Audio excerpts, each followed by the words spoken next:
the board at Nottingham Forest. Just want to see how the team play as well, how they go about their business. We are underway. Nottingham Forest playing from left to right. First half towards the Gallowgate end. The pitch is splashed in glorious northeast sunshine. They're in the red shirts with the white trim, white shorts and red socks.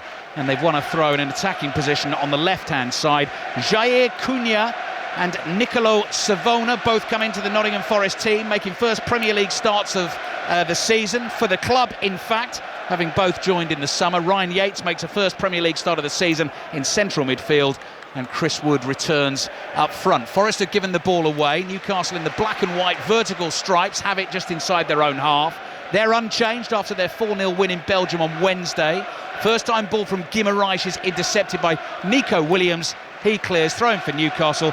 And Forest going for a back three here, Clinton, with Ryan Yates brought in ostensibly for Callum Hudson-Odoi.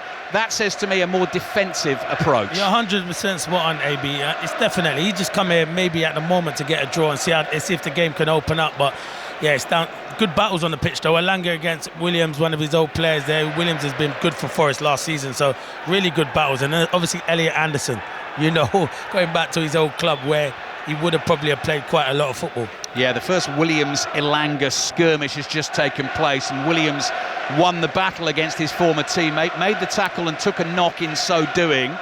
Was looking for a free kick and didn't get it. Newcastle have worked the ball to the left-hand side of the field. 3 other Premier League games have kicked off at 2 o'clock this afternoon. As Steve has been explaining in the build-up to this one, you can listen to commentary of each and every one of them across the BBC network. But this is Newcastle Nottingham Forest. That's Elanga's ball into the Nottingham Forest penalty area, cleared by Milenkovic. Guimaraes to Tonali. Elanga nearly in again. Voltemada gets a first touch, tumbles to the floor as he lays the ball off, and Forest are going to look to try and play out from a tight spot at left back here. Williams does well on the turn, clears with his right foot. Wood heads the ball up in the air.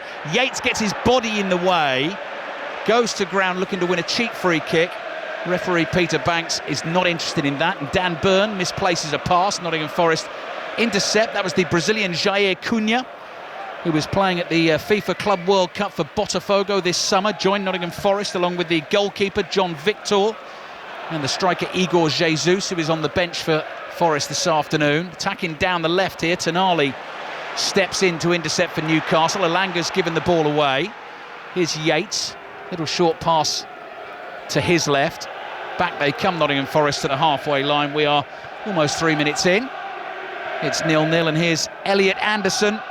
Joined Newcastle as an 8-year-old. Eddie Howe was saying didn't want to sell him. I'm not sure Elliot Anderson necessarily wanted to leave. He's going to play a big part in Thomas Tuchel's plans, it seems, going forward, heading into the World Cup next summer. And here he is attacking his old club Newcastle and finding a pass as well. It's out to the right to Savona. Gibbs White tries to get a cross in first time, blocked and then cleared by Botman. Here's Anthony Gordon, gets a first touch of the afternoon. Long blonde locks flowing, tied back by the wide black headband. Trippier receives a pass on the right-hand side. Slides a diagonal ball towards Voltemada, just beyond him, and it rolls into the arms of Matt Sells. Newcastle 0, Nottingham Forest 0. Early stages at Everton Crystal Palace. Maz Faruqi. And a chance for Jeremy Pino, forcing a save from Pickford in the 2nd minute of the match. A strike from the D, with Palace winning a very early corner, which Everton didn't deal with particularly well. We've played 4 minutes here. Everton 0, Palace 0.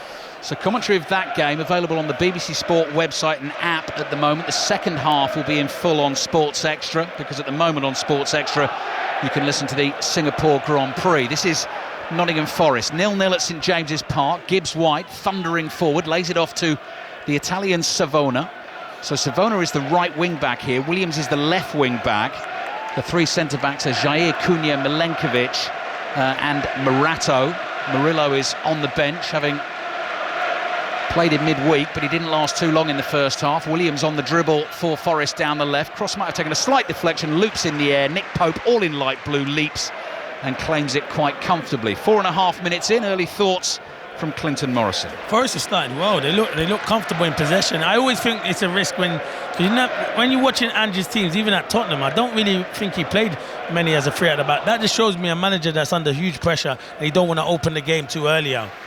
Came here twice with Tottenham, Ange Postecoglou. First season in charge, lost 4-0. Last season, lost 2-1. So not a ground that holds many happy memories for him.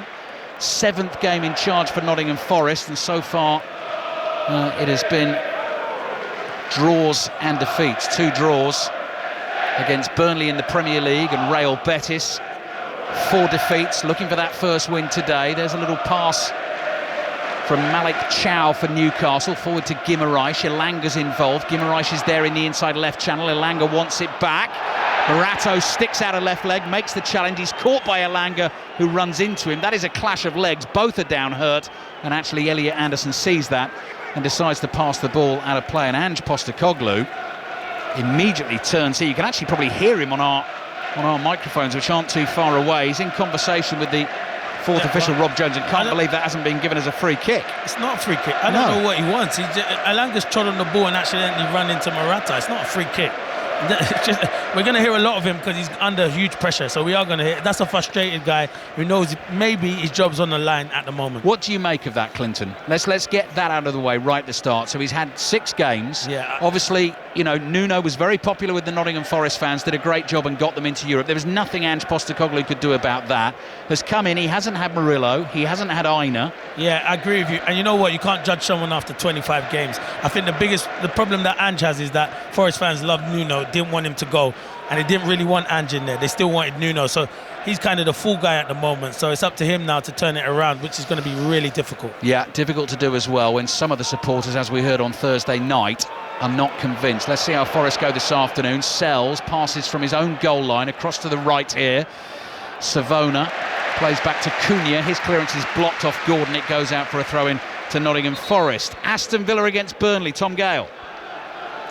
Villa 0, Burnley 0, early opening for the visitors. Neat link-up play first, Lyle Foster, who puts through Loom Chowner wide left of the penalty area, attacking the Holt end. He squared it, but nobody was there. Villa 0, Burnley 0. Yeah, that's the thing with the 2 o'clock kickoffs this afternoon. 5 of the bottom 6 teams involved in those. 4 of those teams only have 1 win this season. Villa and Burnley are 2 of those. Newcastle and Nottingham Forest are the 2 others. And Wolves at home to Brighton. Wolves yet to win in the Premier League this season. Everton Palace on Sports Extra 2. Wolves Brighton is on Sports Extra 3. And Villa Burnley on the website for you at the moment. Here's Gordon. Speeding infield. Voltemada lays it off. Gordon again, central position, wide it goes to Trippier. You hear the applause ring round the ground. Finds Elanga in space on the right. Cross is deflected, and behind it goes for the first Newcastle corner of the game. Almost 8 minutes played. Newcastle 0, Nottingham Forest 0. He's sharp, Gordon, isn't he? When you watch someone at home on the TV, but you actually watch him here live, the way he started that attack, and then they quicken it up. It's good defending in the end, but yeah, really good sharp play from Newcastle. 2 goals for him from the penalty spot in midweek. The stat going into this game in terms of Premier League goal involvements is none in his last 15 games for Anthony Gordon. He's lurking as a lone figure on the edge of the penalty area. Trippier goes deep with the corner, nodded down by Chow. Clearance goes straight up in the air. Gordon is underneath it, gets a little touch on the end of his right boot but can't control it. Hoiked in field there by Cunha. Trippier stoops and heads it back to Tonali. Wolves Brighton early stages. Chris Coles. Wolves 0, Brighton 0. The first glimmer of a chance threatened by Wolves. Brighton losing their way in midfield. Hwang's low ball in just behind Strand Larsen. Wolves 0, Brighton 0. And Brentford Manchester City is your 4:30 kickoff in the Premier League this afternoon. John Murray and Mark Schwarzer will bring you commentary of that. Burns' fast time ball is looking for Joe Linton. Milenkovic is there first, side foots it out of play, and that's a throw into Newcastle attacking position on the left. You know what I like now? Games coming back now where the long throws are coming in. Look, every club's doing it, even the top clubs are. Yeah, they're causing massive problems. Newcastle sense Nottingham Forest's recent weakness at set pieces. Burn is able to take a good long run to the touchline. High loopy throw, Voltemada making a nuisance of himself. Ball hits Morgan Gibbs-White. He tries to dribble out of trouble. He's dragged back there by Sven Botman, and that'll be a free kick to Nottingham Forest. So the Newcastle team then, let's quickly run through the 2 teams for you. Nick Pope in goal, Trippier, Chow, Botman and Byrne. Fabian Schär is on the bench.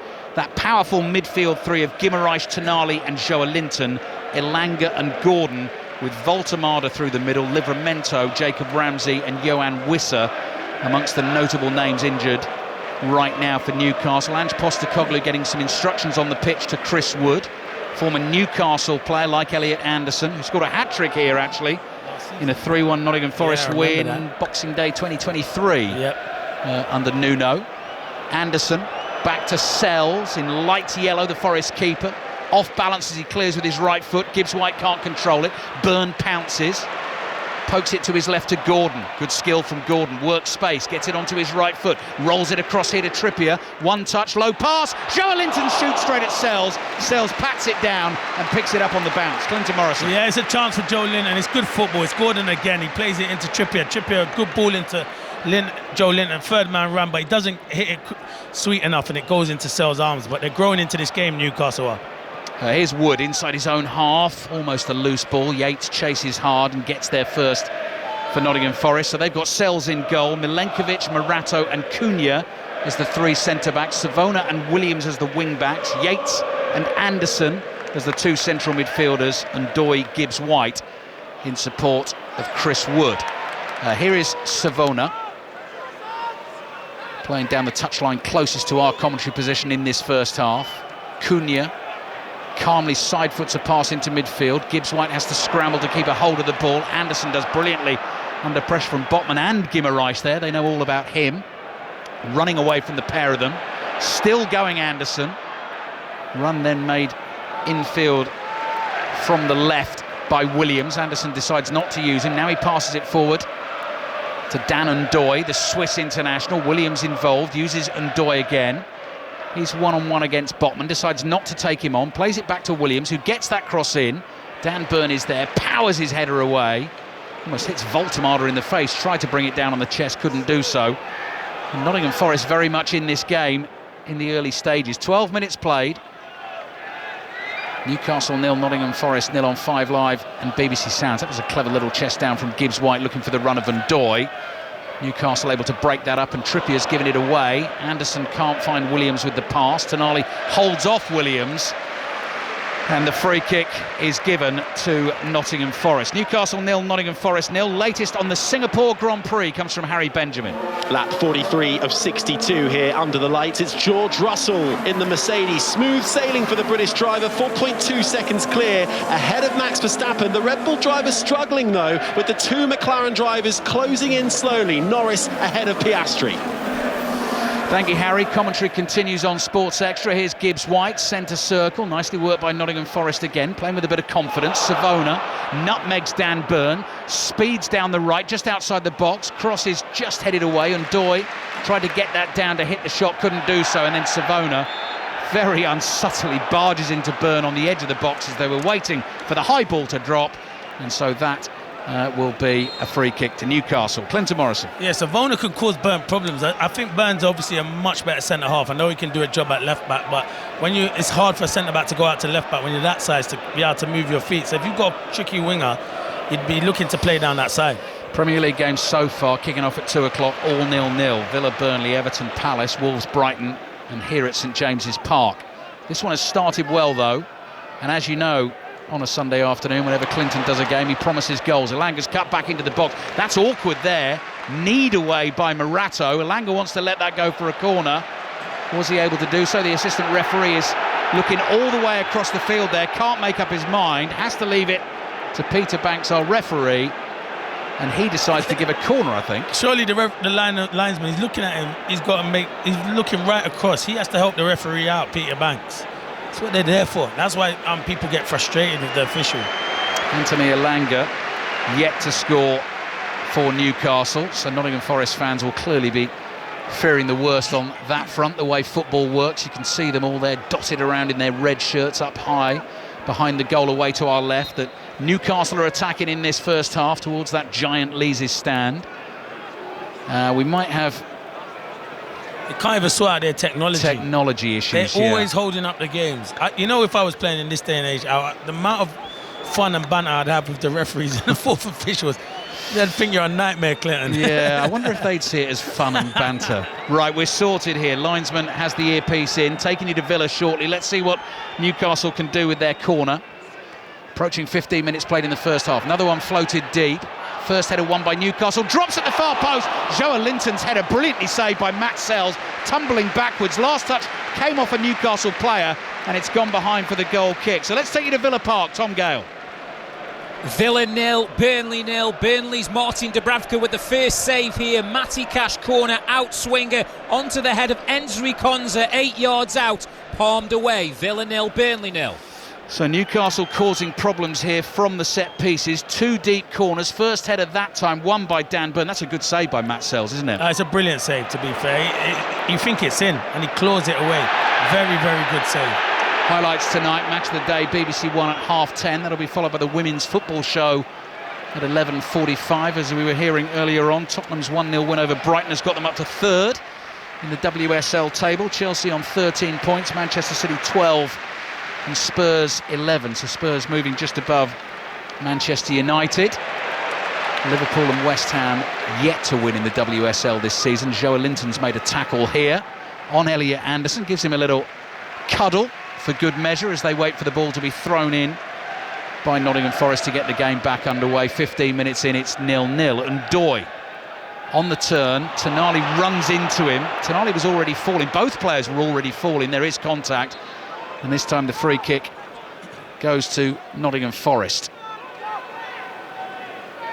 Just short of the halfway line, Ange Postecoglou in a thick blue coat with arms crossed on a beautiful sunny autumn afternoon in the northeast. Anderson comes to receive the ball for Forest. Back to Milenkovic, across to Cunha. Wants options here. Gordon closes him down. Cunha gets to the rebound there. Gordon is sniffing around again. Cunha just lobs it away with his right foot.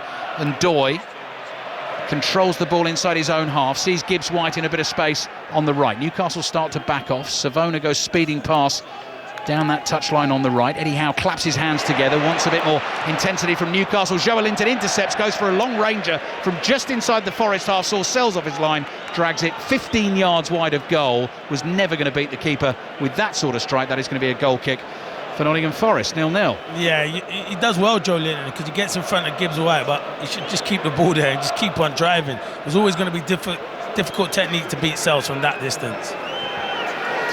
Goal kick taken short.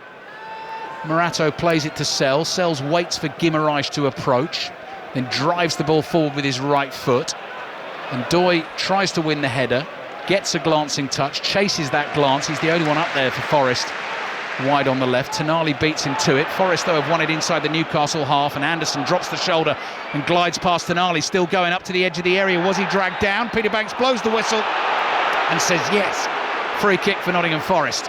He's running the show, Anderson, to be fair, in midfield. I feel like Newcastle's midfield can't get near him at the moment. He looks outstanding, Anderson. Really good run there, and Elanga should have been stronger when the ball was played up to him. This is a good opportunity for Forest. Yeah, how Ange Postecoglou could do with this. Newcastle 0, Nottingham Forest 0. Free kick for Forest. Gibbs White has the ball tucked under his right arm. Nico Williams is there too. Newcastle are setting up the wall. That penalty area away to our right is all in shade in front of the Gallagate end. Anthony Gordon is close by, just looking to see if he can hear what might be going on with those Nottingham Forest players, making sure they don't take a quick one. Gibbs White is very carefully placing the ball down on the turf like a place kicker here. And Nick Pope is trying to get the measurements right to the inch as the Newcastle wall in the black and white stripes is marched back towards him. Bruno Guimaraes down on one knee behind that wall. Nick Pope now over on the left-hand side of his goal, so the space is there if Gibbs White can get it up and down. Still in conversation with Nico Williams.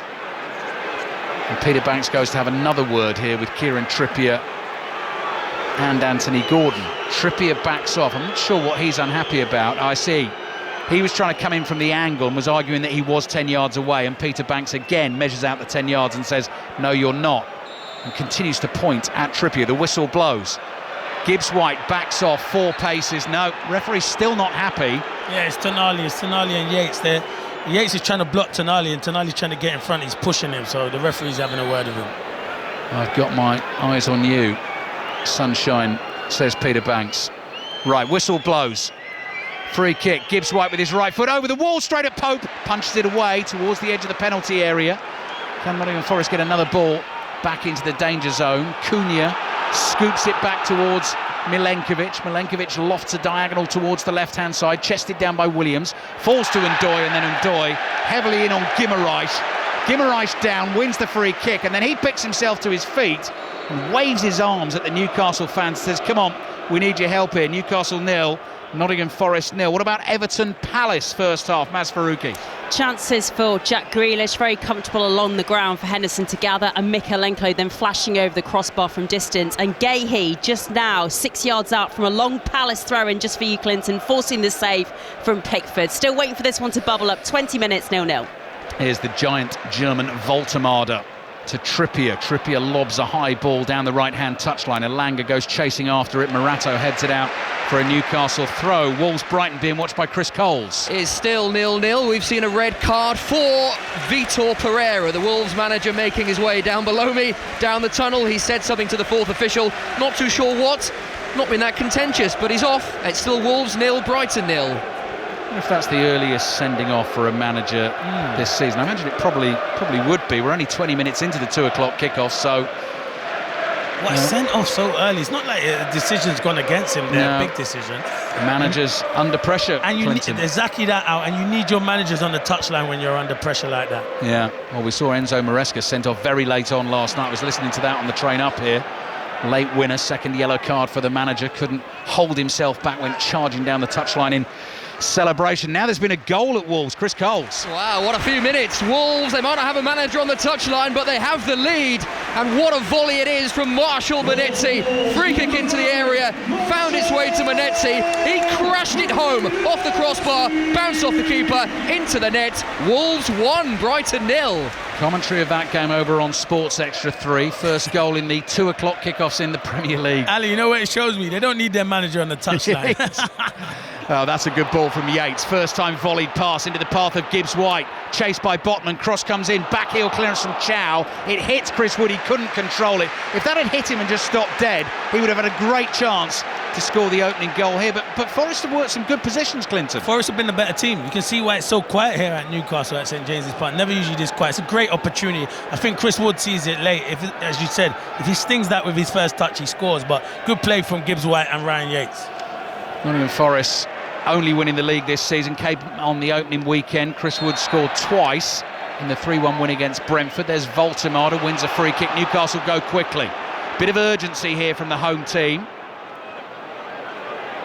Joelinton plays it out to Gordon. Gordon goes past Savona with his pace, gets that cross in high. Milenkovic at the near post heads it away. I mean, Dan Burn's never going to get away with that. The ball was falling. He was probably going to win that in the air.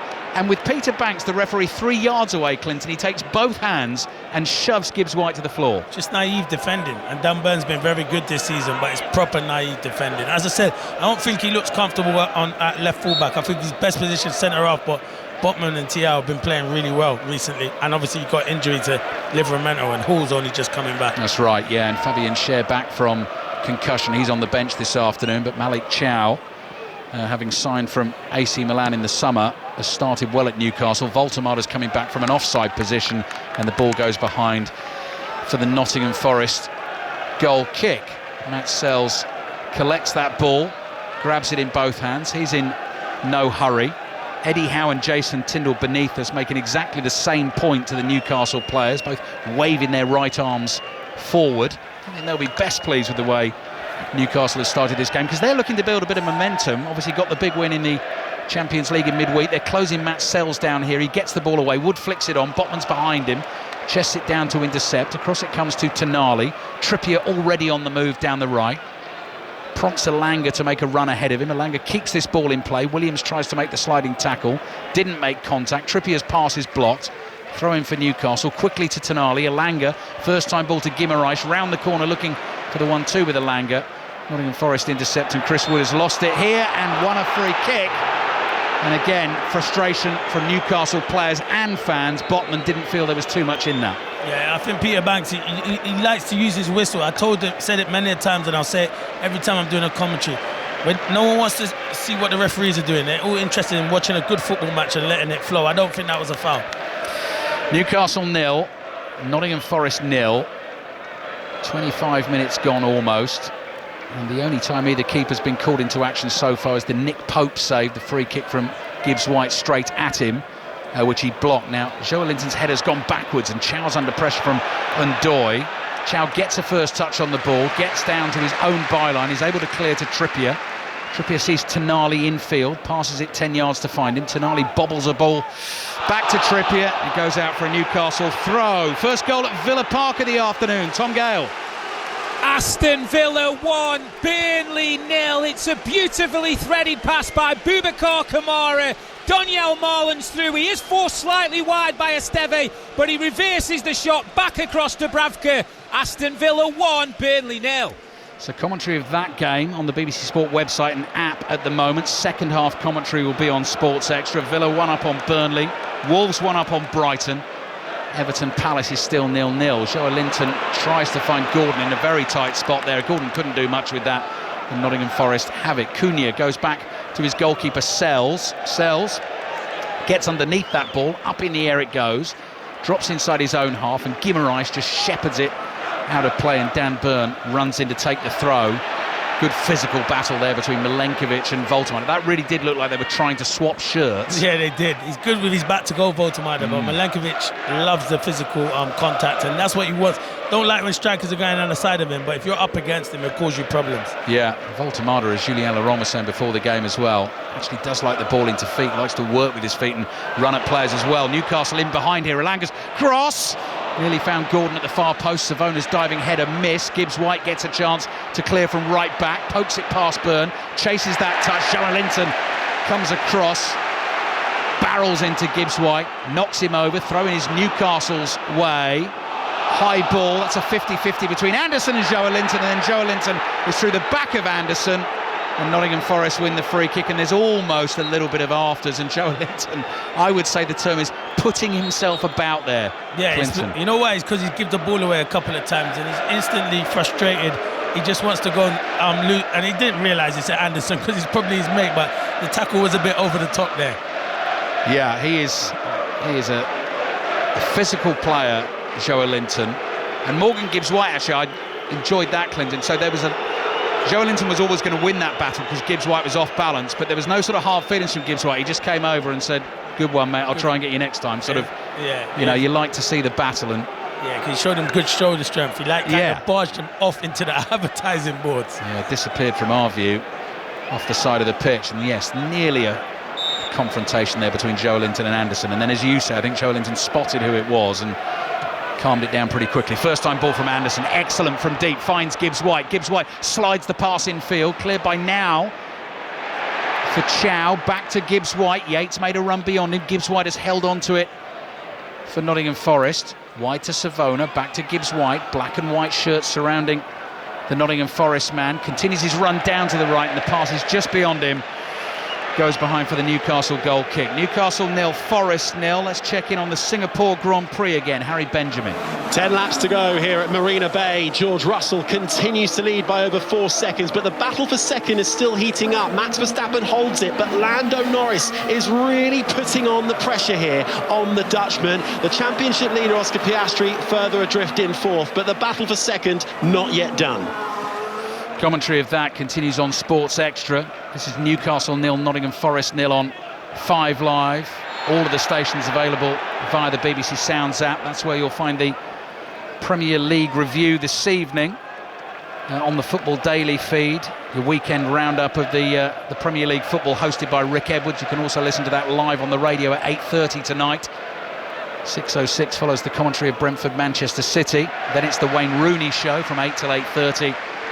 And then the Premier League review. Elanga's made a run down the right. Newcastle thought they'd won a corner. Throw or corner here, Clinton? I think it's a throw on. Yeah, it's a throw on, mate. Yeah, sorry, it's a throw on. They wanted the corner. Yeah, they did want the corner. They got the throw, but as you say, Clinton, equally dangerous now. Yeah, definitely. Trippier's waiting to take this one. We have Burn taking them from the left-hand side, but he's now able to use his height in the penalty area. Trippier decides to go short, skids one into the feet of Elanga.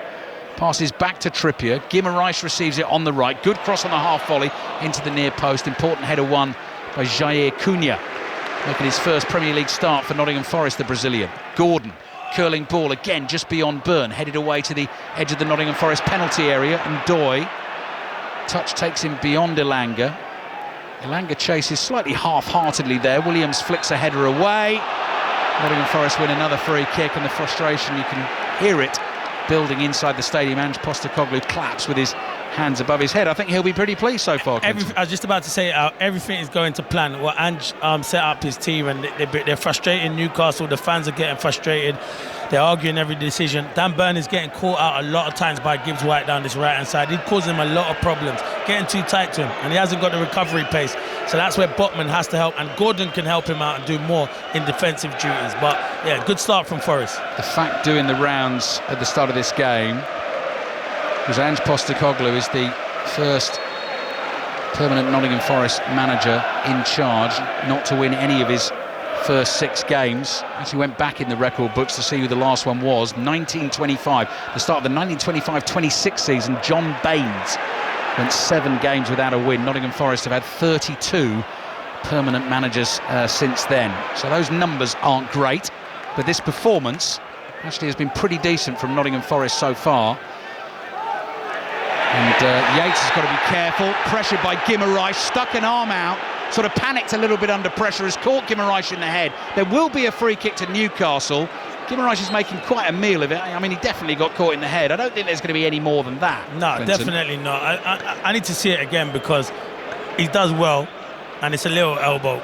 Bruno Guimaraes I do not like when players are doing that. Like, I can understand there's a little bit of contact, but not for him to be rolling around and diving around like that. No chance. Yeah, Yates was under pressure. He realised he was about to lose the ball on the halfway line, so he's sort of thrown his arms up in panic just to hold his man off. He gets a yellow card for it, and Guimaraes is running at speed, so that's definitely going to hurt. It's going to hurt, but you're right. It definitely is, but not all the rolling around on the floor. And I think he's a top player, one of my favourite players. But it is a yellow card, but nothing more than that. Yeah, I think that overly theatrical reaction is designed, isn't it, to make the referee think, oh, blimey, I should be, thinking about a red card. Yeah, definitely.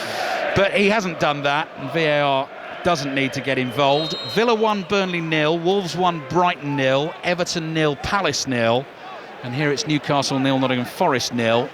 Ipswich beat Norwich 3-1 in the Championship, and we've got 3 games kicking off at 3 o'clock in the Scottish Premiership this afternoon. Tonali chips the free kick towards the penalty spot. Byrne wins the first header, headed away. Joelinton is there in his bright orange boots, booed by the Forest fans up in the gods away to our left, and Gordon was expecting the run from Joelinton down the left. Even if he'd been on that run, I don't think he was going to get to that pass, and it just drifts behind for the goal kick to Nottingham Forest. So Newcastle scored 4 goals in the week in the Champions League, but so far in 6 Premier League games it is just 4 goals, 2 against Liverpool, that fabulous performance with 10 men when they gave Liverpool a right scare and only lost it right at the death. And then Voltemada's 2 goals recently in the home win against Wolves and the defeat last weekend against Arsenal. So Newcastle in the Premier League struggling to create the opportunities and score the goals. Here's Ndoye, who's been excellent for Nottingham Forest since joining in the summer. Anderson's ball over the top down the left. Williams on the run, stretches out a right leg and controls it. Little back heel. Anderson's made the run on the outside inside that Newcastle penalty area. That was 8 against 8 there. Tonali back, tackled Anderson, then he's fouled by Williams, went past him, and Williams is immediately booked for the challenge because Tonali was away there and Newcastle were on the counter. Yeah, it's a battle because Anderson's been doing well. Tonali said, you're not coming to my ground and running the show. He did ever so well, and it's a good pace. I think he's one of the best midfielders around at the minute in that position, Tonali. Very good. And watching him live, really good. But Williams has to be careful now. If Newcastle get the ball to Elanga and say, take him on. Best noise inside the ground so far in this game this afternoon. Live at St James's Park on BBC Radio 5 Live. We're live at the G-Tech Community Stadium at 4:30 this afternoon for Brentford against Manchester City. Then we're into the international football next week. Elanga's made a good run streaking away down the right. He's not going to be able to get to that ball in time, though. Williams knew that. He stopped the chase, and it's gone behind for the goal kick to Nottingham Forest. There's 11 minutes left in this first half. Newcastle 0, Nottingham Forest 0 in terms of that international football. Thursday night we've got full commentary of England against Wales at Wembley. That's a friendly. The following Tuesday, England in World Cup qualifying action away to Latvia. Commentary of that one as well. And don't forget the other home nations, you are able to watch their World Cup qualifying games on the BBC. As Nottingham Forest pick up possession just short of the halfway line. A few short passes are exchanged, and then Williams, tackled by Joe Linton. Nottingham Forest get the throw. It's frustrated, Ange, because the ball's come up to Chris Wood, and when you're Chris, you've got to hold it. When you're away from home, your centre forward has to hold it up, and he was letting him know there. Got to be stronger. He's got to be more reliable for his team. Tonali's down. He's got a slight problem at the moment. So one member of the Newcastle medical staff comes on with the black bag and goes over to see what that is all about. You were making the point, Clinton, actually, just as we were about to kick off the game. You know, Eddie Howe talking about Elliot Anderson was desperately disappointed to lose him. I totally get that. I mean, trying to get into this Newcastle midfield three, I mean, he'd be a great option, wouldn't he? Of course he would. You can definitely rotate. But Tonali, Bruno and Joe Linton, I think last season, name me a better free midfielder. The Liverpool will probably have a debate with the McAllister, Sobersley and Gravenberch, but I think as a free, those fantastic. They all complemented each other, but if you throw Anderson into the mix, wow, what a midfield that would be. Yeah, would just give Eddie Howe extra options to rotate. 2 o'clock kickoffs in the Premier League. Latest scores with 10 minutes away from half-time. Villa leading Burnley 1-0. Everton and Palace is still goalless. Always had a feeling that one was going to be tight, Clinton. Definitely. There weren't going to be a lot of goals in that, that's for sure. Wolves 1, Brighton 0. Villa Burnley's on the BBC Sport website and app at the moment. You can get commentary of that there. Everton Palace on Sports Extra 2. Wolves Brighton on Sports Extra 3.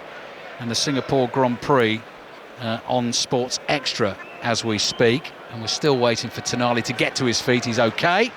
Hauled to his feet by midfield partner Bruno Guimaraes. Applause from the Newcastle fans.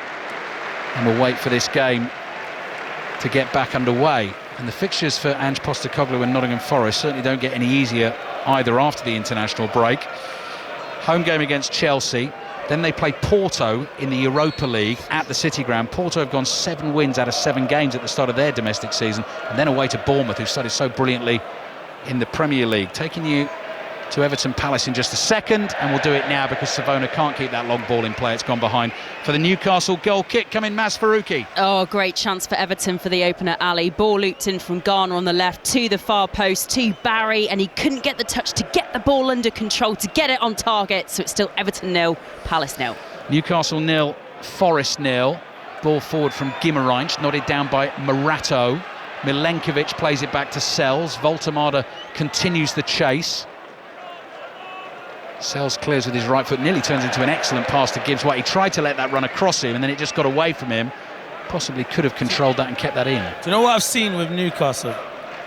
Oh, goal at Everton, Maz Faruqi. And it's come for Palace. I was just talking about that great chance for Everton. They've gone down the other end, Palace, and scored. Daniel Munoz from the left, from the right rather, almost went underneath Jordan Pickford, and Palace are ahead. Everton 0, Palace 1, 38 minutes played. How can I take him out of my fantasy team? I'll take him out of my fantasy team, and then he goes and scores. Listen, I'm buzzing. My team has scored, but I'm disappointed he scored. Yeah, that was the joy and the despair wrapped up in one moment with Clinton Morrison there. I did exactly the same thing as well, Clinton. Frustrating. So you're in good company there. So Palace are 1 up at Everton, Villa 1 up on Burnley, Wolves 1 up on Brighton, and here we are, Newcastle 0, Nottingham Forest 0. Botman controls a ball inside his own half, doesn't see any other option than to go back to Nick Pope. Couple of touches from the Newcastle keeper, slides his right foot underneath the ball, spinning away high down the right. And Morato leaps highest above Elanga, nods it out of play, and that'll be a throw-in to Newcastle, and it feels quite subdued inside St James's Park at the moment. And you know what I was going to say before we had to go at Everton, Voltemada, he comes to the ball loads, and so there's not. Then these runners in behind. It's comfortable for that Forest back three. You've got to keep moving him. He's been so static at the moment, and Gordon and Elanga have to do more as well. Well, Gordon's just won a free kick, 5 yards inside the Nottingham Forest half. That was a clever turn. He knew Savona was coming up behind him. The Italian didn't get there in time. Gordon just flicked the ball around the corner, and Savona came through the back of him.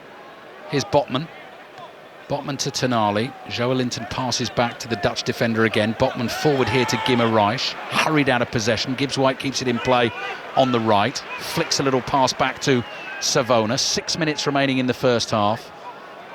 And the blue skies at St James's Park, and Sells gives that everything. Thumps the ball forward with his right foot. Botman gets a foot to the ball, but it runs to Chris Wood. Wood's in the centre circle. Diagonal ball forward releases Yates. Williams sees an opportunity. Nico Williams down the left here, tries to take Trippier on. Cross comes in, Tonali slides in and intercepts. Nottingham Forest win themselves a corner. Newcastle 0, Forest 0. They've been a better team. Listen, this is a proper away performance so far from Forest, and they look like they could nick something on the counter-attack. They defended in their numbers. It's flat. I think Newcastle need half-time. Eddie Howe could tweak a few things. Yeah, in terms of the pressure on Ange Postecoglou, the performance, the nature of the performance today was always going to be hugely important, and so far so good on that front for Nottingham Forest. But what he will desperately want, what Nottingham Forest desperately want, is 3 points to go with it, a goal to start with at least. Here comes the corner from Williams. Pope stretches and punches. Ilanga chests it down, pokes the ball further away to the left, and then just overruns it. He thinks that should have been a Newcastle throw. It's a Forest throw. In it comes. Gibbs-White flick on. Powered away by Botman with his head. Good work from Voltemade. Controlled that well. Laid it off to Tonali. And suddenly Newcastle moving forward at speed. Here's Trippier. Trippier looking for options. Short ball to his left to Tonali. Tonali's low pass out to the right finds Guimaraes. Guimaraes bringing it in field, good vision, finds Gordon, edge of the box, Gordon towards Voltemade, tries to lay it back to the England winger, couldn't quite find him. Savona is there, back to Sells, has to stretch to keep that in play, clears, that'll go out for a Newcastle throw. Back to Villa Park, Tom Gale. Villa 1, Burnley 0. Visitors have hit the target. Kyle Walker long throw, not cleared. Josh Cullen, his effort bounced right in front of Emi Martinez, but he was able to push it behind. Villa 1, Burnley 0. The old long throw in operation at Villa Park as well. Talk of the town this season. Here's Chow, cross to Botman. Football being played inside the Nottingham Forest half, which is away to our left. Tonali tries a little backheel pass to try and find Voltemade. Here's Joe Linton, 25 yards out, across to the giant German striker. Big handful of shirt from Morato. Peter Banks plays advantage. Alanga into the penalty area down by the byline. Gordon down on the floor inside the box. Cross comes in. Sell says, that's mine. Leaps high in the air and catches it with both hands. It was quite a lot for the referee to keep an eye on there. Was right to play the advantage, though, I think, Clinton. Yeah, Voltemade did well.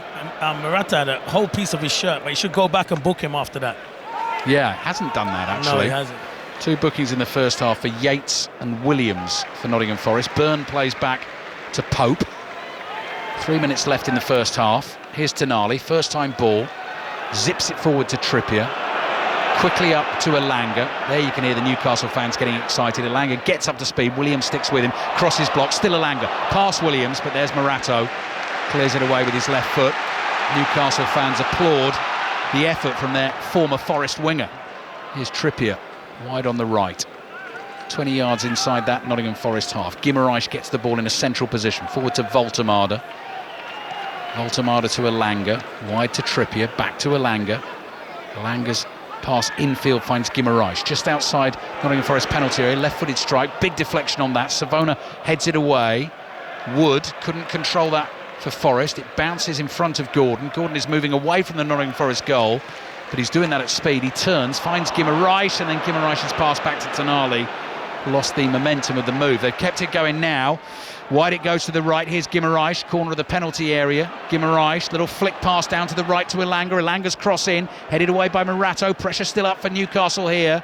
Ball's dropping inside that Nottingham Forest penalty area. Guimaraes has won it, looking to get a cross in, little cut back. Elanga lays it back and Nottingham Forest eventually clear. Singapore Grand Prix latest, Harry Benjamin.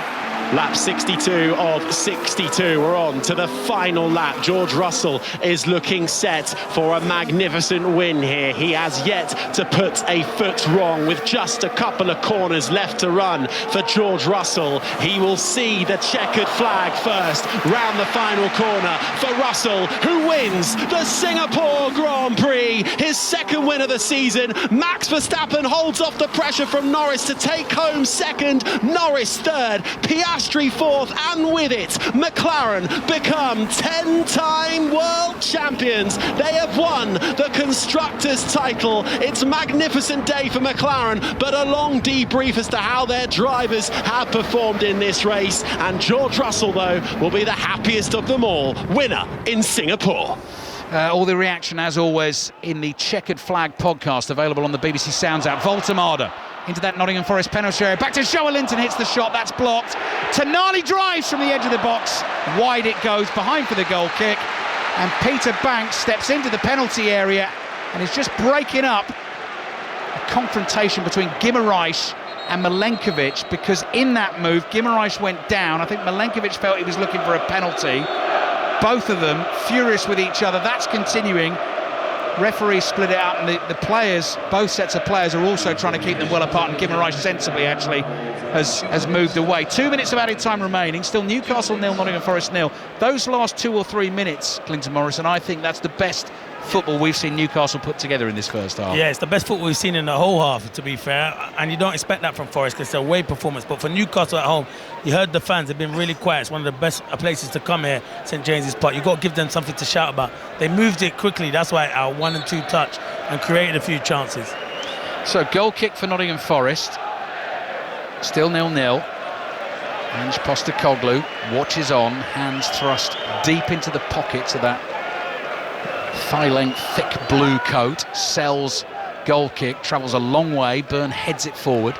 Cunha heads it back into the Newcastle half. Byrne gets a glancing header on that. Botman is able to turn away from Wood. He's in the left-back position here. Chips a pass into midfield. Guimaraes with a volley pass to Voltemada. Touch, big man, says Clinton.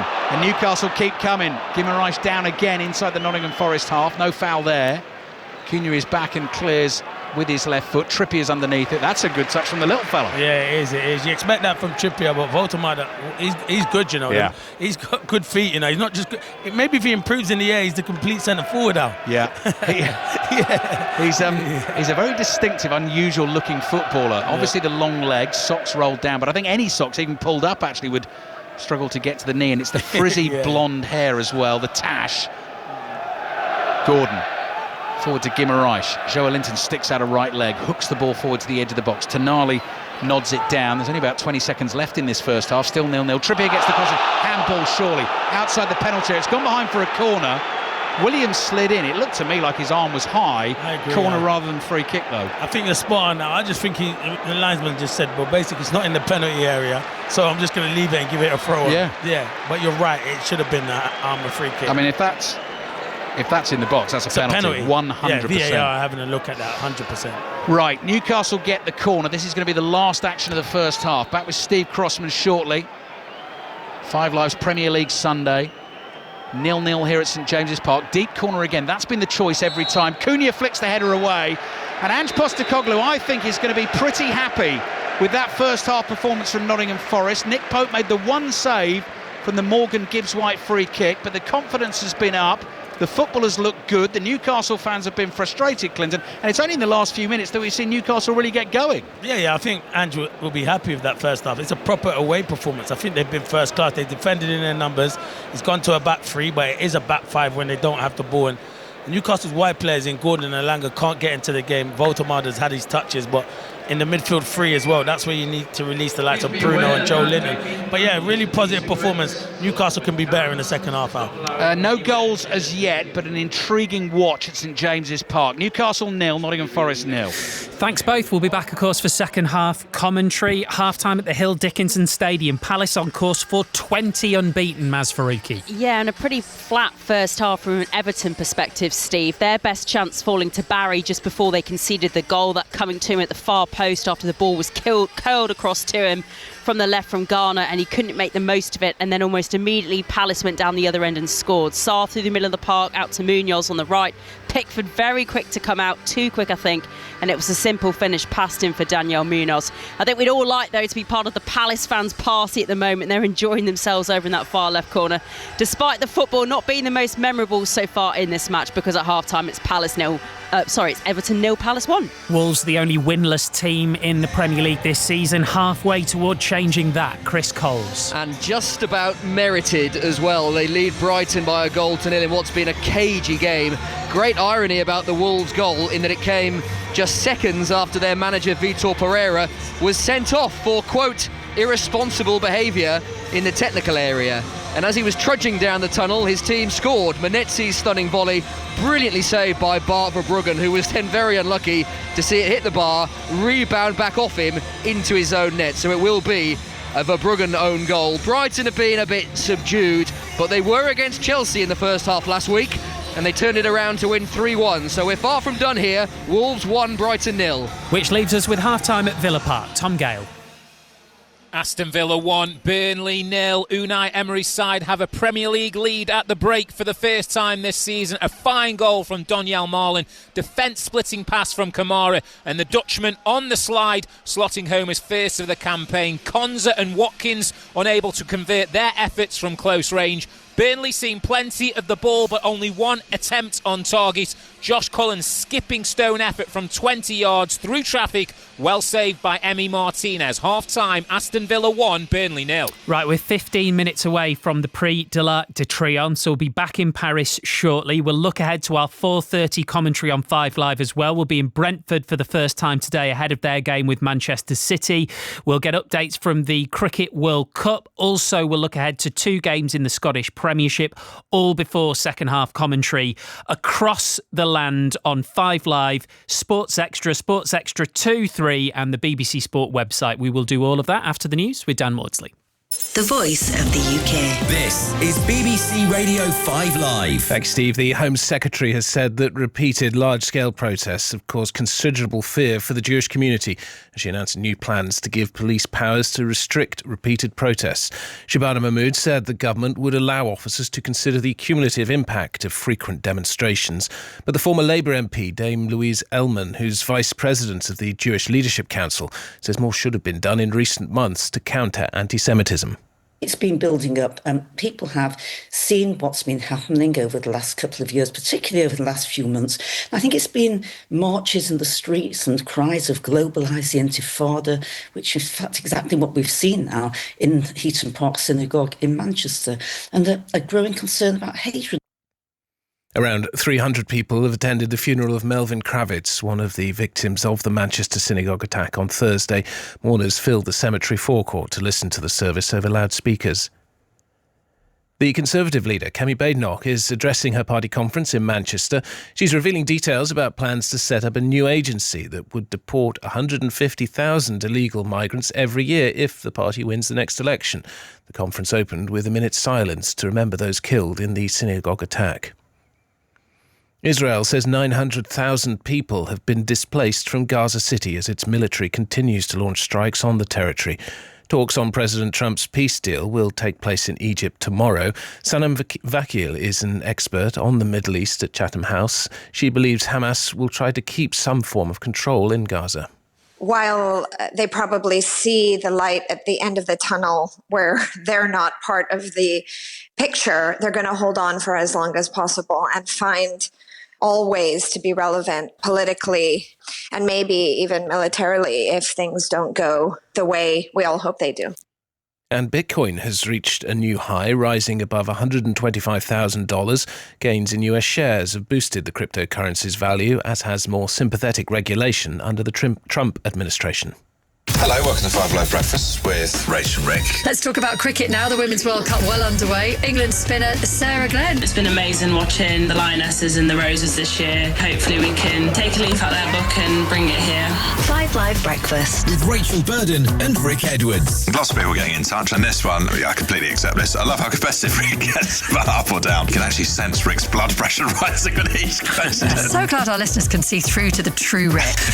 Well, I enjoyed that. Did you? Yes, I did. 5 Live Breakfast. Back Monday from 6. Listen on BBC Sounds.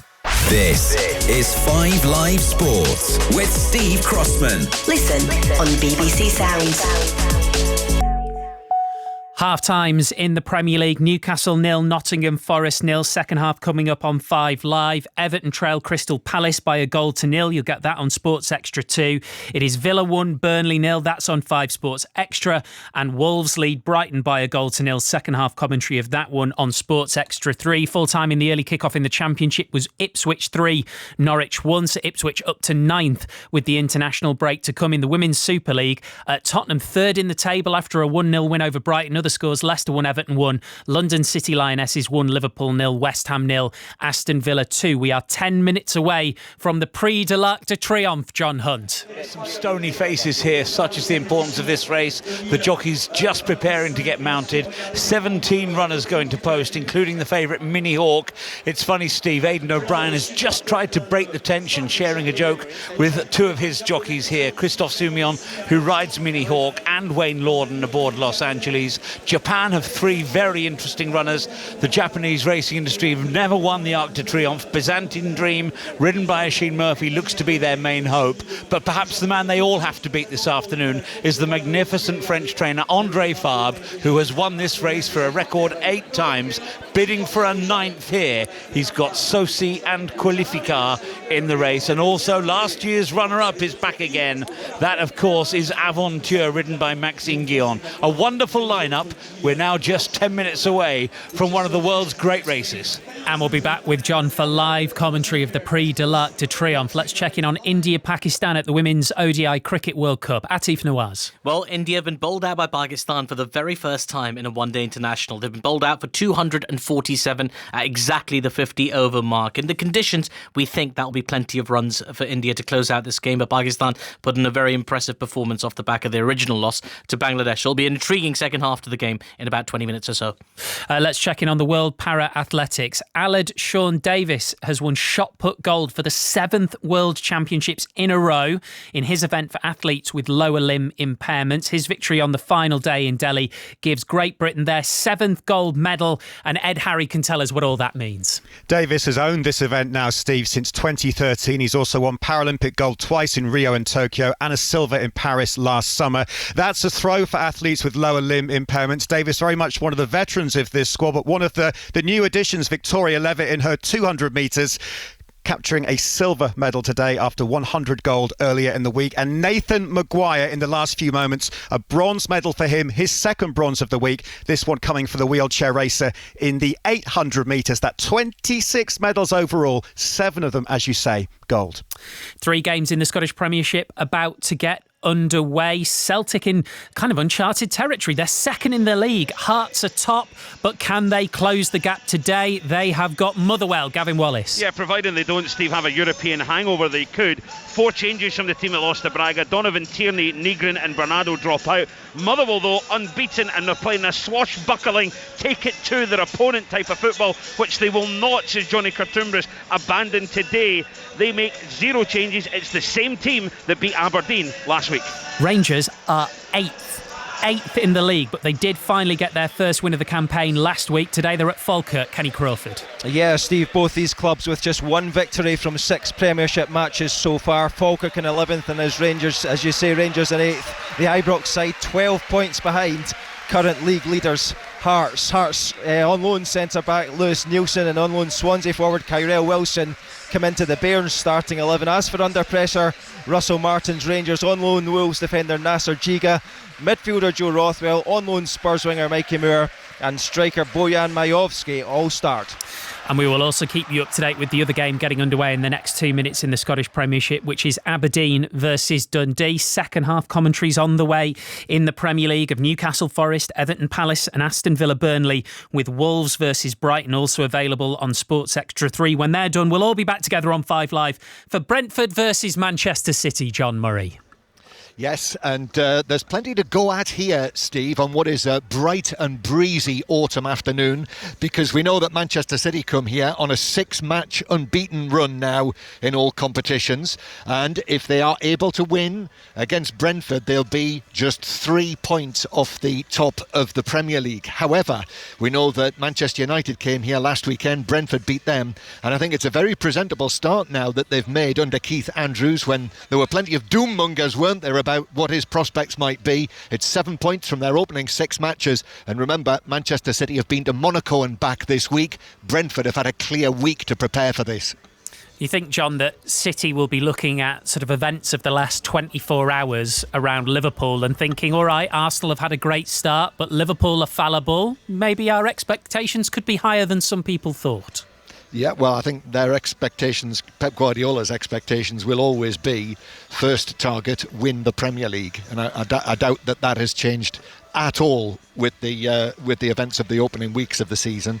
So there's a little bit of something coming together. And okay, Eric Dyer's late penalty was a bit of a setback for them in midweek, but yeah, they could be very much in touch by the end of the day. And Igor Thiago for Brentford, John. Looking forward to listening to him. Yes, looking forward to seeing what he might bring to the party. What a start that he's made this season, with 5 goals in 6 matches that he's 7 matches in all competitions, and actually 5 goals from 6 attempts on target so far during the course of this campaign. He's a Brazilian. He's got a very interesting backstory. He's played in Bulgaria and Belgium, and now he's making waves in the Premier League, and he's got Manchester City in his sights today. All right, John, thank you very much. So we'll be back with correspondent John Murray and Mark Schwarzer for full commentary of Brentford versus Manchester City. So we're all together on 5 Live for that at 4:30. Just a quick reminder of where you can go now, because second halves in the Premier League about to get underway. If you want the game between Villa and Burnley, which Villa are leading 1-0, that's on 5 Sports Extra. If you want Everton 0, Crystal Palace 1 in the second half, that one is on Sports Extra 2. Wolves leading Brighton by 1-0, you'll get that one on Sports Extra 3.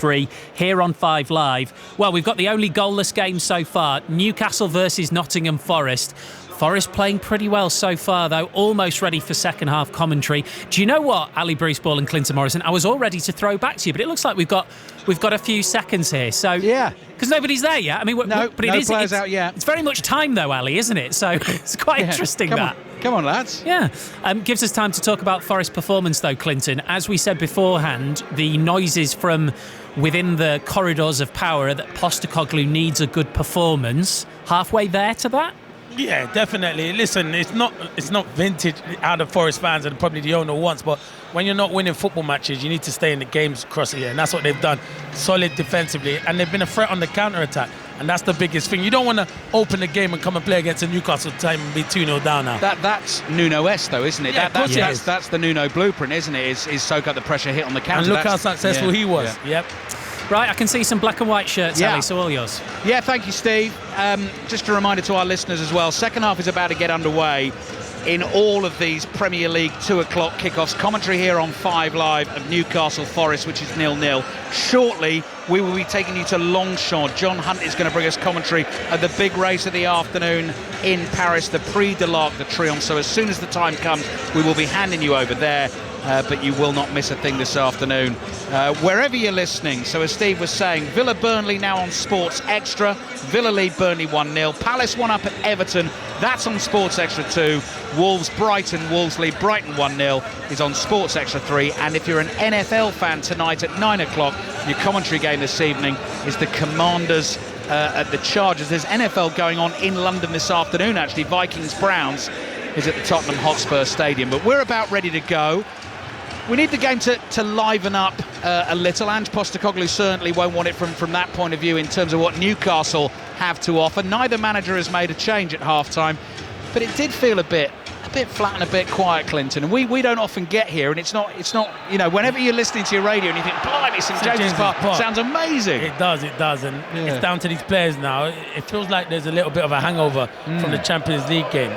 So he might have to look to his bench. It's a good point. Unchanged team, actually. Eddie Howe's named exactly the same team that won away to Union Saint-Gilloise, the Belgians 4-0, which was the early kick-off on Wednesday. Second half, Newcastle in the black and white vertical stripes, attacking the Gallowgate end away to our right-hand side. If you know St James's Park, the cathedral-like stadium that sits at the top of the hill as you make the walk up from the station. Glorious sunshine this afternoon, and Nottingham Forest in those red shirts with the thin white pinstripe down them, white numbers on their backs, white shorts with the red stripes down the side, and the red socks as Nick Pope clears with his right foot from the right back position for Newcastle. Ryan Yates, first Premier League start of the season for him for Nottingham Forest, captain in the side as well, wins a header. It's cleared downfield by Trippier and out for a Nottingham Forest throw. So Newcastle are Pope, Trippier, Chow, Botman and Byrne as the back four, Guimaraes, Tonali and Joa Linton, Ilanga and Gordon on the flanks, with Nick Voltemade through the middle. And Forrester Sells in goal. 3 centre-backs, Milenkovic, Morato and Jair Cunha. Savona and Williams the wing-backs. Elliot Anderson alongside Yates in central midfield. And Doy and Gibbs-White in support of Chris Wood. Here is Matt Sells in lemon yellow. Clears with his right foot. Gibbs White is not going to jump for the header. He's beaten in the air by Botman. And actually Botman's header's come off Gibbs White's back and gone out for a throw into Newcastle, which they've taken inside their own half, and they've worked it quickly across to Trippier. And you can hear Trippier barking instructions at Elanga. He played the pass to him. He was already telling him what to do with the ball. Clever touch by Tonali. Anderson is following him there inside the Newcastle half. Trippier knocks it down the line to Tonali. Lay off to Elanga. Little touch back to Guimaraes. Through the middle they go to Joelinton. Better from Newcastle. Gordon tries to bring that under control. It wasn't easy. I don't know why why are you coming in off the line when Joelinton gets the ball? Stay out wide. You're a winger.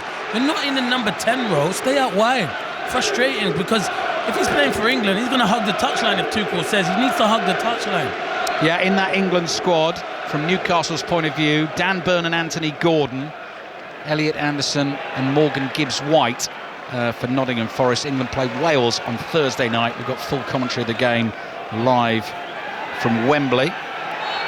Throw in Nottingham Forest. Peter Banks held play up for a brief second there. Savona then launches it down the right-hand touchline. Goes past Chris Wood. Quiet again inside St James's Park. Early stages of the second half. Botman forward to Joelinton. Little ball between a couple of Nottingham Forest players. Finds Guimaraes. He's fouled. Elliot Anderson thought about delaying the restart of the game there. Realised it was going to be a yellow card and stopped. He was caught in the act. Here's Elanga. Low cross in. Oh, Voltemar to let that run. Gordon's shot. That's blocked. Ball runs to the edge of the box. Good strength and tenacity from Gibbs-White. Outside of his right boot, just flicks a pass to Savona, who's in the right wing-back position for Forest here. Chow intercepts his pass forward. Another ball goes into the Newcastle half. Nothing Gibbs-White can do with that. And so Botman plays it across to Trippier. To Botman again. Forward to Guimaraes, just short of the halfway line. Central position. On to Joelinton and wide to Gordon. That's where Clinton wants him. Gordon down the left-hand touchline to Joelinton. He's tackled by Jair Cunha, the Brazilian centre-back for Nottingham Forest. And that'll be another throw for Newcastle. Newcastle fans get it going, ramp it up at the start of the second half. Here's Trippier. Trippier's curling ball, controlled by Elanga, 35 yards from goal, out on the right. Trippier side foots a pass now to Tonali. Elanga and Tonali exchange a 1-2. Loads of Nottingham Forest bodies around to win the ball back. Here's Anderson driving forward as he likes to do, holding off challenges. Then Trippier's caught him on the Achilles there, just on the back of the leg. He's fouled him on the halfway line. Anderson's gone down, and that'll be a free kick to Nottingham Forest. He's been hugely impressive again, hasn't he, Clinton? Elliot Anderson today. Yeah, he takes the ball ever so well in tight areas, and he drives with it. He backs himself to do it. I thought he was outstanding for England in the two internationals, the two games, and he deserves his call up again. If he keeps performing like that, he could be a star at the World Cup. Absolutely. Anderson picks himself up. Nottingham Forest restart the game. Anderson's first time ball goes past Chris Wood. Chris Wood, ever the willing runner, raises his eyes to heaven as the ball goes past him, then turns and chases and puts pressure on Nick Pope. Pope clears, headed forward into the Newcastle half. Botman is there. The ball thuds onto his chest. The giant Dutchman brings it forward. Trippier's made a good run for him. He wants Elanga to go whizzing down that right wing. He's given Elanga the ball. Takes on Williams. Gets that cross into the near post. Morato is there. Knocks it behind for the corner to Newcastle. Newcastle 0. Nottingham Forest 0. 5 minutes gone in the second half. Villa 1, Burnley 0. Palace 1 up at Everton, and Wolves leading Brighton 1-0 as well. And those games in the Scottish Premiership, 3 of them will be underway, so we'll keep you updated on those, and we'll be going racing shortly as well. The Prix de l'Arc de Triomphe about to get underway at Longchamp. Newcastle are taking the corner short. That's not worked. Trippier then has to compete for a 50-50. Anderson, has he caught Elanga? Elanga's gone down as if he has. No free kick given. It was right under the nose of the assistant referee. High clearance is awkward for Dan Burn, and Doy is pulling him back there. Burn just sticks to his task, wins the free kick, and just concentrates on what he had to do. Yeah, it won't surprise me if Murphy comes on for Elanga. He's not been as good today as I've seen him previously. Here come Newcastle with Gordon, attacking at speed down the left, cross in, that's awkward. Voltemar, what a save by Sells. Now, he cannot have known much about that. I don't know if it is Sells or it's actually blocked from Morata. You could be spot on, but because I think it's Morata who makes the mistake, and I think Voltemade should be scoring, but I think it's either a great block or a great save from Selzal. You could be right. Well, need to see that again on the replay. I mean, Selz stuck an arm up, which is what made me think that the ball had hit him, but it was Morato's mistake from the cross that it just sat up for Voltemade, and he absolutely hammered it with his right foot. Looked destined for the goal at close range, and somehow Nottingham Forest have kept it out. Gibbs White is down. He's won a free kick for Nottingham Forest. Here comes the replay. I think you might be right, Clinton. Because you know it's Morata that makes the mistake initially out. The ball in from Gordon's good. I don't know how they don't have enough bodies in the box. Yes, Morata. It is Morata with the block. It is because I think Voltemade, he makes the mistake and then does ever so well with the block. Yeah, Selz is not saving that. If it goes past Morato, Selz is going the other way. He's got absolutely no chance. Morato made the mistake and then made up for the mistake. Brilliant bit of defending in the end. Anderson, that was nearly a good ball to Ndoye. Ndoye was looking for that run in behind the Newcastle defence on the left. Chow plays it back to Pope. Pope clears up to the halfway line. Voltemade wrestling with Milenkovic. Ball is past Anderson. There's Tonali. Lays it back to Trippier. Guimaraes. First time pass is a good one. Tonali sees Elanga in space. Newcastle fans sense something is up here. Elanga into the penalty. Morato again sliding in. Makes the block corner Newcastle. Shouldn't let him get back at him, Elanga. It doesn't look like he's sharp enough at the moment. He should not be letting him get back at him. Once he's ahead of Morata, he should be cutting across him and going at speed, but great defending from Morata. And Morato has stayed down, so I think we might have a slight delay here before the corner. He's unlacing his right boot. The referee wants him to get off the field. Newcastle 0, Nottingham Forest 0. Let's take you to Longchamp, the Prix de l'Arc de Triomphe. Here's John Hunt. They're through the first quarter of a mile here. Just had a real heavy shower of rain, but now the sun back out for one of the world's great races. And hot as hell for Jessica Harrington's yard, based in Ireland, goes on. Minnie Hawk got a great start, the favourite, now just reined back into second place. The most prominent of the three Japanese runners is going up for a share of the lead. That's Croix du Nord with Los Angeles, who was third last year, very close up as well. Quisisana is only just in behind those, and then comes Aventure, strongly fancied. Aventure, last year's runner-up, in a good position this time around. Alohi Ali is next. That's another of the Japanese runners. Kalbana on the outside for trainer Andrew Balding. One of two British runners in the race is racing directly alongside Giavellotto. The other one trained at Newmarket by Marco Botti. The early back marker is Arrow Eagle. Gizora's well off the pace at the moment, so too is Lefard. Qualificar will have to come from right at the back end of the field, and Byzantine Dream under Oisin Murphy, the third of the Japanese raiders, is also 2/3 of the way down the field, racing alongside Sosi, who was last year's fourth. Taking up the running then, Croix du Nord racing through to the halfway stage. The Prix de l'Arc de Triomphe here, live on 5 Live. Byzantine Dream is just in behind those as one or two of them look around to try and make their move. Croix du Nord still with the advantage from hot as hell. Los Angeles, Minnie Hawk stalking them, going very strongly. Can she cap what would be a perfect year? Behind her is Dariz, who's got a very healthy turn of foot when good enough. After these, we've got Giavellotto and White Birch trying to stay on. Kalpana's now making ground down the outside with Quisisana and Aventure on the move as well. But Minnie Hawk bursts through, takes up the lead. They've still got a furlong and a half left to go. Minnie Hawk is being chased by Dariz, who's a length and a half away. Minnie Hawk driven out. Dariz is the only danger. Minnie Hawk being caught by Dariz. Dariz is starting now to get there on the outside. Minnie Hawk fights back in a thrilling finish for the Arc. A photo finish between Dariz and Minnie Hawk. The pair of them clear as the rain tumbles down again. That is a photo finish. It looks at first glance that Dariz may have got up to keep the prize in France. Mikel Barcelona on board. Minnie Hawk fought all the way, but Ali, I think it's just Dariz. We'll confirm that for you shortly. OK, thank you, John. The sound of thundering hooves in John Hunt's commentary, you cannot beat that on a 5 Live this Sunday afternoon. Newcastle 0, Nottingham Forest 0. Back to John to get that confirmed result shortly. Newcastle have won themselves a corner. Quite a lot's gone on in the last couple of minutes or so. We had a VAR check on a potential foul from the last Newcastle corner. Dan Burn went down in the box. Morato and he were wrestling together. That one was cleared. We've seen the continued physical battle between Voltemade and Milenkovic. Voltemade was fouled. Free kick wasn't given. That's got the Newcastle fans on the referee's back. Here comes the corner. This time Chow is down inside the penalty area, and so is Dan Burn. Morato's involved again. and the referee's got to try and get a grip on this. Unless he blows his whistle before it was taken, the free kick. If it's then taken in, he should then give a penalty if he feels there's a foul there.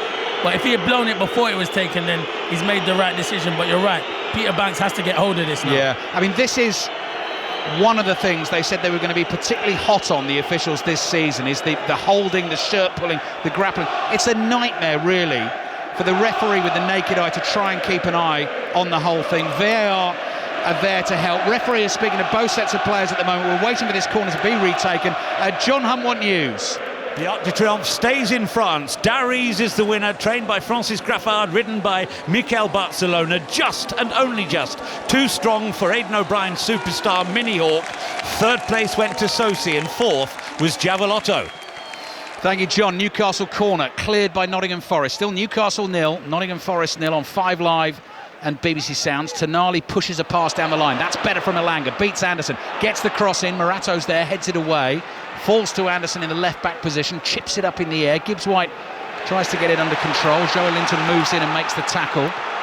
Trippier plays into midfield to Chow. Chow is still forward in the Newcastle attack. Wide it comes to Tonali. Tonali's crossing beyond Voltemade, beyond everyone. And it's a chance for Nicolo Savona to get on the ball for Nottingham Forest and pass it into midfield. And then Gibbs White knocked to the floor by Dan Burn. No free kick. Burn finds Guimaraes, edge of the area. Curling shot! It's an absolute stunner from the Brazilian. Brunei Guimaraes opens the scoring for Newcastle. Morgan Gibbs White is down hurt. Ange Postecoglou looks on, hands on hips, wonders whether the goal might get overturned. But you cannot take anything away from the finish. The touch from Guimaraes, he looked up, he saw the far corner, and he found it. And Newcastle lead Nottingham Forest by a goal to 0. Yeah, they want a foul. They think Dan Burn fouls Gibbs White, but forget about that. The VAR will have a look at that. Once Bruno Guimaraes gets into that position, the finish is outstanding. He just lends it and bends it into that top corner. What a finish, and what a player, by the way. So Bruno Guimaraes celebrates the goal. Nottingham Forest continue their complaints. Ange Postecoglou is like a statue here. He has not moved since that challenge went in on Gibbs White. No foul? Because look, when you see it again, I think Bruno gets a touch on the ball. And if Bruno does get a touch on the ball, Guimaraes, then it definitely ain't going to be a free kick. But once he gets into that, what a finish, by the way. Even though it's not right in the corner. It's been checked, the goal's been given. Newcastle lead Nottingham Forest 1-0. You're right, it isn't right in the top corner. But it certainly beats Matt Sells, who went with the outstretched right arm, went with the outside arm as he was diving across to his left-hand side. Nottingham Forest are behind. Ange Postecoglou turns away from the pitch, shakes his head. His team have got to find something for him here. Everton Palace latest, Maz Faruqi. David Moyes making 2 half-time Everton substitutions, Dibbling and Barry off for Alcaraz and Beto. But after a promising start in the second half as his side tried to get back level in this match, Palace are now building their way back into the second 45. We've played 59 minutes, Everton 0, Palace 1. Commentary on that game is over on Sports Extra 2. Newcastle leading Nottingham Forest by a goal to 0 here at St James's Park. Guimaraes trips Morato. Free kick for Nottingham Forest. Latest from Villa Park comes from Tom Gale. Villa 1, Burnley 0. Lovely build-up from the hosts, attacking the Holt end. 1-2 between Watkins and Marlin. The latter tackled in the box, fell to Rodgers. It was a Spider-Man spread from Dubravka to keep it out. It's Villa 1, Burnley 0. So commentary of that game is on Sports Extra. Everton Palace is on Sports Extra 2. If you want Wolves Brighton, that's Sports Extra 3. Here's Chris Coles, who's watching that one for us. Wolves still with that 1-0 lead over Brighton. 2 big moments in this game. Firstly, John Arias, big chance for 2-0 Wolves. 6 yards out, dead centre of the goal, blazed it over. And at the other end, Jorginho Ruter's volley finds Sam Johnston's save to keep the score at Wolves 1, Brighton 0. Half an hour left to play here at St James's Park. Newcastle now lead Nottingham Forest 1-0. Newcastle with just 1 Premier League win so far this season at home against Wolves. Burns lost it to Savona. Savona's ball might find Gibbs White in the Newcastle penalty area. Burns stretches in, makes the tackle. Gibbs White on the floor, still finds time to make the pass. It comes back to Yates. Newcastle back in numbers now. The cross will come in from Cunha. Chris Wood's there! Oh, and he didn't get a proper touch on it. It leapt up in the air. He tried to cushion it home on the half volley, and Botman was able to head it clear 2 yards short of the goal line. A difficult ball to finish that, Clinton. It is difficult, but the form Chris Wood was in last season, and he ain't been in that form this season. He finds the back of the net. It's a great ball into the box. Great ball. And he would have been offside. I'm just watching the replay, he would have been offside. Watching it there. And it is a difficult one, but he's got to get it on the half volley there. Golden opportunity. Premier League highlights, match of the day tonight, BBC One at 10:30, available on the iPlayer 2, of course, so you'll be able to have a look at that Newcastle goal and the challenge on Gibbs-White that led to it. Here's Ndoye's cross into the penalty, a header from Yates, is down into the ground and straight at Nick Pope. In the Scottish Premiership, Falkirk Rangers kicked off at 3. Kenny Crawford. 19 minutes gone, it's still Falkirk 0, Rangers 0, but so much action in this game. 4 minutes, Rangers had a goal disallowed. JD Gassama had the ball in the back of the net, but Mikey Moore on loan from Spurs was offside in the build-up, so that was disallowed. And then Falkirk giving as good as they're getting at the moment. It's Ethan Williams, with a ball in for Kyrell Wilson, who had a shot dragged wide. So Falkirk 0, Rangers 0. Ball forward from Trippier is overhit. Elanga can't get that. It runs to Matt Sells. Sells gets Nottingham Forest moving inside their own half. Morato's ball up towards Ndoye, intercepted by Trippier and nodded down. Newcastle will have possession. Ball wide to Tonali. Tonali into the feet of Elanga. Back to Tonali. Skips away from the challenge of Williams. Ball comes across to Joe Linton. Bit of 1-2 with Anthony Gordon. Next break in play will take you to Brentford. Manchester City's our commentary at 4:30. John Murray is patiently waiting with the team news. Here's Guimaraes, the goal scorer, slides the pass through the eye of the needle here to Trippier. Trippier's ball to Elanga. Good couple of touches there. Gets it back to Guimaraes. Dummies the cross initially. Looks for the 1-2 with Elanga. And Nottingham Forest able to bring it away with Ndoye, who is fouled. Nottingham Forest win the free kick, but they need a goal. They're trailing Newcastle 1-0. Here's John Murray with that team news. Yes, one change for Brentford from the team that started against Manchester United here, and that is Aya in for Ouattara, who's on the bench. So that very much looks like back to 3 central defenders for Brentford. And 3 changes for Manchester City from Monaco in midweek. On the bench today are Doku, Bernardo Silva and Stones. So the 3 who come in are Savinho, Mateus Nunes and Bob. Did he say Doku's not playing? No, I think Doku came in, didn't he? On the bench. Oh, you're right. You were listening. I wasn't. Unbelievable. What a part. He's not in your fantasy team, is he? Yeah, he is. Right. Oh, my word. There we go. Igor Jesus is coming on for Chris Wood. Ange Postecoglou. His Nottingham Forest team are 1-0 down. This is his 7th game in charge. He is yet to win one. He's making a triple change here because things have got to change. Callum Hudson-Odoi comes on for Dan Ndoye, and Amari Hutchinson is going to come on for Ryan Yates. So that is more of an attacking look now to the Nottingham Forest team. What's the latest in Celtic Motherwell? Gavin Wallace. It's still 0-0 at the moment. Ali, we've played, 20 minutes or so. Motherwell really taking the game to Celtic, who seem to be struggling a little bit at the back, but they have had a couple of half chances themselves. 0-0. OK, thank you, Gavin. Oh, goal at Villa Park now, Tom Gale. Villa 2, Burnley 0. Ali and the Holt End would have enjoyed this. Morgan Rogers, shake of the hips. He lays in Donyell Marlin and he thumps it past Martin Dubravka. Aston Villa 2, Burnley 0. Commentary continues on Sports Extra to Everton next. Maz Faruqi. I really don't know how Palace aren't 2-0 up, Ali. Jean-Philippe Mateta missing an absolutely wonderful chance. He had lots of time, lots of space, and somehow put it right of the right post with Pickford way out of his area and all out of position. Still, Everton 0, Palace 1, 65 minutes played. Still Newcastle 1, Nottingham Forest 0 here. 25 minutes to be played. Here's Elliot Anderson on the ball for Forest, back at his hometown club. Forward here to Igor Jesus, who couldn't hold on to it, but Anderson had continued his run and picks up the running for Forest, slides the pass down the right-hand side to Savona, back to Anderson again. Jesus calling for it, but Amari Hutchinson now gets on it. He was playing his football for Ipswich in the Premier League last season. He's tackled and he's got the last touch of the ball. So it's gone out for a throw into Newcastle. Palace still 1 up at Everton. We were discussing in the commentator's view Palace's brilliant start to the season. Well, continuation of form, actually, Clinton, from last season on this long unbeaten run. And John Murray dared ask the question to Ian Dennis, can Crystal Palace win the Premier League title? Are they actual contenders for the title? No, I don't think they're contenders for the title. I'm not getting ahead of myself, so definitely not at the moment, but it would have been nice if Mateta had put that in after we bigged him up earlier, wouldn't it? Squad strength, you think, for Palace? Yeah, that's the problem of playing Thursday, Sunday. It's difficult. Oh, good point, yeah. Turnaround is quick, but they're going well with it this afternoon. Here's Gordon down the left. Good running cross. Oh, very nearly found Elanga. Important header for Forest. Awkward for Gibbs-White. Jumps as high as he can to win the header. He's fouled as he went for it. Guimaraes barged into him. That is going to be a free kick for Nottingham Forest. So we're in that situation, Clinton. We're talking about Ange Postecoglou. He's not been in at Nottingham Forest long. At the moment, he's heading for another defeat.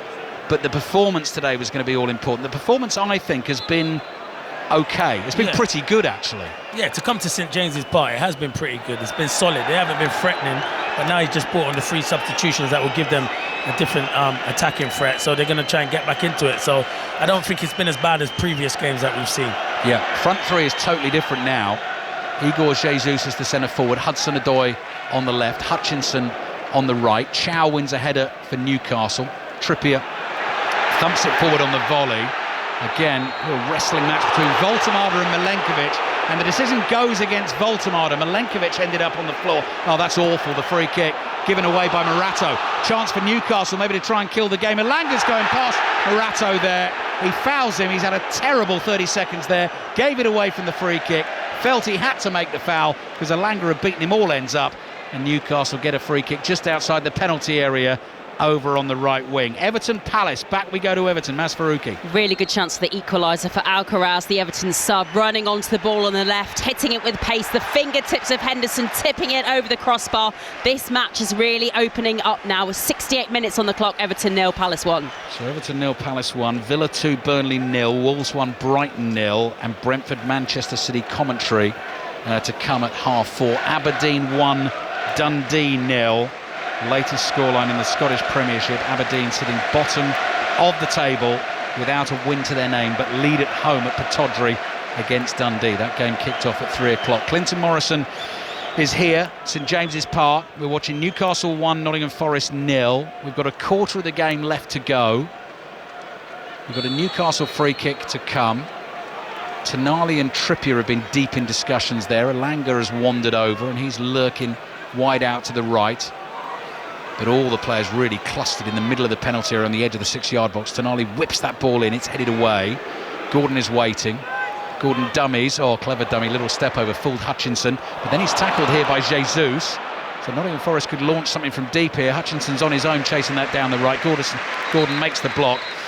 And that goes out for a throw-in to Nottingham Forest. So it looks, Clinton, like Newcastle are about to make a double change. Probably the wide men. Well, Murphy and Barnes are coming on. So I'm guessing Gordon and He usually can play Gordon through the middle, but he's not been one. I don't think the 2 wide men for Newcastle have been as effective as we've seen recently. So yeah, Anthony Gordon coming off. He was going to take the long walk round the pitch like you're meant to do, but he actually said, I can't be bothered with that. I'm actually going to jog. I'm going to come off as quickly as I can. So off he comes at a jog. And yes, Anthony Elanga comes off too. Penalty at Celtic, Gavin Wallace. Yeah, we had a VAR check for a handball inside the box. A bit of confusion as to whether McGregor or Iheanacho wanted to take it. Neither of them wanted the responsibility. But Kelechi Iheanacho now, he might go with this with his left foot. He's just got this angled run. The referee's blow his whistle. Takes a started run up, and he goes into the bottom right-hand corner. Kelechi Iheanacho for Celtic. Celtic 1, Motherwell 0. Celtic win today takes them to 17 points. Hearts, after their win in the Edinburgh Derby last night with the late goal, are on 19 points at the top of the table. Aberdeen lead Dundee 1-0, and it's still Falkirk 0, Rangers 0. Free kick, Nottingham Forest. 4th Premier League game under Ange Postecoglou. First one a very tough one, of course, away to Arsenal, lost 3-0. Got the point at Burnley with the 1-1 draw.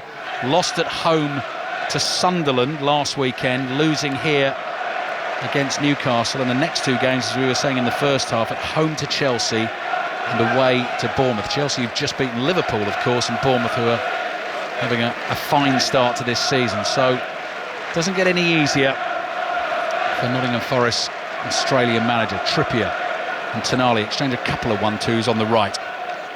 Guimaraes just knocked off the ball by Williams. Forest going to try and play out from tight spaces on the left here. Gibbs White, clever little chip. Anderson nods it down to Williams right by the touchline. I thought he kept that in. No, it's gone out. Throw in for Newcastle on the right. Leading 1-0. 20 minutes to play. And it's still going to be edgy here, Clinton, until they get that second goal. We'll hear from Clinton in a second. We're going back to Villa Park. Tom Gale. Villa 2, Burnley 0. Hosts close to making it 3. Matty Cash 25 yards out, similar to the range of his goal against Sunderland. Strike deflects off Esteve, and it's full stretch save from Dubravka. Villa 2, Burnley 0. So the Villa win would take them to 9 points. Wolves are leading Brighton 1-0. That would put them on 4 points. West Ham also on 4. Challenges flying in. Chow is down. He was caught by Jesus. Then Tonali was caught by Elliot Anderson. Anderson is going to offer him a hand to get him to his feet and sort of apologise. Not really. 19 minutes to play. It was like, and usually Jason Tindall loves to say something, but he didn't say that to Anderson. Maybe there's a respect there. Yeah. I've just got to scribble down the yellow card for Morato as well, which I forgot to do. Murphy on as a sub, plays the ball in from the right, doesn't find Guimaraes. Milenkovic chased down by Voltemada. The Newcastle fans love the work rate there from their centre forward. Here's Joelinton, who was the club's centre forward a while ago, but has now very much found his home in this midfield. Barnes moving at speed. Guimaraes nearly found him with the return pass. Newcastle haven't got it away just yet. Milenkovic took it round his own goalkeeper there. Sells wanted it. Milenkovic had already touched it, and he was like a striker. He dropped a shoulder, beat his own keeper, and cleared it away for a throw into Newcastle. Yeah, Selzy's got to come out early and just dive on the ball. I just feel he's worried there about getting kicked, and Milenkovic had to keep waiting. But the Voltemada and Milenkovic has been a great battle this afternoon, hasn't it?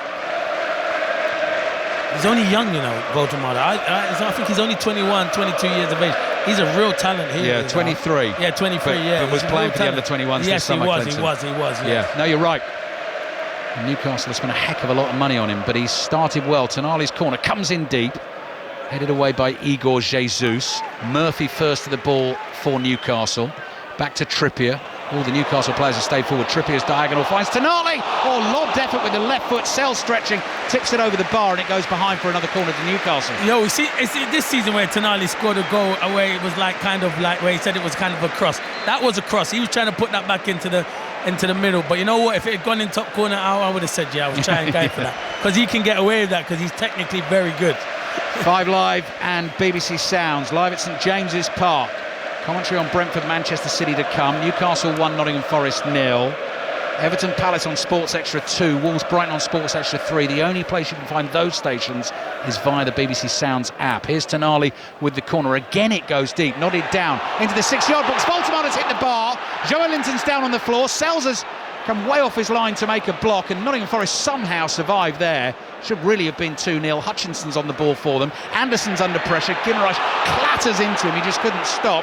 Knocks him over, and that is going to be a free kick for Nottingham Forest, who still trail 1-0. But Clinton, get your eyes on this little monitor on the left-hand side, because I'm not quite sure how Voltemada didn't score. I think he doesn't realise. To be fair, he's got Milenkovic in front of him, and he's just trying to poke it with the outside of the foot. He's so unlucky. I think if he's not in front of him, he drills that into the bottom corner. So it's instinct, but he'll be disappointed. But he's really unlucky. Yeah, you're right. Instinctive finish, stuck out a right boot, close range. Bit like the Gakpo finish yesterday for Liverpool, actually, from the Isak touch, just from that sort of range.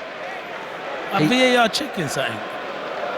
Well, he was. The referee was in his ear. He said he was checking, but I think he's cleared it now. Okay. Yep.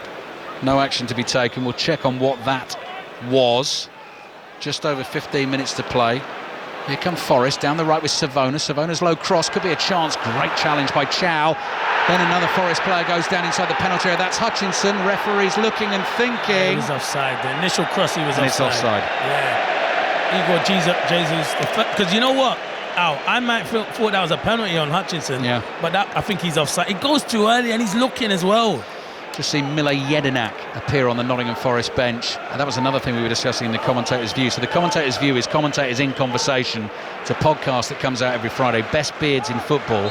And Jedinak and Ledley, when they played for Palace as a duo, as a midfield duo. How good are the beards, by the way? They've still both got it now, I think. I don't know. I ain't seen Ledley for a time. But you see Jedinak's beard. I mean, that's still very impressive. That's very good, very impressive. It suits him, doesn't it? Yeah. If he shaves that, he's a different man, isn't he? A little bit of grey in there now. There is. It's like a cliff face you could almost climb. Penalty at Everton, Maz Faruqi. Penalty for Everton. Iliman and Jai with the ball on the spot. A big pop at the cheeks as the referee blows his whistle. And he sends Dean Henderson the wrong way. And that's the equaliser for Everton. The substitute Irabuna brought down by Lacroix. edge of the Crystal Palace area. The referee pointed to the spot immediately, and Giles converted the spot kick. Everton 1, Palace 1, 76 minutes played. Commentary over on Sports Extra 2. What about Wolves Brighton, Chris Coles? Wolves still 1 up, very close to 2. Jurgen Strand Larsen has rattled the outside of the post. Well found on the left of the penalty area. Hit it well enough, but the post in the way. Still Wolves 1, Brighton 0. Nottingham Forest trying their damnedest here to get back in the game, to see the ball, to sort of mount meaningful attacks, but they've got to concentrate on the defence now, because here's Murphy on the dribble, on the right, Guimaraes. Couldn't control it, Milenkovic was with him, just put the pressure on him, and it got away from Guimaraes and went behind for the Nottingham Forest goal kick. So 14 minutes to play. Newcastle 1, Forest 0. Dylan Bakwa, one of the summer signings, is coming on here for Forest, 23-year-old Frenchman who signed from Strasbourg. He's coming on for Morato. What happens with players like McAtee? You signed him and he's hardly got any game time. He's a good young talent. Is he going to come to Forest and never get the game time that was, expected? I just find it strange. These young players go to play. Could have probably just stayed at Man City and sat on their bench. 12 signings in the summer. I mean, that's something else that Ange Postecoglou is working with as well. Not really signed for him, of course. Signed for Nuno Espirito Santo, who then obviously disappeared early on in the season. Here's Voltemade, who could have made the game safe for Newcastle, but hit the crossbar. Milenkovic plays across his own penalty area to Savona. Back it comes here to Gibbs-White. He's outside his own box.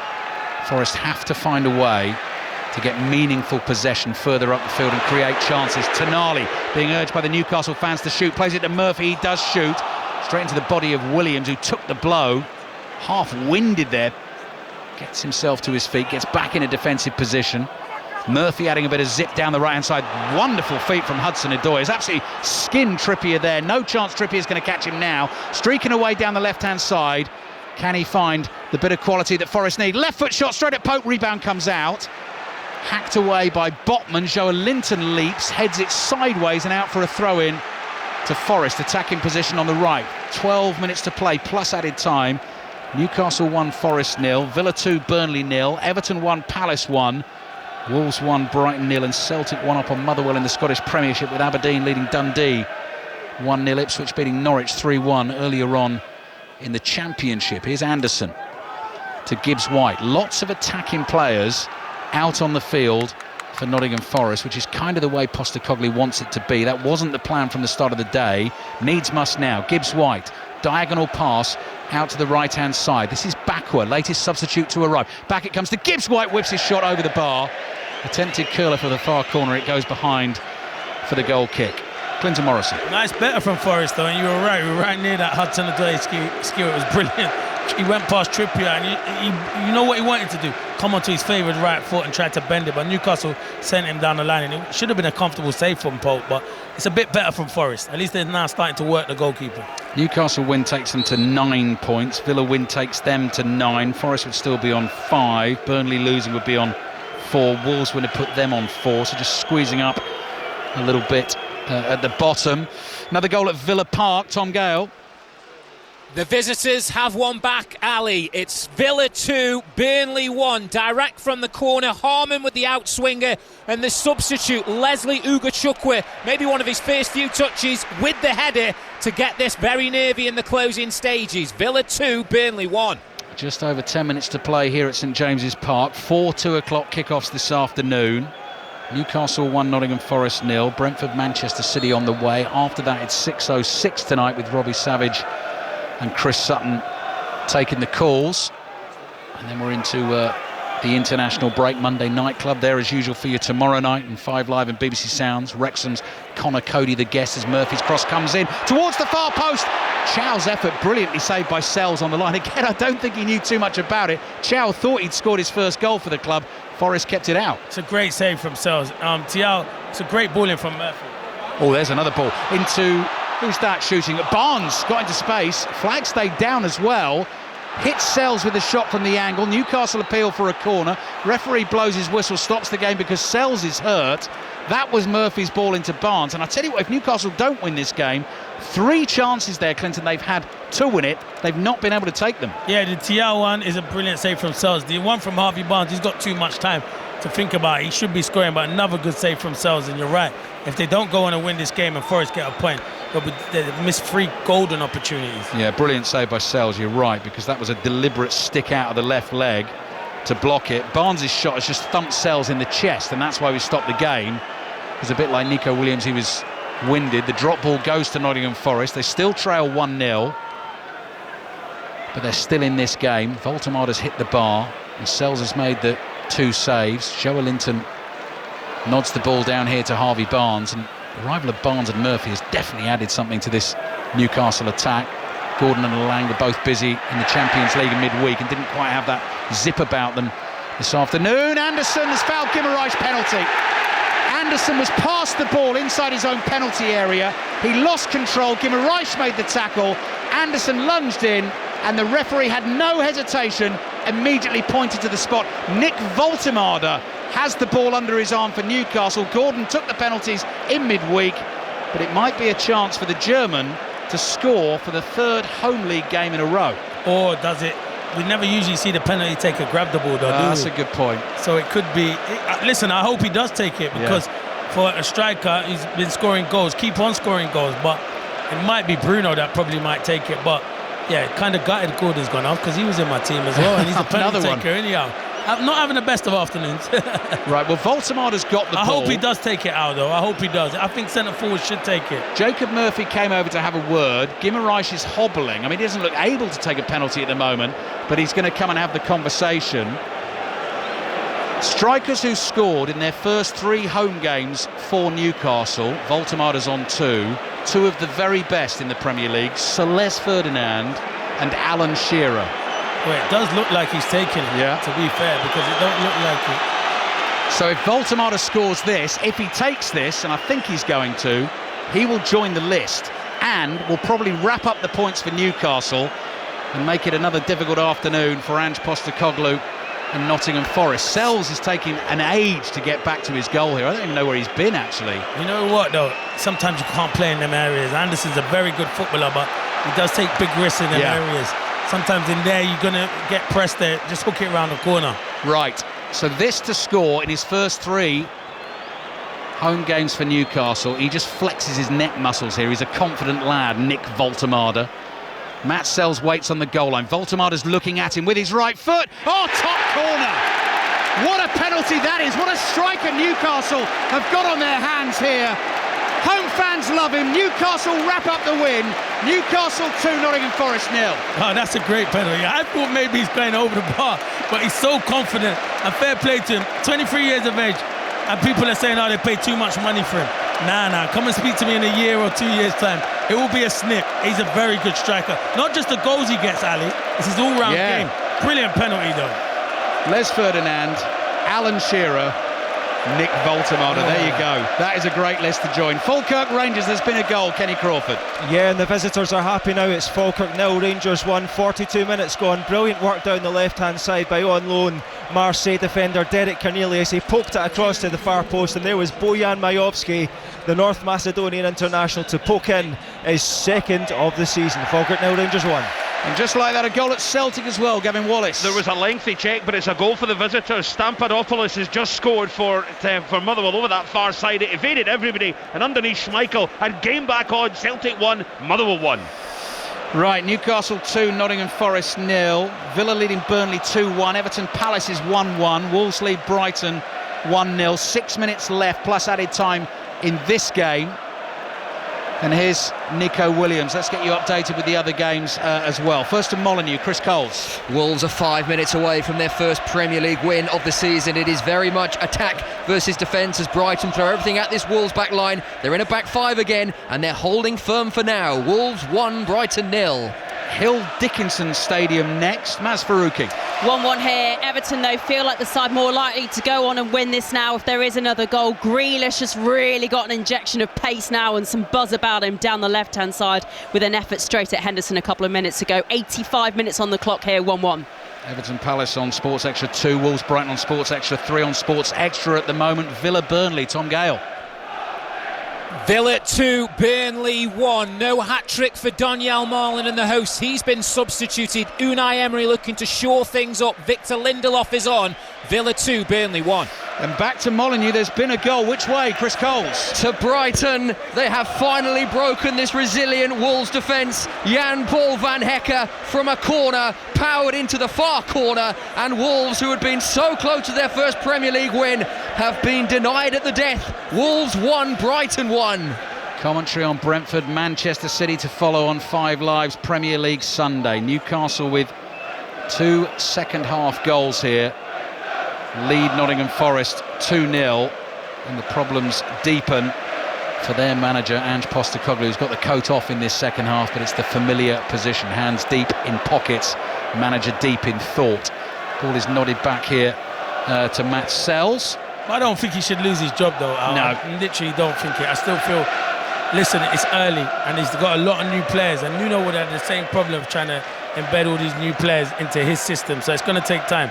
They've signed a lot of players. It's Clinton Morrison with us here at St James's Park. Gibbs White chasing a ball inside his own half, gets there first ahead of Jacob Murphy. 3.5 minutes here for Nottingham Forest to try and find 2 goals under both managers, Nuno and Ange Postecoglou. Bottom line is, if this is a defeat, 9 games without a win, the only win this season on the opening weekend of the season when all seemed rosy. They beat Brentford at the City Ground by 3-1. Anderson makes the run forward. Those look like tired legs. He was never going to get there anyway. It bounces once and it's into the arms of Nick Pope. Rolls it out to Tonali. 87th minute of the game. Double change coming for Newcastle. Well spotted Clinton. I can see Lewis Miley. Asula, I think the other one is. William. I saw him just come up. Asula, young Danish striker, waiting to come on too. And this is going to be Newcastle's only their second Premier League win of the season. The other one came at home against Wolves, who they beat 1-0. Defeat so far at home to Liverpool and Arsenal this season, and 3 0-0 draws away from home. So the 2 young Newcastle subs wait to come on. We wait to hear whether there's going to be any more late drama in the other 2 o'clock kickoffs in the Premier League. Anderson's ball here to Hudson-Odoi, back to Anderson. Anderson across to Gibbs White on the halfway line, playing deep now for Nottingham Forest. Time fast running out though. Savona goes wide to Bakwa. Bakwa's got Hutchinson next to him. I think the players there's so many attacking players on the field now, they're sort of working out whose space is whose and where to go. Gibbs White side foots a volley pass here to Hutchinson, because Hutchinson and Bakwa are both out there wide on the right hand side. Hutchinson sees Williams 35 yards out in a central position. Williams goes straight back to the right hand side to Gibbs White. Gibbs White ball finds Bakwa down to the byline. Cross comes into the far post. Murphy is there for Newcastle, has time to chest it down, no pressure as well. The ball bounces, clears it away on the spin. Cunha lobs it up in the air. Williams is there, back to Cunha, does well to chest that down. That came at speed. Gets it on the floor to Milenkovic and forward to Gibbs White. Nottingham Forest still giving it everything here. Hudson-Odoi has the beating of Trippier for pace. Goes streaking down that left-hand side, cut back into the penalty area. Layoff from Hutchinson is back to Gibbs White, just outside the Newcastle box. Anderson, wide to Hudson-Odoi, cross into the far post. Pope stretches and grabs it at the second attempt. 90th minute of the game. Newcastle 2, Nottingham Forest 0. Newcastle going into the international break on the back of a win. Next up for them, Brighton away, as Barnes chases a long ball forward, and Milenkovic just has enough to get a touch on it. Comes off one of the 2 of them, and Sells dives and keeps the ball in play inside his penalty area. They might not get on. No, that's what you worry as a sub. When you know it's this late in the day, you're hoping there's 6 minutes of added on time. There'll be a little bit. Yeah, they will be. At the end of the game. Chance for the 2 young lads to get on. Newcastle will fancy a third. Barnes did say 6 there, you know. He oh, right. Listening to us. I think so. I don't know. Yeah, Barnes looks hungry for a goal. Voltemada keen for another as well. He's still working hard defensively. Eventually gives up the chase on Williams there. Here we go then, Clinton. 4th official Rob Jones about to hoist the board in the air. 6 minutes of added time.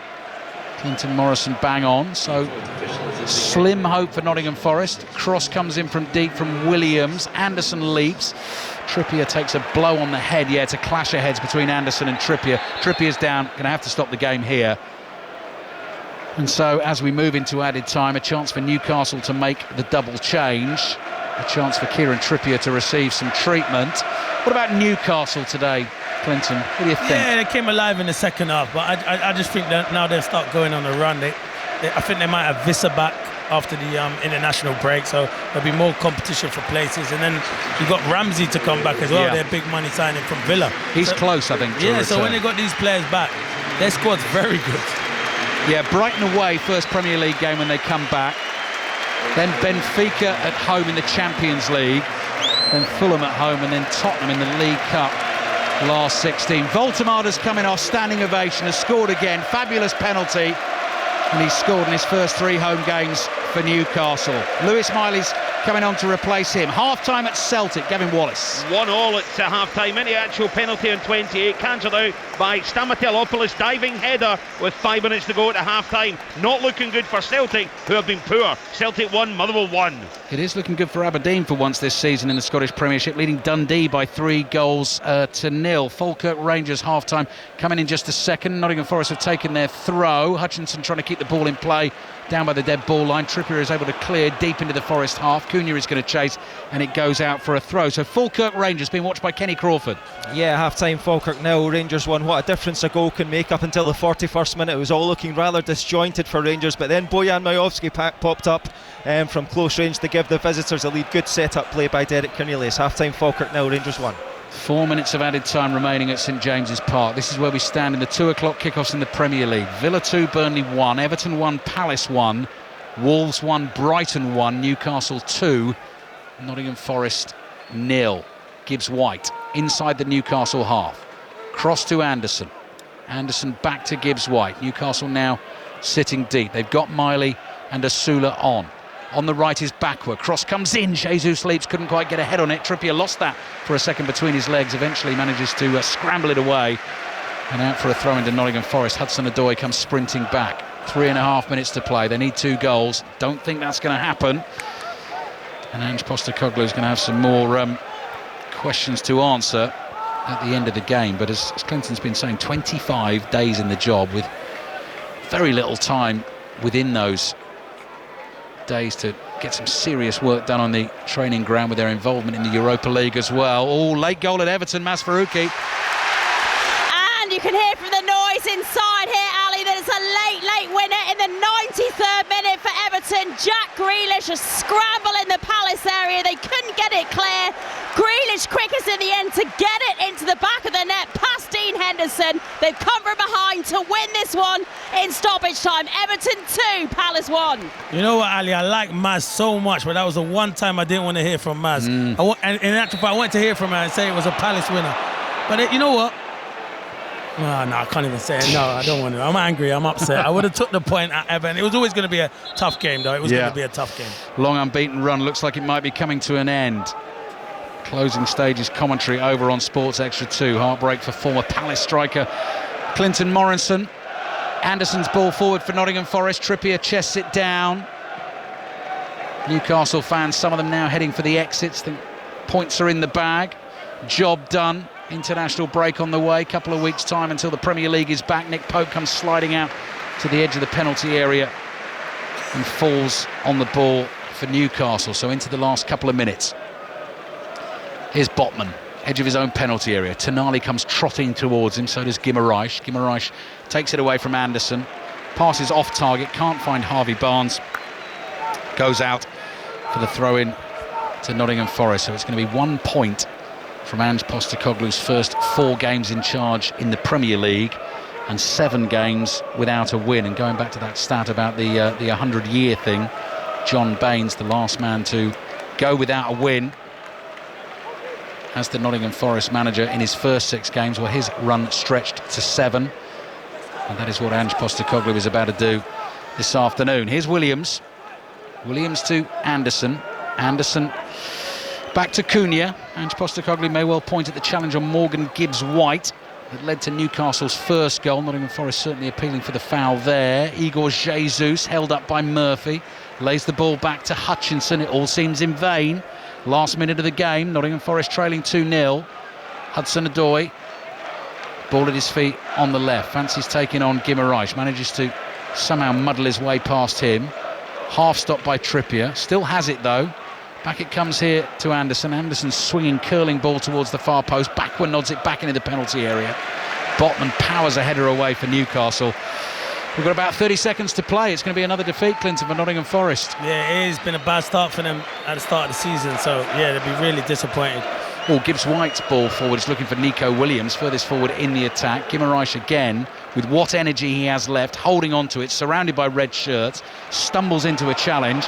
Now, could we get a late third on the counter? Jacob Murphy tries to beat his man on the halfway line, runs away from a tired Elliot Anderson, gets past Cunha, left-footed strike is straight at Sells. That could have been a magical finish for Newcastle. That is the end of the game, though. Newcastle take the points. Only a second Premier League win of the season for them. They've beaten Nottingham Forest 2-0. And the winless run for Ange Postecoglou goes on. 7 games in charge, yet to win any of them. 1 point from the first 4 Premier League games in charge. The performance was all important today as well. And certainly in the first half, Nottingham Forest impressed, but Newcastle, Clinton Morrison, too strong for them after the break. Yeah, far too strong. Newcastle were nowhere near it in that first half. So whatever Eddie Howe said at half-time, good managers, you get a response from your players. They've got top players in there, and they were outstanding in the second half, in cruise control. Yeah, Forest didn't really create anything in the second half. He brought on his subs, and there was a bit of impetus in Forest. But yeah, it was always going to be hard to come here from St James's Park, but I don't think they need to be rash by getting rid of Ange just of yet. Like, you know what? The next international break in November, he's got time to work with these players, some of these players, even though most of them are internationals now, Al, so they'll be away. But you're right when you said it. He needs more time on the training ground. Next 3 games, not easy for Nottingham Forest, but then no game at the moment is. Chelsea home, Porto home in the Europa League, and Bournemouth away. The 3 points belong to Newcastle. Bruno Guimaraes and Nick Woltemade, the 23-year-old German, who scored a fantastic penalty, sort of reminiscent of Alan Shearer in a way. Went for that top corner, not quite with the power, but the Newcastle fans have a new centre forward they absolutely adore. Newcastle 2, Nottingham Forest 0. We'll be back with the two of you very shortly, guys. The full-time whistle's just gone at Molineux. Wolves still winless. Chris Coles. And denied by a late goal against Spurs last week. Rinse and repeat against Brighton today. These are costly goals against for Wolves. Jan-Paul van Hecke's header from a corner in the 87th minute for Brighton, cancelling out Barbara Bruggen's own goal in the first half. Wolves had numerous chances to make the game safe before Brighton's equaliser. The best, John Arias blazing over from close range, and Jurgen Strand Larsen hitting the post. Brighton weren't offering anything particularly meaningful until Van Hecke's goal. 3 minutes from time, 7 Premier League games without a win for Wolves. Brighton now unbeaten in their last 8 against Wolves. Wolves 1, Brighton 1. Crystal Palace's 19-game unbeaten run looks like it's about to come to an end at Everton. Maz Faruqi. Yes, seconds away from ending. We think, Steve, we've played past the 8 minutes of stoppage time allocated at the end of the second half. Still Everton 2, Crystal Palace 1. That Jack Grealish goal, I'm not sure how much he meant it, but he got something on it in the Palace area in that scramble. Looks to have given Everton all 3 points in this match, and looks like they're going to keep the really impressive run going here at their home stadium. The Palace fans over in the far corner, who were bouncing at half-time, look very subdued now because, as you say, that incredible run that's stretched back, unbeaten for them in all competitions back to mid-April, looks like it's seconds away from coming to an end. Burnley look like they will head to the international break in the bottom 3. They're at Villa. Tom Gale. Aston Villa 2, Burnley 1, Steve. We're in the 98th minute and players stopped for a good 3 or 4 minutes. It's Emi Buendia. He's stayed down. We've had the stretcher on. Thankfully, the Argentine is sitting upright now. He's still on the deck. It was Zion Fleming, the Burnley striker, who was protecting the ball. As you do, you put your arm out. It did appear to raise upwards and hit the chin of Emi Buendia. He stayed down a long time receiving treatment. By my money, we've still got probably another 3 or 4 minutes of stoppage time to play once we resume, where it's currently Aston Villa 2, Burnley 1. Back to Longchamp, John Hunt. 3 furlongs to run, Steve, in the latest of the big races on Arc Day. It's the Prix de l'Opera. This is for older fillies, and at the moment, Barnavara strolling along with the lead for Jessica Harrington, but being chased by Tamfana, Killian Queen, and also We Might Take the Long Way is also trying to mount a finish. Nicarani, the German filly, is trying to stay on in behind them, and so so too is one look. It's getting desperate now, a furlong to go for Barnavara. Barnavara as now out of the pack. See the Fire finishes off well. Barnavara's very game indeed. Barnavara from See the Fire as they bunch up to challenge as well. Barnavara, I think, just from See the Fire, and one look who also finished off very strongly indeed. There was no joy for Jessie Harrington in the arc itself with Hot as Hell, but I think her runner here, Barnavara, under Shane Foley, has just clung on to win by a head or so in the Prix de l'Opera. They're still playing at Everton and Aston Villa. We'll let you know when the full-time whistles go. Our commentary game on 5 Live finished Newcastle 2, Nottingham Forest 0. Ali Bruce Ball and Clinton Morrison inside St James's Park. Right, Clinton, it's not a question of whether or not Ange Postecoglou deserves to be under scrutiny. The fact is, as we've learned, he is. So we knew going into this game, our understanding is that if they didn't either get a result or perform well, that could be that for him. So how would you describe their performance? Because that's what it is going to come down to for him now. Yeah, see, it's a difficult one, to be fair, because even if you perform well and you lose the football match, I don't care. Football's about winning football matches. At the moment, they're not winning football matches, so pressure's going to be on the manager. And it looked like he set up his team to come here, because if he tries to go toe-to-toe with Newcastle, I think that the scoreline would have been more. So they were defensively nice and solid, tried to play on a counter-attack. But you knew, Crossy, as soon as Newcastle made it 1-0, the game was going to open up. And then the Forest would struggle because that's been their problem. But it was a problem when Nuno was here as well. Towards the back end of last season, they weren't winning football matches. They brought in a lot of players. It is going to take time, but I think it may be a bit too early to get rid of Ange. I always said, and we spoke about it before, these Forest fans didn't want Nuno to leave, so whoever came in, they were never going to want him. Steve, that's the conflict as well for Ange Postecoglou, because if we're saying, in particular with his job on the line, if he's going to be judged on that performance, that's not really the way that we know his teams play, but he set them up today, a bit like Tottenham at the end of last season in the Europa League, to contain and play on the counter and make it uglier, and it was working for a while. Then obviously when they go behind, he has to change it and all the attacking players come on. But I think deep down, if he wants to be judged, and gets more time to be judged, he'll want his team to be judged the way that he wants them to play. So it'll be really interesting to see how he sets them up in the next couple of games, because like I say, those next few games are really tough. Chelsea and Bournemouth in the Premier League, and Porto, who are going great guns in the Portuguese League, they've got them at home in the Europa League. You know what, Ali? You know what his best bet to do? If you're going to lose your job playing your way. Don't try to be different. He had to be different there, because he's, as I said, if you play the way you want to play, he's going to struggle. Because what he has to realise is, at Tottenham, when they're fit, he has Mickey van der Ven. He's one of the quickest around. And Romero, you can leave 2-on-2. Milinkovic and Morello at times, when it is the first paired choice, they're not as quick like that. So if you leave them 2-on-2, and you know what, he has got injuries. Ola Aina was one of the best right backs. He's out for a long time. Yeah. So it is difficult for him at the moment. He's got Zinchenko that's out. But you can't make excuses. And the owner won't have excuses, because the owner is very ambitious. Thank you very much, you two. So Newcastle 2, Nottingham Forest 0, full-time score. We're in the 113th minute in 2 other Premier League games.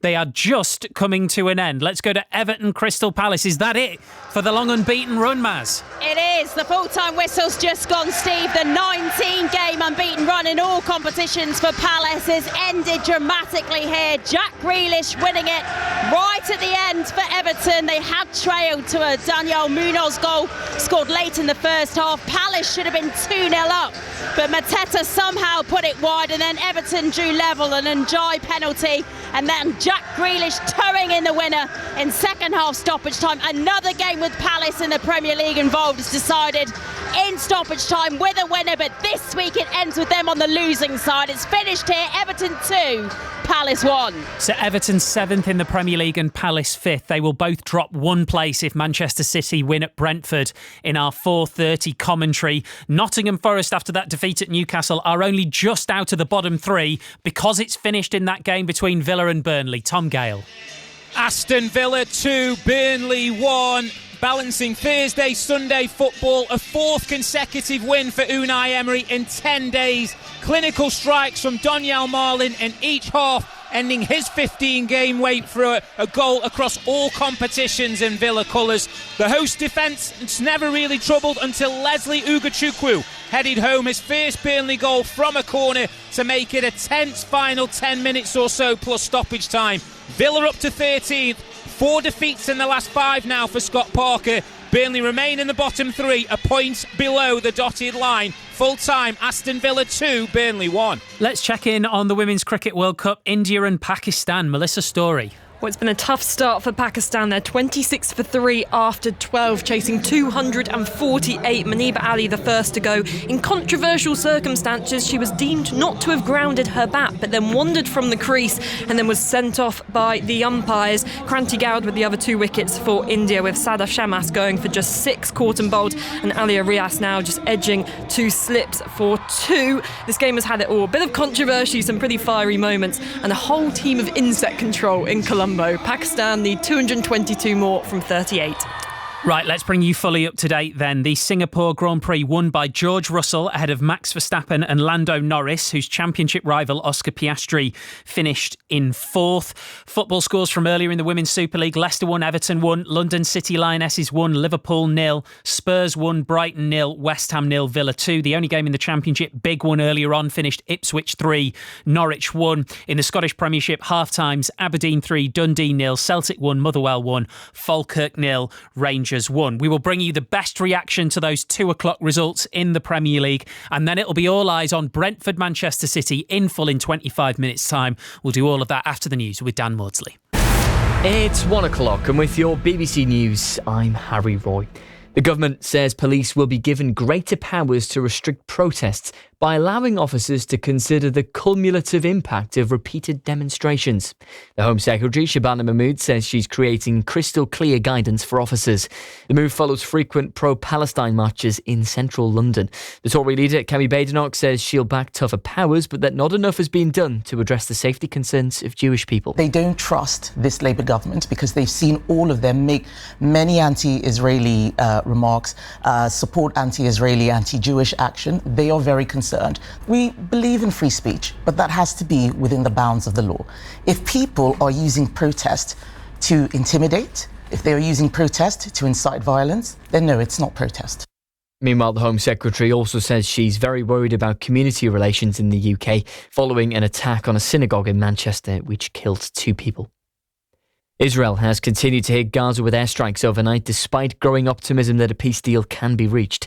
The Israeli Prime Minister Benjamin Netanyahu says he hopes to announce the release of all remaining hostages in Gaza in the coming days. Hamas has agreed to free them but wants further talks on other terms in the peace deal. Now, Bridget Phillipson admits that Labour will have to battle to fend off the rise of Reform UK, including here in the North East. We know that we're in the fight of our lives where it comes to reform. In the region and right across the country, we've got big elections coming up, yes, in Sunderland, in local elections, and of course in Scotland and Wales. So 2026 is going to be a big year. That's the Education Secretary, Horton and Sunderland South MP and Deputy Leader candidate there speaking on the BBC's Politics North, which went out on air this morning. Meanwhile, Kemi Badenoch, who we've already heard from, is pledging to deport 150,000 illegal migrants a year if her party wins the next election. The Tory party conference in Manchester is underway. Now, drivers are advised to plan ahead before the next stage of improvements start on Newcastle Central Motorway. Lane restrictions and weekday overnight closures have been in place on the northbound carriageway since mid-August. But from tomorrow morning, the Central Motorway will be reduced to 1 lane in both directions during the day for the next 16 months.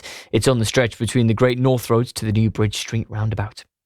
A section of the Tyne & Wear Metro is to close for a week at the end of this month to allow a new track as well as a junction to be installed. The closure is between Benton and Wallsend and will last from the 26th to the 31st of October, with a planned reopening on Saturday the 1st of November. Next, say replacement buses are going to be provided during the closure. Now, members of the armed forces have been permanently honoured at Sunderland's National Veterans Walk. Names of service personnel, both living and dead, are carved into granite slabs and placed around the cenotaph at Mowbray Park. Tom Cuthbertson came up with the idea after his son Nathan was killed in Afghanistan in 2008. He says it's a proud monument to those who have served. It's such a magnificent turnout every time we open the fairs. It's such a great turnout. It shows you what people think of the forces, the families and that. And in Formula 1, the 5 red lights have just gone out at the Singapore Grand Prix. Britain's George Russell qualified on pole position in what was a bit of a shock, ahead of Max Verstappen in second and McLaren's championship leader Oscar Piastri in third. The Mercedes driver says it's one of the best poles he's ever earned. Very unexpected, to be honest. It's been a weekend where I've been struggling for confidence. I had my first crash of the year yesterday, which knocked me back even more, but I saw my teammate performing pretty well through the practice sessions, which sort of gave me the confidence that there is performance in the car. The weather for the northeast is still going to be windy. Those after effects of Storm Amy still around, but it will turn more cloudy as we move through the afternoon. Highs out there of 15 degrees Celsius. Meanwhile, tonight it is going to remain cloudy but dry at first, and a few spells of light rain will move in from the west during the early hours of the morning as well. That is your latest BBC Radio Newcastle news. Total Sport Northeast. BBC Radio Newcastle. Free kick in the middle of the park. Ilanga. Space for the cross. It's a good one, but Voltemada just couldn't get there. Tonali follow up. It's in. Sandro Tonali. It took a big deflection, but the Italian celebrates and gets the congratulations as Newcastle United take the lead in Brussels. Gordon against Sherpen from 12 yards. Newcastle United's penalty. Anthony Gordon from the right boot, bottom corner, sending the keeper the wrong way. Confidently dispatched by Gordon. The referee's whistle has been blown, and Anthony Gordon scores for the second time tonight. Goes into the same corner, the bottom right. This time Sherpen went the correct way, but he couldn't get near it. Now Gordon's made a challenge on the edge of the area. Barnes on for Osula, and they've got a runner. It's Lewis Hall up the right wing. Osula could roll in. Barnes, he does. Harvey Barnes with a big opportunity, which he takes. And the substitute extends Newcastle's lead. Harvey Barnes is always good for a goal, and on the break they finish the opportunity. Gordon up to Osula, good centre forward play, and Barnes with a little chip finish past goalkeeper Sherpen at the near side. In the 81st minute, Union Saint-Gilloise 0, Newcastle United 4. The biggest Champions League away victory in their history. They found the net 4 times in Brussels. Hopefully a turning point in front of goal for the Premier League's lowest scorers. Well, I think we've got to try and use it to be that for us. Goals breed confidence. There's no denying that. If you are a free scoring team, or you believe you can score in any situation, the energy levels, the feeling within the group goes through the roof. And we've had that here for a long time. This season's probably been the early season's probably been one of the only times where we've sort of struggled to translate that on the pitch. But I'm a firm believer that if you continue to do the right things, and we've got good players, that will come back. But of course the Premier League's different, so it's a different beast totally. And we have to continually prove that we can be the team that we want to be. Looking for their second Premier League victory of the season in what is their 7th match of the campaign. Up against a struggling Nottingham Forest, no win in the 6 matches under their new manager Ange Postecoglou. Good opportunity for Newcastle United, you would think, before the international break and 2 weeks without a fixture, to get 3 points to hopefully take them up the Premier League table. We'll bring you commentary right here on BBC Radio Newcastle and the BBC Sounds app from 2 o'clock. Newcastle United unchanged for this one. Pope in goal, Trippier, Chow, Botman, Byrne. Midfield of Bruno, Tonali, Joelinton, Ilanga and Gordon either side of Voltemada up front. There's no Lewis Hall today in the squad, and no Jacob Ramsey either, despite pre-match suggestions from Eddie Howe that the midfielder might be fit and available after 5 weeks out with an ankle problem. So the bench is Ramsdale, Cher, Lascelles, Barnes, Kraft, Osula, Murphy, Willock and Miley. Newcastle's goalkeepers and goalkeeping coaches are the only ones on the pitch at the moment, and a smattering of supporters inside St James's Park in the sunshine. We will hear from Eddie Howe in a bit more detail across the next hour, and we'll get the Nottingham Forest perspective as well. Let's say good afternoon to John Anderson. Ando. Razor, how are you? Very well, nice to see you. I just wanted to start today, before we talk about the match, Ando, by reflecting on the sad news from last night when it was announced that the former Newcastle player, former goalkeeper Willie McFall, who went on to manage the club in the 80s, had died at the age of 82. Now for 3 years in the 1980s he was your manager here at Newcastle United. What sort of man was he? He was a great fella, Willie. He really was. He was very unassuming, very quiet, When I first arrived at St James's, he was reserve team coach, and he was just a great fella. Then became first team coach under Arthur Cox and then Jack, and then when Jack left, he got the manager's job. Finished 8th in his first season. Had a real good season, but he was very sad news when I heard it last night, because as I say, very unassuming man, just very quiet, just got on with it. He was a lovely fella. A goalkeeper who won the Fairs Cup in 1969 with Newcastle United, so a key part of that legendary team. And then for 3 years in the 80s, Willie McFall was manager. Obviously had some fantastic players, didn't he, to work with in that time, but it wasn't always the most comfortable period in Newcastle United's history. No, there was an awful lot going on off the pitch.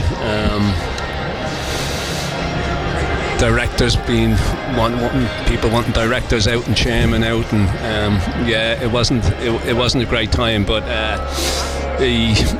as I say, his first season as manager, we finished 8th. He had Gaza, he had Beardsley, had Wadler for a spell. So it was, he was just black and white through and through as well. He'd been here a long time, as player, as reserve team coach, as first team coach, and then obviously as manager. He moved back home to Northern Ireland, but he came back. He used to come back for games. Seeing him a while back, and knew he hadn't been well, and he wasn't in the best of health, but saying that, it still came as a shock when the news arrived last night. Well, we send our condolences to the family and friends of Willie McFall, the former Newcastle United player and manager, whose death at the age of 82 was announced last night. And Newcastle's players today against Nottingham Forest will be wearing black armbands as a mark of respect. It's BBC Radio Newcastle and an unchanged team today, Ando, which... Not surprised. I'm not surprised, because obviously it would have been an international break coming up. It's not as if you're going to play today and then have a game next Saturday, or a midweek game or what have you, so it doesn't surprise me that he's named an unchanged side, a side that went away and won so convincingly in the Champions League. It was a real good performance to score 4 goals. We need to translate that now into the Premier League, against the Forest side, who since Postecoglou's come in have really struggled. He's come in, he's changed the way that they play.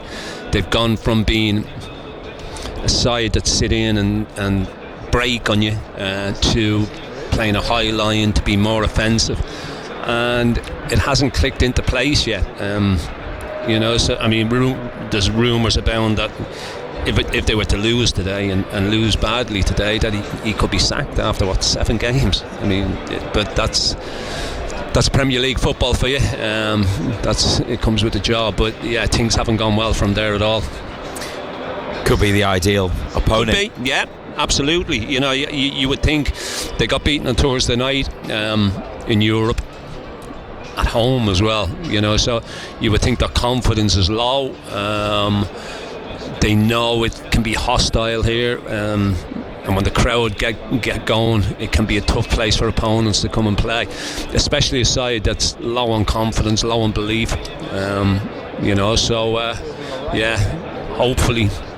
Hopefully we can put them to the sword this afternoon. And Newcastle unchanged. Forest have made 4 changes from their Europa League defeat by 3-2 at home by the Danish club Midtjylland on Thursday night. That was the first European home fixture for 29 years for Nottingham Forest, and it obviously didn't go the way that they were hoping in what is a tough run under Ange Postecoglou. This is his 7th match in charge. He's made 4 changes.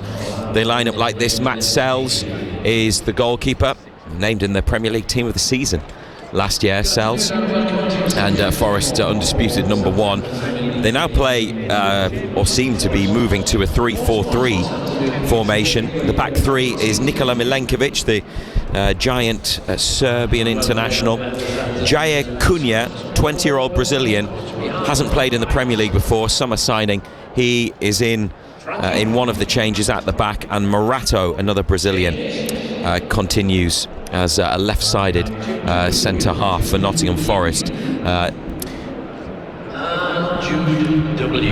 And across the middle, I've just been shown a note there just about Lewis Hall, by the way, why he's not in the Newcastle squad. He's just picked up a slight injury that requires further examination. It was a hamstring problem, that's why he's not involved today. So back to Nottingham Forest after we were interrupted there. On the right hand side, Niccolò Savona, who is an Italian under-21 international, a defender who can play as a wing-back. Ryan Yates comes in for his first Premier League start of the season, and Elliot Anderson partners him in central midfield with Nico Williams on the left. And then the front three described as 2 number 10s and then a striker. Dan Ndoye, one of their summer signings, effectively the player they brought in to replace Anthony Elanga after he came to Newcastle. Morgan Gibbs-White, who they kept hold of despite strong interest from Spurs in the transfer window, and Chris Wood is back to lead the Nottingham Forest attack. He's got 3 goals this season, including a late penalty the other night. Nottingham Forest bench: John Victor, the goalkeeper. Murillo, who has a slight injury, would normally start. Ibrahim Sangare, Callum Hudson-Odoi, Nicolas Dominguez, Igor Jesus, Brazilian striker who has 4 goals this season. Amari Hutchinson, who they brought in from Ipswich in the summer. James McAtee, another summer signing acquired from Manchester City. And Dylan Bakwa, another new player, a winger who was brought to Forest from Strasbourg. They spent £180 million in the summer for what is due to be a big season for them back in Europe, but it hasn't gone particularly well so far for Nottingham Forest. Change of manager and struggling. Newcastle United looking for their second Premier League victory of the campaign. It's interesting, isn't it, how they got 4 goals the other night, got 4 against Bradford. You'd say the standard of opposition much lower than what they would face in the Premier League. They've scored goals in the other competitions, but not in the league yet, and that's been a hallmark of Eddie Howe's Newcastle United. Goal scoring, attacking play, being really good and exciting to watch, and they haven't been quite there yet in the Premier League. Could Wednesday night in Europe, could that help them get closer to where they want to be? You would hope so. Look, you can only beat what's put in front of you. Beat Bradford comprehensively. Could have been an awful lot more. Could have been an awful lot more the other night. Okay, they weren't. Neither of those sides were of the standard of Arsenal. You know, I thought Arsenal were very good on the day, actually. Watched them again yesterday. I thought they were very good against West Ham as well. But good side. The 2 sides that we put forward by weren't of that standard, weren't of that calibre. But opportunity today, I feel. Can't remember the last time Forest kept a clean sheet. You know, they've conceded goals left, right and centre. I think I've seen something, was it 16 games, I think, since they've kept a clean sheet. So, you know, the signs are there. You would think that front three, especially Elanga and Gordon, will have got a great deal of confidence out of the other night with the performances. You know, Elanga was on fire on that right side. Gordon looked back to his hungry best as well. Valdemeda, the goal, it's a sublime flick. You know, people say, "Oh, just hit him." Didn't just hit him. He knew exactly what he was doing. It was a great flick. You know, so look, it is an opportunity for us, as I say, against the Forest side, whose confidence is very, very low, who haven't adapted to the new manager, you know, and a lot of pressure on him, a lot of pressure on his players to deliver. So yeah, as I say, hopefully we can get our season really up and running here today. As you mentioned, Anthony Gordon scored 2 penalties in Belgium. Anthony Elanga got the man of the match award, and then that flick from Nick Voltemade to divert the Sandro Tonali effort into the back of the net was given to Tonali initially, but then after looking at replays it was clear that Voltemade got that touch, and a significant one and an intentional one too. And what it means is that Voltemade has scored for Newcastle United in 3 of the 4 games that he has started. He does things on the pitch that you don't necessarily see coming, and in a sense that his feet and his ability to manipulate the ball in tight areas is very, very good. I think the players, most importantly, are beginning to understand his game on the pitch. As I said before, we had limited training time, so from that side we're not really doing a huge deal in between games to develop those relationships. It's on the pitch that it's happening, and you can see the lads really trust him with the ball, which is a great thing. I think when you're a player in that position, that your teammates want to give you it, they trust you, they know you're going to retain it in the best way possible. But his link play the other day, bringing the wingers into play, was of the highest level. The psychology factor, the responsibility that comes with the position, not everybody can take that here. I felt immediately when I spoke to him he could, and that's sometimes a gut feel rather than any statistical data that you can get. And you look historically, the players in that position have had the best careers here, have all had that ability to absorb pressure and go maybe games without scoring, but still retain that belief in themselves. I think ultimately it comes down to that inner drive and that inner self-belief. It's absolutely crucial for any player in that position. Eddie Howe talking about Nick Voltemade. Does seem like he can handle the role, any pressure that comes with it, the change from playing in Germany to coming to the Premier League and a big money move for a big club.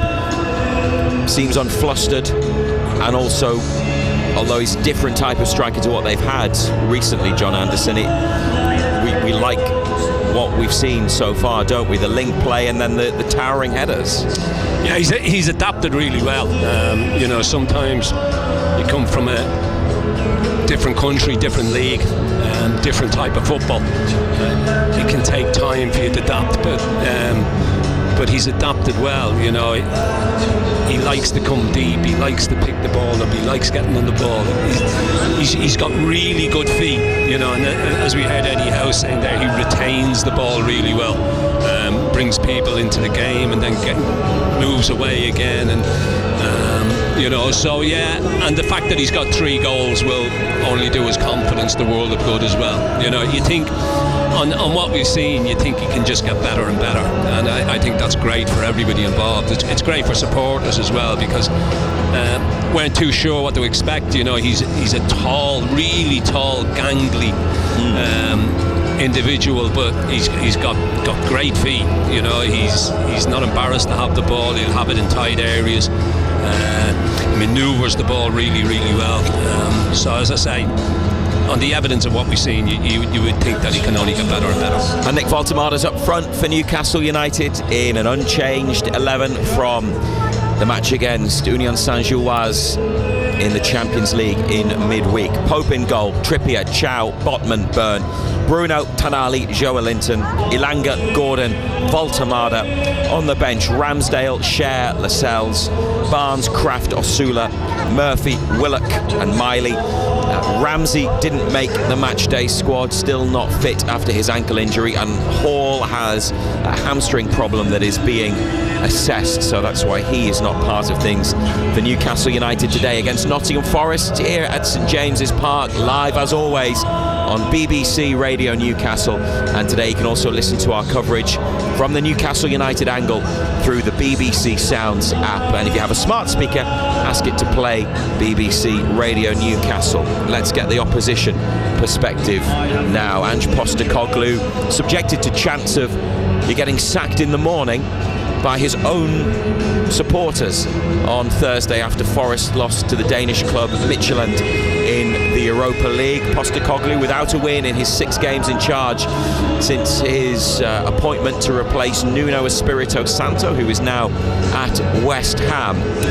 I've been talking to Colin Fray, who is BBC Radio Nottingham's commentator for Nottingham Forest matches, and I put it to Colin that maybe this for Newcastle United is a great time to come up against a struggling Forest side.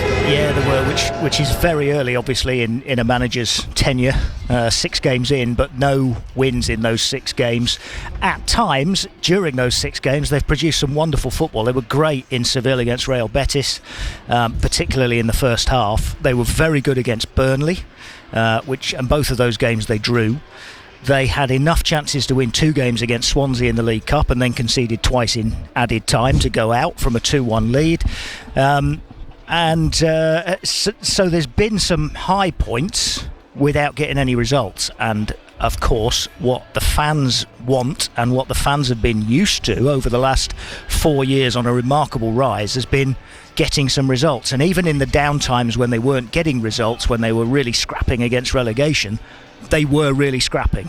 And at the moment, you see a team which is clearly in transition between 2 polar opposite styles, from what Nuno had them playing and Steve Cooper before that to what Ange Postecoglou wants. And so while you can see flashes of it working, you can also see a lot of occasions where it isn't. That plus a combination of poor finishing has led to them not winning yet, which has led to a massive feeling of resentment amongst Forest supporters just at the moment. And do you think those supporters are still emotionally attached to Nuno, given the job he did and the circumstances surrounding his departure?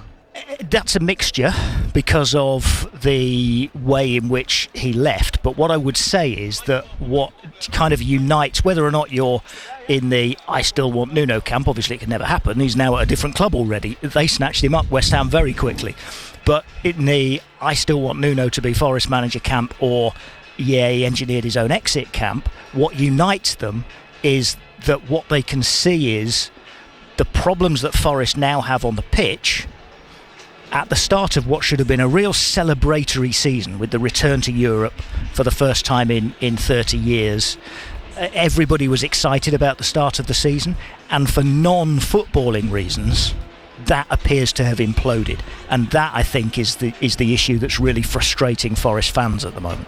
Finally, Colin, will you tell us just how good Elliot Anderson has been? Because he seems to be getting better and better, and Eddie Howe and Newcastle didn't want him to go, and at the pre-match press conference on Friday they were pretty straight about wanting to bring him back. One day it would cost at least double what they received for him to do that, I think, but he is flourishing, isn't he? He really is. I'm keenly aware of the audience that I'm addressing here. Look, Forest have got the benefit of a fantastic player. I don't think I need to tell you or anybody else that. He is flourishing. I think the fact that he was getting regular football as soon as he joined Forest has helped him. Also playing in a regular position, I think, is helping him, because we all know how versatile a player he can be.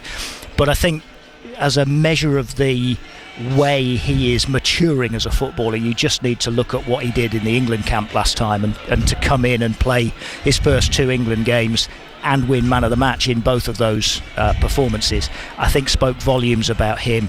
Mr. Consistent, week in, week out, churning out performances, and not everybody in a Forest shirt is doing that so far this season.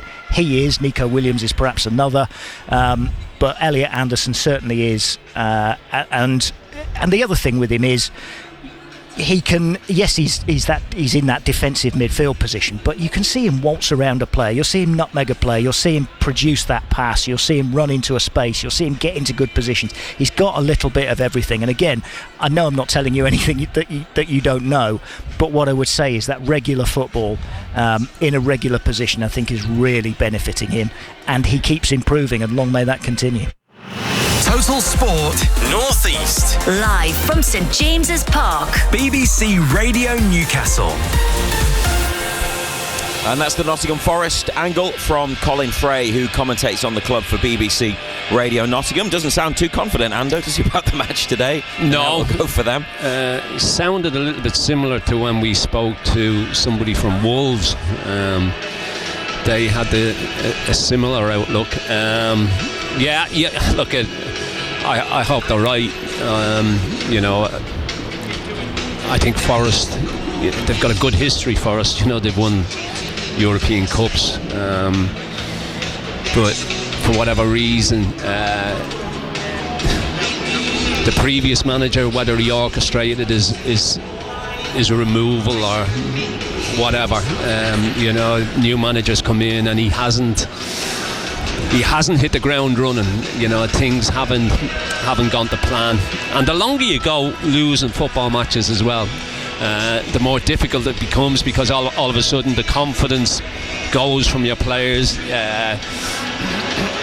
You're not too sure, you're wanting that extra touch on the ball all the time. There's nothing instinctive about the way that you play, so it's a difficult time for Forest, difficult time for the manager, as we've already said, but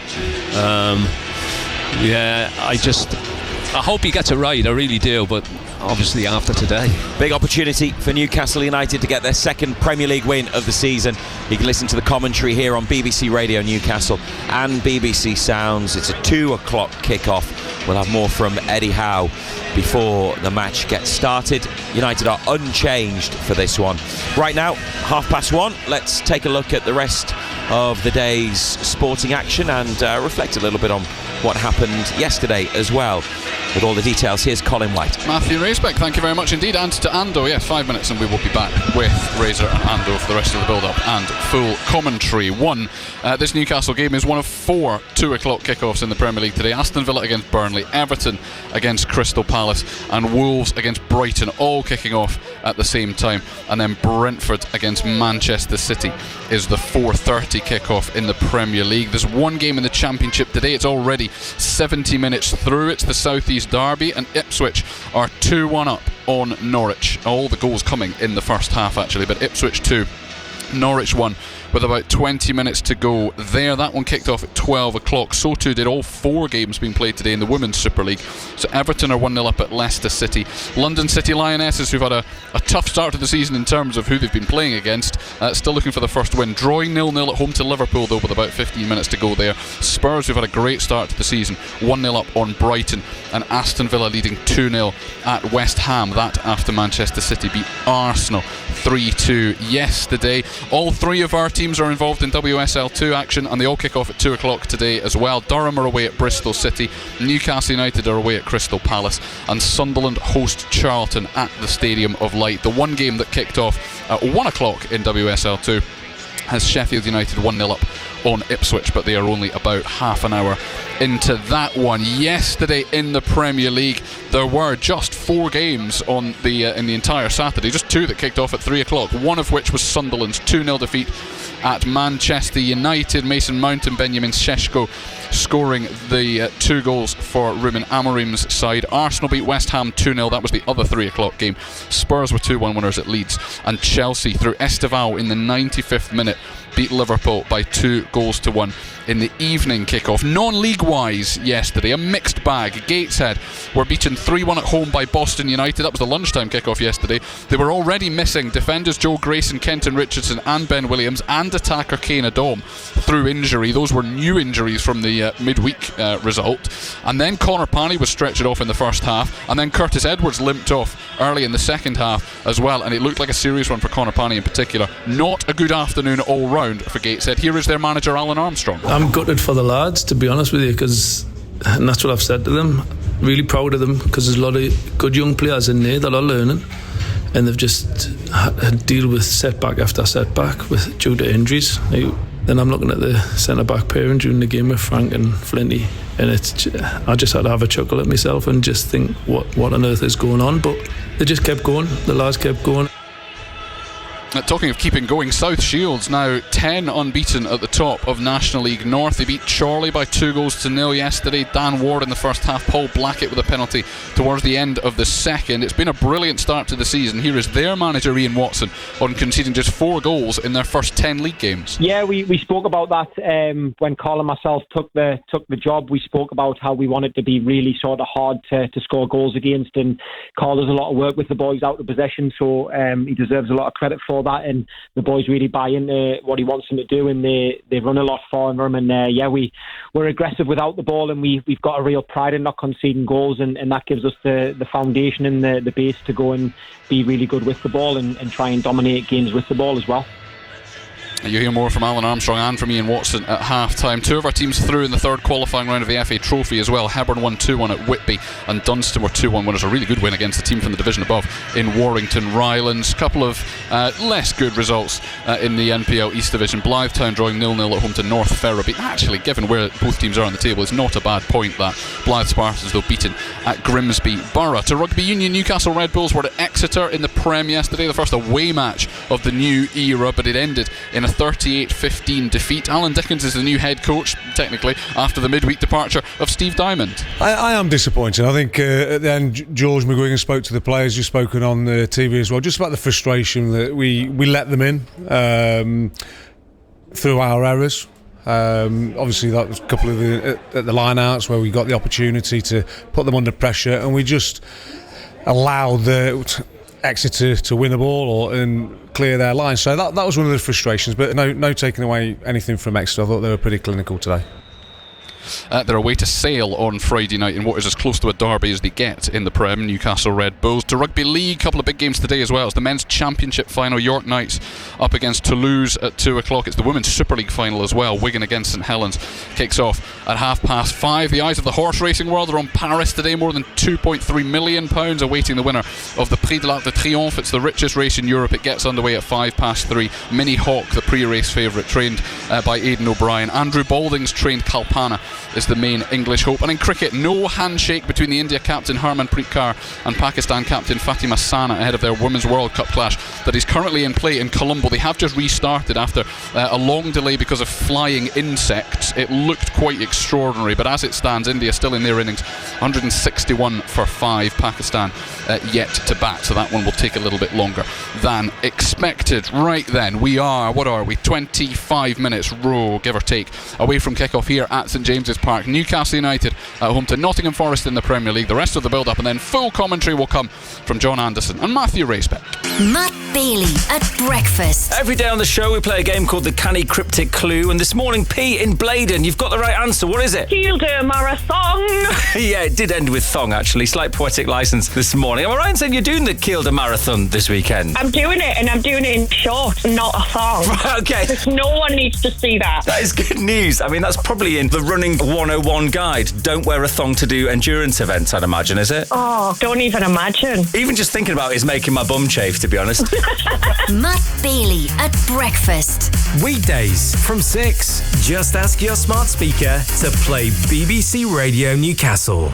Total Sport Northeast. Matthew Racebeck and black and white legend John Anderson. BBC Radio Newcastle. And Eddie Howe's named the same team today that he selected against Union Saint-Gilloise on Wednesday in the Champions League. So that is Pope in goal, Trippier, Chow, Botman, Byrne, Bruno, Tonali, Joelinton, Ilanga, Gordon and Voltemada. No Hall in the squad, hamstring injury that is being assessed, and Ramsey isn't fit yet either. So Newcastle with one absentee in terms of Lewis Hall, and Ramsey not yet available, but it would have been a bonus to get him back today. They had been expecting Ramsey to be fit in time for Brighton in just under 2 weeks' time, which will be their next fixture following the 2-week break for international football that is coming up. Ando, do you remember the draw with Leeds at the end of August, 0-0 at Ellen Road? Yes. You remember the referee that day? No. You weren't too impressed though by the yeah, he blew up for every year. Yeah, it's the same referee. Oh right. Today. Oh well, it could be a stop-start game then, couldn't it? Any little contact is blow up. Yeah. Peter Banks is the official in question from Merseyside. VAR is Chris Kavanagh. At Newcastle, bench of Ramsdale, Share, Lascelles, Barnes, Kraft, Osula, Murphy, Willock and Miley. And Nottingham Forest, Sells in goal. Back three of Milenkovic, Jair, Cunha and Morato.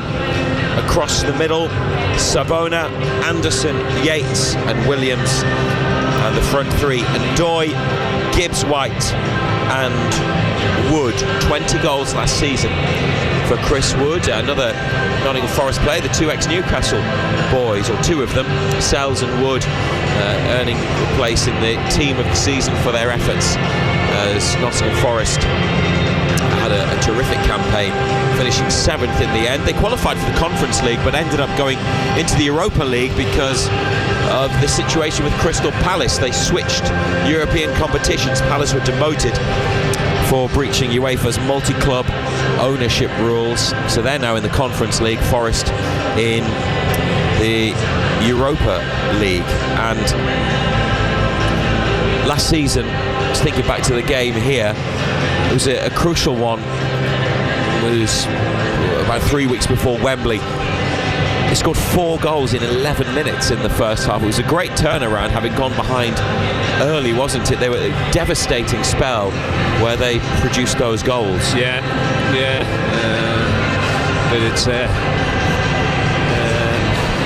it's a strange one, isn't it? You know, they score 4 goals in that space of time. It doesn't happen very often. You don't see it very often. I think it shows you when it does happen, teams just capitulate. You know, and but it was what it was. The same today. Yeah, better than 2 seasons ago when Chris Wood got the hat-trick on, yes. It was on Boxing Day, wasn't it? Yeah, we didn't see that one coming either, did we? No. I want to ask you about the defence again, Ando. We have talked about it a lot through the week on Total Sport on BBC Radio Newcastle. If you've not listened to the show before, we're on Monday to Friday between 6 and 8. You can listen on BBC Sounds as well, with the latest from Newcastle United and Sunderland. And Dan Burn at left back. Today it feels almost essential because there's no Lewis Hall, there's no Tino Livramento for the next couple of months either. There's no obvious left back in the squad. They've got 3 defenders on the bench. Kieran Trippier's playing at right back, so Dan Burn might have to do a job in that position for a bit longer, even though it's a position he's played in before, but then they moved him inside and he's been so good inside, but then so have the other 2 who are playing, Sven Botman and Malik Chow. Yeah, the two of those have been superb. You know, Dan Byrne's been excellent since coming to the football club, but you just feel that Botman and Chow are the future. You know, they are the 2 centre backs going forward. Somewhere along the line he's going to have to make a decision, isn't he? You know, you would think that Hall will come back in at left back sooner rather than later. Picked up a bit of a knock in training this week, but you know, he's got a full international break to get through that, to get his fitness up to scratch. So, you know, do you continue to play Dan Burn at left back? You know, it's going to be problems for the manager, there's no doubt about it, because you've got Fabian Schär coming back as well. You know, so all of a sudden you've got 4 quality centre backs, but you can only play 2 of them unless he decides he wants to play with a 3. But we'll see. You know, it's a nice problem for the manager to have, but somewhere along the line somebody's going to be disappointed. Burn, in the words of the manager, doesn't play like an out-and-out left back in that position. I think we know what the concerns would be about him now, which maybe you'll talk about, but what are the upsides of having him at left back or in the team? Upsides is his experience. You know, he's a good communicator, and he's done okay at left back. You know, look, and Dan Burn will be the first to admit that he's not an out-and-out left back, but he can do a job there.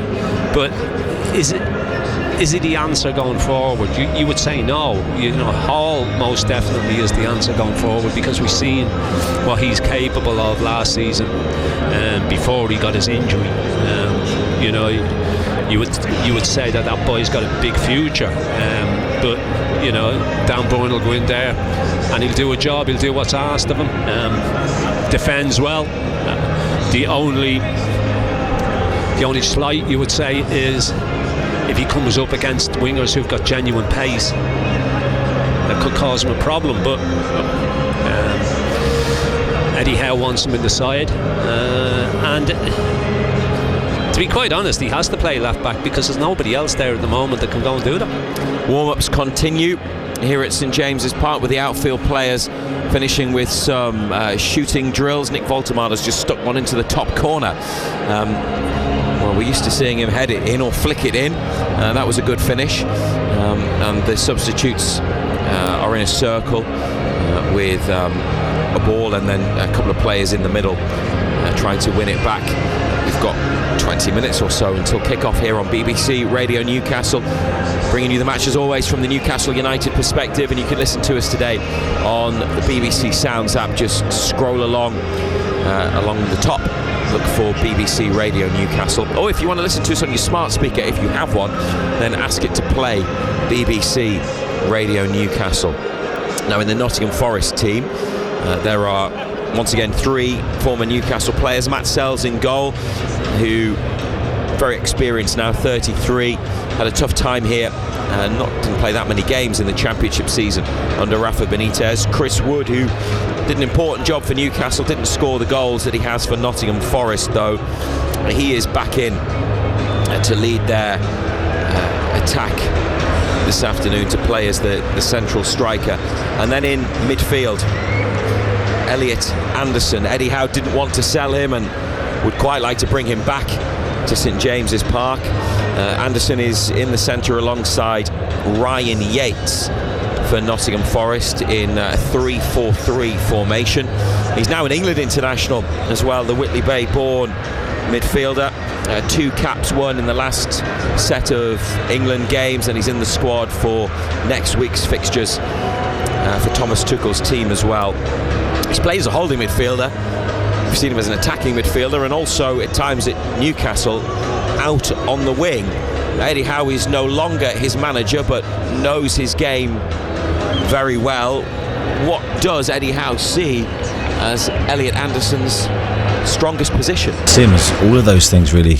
I think it's very difficult to define one position for him, and it's not many players I can say that about. I think he's got unique strengths.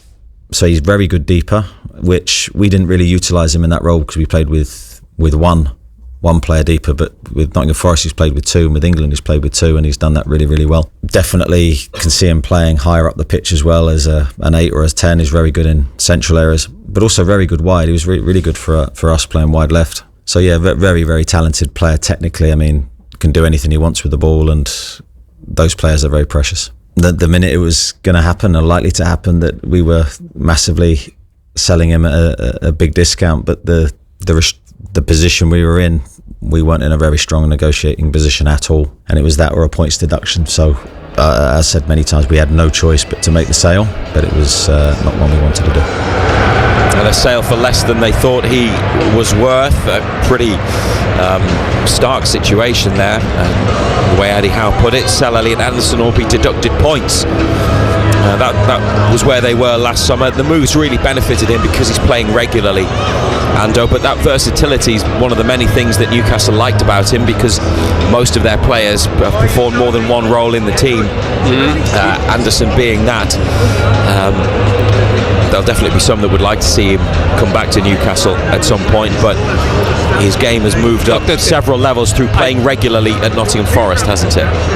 I think if it keeps going the way it's going at Forest, come the end of the season there'll be no shortages of takers for Elliot Anderson. From a selfish point of view, the move has really benefited him, because he's playing regular Premier League football, regular first team football. He's in the team week in, week out. Would he have been in the team week in, week out here? No, you would say not, because those 3 midfield players in there, that's his chosen 3. But he would have got game time obviously with Champions League games and League Cup games and one thing and another, but he would never have played as regular as what he's getting at Forest. And the fact that he's got those games, he's developed them, because you're only going to get better the more games you play. And as I say, come the end of next season, or come the end of this season, there'll be no shortage of takers for him, because he's developing into a top player. Elliot Anderson for Nottingham Forest scored 2 goals, made 50 appearances for the East Midlands club. Starts in midfield today against his boyhood club, Newcastle United. And the other thing that Eddie Howe's talked about regarding Elliot Anderson is the frustration at all the work that was done over the years by the academy staff, the coaches who nurtured him, brought him through, and how the PSR rules incentivise selling academy players that you have produced yourself, that you want to include in your team, and particularly in the case of Anderson, a Geordie as well. And then they go because that has the strongest result in terms of the numbers when it comes to PSR, profit and sustainability rules. Yeah, look, they were forced into a corner. They were backed into a corner. Could they have got rid of anybody else?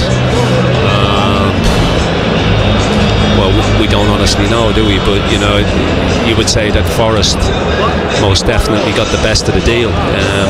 It was, I think, if you had been selling them in the open market, so to speak, you would have gone for an awful lot more. But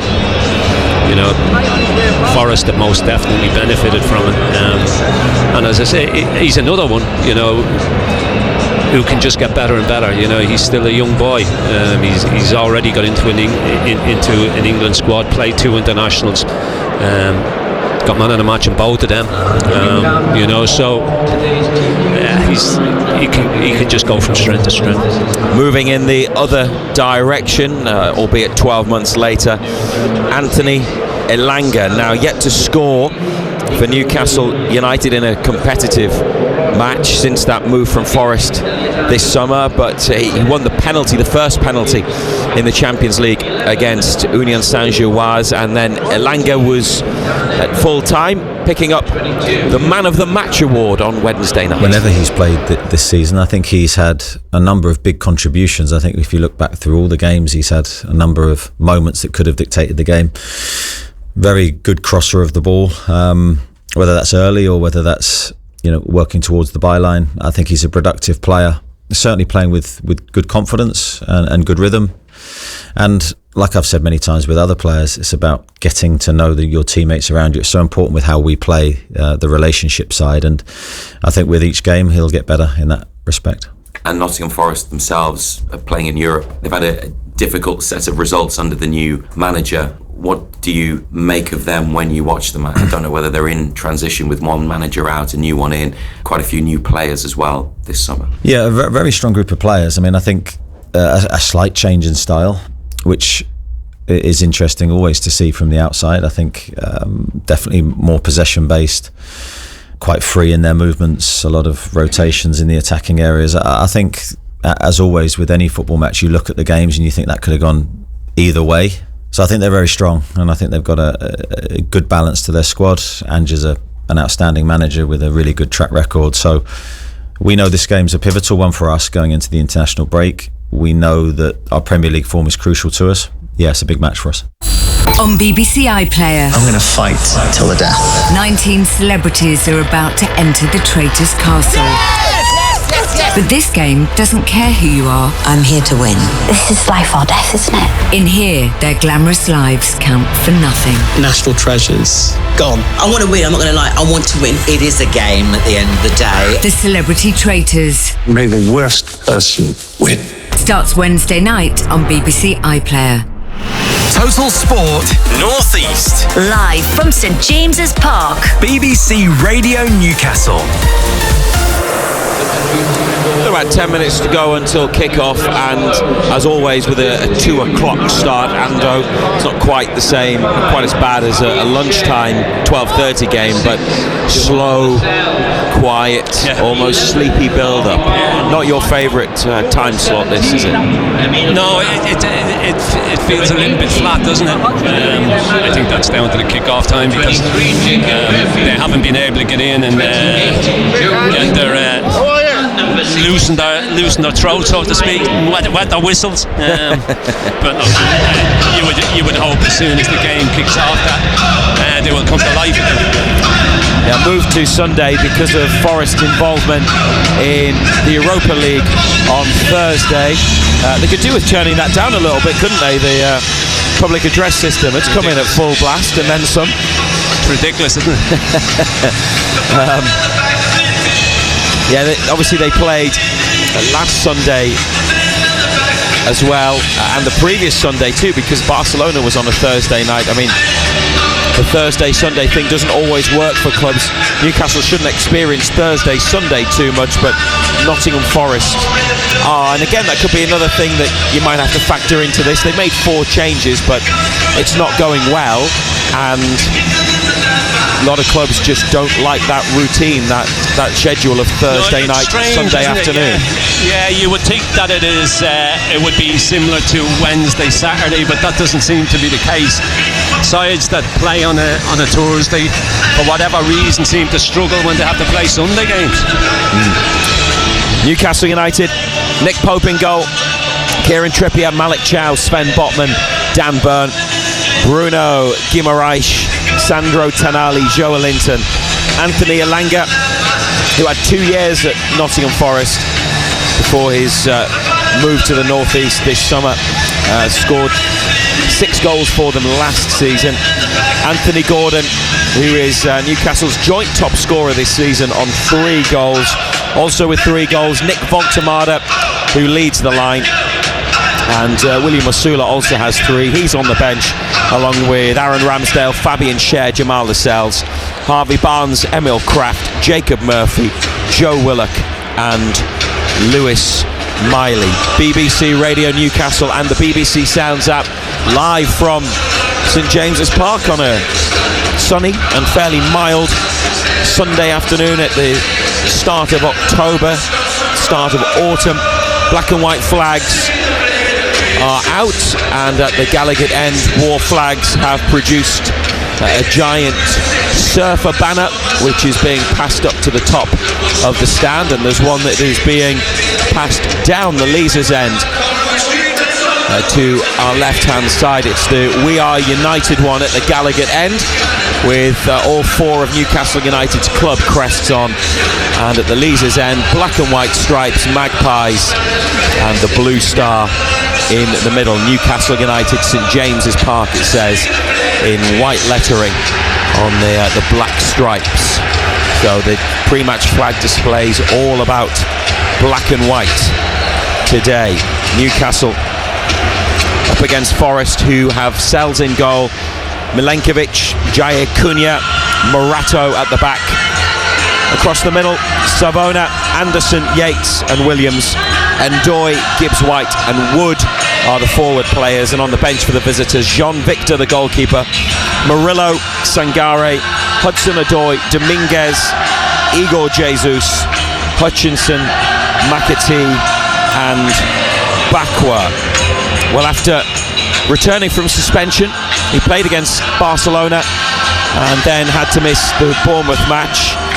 Anthony Gordon is now fully available for Newcastle United, got 2 goals in Brussels, and Eddie Howe was hoping one of his most important players is starting to get back to his best. Took the 2 penalties really well, and that's testament to the work that he does on those every day after training. Spends a lot of time working on his technique, but not only that, I thought his general play was very strong. He looked fit. I say that because the 3-game suspension certainly harmed his fitness. You see that against Barcelona a little bit towards the end of the game, but he looked fit, robust and technically very strong. Really good performance. John Anderson, a fully fit Anthony Gordon, is a really effective weapon for Newcastle United. It's only a couple of years ago he was the player of the season, and it was good to see him starting to look more like his old self after self-inflicted, of course, that interrupted and disappointing start to the season with the red card. Yeah, look, his game is all about pace and endeavour and enthusiasm. said many a time, you know, he starts that press because when he goes, he closes defenders down, he closes goalkeepers down. That's the. Everybody else just follows suit then, you know, as soon as that's he starts it all off, and he's hugely important to us, you know. He must be a defender's nightmare because he's never out of your face, you know. He chase a paper bag for you, you know. His enthusiasm to close people down, his willingness to run, and he doesn't give defenders a moment's rest. That front three of Gordon, Elanga, Voltemada, at the moment, do you think that is Eddie Howe's best option with Jan Wisser not available, and Harvey Barnes, who scored the other night as a substitute but hasn't hit the heights so far this season yet? Well, he hasn't had a great deal of game time, has he? You know, look, I think we've spoke about young Anderson at Forest. The reason he's developing as a player is because he's playing regular first team football, game in, game out. Now, you need that. It's no good playing a game, then sitting out for 3-4 games and coming back in. You need a consistent run of games to get your form, to get something we already see, your fitness, you know, to get your fitness level in the Premier League up to standard. So, you know, at this moment in time, with Wisser being out, yeah, you would say that this is his number one front three pair, and I think especially the two wide players the other night with the pace, they frightened the life out of the Belgians. You know, they couldn't get close to them.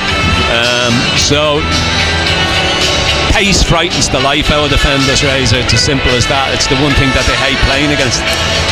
Bruno has won the toss. Newcastle will shoot towards the Leazes end in the first half. That's the goal to the left as we look out from the commentary box in the Milburn stand. Nick Voltemada turned and applauded the supporters, now takes his place on the halfway line as Nottingham Forest prepare to kick off in red shirts, white shorts and red socks. Goalkeeper Sells in yellow, and Newcastle United black and white stripes, black shorts and socks. Pope all in blue. Their 7th Premier League match of the season. The first 6 has yielded only 1 win. As they go into the next international break, they could be as high as 10th if they get another victory against an out-of-form Nottingham Forest team yet to win under Ange Postecoglou. And we're underway now on BBC Radio Newcastle and BBC Sounds from St James's Park. Throw on the far side for Forest. From a ball up the pitch, from kick-off back to halfway, with the Brazilian defender Morato. Milenkovic, who's playing in the centre of the back three, finds Jair Cunha, and away by Savona. First touch for the Italian, given straight back to Newcastle United. Chow to Trippier, up to Bruno, helped forwards, Forest header, Elanga trying to win it back, cleared by Williams, out on the far side. Kieran Trippier with a throw at the east stand on halfway. Sandro Tonali back to Chow, and now Botman. Forest beaten at home by Sunderland last Saturday, 17th in the table. Newcastle 15th at the start of the afternoon. There are other games at 2 o'clock as well. Villa against Burnley, Everton Palace, and Wolves Brighton. United have got it with Tonali, and now Trippier on halfway. Chow to Botman, just to the left of the centre circle in his own half. Sven Botman to Bruno Guimaraes. Anthony Gordon's got a couple of yards on Savona, the defender. Doesn't take him on, comes inside, drifts in towards the centre, gives it to Chow, and up to the feet of Elanga on the right wing. Elanga's ball into the area was ahead of both Voltemada and Tonali. It's cleared by Forest. Now they've got it back, United, through Elanga, and it's cleared. And Ndoye for the visitors. Back to defend, and Williams does well under pressure to turn it clear. It's headed on by Wood. Bouncing ball. Yates challenges with Chow. Puts himself about Ryan Yates, doesn't he? Not a lot of finesse. Plenty of physical stuff. When he Newcastle won it, but now they are without the ball. Gibbs White for Forest in the middle. Over to Ndoye, one of their summer acquisitions, brought in from Bologna in Italy. Laid off and now up the left wing. Williams looking for Ndoye. Away by Newcastle, but given straight back to Nottingham Forest in the 3rd minute. Yates back to halfway to Milenkovic. No goals. Anderson comes to get it. Left side of central midfield. To the feet of Nico Williams, the Welsh international. He's got it again, Williams, on the far touchline. Anderson back to Morato, and Elliot Anderson with space in midfield and a pass that finds its way to Nicolo Savona. Gibbs White, low cross, blocked by Botman, cleared by Botman. And now Anthony Gordon the opportunity to move up the pitch, carries it 10 yards and then whips it inside to Bruno. Had his head up, Gordon played a good pass, and Bruno likewise into space for Trippier. Elanga up ahead, Trippier edge of the area, looking for Voltemada. It's in the hands of Sells. Yeah, good play, good run, good defending, to be fair. Just got his body weight across Voltemada. Sells was able to come and pick up. Brought out from the penalty area by Forest, and Anderson's come into the defensive third to receive it from Morato. Plays it back up there to Dan Ndoye. It's a Swiss international, and he's held on to it nicely. Brought Gibbs White into this move, and now Savona on the near touchline in the final third. Back it goes to Yates, closed down by Tonali. He plays it backwards to Milenkovic and Morato. Newcastle unchanged for this one, and everybody bar Voltemada is back to defend as Williams goes on the outside, hangs up the cross, which is easily claimed by Nick Pope. Bread and butter. He's not naturally left-sided, Williams, and he's dug it out, but it's just one of those hanging crosses. It's bread and butter for Nick Pope. Burn from left back up the line to Gordon, and now back to Botman, and Bruno sweeps it over to Trippier on the far touchline. Elanga inside to Voltemada, takes the first touch, lays it off to Trippier, and he finds Bruno, who drags it back and away from Chris Wood. Tonali just ahead of halfway to Burn, and back to Botman. Newcastle not forcing it. 0-0 in the 6th minute, keeping possession. Malik Chow. Bruno first time out to Trippier. Elanga has picked up a decent position, gives it to Bruno, then gets it back. Anthony Elanga, and a challenge from Morato. They're both on the floor in a heap. Referee Peter Banks lets play go on. Elliot Anderson puts it out. Seemed like they were both challenging for the ball. Nothing wrong with the tackle, just two of them. And they both went flying. Yeah, they both went flying. Just broke between the two of them. Defender stood his ground.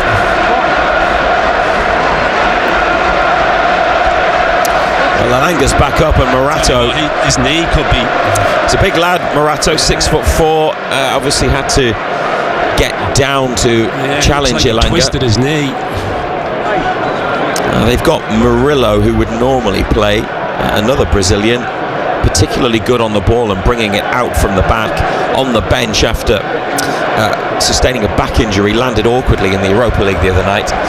Morato is on his feet. Elanga throws the ball back in, returns it to Forest, and Morato to bring it forwards with a chip pass, looking for Wood. Chow makes the challenge. Nico Williams has it on the touchline. No goals yet on BBC Radio Newcastle. Back to Sells in the 6-yard box. Pressure on the ball from United. Gordon and Burn, and Gordon blocks Jair Cunha's forward ball. It's a throw not far from the corner flag for Forest, as Eddie Howe and Jason Tyndall stand side by side. They must have dispensed with that rule that you can only have one coach in the technical area, because they're always at it. Ange Postecoglou on his own, hands in pockets, with his navy padded coat. Played back by United. Trippier brings it forwards quickly over the halfway line. Voltemada edge of the area.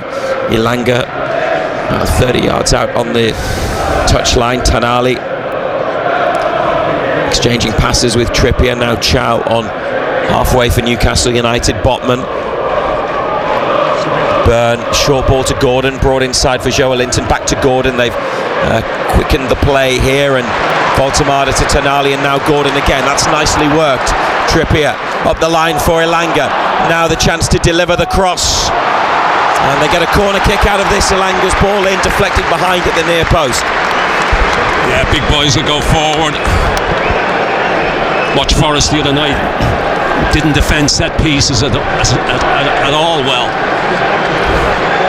Well, they do have height though. Milenkovic 6'5", Morato 6'4", Wood 6'3", but Newcastle, Voltemada, Byrne, Botman, Chow all in there. Trippier's corner. It's Chow at the back of the box who heads it towards the 6-yard line and away with a clearance. Gordon trying to keep the attack alive. Forest send it towards halfway. Trippier with a downward header to Tonali, and Botman under a bit of pressure was facing his goalkeeper but saw a gap, plays it forward to Joelinton. Bruno left of centre to the feet of Gordon. Could be a big afternoon for him. He's started well, lively, looking in the mood. A reverse pass to Joelinton, out to Byrne, and stuck out of play by Milenkovic. Good link-up play again, wasn't it? Movement's good. Dan Byrne, long throw, about in line with the edge of the box in the 10th minute. Every red shirt back for Nottingham Forest. Botman, Voltemada, Joelinton on the 6-yard line. Couple of Newcastle headers on the ball, and then a foul on Gibbs White. Whistle's gone from Peter Banks as he brought the ball away. In the meantime, the match has been stopped. Ryan Yates of Nottingham Forest has an issue, so they haven't taken the free kick yet. Yates is sitting down in the penalty area. The medical team were ready, but they are not required. Newcastle United 0, Nottingham Forest 0. Yates doesn't need treatment, and the match can resume. Milenkovic back into his penalty area to Morato, out to Williams. Inside to Anderson on the edge of the box. Gives it to Sells, flat-footed Sells, but he's got it clear. Gibbs White, that's a heavy touch. Dan Burns onto this and does well to find Gordon, who shifts it. Gordon, nicely done. Trippier, edge of the penalty area, low cross, Joelinton! Straight at Sells, first time effort from Joelinton, off the inside of his right boot, anywhere else but that, and it's in. But it was straight at the keeper. Yeah, he didn't really get a great deal on it, did he? Just scoops it up in the air with his left foot. Chris Wood holding it up and then playing it back to Yates. Still in there, half Forest. In fact, they're in their own penalty area again now.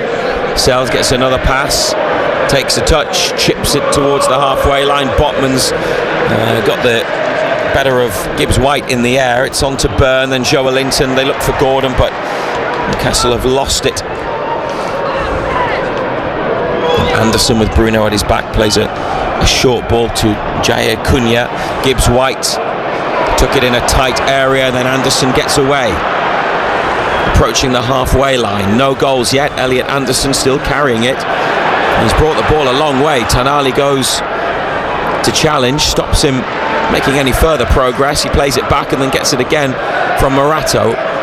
Anderson to Ndoye, and Williams for Ndoye in the corner on the Nottingham Forest left. Botman out there with him, Trippier as well. Back it goes to Williams, sends it in with his stronger right foot.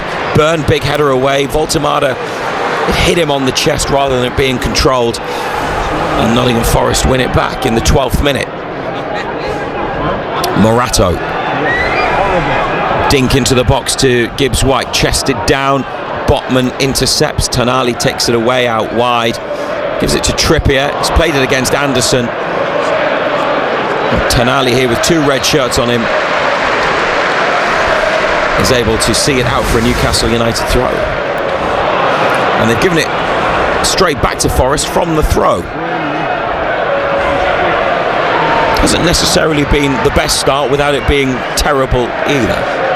No, it's been a cagey start, hasn't it?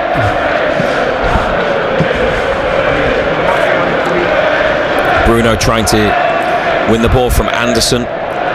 Joelinton now closes down Yates, but he plays it to Savona, and it's through the legs of Dan Burn, and the Italian wing-back is into the penalty area, half a header away from Botman. Then Tonali with an important block. Newcastle think Burn was fouled, and the referee... Delayed reaction. Took a couple of seconds and then decided he agreed. Whistle's gone, free kick on the edge of the area. Nicolo Savona, 6'4" himself, tall 22-year-old, showed good skill there, didn't he, to nutmeg Burn and come away with it. Newcastle, this is nice. Elanga and Bruno for Gordon, 5 yards outside the area. Elanga's on the left wing, taking on Jair Cunha. Plays a 1-2 with Gordon. Elanga left-footed cross, and I don't think that was quite the clearance that Morato intended. It's gone out. Newcastle think it's a corner, and the referee agrees, despite Nottingham Forest claiming a throw. And Ange Postecoglou. How can the referee give a corner kick there? The linesman's looking straight across the line. It doesn't give it. Postecoglou shaking his head, with a smirk on his face. He thinks it should have been a throw. I think it came off the knee of the defender. And the decision is corner kick. 15 minutes, 0-0. Leeds' end of St James's Park. Oh, there's a problem now. Again, with the, this is every week. With one of the officials, part of their communications, their earpiece. Peter Banks, the referee, is just saying wait. It's the assistant on the near side, Eddie Smart, whose equipment isn't working. And now I think we're ready to go with the corner from the right boot of Kieran Trippier, clipped to the back of the box and headed over by Newcastle to Joelinton, saved by Sells. Back over from Botman towards Joelinton near post, but denied, and then behind for a goal kick. Kept it alive well, didn't he? As he tried to follow up, Nottingham Forest cleared it onto Joelinton, and then out it went. Save. Strong hand to itself.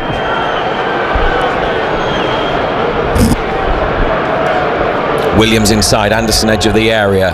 Tonali first to that. Just quicker to it than Ndoye. Some appeals for a free kick as Tonali went down. Nothing given.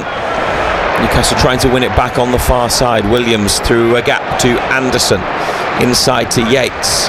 Goes back to the left wing to Williams. There isn't anything on forward, so it's a short ball back to Anderson. Joelinton makes a challenge, and it's a throw. From a team that like to sit deep and counter-attack. You can see the difference in the Nottingham Forest style of play. A lot of short balls out from the back.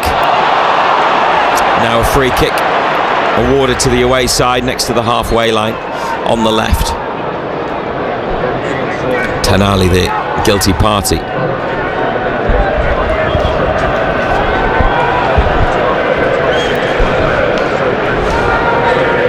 Milenkovic to Anderson. Back again to the big defender. Jair Cunha's clearance is closed down, and on the edge of the area he just gets it clear. Got away with it there. Up to Ndoye. Oh, well played. Holds off Chow. Good touch. And rolls it up the line to Gibbs White on this near right-hand side. Still 0-0 at St James's Park. Anderson, they've lost that to Joelinton, and he's seen the keeper off his line. And Joelinton, rather than lob him, has ended up just topping the ball, and it's gone, I don't know, about a couple of inches off the grass and wide. You don't often see goalkeeper out of his goal and somebody scoring in the bottom corner. Maybe he did try to get underneath it, but didn't quite get the technique right. No, it didn't work, that one, did it? Well, suppose it could go down as a chance. He's had a couple of those. Joe Linton, the header, and the first time shot in the box. Trippier looking for Elanga, who can't hold it. Morato won it, and Anderson carries. Anderson, edge of the area, goes down. Oh, wow. Free kick awarded to Nottingham Forest. Wonder whether he went down a bit too easily there as the contact came in. It's on the left, on the 18-yard line. Peter Banks gives himself time before making decisions. Soft. Had a good look there and gave it the way of Nottingham Forest. A few black and white shirts around him, but he goes down easy enough, doesn't he?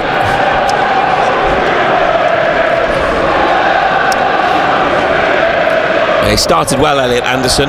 He's been on the ball, wants to make things happen. And discussions now are over who will take the free kick. Morgan Gibbs-White fancies it.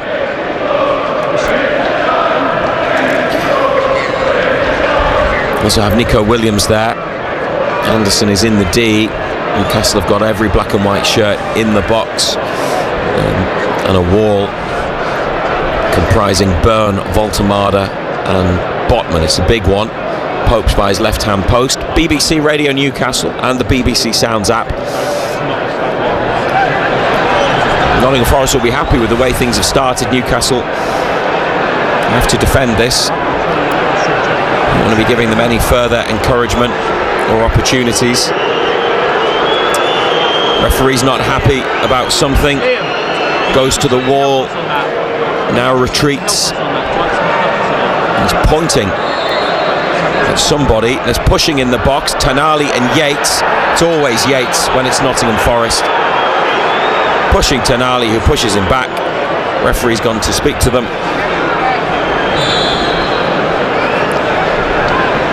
Now the free kick can be taken. Williams ahead of the ball. Gibbs-White to the left of it. Morgan Gibbs-White pushed away by Nick Pope.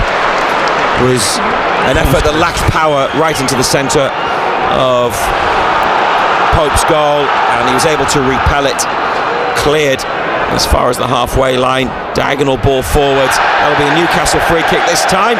Bruno fouled after he won it back, and then he swings the arms up at the Gallagher end, calls for more noise, and supporters do as he asks. 20 minutes played. What do you think of the opening period, John Anderson? Like the crowd sedate.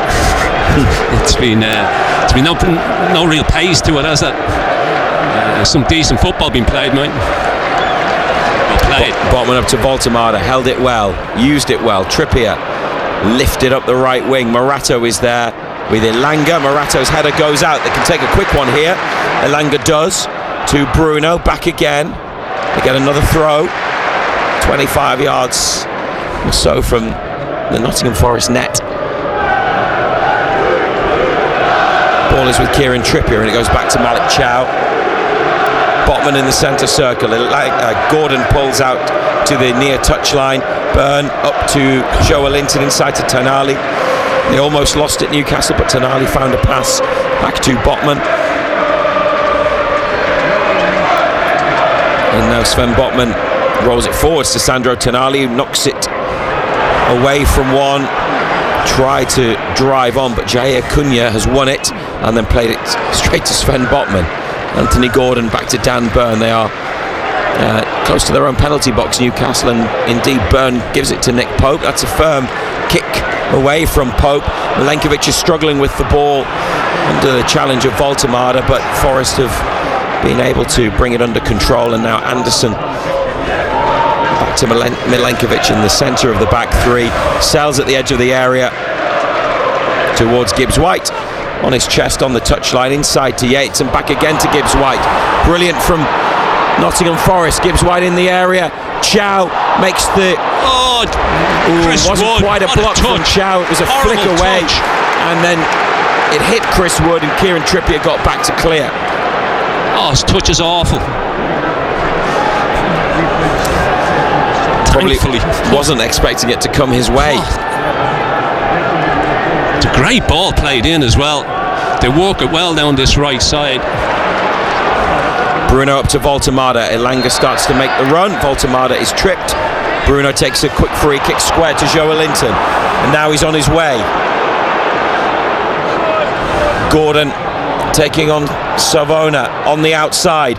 Gordon's cross. It's off the head of Milenkovic. Byrne pushes Gibbs White to the floor. Yeah, try and disguise it a little bit.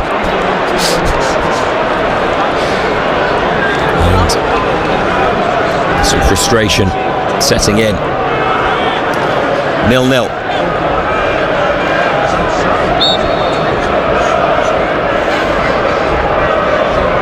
Jay Cunha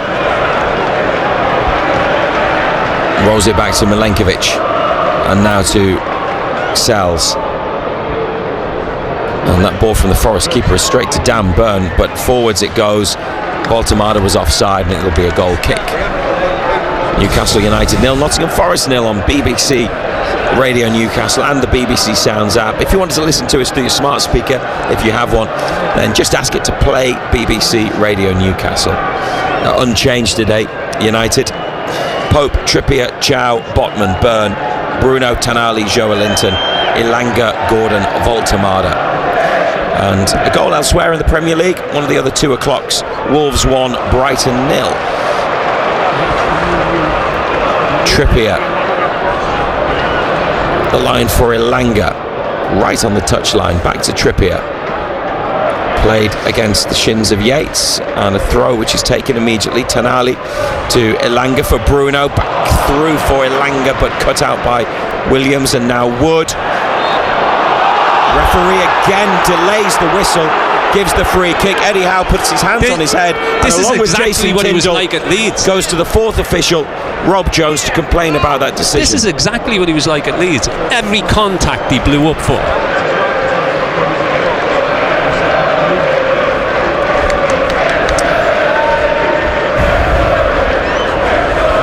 Yeah, well, he hasn't changed his approach to refereeing, has he? And the evidence of 25 minutes today. Peter Banks, Joe Linton here with Gibbs White. It's gone backwards from Joe Linton's header. Chow's got to be quick, and Doy's all over him.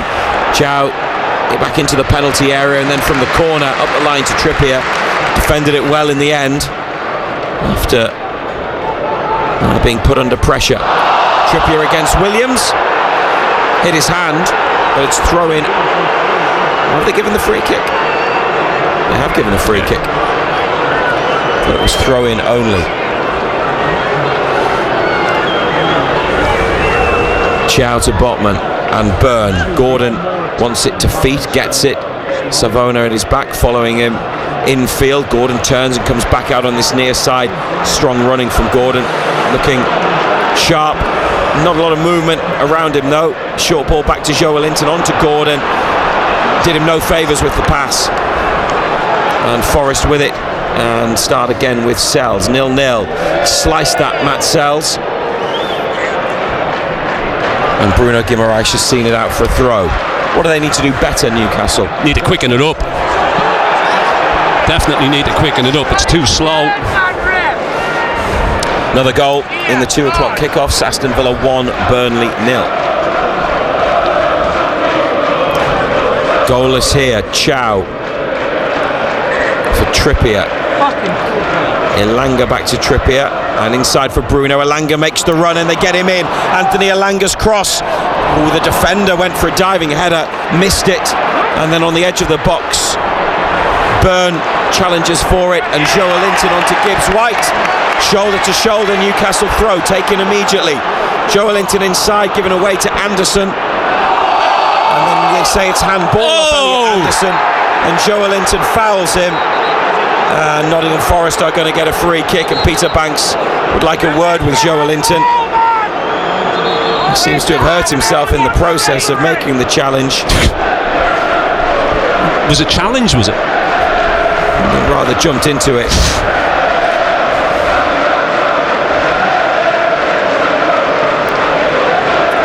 And now the referee is explaining things to Joe Linton, who does still appear to be hurt. Sent Anderson tumbling. Definitely hit Anderson's hand initially. Referee couldn't see that. Don't know why the assistant couldn't. Play continued. Now it's the Nottingham Forest free kick. They're trying to get Gibbs White in behind Dan Burn, which they have, but Botman was covering, and then Chow clears from the middle. Gibbs White has it again from that clearance. 0-0. Forest had some decent moments in attack. Down this right side. Yeah, Gibbs White. They're getting in behind Dan Burn. Savona again, it's overhit. Fortunately for Newcastle, it's overhit. And it's a goal kick. Pope rolls it forwards. Tanali comes to get it at the edge of the penalty area. 0-0 on BBC Radio Newcastle. Bruno away from Anderson. And Trippier, Elanga made that run in behind. They didn't play the ball. And they go backwards with it. Bruno caught late there, was he? Referee let it go. Then Tanali was fouled and brings it back for the challenge on Bruno. Botman to Chow. Trippier moves into space. Gets it from Voltemada, who now gets back into the middle. And this is Elanga. Running with it. Elanga goes for the goal line and... Good defending. It's a throw next to the corner flag. Yeah, Williams did well. Just kept his eye on the ball.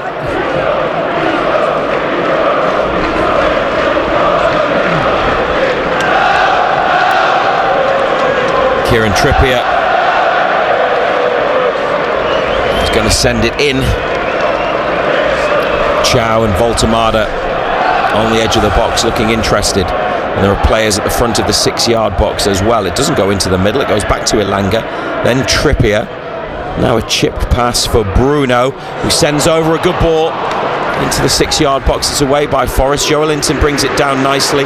Tanali now to Gordon. He lifts one in. Forest header clear. And then Ndoye controls.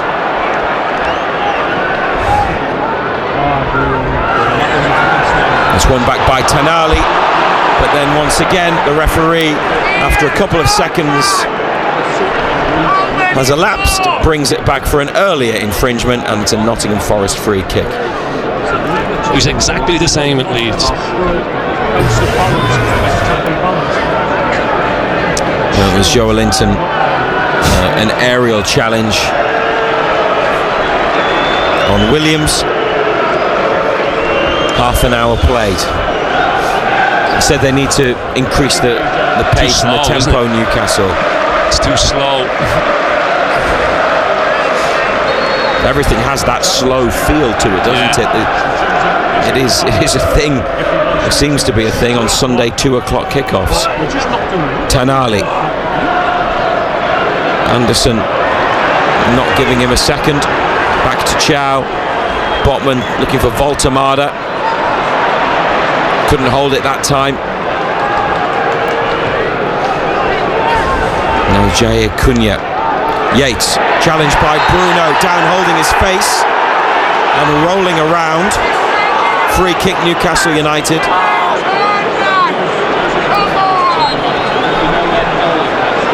Well, you can see why it's a foul, but the rolling around, yeah, well, because of the contact, but I don't know if it warranted that. Bruno's still down holding his face. Where was the contact from the arm? Did the arm catch him on the neck or something? Caught him in the chest. He's put his arm out. I mean, he's boot Yates, yet Joelinton cuts Anderson in half. Inconsistent.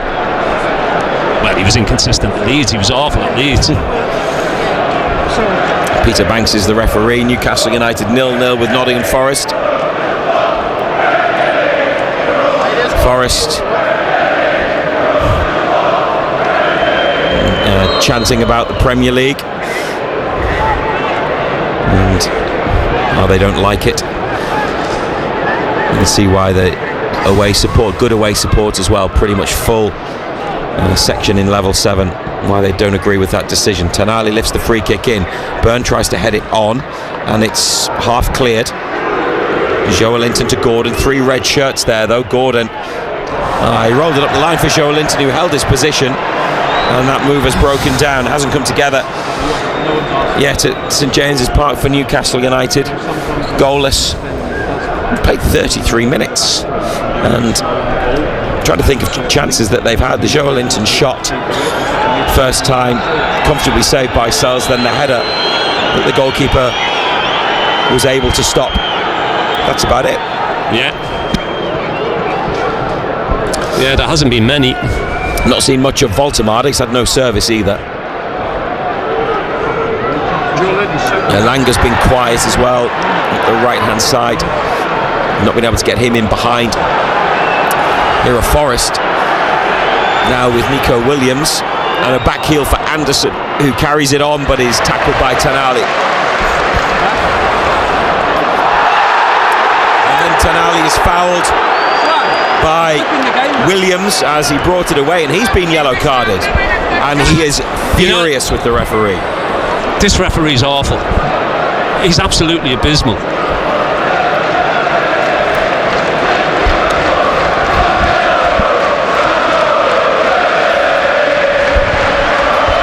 Challenge, the foul on Tonali, is the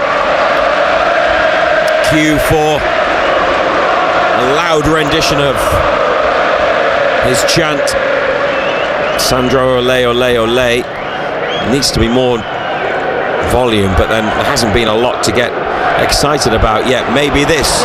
Elanga, they get him in behind into the corner, but the ball's beaten him. There's too much pace on the pass from Trippier. The right idea, but it was overhit, and goal kick for Nottingham Forest. And the Premier League's joint lowest scorers, Newcastle, are now the outright lowest scorers, because they went into this on 4 goals in 6 matches, which was the same as Villa and Wolves, and both Villa and Wolves have scored in their matches, which also kicked off at 2. And they've looked like a team that has scored 4 goals in 6.5 Premier League games this season.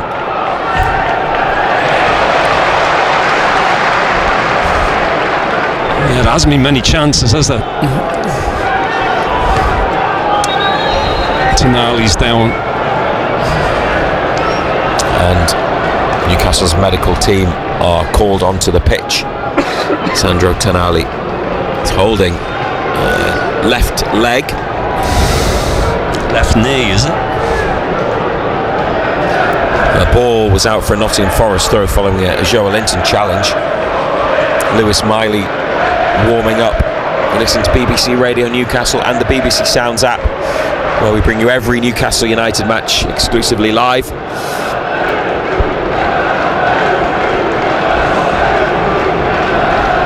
If you want to send us a message about the game to be read out at half-time on X at BBC Newcastle, or through WhatsApp, put BBC at the start, and the WhatsApp number is 08000 321 333. 08000 321 333 on WhatsApp. Tonali still receiving treatment. Didn't quite see what happened leading to him going down, unless it was from the earlier challenge a couple of minutes ago.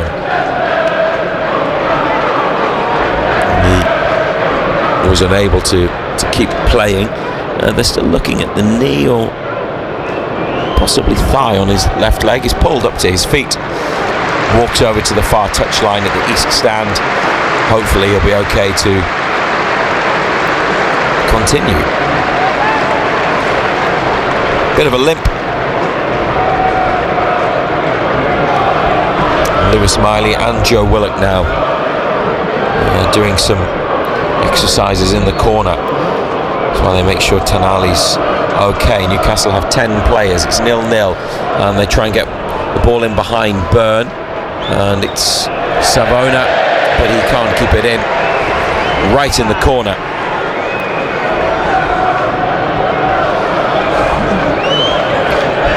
Goal kick for Nick Pope. Played square to Chow in the penalty area. Now Trippier inside to Bruno. who on the half turn whips it away. Voltemada closing down the ball back to Sells. Out to this near side. Byrne had pushed on. Botman came out to challenge. It got away from Gibbs White, fortunately. Just let it run. What was always going to go out of play.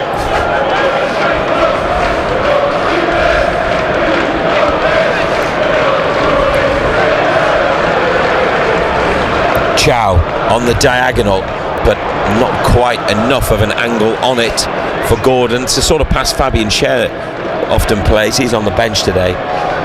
It's too straight, and it's with goalkeeper Sells. 38 on the clock. Sandro Tonali is back on. Chow wins a header in the centre circle. Anderson is on to the second ball. Savona now to Jaya Cunha, and Sells away first time. Chow takes a touch with the inside of his right boot. Botman then controls and back to Pope. Botman goes square. Pope waits and then lifts it towards Elanga, but comfortably beaten in the air by Morato. Not a great deal happening, is that?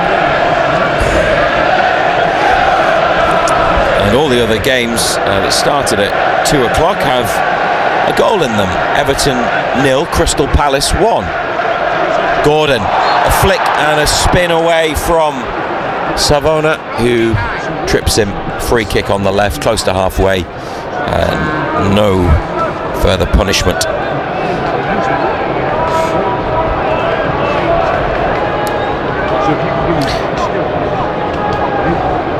Botman with the ball, looking for Bruno. Player at his back, and it's Gibbs White now for Forest as they win possession in midfield. Sells takes it out to the right hand side of his area, and it's a powerful kick swung away. Botman's brought it down, but Chris Wood is there. It's a red shirt rather than a black and white one that collects the ball following Botman's touch, and now Yates to Williams, goes on the outside. Tonali sliding in, turns it behind. Nottingham Forest corner kick. Yeah, kept it well, didn't they? Yates, Yates wins it, feeds it left.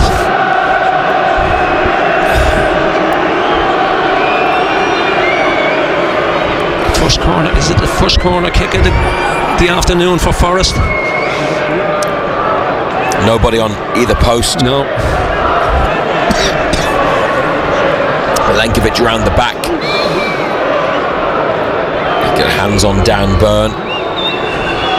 Ball comes in now, and Pope gets a fist to it. That's a good punch, and Elanga on the near side tried to get away and then trod on the ball. Forest throw into the box, away by Newcastle. Voltemada on his chest. Oh, that's lovely. Measured cushion pass over the head of an opponent for Tonali. Newcastle getting numbers forward now. It's exquisite from Voltemada. 0-0 with 4 minutes to half time. Bruno finds Gordon, edge of the area, onto Voltemada, but it's hit him and rolled away for Savona. Not the best back pass. Sells on the stretch in a bit of a hurry because it was going to go behind for a corner. Has cleared it out for a throw. Byrne back to Botman on the halfway line. Joelinton comes to collect. Chow just behind the centre spot. Onto Trippier. Elanga 10 yards ahead of him, gets it, then returns it to Trippier. Inside to Chow, not really finding a way through Newcastle. Here's Bruno up to Tonali, flicked it and it's blocked. Chow then wins it. Joelinton got options, one of them Voltemada to the right. He's having his shirt pulled. Play goes on. Trippier from Voltemada's pass. Now Elanga back to Trippier. First time cross hung up to the near post, caught easily by Sells. The referee was right to let it go there, wasn't he? Yeah, we had the ball in a decent area. On this occasion, you give the referee a little bit of credit. Byrne. 1 into his own penalty area. Pope forwards to Chow.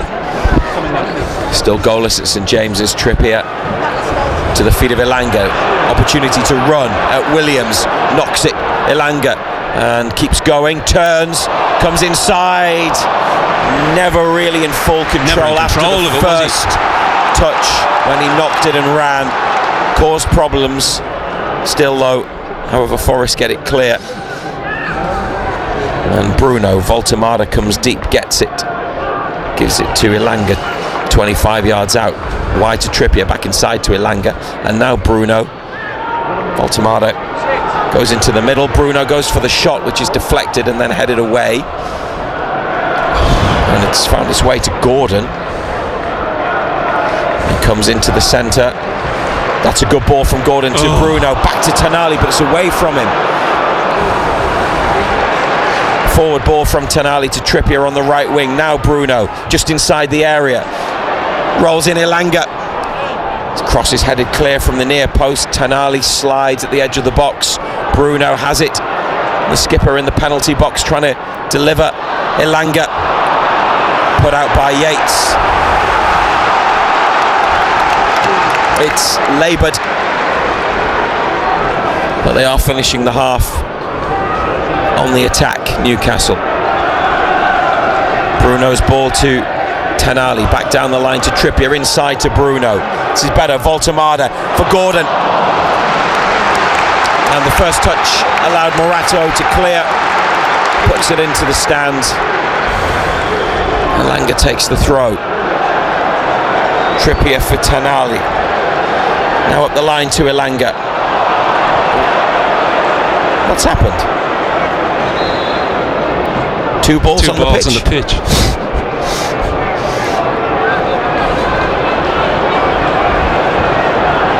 Referee's going to drop the ball. Right boot of Kieran Trippier, moved inside to Joelinton. This is Bruno on the corner of the box. Gordon, Voltemada. Still Voltemada. Joelinton blocked on the way through to goal. Out to Tonali. Sandro Tonali, first time with his right foot wide of the left-hand post. And now there are some afters. Voltemada separating players. It's kicking off. I think it's Bruno. The referee wants to have a word. 2 minutes of additional time has been added. Newcastle United 0, Nottingham Forest 0. I didn't see what the flashpoint was, but they had a couple of efforts there. One blocked, it was goal bound, and then the other wide from Tonali. Yeah, came to Tonali. He's capable of hitting them from there as well. Don't know what all that was about. It's all been sorted out. Well, seemingly has been. Into the additional period then.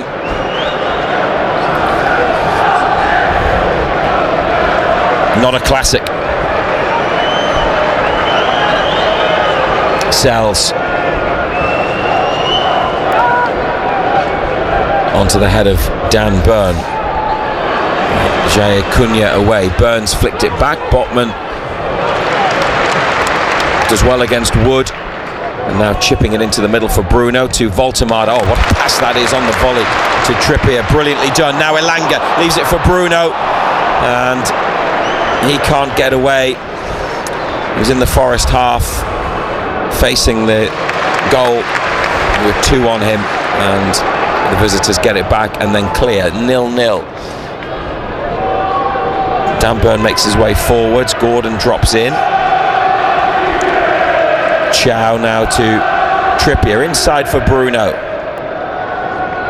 Botman's available just ahead of the centre circle. It's Gordon who's in front of Botman, who gets it. Then on to Bruno again, dragged back looking for Joelinton, lifted into the box, headed away. Tonali nods it down. Elanga on the corner of the penalty area. Trippier, the cross is deflected behind for a corner. There's some appeals for handball. Don't know whether it was in the box. No, it wasn't in the box. Or outside the box. Nico Williams when he blocked it. Yeah, he was outside. Probably did hit the hand, but it's corner. Might be the last piece of play in the first half.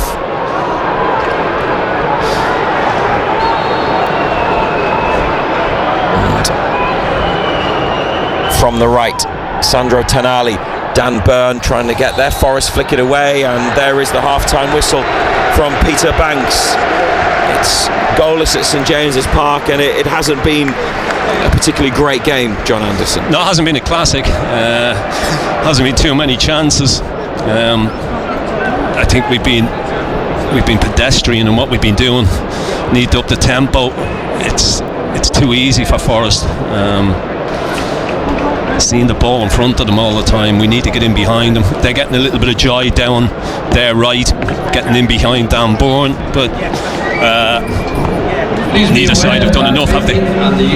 Hasn't been. Sells had a save to make from Joe Linton header, but apart from that, it hasn't been a great deal in the game. Finally, for the moment, are you surprised by the way that it's been? And just watching Tonali come off last on his own, looks like he's still a little bit sore from maybe from the treatment that he had, which seemed to be on a knee problem. We'll wait and see, and hopefully he'll be okay for the second half. But after the other night, the problems Nottingham Forest have had, the way that they are moving to a new style of play, that surprised that it's been like this? Yeah, I expected more from us, I have to say. I thought after the other night we'd come into this, we'd be full of energy, full of buzz, but we haven't been. As I say, we've been very, very laboured in what we've done, but kicking down the hill second half, you never know. We'll bring you that second half live right here on BBC Radio Newcastle and the BBC Sounds app at the break at St James's Park. Newcastle United 0, Nottingham Forest 0. Scott Meakin, BBC Radio Newcastle. Now do me a favour, keep the screaming down to a minimum, because Naughty's boy band Blue are back. It's really lovely to be back together, touring around. We got a new album out called One Last Time, but we got a brand new 25th anniversary tour happening. It's a great milestone to have, being in this business, doing something we love. It's just a testament to us as a band and the music that we've created over the years that people still want to listen to and give us, the love that we've always had. We've always thought that we've grown up with our fans and we've been their soundtrack. It's a great gift for us from the fans. Scott Meakin, weekday afternoons from 2, BBC Radio Newcastle.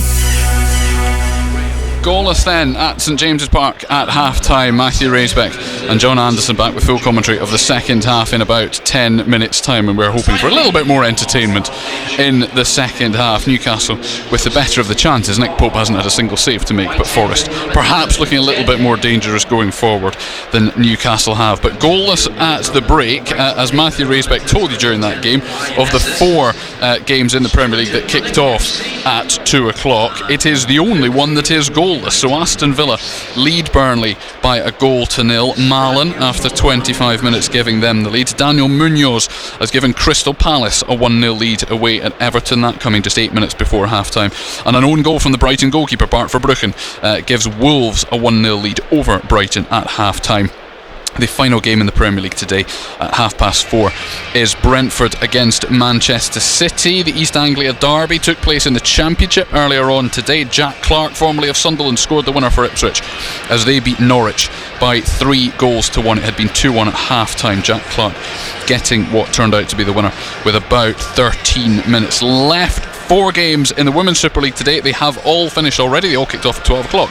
Today, Leicester City equalised late on to draw 1-1 at home to Everton. It's a first win of the season for London City Lionesses as well. A very late penalty, 89th minute penalty, giving them a 1-0 win over Liverpool. Spurs beat Brighton by a 0-0. Tandberg midway through the first half, the only goal of that game.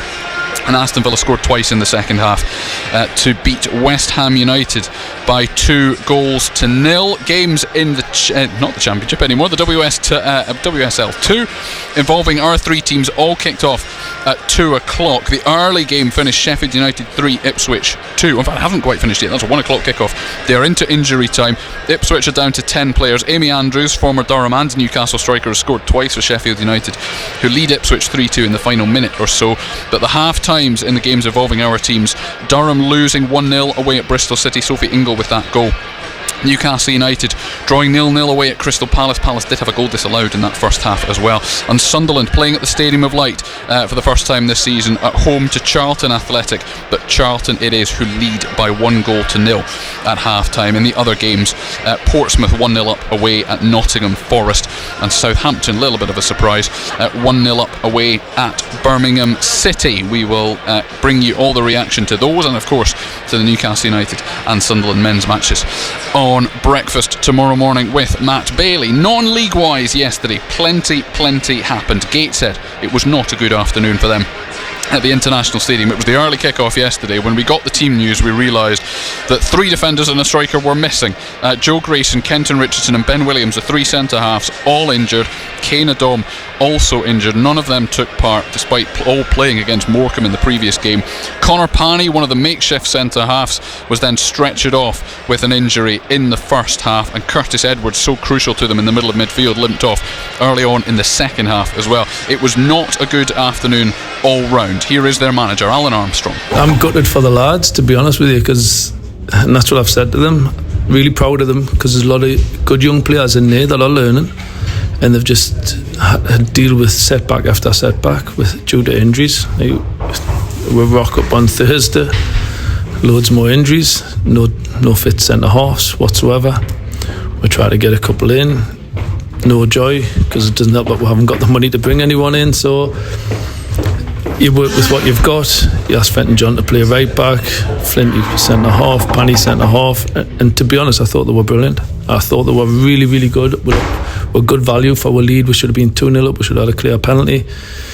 And then Panny, what it looks like at this moment in time, is ruptured his Achilles, which could be a season ender for him, which is unbelievable, because he's done so well and he's just grown in stature. Fingers crossed it's not, but it doesn't look good for the kid. And I think everyone was a little bit set back there. And then you look at, we're trying to hold on till half time to try and organise it. People might say you should have put Carl Johnson on. He's been really poorly for the last month, and he had 28 minutes in him max. So there's reasons why people never went on, why people aren't playing. And then I'm looking at the centre-back pairing during the game with Frank and Flinty, and I just had to have a chuckle at myself and just think, what on earth is going on? But they just kept going. The lads kept going, and disappointing with the goals conceded. But when you look at our attacking play, we could have still got something from that. We missed some really good chances, and I've got to look at the positives. There's no point in being down about all the injuries. We've got to deal with what we've got, and with that team that we're finished with, we're creating chances against a National League team with 17-year-olds, 18-year-olds, 19-year-olds on that pitch. So, like I said, proud of the lads, and the fans should be. And I get that they're frustrated, but they should be really proud of what they're seeing on there, because they're giving everything, and there's young local lads fighting for the shirt. They are firmly mid-table, Gateshead in the National League, 14th, 5 points off the relegation zone and 5 points off the playoff places as well, having played 14 games of what is a 46-game season. South Shields, though, have played 10 in the league and are still unbeaten. A brilliant 2-0 win at home to Chorley, who started the game third as well yesterday. Dan Ward in the first half, Paul Blackett with a late penalty in the second, means they are unbeaten in 10, 8 wins out of 10 as well. Just 4 goals conceded. I had a chat yesterday with their manager Ian Watson. Here he is first of all, on whether they are where he thought they would be after their first 10 league games. It's not something I really thought about, to be honest. When we came in, I didn't think where we'll be after 10 games. It was just kind of, we needed to come in and work with the boys and get them to try to buy into what myself and Carl want the team to look like, and that's all we focused on really. And then just trying to be as present as we possibly can and focus on each day and not really set any targets at all. Really, just be really present and enjoy what we do. Nice to be top of the table, and I guess nice to keep another clean sheet against a pretty high scoring side in league table terms in Chorley as well. Yeah, we spoke about that when Carl and myself took the job. We spoke about how we wanted to be really sort of hard to score goals against, and Carl does a lot of work with the boys out of possession, so he deserves a lot of credit for that, and the boys really buy into what he wants them to do, and they run a lot for him, and we're aggressive without the ball, and we've got a real pride in not conceding goals, and that gives us the foundation and the base to go and be really good with the ball and try and dominate games with the ball as well. And just finally, you'll have heard Alan Armstrong there talking about the importance of the FA Cup from a financial perspective to Gateshead, obviously a club that you know very, very well. South Shields maybe not with the same restrictions on resources, but there is still huge prestige in being at your level and in the final qualifying round of the FA Cup next weekend with a chance to, who knows who you could draw in a first round game. Big weekend next weekend. Yeah, of course. We really want to do well, and we want to progress in the FA Cup. And every single game, like, we're so privileged to work in this game and be part of this game. So we don't want to take any game for granted, and we don't want to not look forward to any game. We have to look forward to every game and understand how lucky we are to be involved in football. And if we don't do that, then we shouldn't be in the job. So just really look forward to every game, whether it's FA Cup, League, but we want to win and we want to progress as much as we can.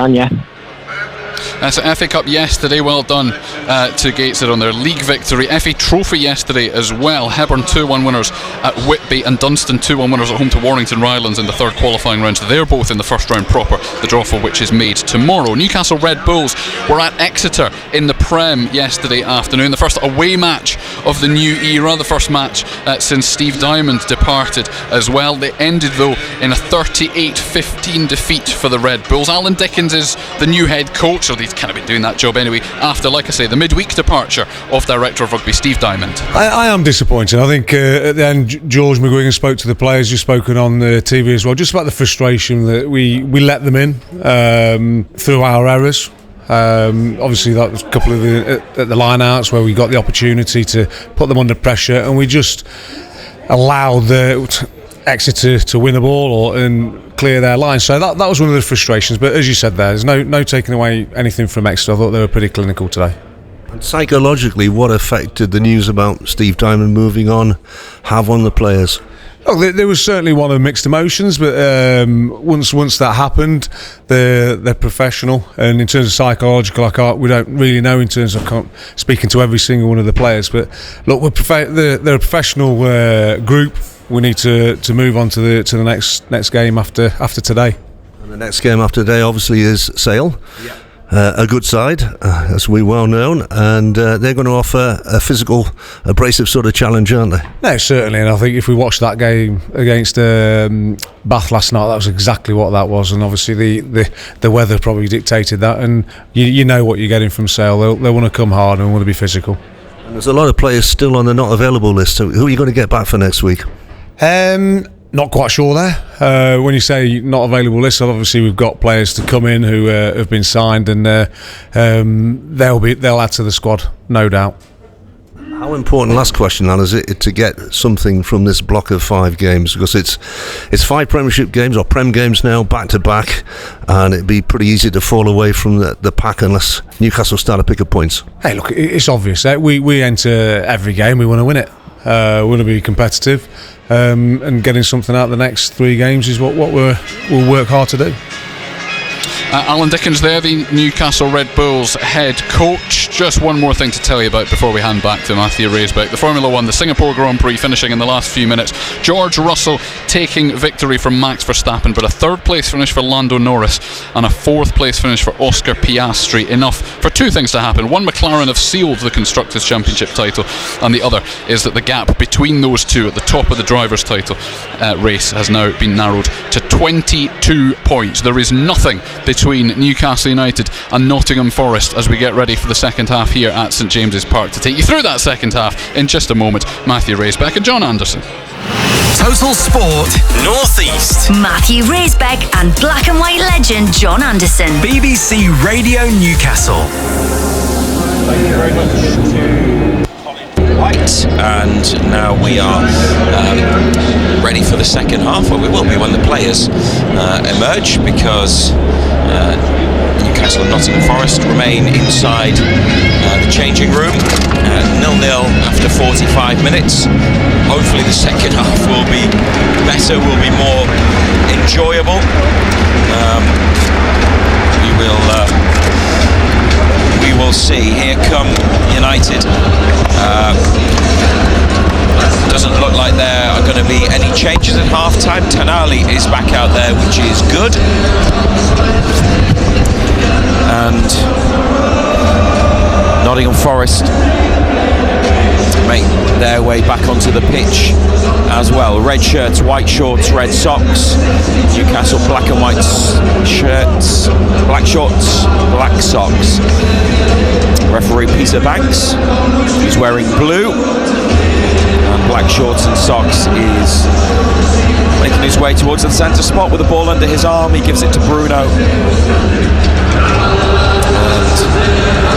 And he can kick downhill towards the Gallagher end, second half. Pope, Trippier, Chow, Botman, Byrne, Bruno, Tonali, Joelinton, Elanga, Gordon, Voltemada up against Sells, Jaya Cunha, Milenkovic, Morato, Savona, Anderson, Yates, Williams, Ndoye, Gibbs-White and Wood. Hopefully it will be more entertaining than the first half, John Anderson. Yeah, it needs to be an improvement, need to up the tempo, need to create more. Well, they've kicked off Newcastle and started positively. Tonali finding Elanga on the near side. He's played it in towards the box at an angle, but straight to a red shirt. Man of the match the other night. Looking for key contribution from Elanga today. He's not the only player, but things haven't quite come together, have they? Yet. Forrest throw, Trippier header, Yates belts it forwards. Pope leaves his penalty box, takes a touch, not the easiest ball to control, and from the corner lifts it away. That's a header from Elanga straight to Yates. Trippier's got it and up it goes, and then out on the near side from Kieran Trippier's forward ball.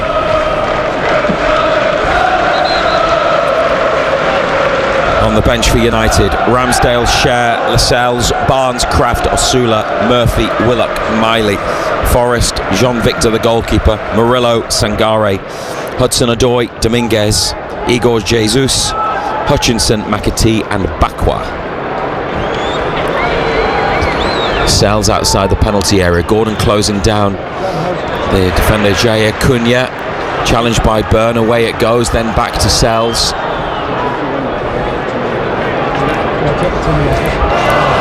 Both of these teams played European football midweek. Newcastle Wednesday, Forest Thursday. And there's been definitely a lack of intensity about the play today. United unchanged. Forest made 4 changes.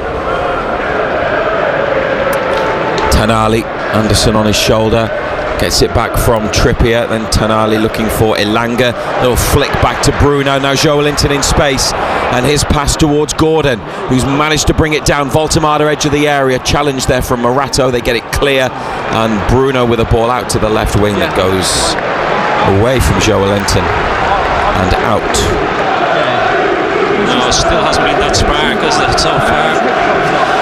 Only a couple of minutes gone in the second half, but we need to be better. BBC Radio Newcastle and the BBC Sounds app, and going to be another Nottingham Forest throw on the far side in the right back position, flicked on. Botman is covering, decides to keep it in. Joelinton comes short to get it, scooped inside to Bruno, tries to get between 2 bodies, draws the foul, plays the free kick. Voltemada deep, sends it out to the right wing. Elanga, low cross from Elanga, it's come for Anthony Gordon in the penalty area and it's blocked. Gordon's effort blocked. Got nothing on it though, did he? Forrest on the far side, up the line, challenged by, or an interception by Chow, and cleared. Second time around, Botman and Trippier at the back can bring Newcastle forwards again. They've been positive at the start of the second half. Joelinton with a ball that's behind Gordon, but then Gordon's pass for Joelinton's forward run gets him into a decent position, and he wins a throw 25 yards out on the far left hand side.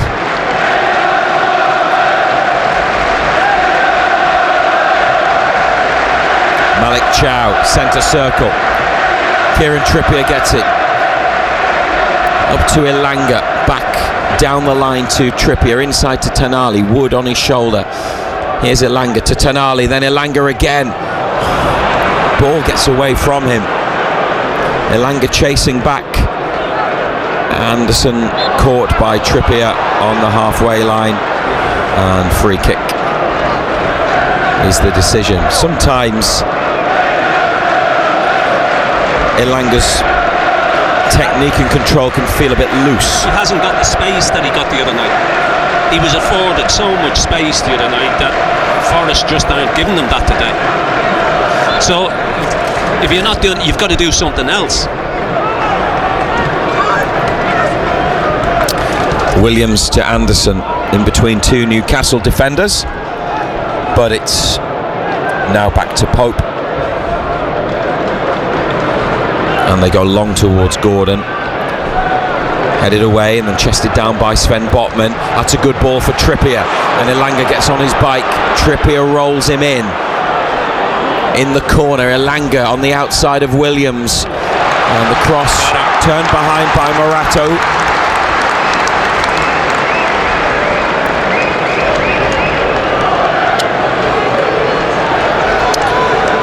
Trippier to take it, forwards he goes.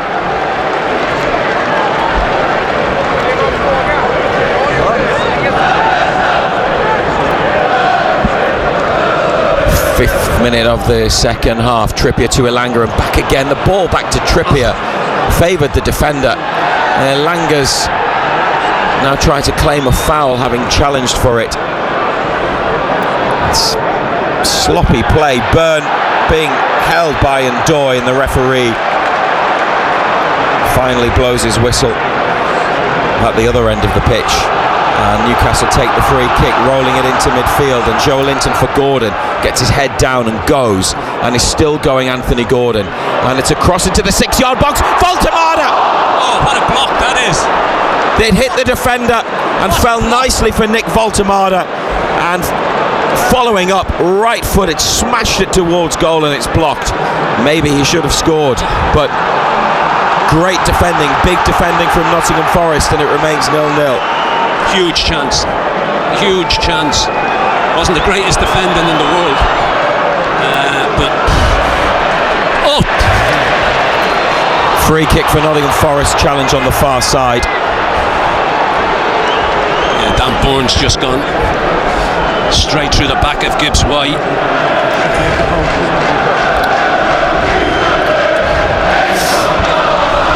0-0 still on BBC Radio Newcastle and the BBC Sounds app.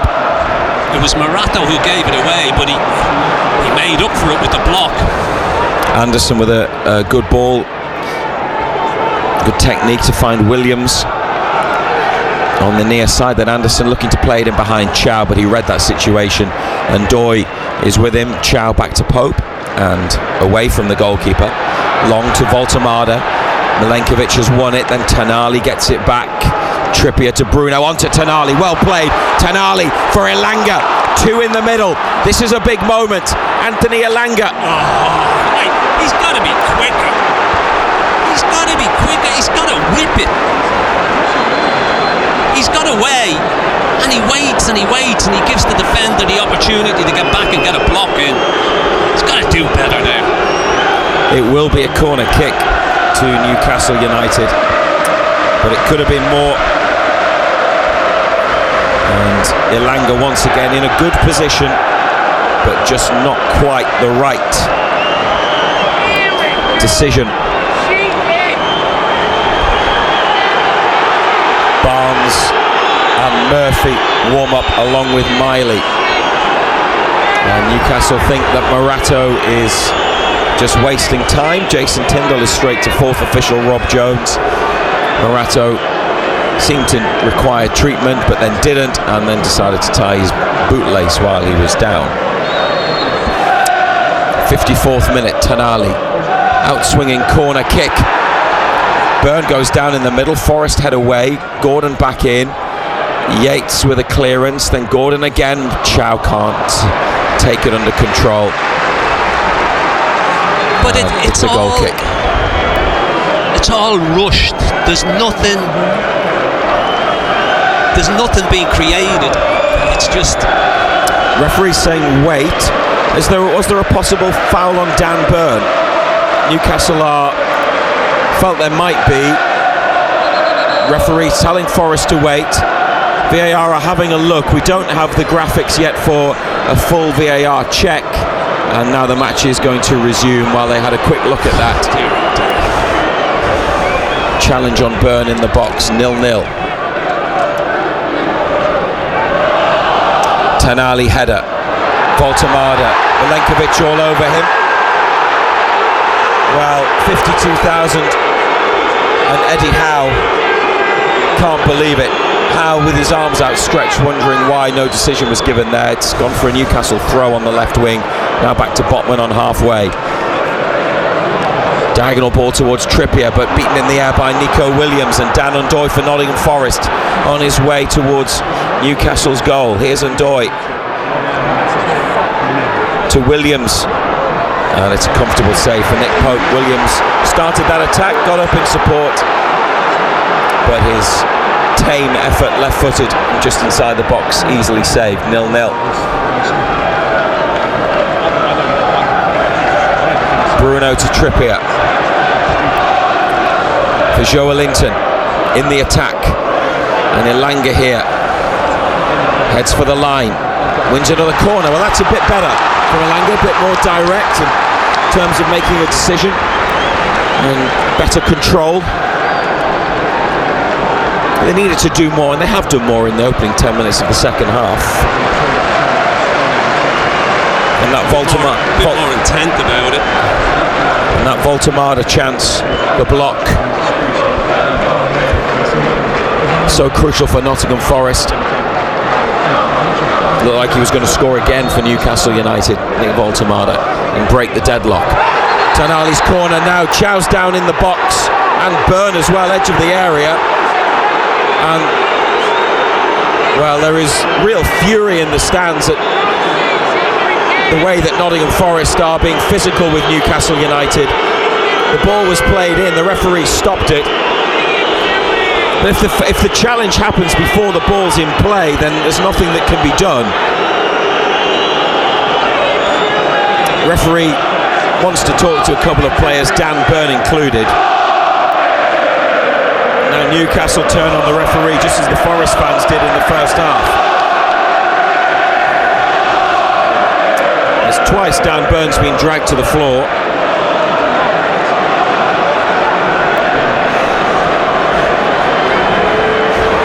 Ball wasn't in play, so they have to take the corner. Now they do from Tonali.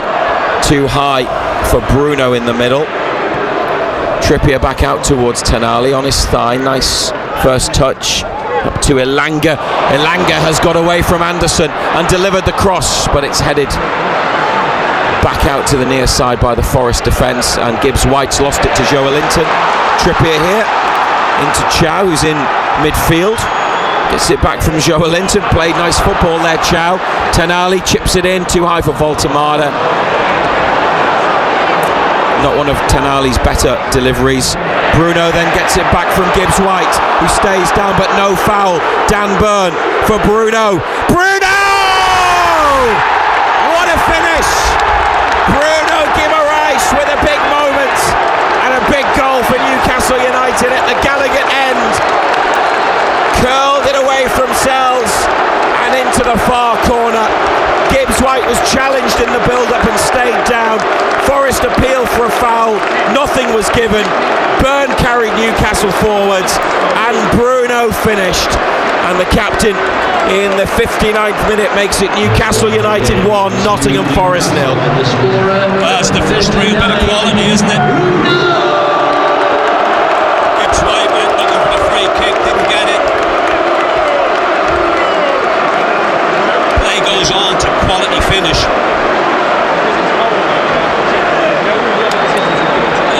Bruno with Gibbs-White. What do you think about that challenge? Because you've just seen it back. Is there a foul? That could be looked at. So you think VAR might overturn this? Bruno involved, both with the challenge. Goal is given.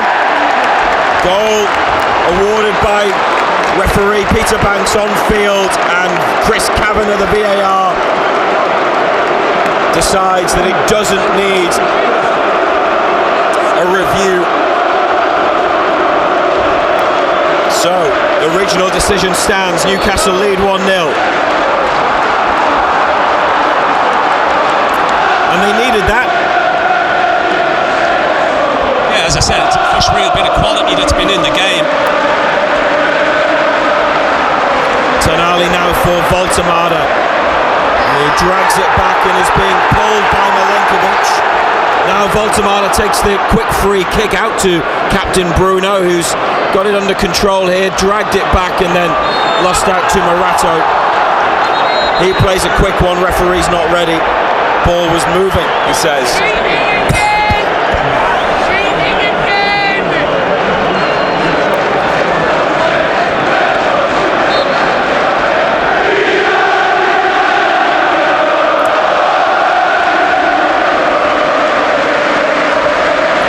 James's Park is close to full volume. Fans have been getting involved, getting annoyed about decisions and challenges. And that's often what helps turn things. You've seen it again, the build-up, the challenge. You've seen it from a couple of angles. Now Dan Burn is behind Gibbs White. Bruno comes in from the front, makes a challenge to push the ball away, but then comes in. There's physical contact with Gibbs White. Forest win it back at the other end, by the way. Here's Gibbs White in the box. Burn makes an important block. Danger's not clear though. Yates. And now a cross looking for Wood. Headed away by Botman in front of the post. Williams. Forest. He's offside, Savona. And now the flag goes up. Chris Wood's had. He had one last week against Sunderland that he put wide from a couple of yards out, and there he's headed it up, but not necessarily towards goal. It's more gone away from goal, like back across the box. He would have been offside anyway. In fact, he didn't head it, he missed it, it came off his leg. Came off his heel. Went to head it, looked like he was stooping trying to head it, and it hit his foot. Wood there does well on this occasion to find Ndoye just outside the penalty area, and Yates forwards from midfield heads it into the hands of Pope comfortably. Newcastle 1, Nottingham Forest 0. Just going back to what I was describing, the Bruno challenge on Gibbs White in the build-up to the goal. The more you see it, you seem more convinced that it should have been looked at properly. No, I just think it's a coming together. You know, you get football and coming together. Not all coming together are free kicks. Forwards up the right, looking for Elanga, but picked up by Sells.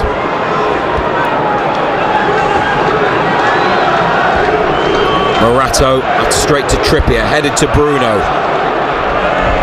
who takes a touch, and now Tonali.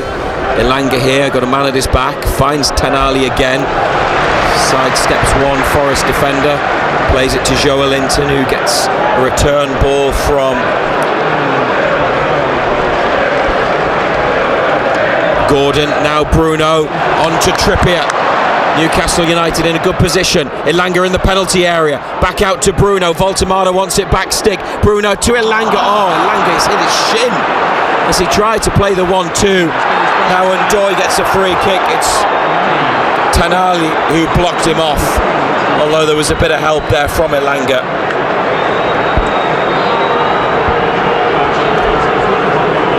BBC Radio Newcastle and the BBC Sounds app. There will be Nottingham Forest changes. In fact, there will be 3 of them any moment.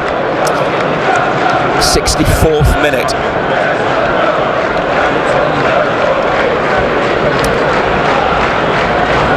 And now they are made. Chris Wood, his last involvement there. Bit of link-up play after he had that chance that came off his foot and went across the box. Replaced by Igor Jesus, the Brazilian international. Forest's top scorer this season with 4 goals. Yeah, I'm not surprised. It just hasn't happened for Woods today. Ryan Yates replaced by Callum Hudson-Odoi. the pacey winger, plays off the left, and Omari Hutchinson, signed from Ipswich in the summer, he is on. Now what they've done is they've changed their forward line.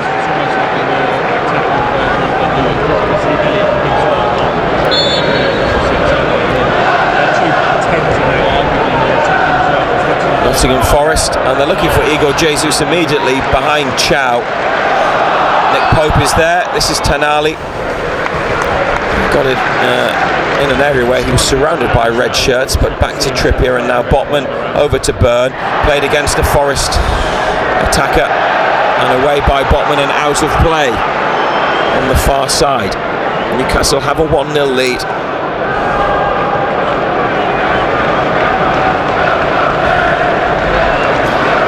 Milenkovic, Voltemada close by. Anderson finds a bit of space right side of central midfield. Sven Botman makes a challenge there on Igor Jesus. Elliot Anderson is quickest to react and has the ball. He's been everywhere, Anderson, hasn't he? He had a good game. He's played well, hasn't he? Hutchinson in the corner. He's left-footed, playing on the right, the little winger, but tackled there by the much bigger, physically imposing Joe Linton, and it's a throw for Newcastle at left back. Barnes back out warming up. Miley, Willock and Murphy. Joe Linton's got the ball from the throw back to Byrne. Voltemada can't get near it. Jay Cunha heads away. Joe Linton with it now. And Tanali up to Voltemada. Oh, helped on beautifully for Bruno. And then into the path of Gordon. Good Newcastle attacking play. Gordon for the goal line. Delivers the cross. Oh, Elanga was close. But Morato just got his head to it. Then Gibbs White got up and headed clear, and Bruno made contact in the challenge. This referee is atrocious. He's awful. 1-0 to Newcastle. Now 2-0 to Aston Villa. Doniel Marlon with both.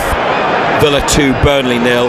Palace still 1-0 up at Everton through Daniel Munoz's first half goal. And the own goal from the Brighton goalkeeper, Bart Verbruggen, means that it's still Wolves 1, Brighton 0. 4:30, Brentford versus Manchester City. Botman went for a challenge there, and the ball went through to the Newcastle back line. Now it's forwards. Voltemada trying to win it. Now what's that free kick for? No idea. Forest take it, then they get it straight back to Newcastle. Trippier to Elanga, taken down by Morato, who will get a yellow card. Close to the corner of the penalty area. Just wanted to see Elanga get away and get into the box. Morato wasn't going to allow that to happen. Barnes and Murphy are being readied. It's scrappy and stop-start and frustrating because of that. The constant whistling of the referee. Free kick though, midway through the second half, and with a 1-0 lead. Just to confirm, Forest took off Yates and Doy and Wood for Hudson-Odoi, Hutchinson and Igor Jesus.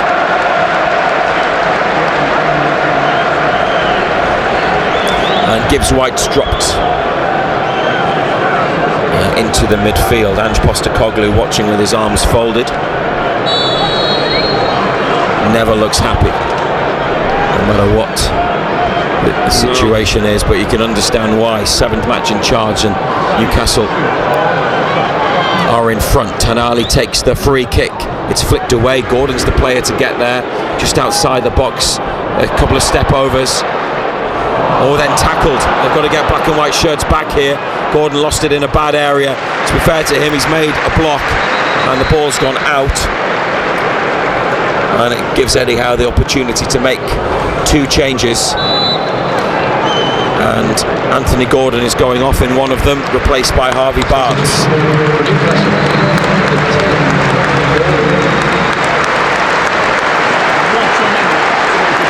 Jogs over to the near touchline. And in another straight switch, Anthony Elanga against his old club is leaving the pitch to be replaced by Jacob Murphy. Yeah, it hasn't happened for Elanga, has it? Nowhere near the standards that he was at the other night. Shake of the head from Gordon, looks frustrated with his afternoon. They're part of a combined effort that has, with 20 minutes remaining, Newcastle a goal up here on BBC Radio Newcastle and BBC Sounds. Joe Linton has fouled Anderson as he tried to give him the slip.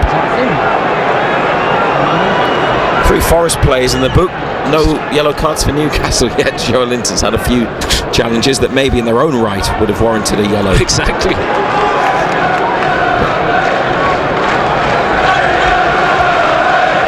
Forest up this near touchline. Williams, who's under pressure. Wasn't the best ball to him. It's gone out for a United throw. Trippier next to the bench. This is the 7th match in a 23-day period. Trippier and Tonali, lovely play. Lifting the ball up, heading it to each other. They now look for Bruno up the line. Forest have it back. And Anderson to Williams.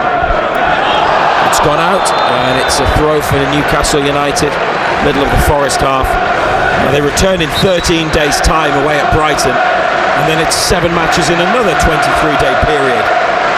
Just playing every 3 or 4 days at the moment, with Europe and the League Cup on top of the Premier League.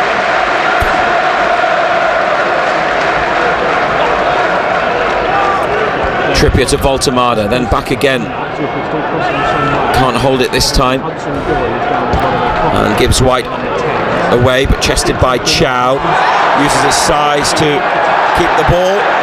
And Anderson has caught Tonali after the referee let play go.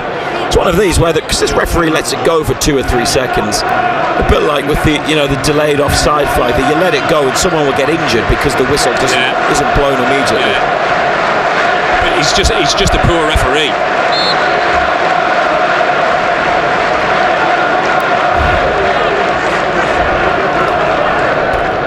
Murphy round the corner away from Bruno, who pushed on. Morato to Milenkovic, dispossessed by big Nick Voltemada. Back to Botman, burn on to Joe Linton. Here's Harvey Barnes for the first time since coming on. Can he do what he did the other night and have an impact, where he scored the 4th goal? Linking up with Bruno, Barnes in the area. Oh, and Forrest has gone behind for a corner. Got in a bit of a tangle at the back. Goalkeeper and Milenkovic. Newcastle corner kick on the left. He's wanting his goalkeeper to come and pick it up. He's right as well. He should get there an awful lot quicker, Sells.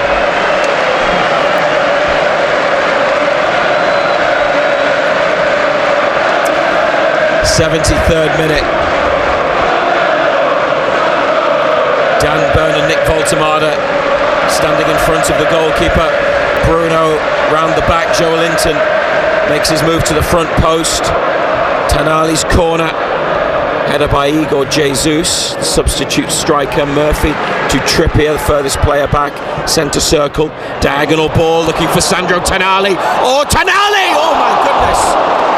Tonali volley off the inside of his left boot. It may well have been the sort of ball you expected to turn into a cross, but it very nearly dropped in, and Matt Sells had to tip it over. Yeah, he's trying to cross that, isn't he?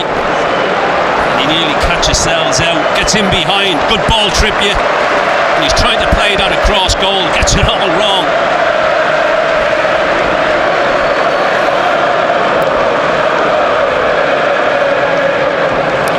Well, Tonali there off his left boot, and now the corner he's going to take with his right, out swinger to the back of the box. Malik Chow, Voltemada, did that go in?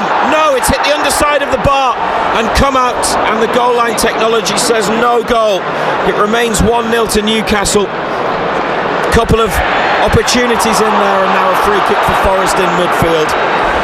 Let's go back through that. Voltemada, he's had 2 big chances, one was blocked, and there it crashed off the underside of the bar as it came to him about, 6 yards out. hit the underside of the bar. The entire ball didn't cross the line. No, big chance. Reacts well, doesn't he? Yeah, in fact, it didn't even hit the line. It bounced down ahead of the line.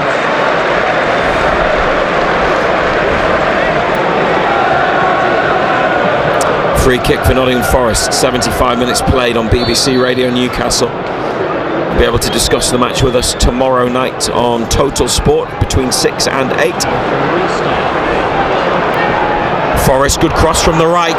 They haven't dealt with it, United. Then there's a challenge in the penalty area. And some Nottingham Forest appeals.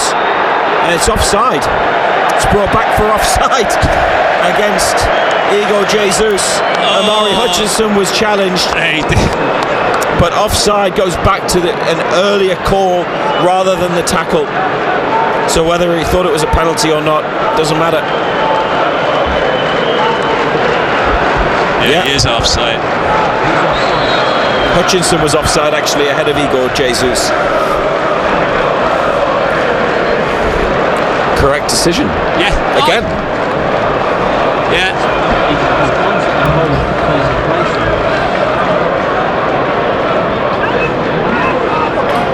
Byrne with a header. Bruno on. Voltemada has come off his shoulder, but he's tried to take it down under control and being wrestled, trying to fight his way back. Forest are able to give it to the goalkeeper.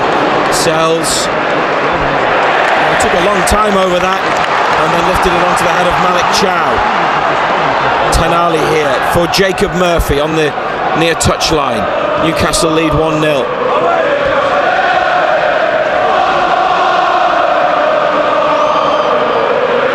Voltemada, ole ole ole is the song they have for him. Anderson with a trip on Joe Linton, but a role reversal there. I'd love to know how many free kicks there's been in this game. I'll try and find out for you. Murphy takes it inside. Nico Williams. Jacob Murphy's done well. Threads it through for Bruno, but eased out of it by Milenkovic. The strength of the big defender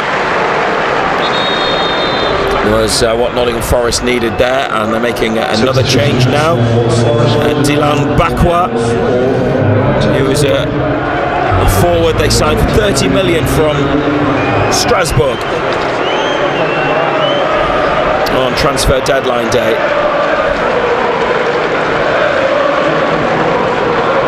They've gone to a back four. They've taken off Morato. Yeah.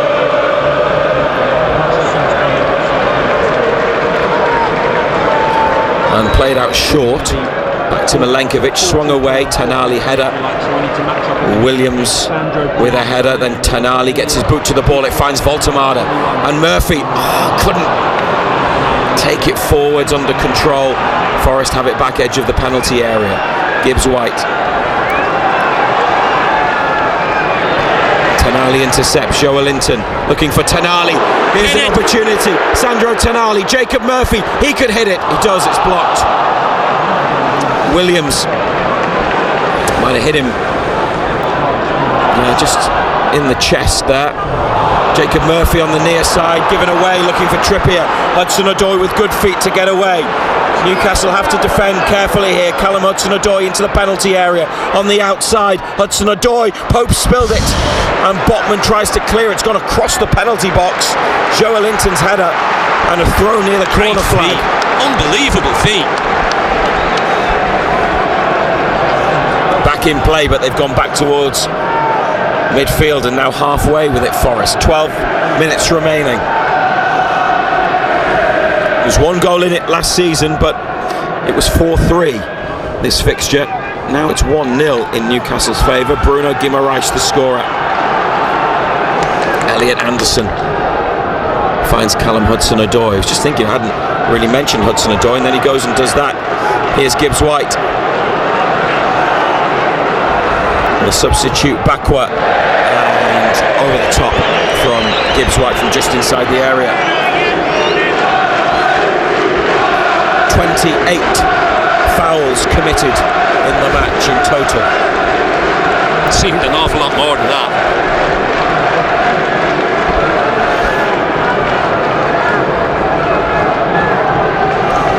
you want to know what the expected goals is? Not really. You're all right. No, not really. Okay, you can leave that one. It's not one of your favourite stats. Some of the metrics they apply. It's to do with chance quality. But they call it expected goals. This is Tonali. Murphy. Looking for Bruno. Forwards. Voltemada trying to get in behind Jaya Cunha. And the defender was struggling to deal with Voltemada's presence. It's a throw on the right wing for Newcastle, about 15 yards out.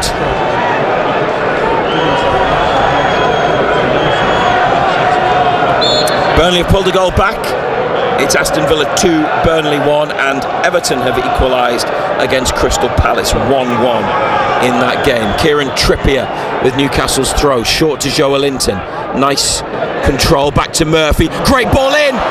Oh, what a big save from Sells to deny Malik Chow a first Newcastle United goal. Sells just made the block, it hit him. He was in the right place. Now Murphy whipping it in. Barnes is in. Harvey Barnes, another big save from Sells. Murphy saw a gap, whipped it in to the near side of the box where Barnes made the run. And Sells was off his line. Barnes took it under control, released the shot, but the goalkeeper smothered. Great save. It's a great run. That's 2 top saves he's made. Chow with his left boot onto the left boot of Sells to beat it out, and then Barnes from about 8 yards. Sells got down and made the block at quite close range. Big goalkeeping. Newcastle 1, Nottingham Forest 0. But they could have had a crucial second there from either of those opportunities. Now given away by Forest. Joelinton to Barnes. Decides to go out to the left touchline, back to Byrne, chip forwards. Voltemada chasing, gets there before Milenkovic, but didn't really have it under control. Now, Elliot Anderson, penalty! Elliot Anderson's given away a penalty on his return to Newcastle United. Voltemada had it in the corner, won back by Milenkovic, who played it inside in the box towards Anderson. But Newcastle got there first, and then the challenge from Anderson was a bit loose. He just didn't know that Bruno was coming in, and he clattered him. And Peter Banks has pointed to the spot, and Nick Voltemada, who wanted to take the penalties in Brussels in the Champions League on Wednesday, has grabbed the ball. But for a VAR check, it's a penalty for Newcastle, and Voltemada with the opportunity to score from 12 yards. It's a nailed-on penalty. It just gets away from Anderson, doesn't it? Tries to retrieve it, and he just takes him out. Matt Sells has come sprinting to the touchline to speak to a Forest member of staff. Maybe he's looking for information about Voltemada's penalty position, penalty technique. I think there's just been a yellow card for Gibbs White. Definitely a Forest player, could be someone else. We'll confirm that in a second. But having just had 2 big chances, saved by Matt Sells, Chow and then Barnes, and Voltemada hitting the bar and having one blocked in front of goal in the second half.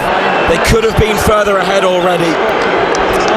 Now they've got a penalty kick at the Gallagher end, and it's the new boy, Big Nick, with a penalty kick against former Newcastle United goalkeeper Sells, who's moving across his line. In the 84th minute, hands on hips, Voltemada, Gallagher end. Nick Voltemada into the top corner. What a confident penalty.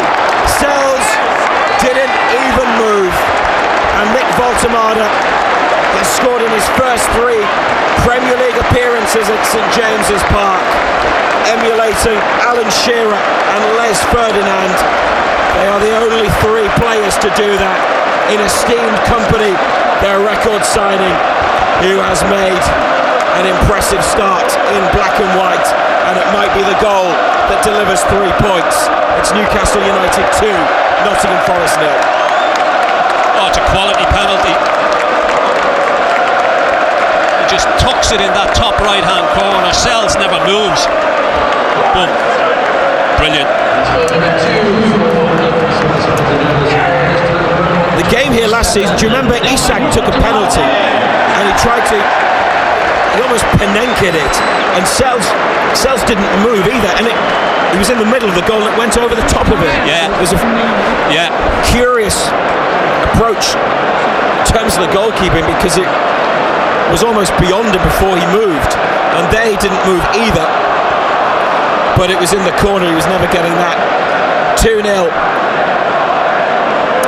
I mean, they've had big chances in the second half, so it's good that they've finally been able to take one, even though it's come from the penalty spot, I know. Yeah, Sells has made a couple of top saves, been better second half. Mind you, they had to be fair, because you might be able to hear the chant, and it's not coming from the Forest fans, or it might be, but it's definitely coming from the Newcastle fans at Ange Postecoglou. You're getting sacked in the morning. That's what his own fans were singing to him after they lost in the Europa League on Thursday. They also were singing in praise and support of former manager Nuno, who left his position after a breakdown in relationship with the owner, Evangelos Marinakis.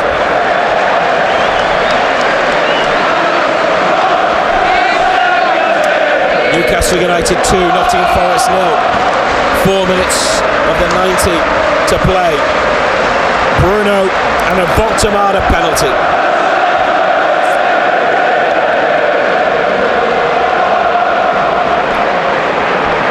A good record against Nottingham Forest in recent times. It's looking like it's going to be 7 wins out of 8 against them, and 4 in a row. And Elliot Anderson gave away the penalty, but he's had a fine game in midfield, hasn't he? He's done very well.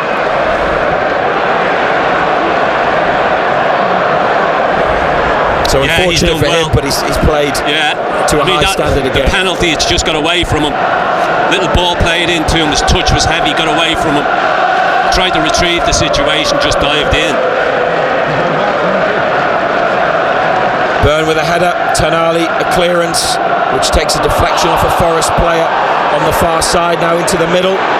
Gibbs White slid in and just beat Jacob Murphy to the ball, and now Nico Williams. Eddie Howe waving frantically at a couple of his players. They've made 2 changes, and there's going to be 2 more for Newcastle, Miley and Osula. They won't have long. Here's Anderson making a run. They try to find him with a left-footed ball curled in from the right wing. Pope picks it up, rolls it out to Tonali quickly. And they try and make their way forwards, but then they come back, Newcastle. Up to Voltemada. His first touch was good, but not good enough to keep in possession. Milenkovic nicked it. Looks like he's starting to tire. The German, that might be why Osula is going to come on next time the ball goes out. Only 2.5 minutes of the 90 remaining. Eddie Howe with some lengthy instructions for Lewis Miley. Hudson-Odoi's in the middle here for Forest, and Anderson out left wing. Up the line to Williams, back to Anderson. 2-0 Newcastle lead. Gibbs White in the Forest half in the centre circle. Savona here. And Bakwa intercepted by Tonali. It's Forest possession, and then they win it back again. And the 2 boys who have been waiting to come on are still waiting. Omari Hutchinson to Nico Williams, tries to get away from Bruno. Finds a pass to Gibbs White up the line. Forest trying to get one back, and a deep cross, Murphy on his chest, and he lifts it away. At this rate, Osula and Miley might not get on. Here's Williams, back to Jair Cunha.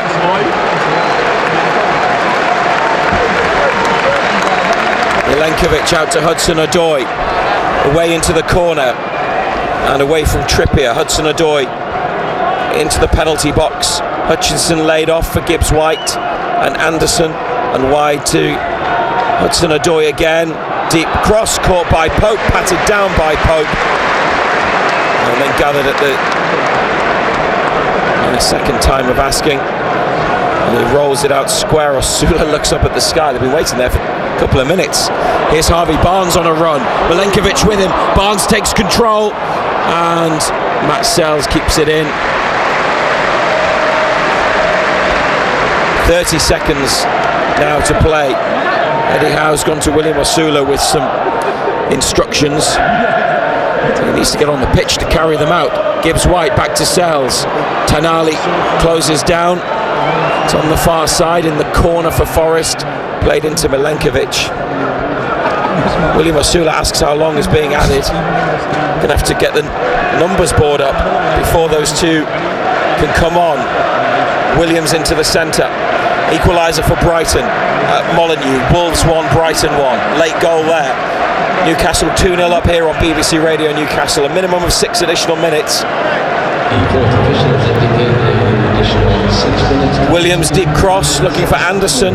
Trippier header. Will that go out? Yes, it does. And finally, we can make changes. Kieran Trippier's been caught in a challenge. We've now entered the first minute of the minimum 6. Here come the substitutions. Lewis Miley on for Joelinton, who somehow escaped a booking today. Unbelievable.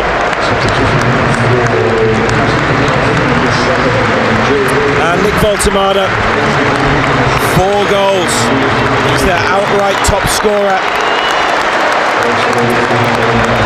He leaves the pitch. William Osula, his replacement. And Osula's got 3 goals himself.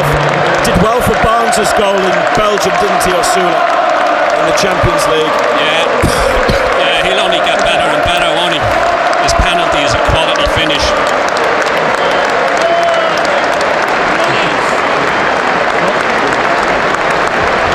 On come the 2 youngsters. And they have about 5 minutes to see out. Might play on a little bit longer, the referee. Hutchinson dispossessed on the goal line. Trippier away and Osula full of running. Trying to get after that ball. Jay Acuna back to the goalkeeper. Osula goes off in pursuit and in hope of closing him down, getting it back. You're right.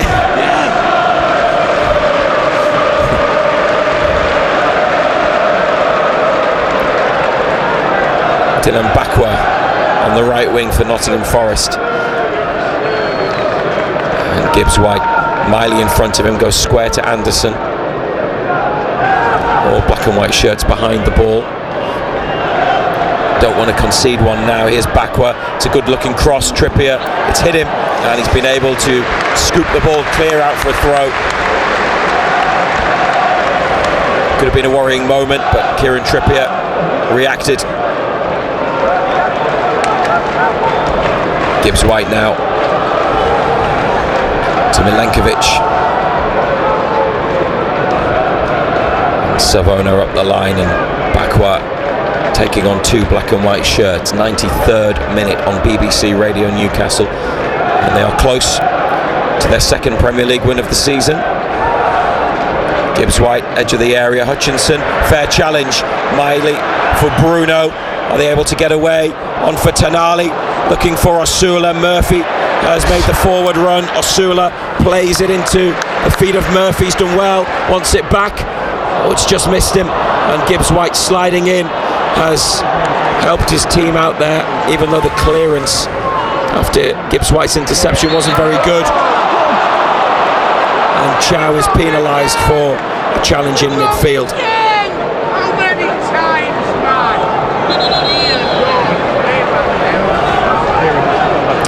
Crystal Palace's unbeaten run looks like it's going to end. Everton have just scored a late second. 2-1 to Everton against Palace. Trippier takes control on his chest. Back to Pope. And plenty of height on that. It almost reaches halfway. Anderson heads on. Chow wants his keeper to come, and Pope does, near to the right corner of the box. Newcastle 2, Nottingham Forest 0.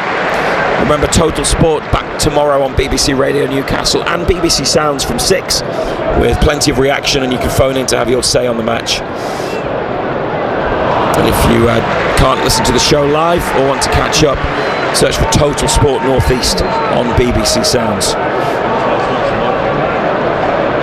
It's a Forest throw on the right in their half of the pitch, back to Sells, who made a couple of big saves. But Newcastle have beaten him twice. And the Premier League's second best defence, Newcastle, with 5 conceded, only behind leaders Arsenal, who've led in 3. Crystal Palace have now conceded 5 with the 2 today. Looks like they're going to get another clean sheet. But still a couple of minutes remaining. Hutchinson for Forest. Hudson-Odoi. Level with the edge of the box. Bruno slides in, then Trippier makes a challenge. They haven't won the ball, but they've stopped the initial attack. Hudson-Odoi in possession again. Now Anderson, right-footed curling cross deep to the back of the area, headed over, then headed out by Botman. And United push up, and look who's leading the press in the 96th minute, Sandro Tonali. And how often do we see that in the dying stages? He's still full of running into the penalty area. Chow away, Botman away. Now Bruno wanting to go forwards. He's got 3 around him. It's back to Trippier. Now Murphy and Osula making a run. Murphy goes between 2 and still going. Jacob Murphy. Still Murphy. Might do it all alone. Jacob Murphy! It would have been a special goal. It was straight at Matt Sells. Osula wanted it just to be rolled in so he could go and have the chance to score. But that shot and that save is the last action in the match, and Newcastle United have their second Premier League win of the season. The final whistle is blown. They've beaten Nottingham Forest by 2-0 here at St James's, and they've moved up the table from 15th to 11th, and the Premier League standings have a better look about them from a United perspective. 2 goals in the second half. Captain Bruno Guimaraes with the first. Forest complained about a foul in the build-up. Nothing given. VAR happy. And then a penalty from Nick Voltemada after Elliot Anderson caught Bruno in the box. 2-0 John Anderson. And after the disappointment of last Sunday in the dramatic defeat by Arsenal, 4-0 away win in the Champions League, 2-0 Premier League home win. It's been a good few days with a couple of big results. Yeah, big result. I mean, second half performance was better. Sells made a couple of top saves with his feet to keep the scoreline, but it was comfortable in the end. They bossed the second half. They needed to be better in that second half. That's exactly what they were. Deserved wins.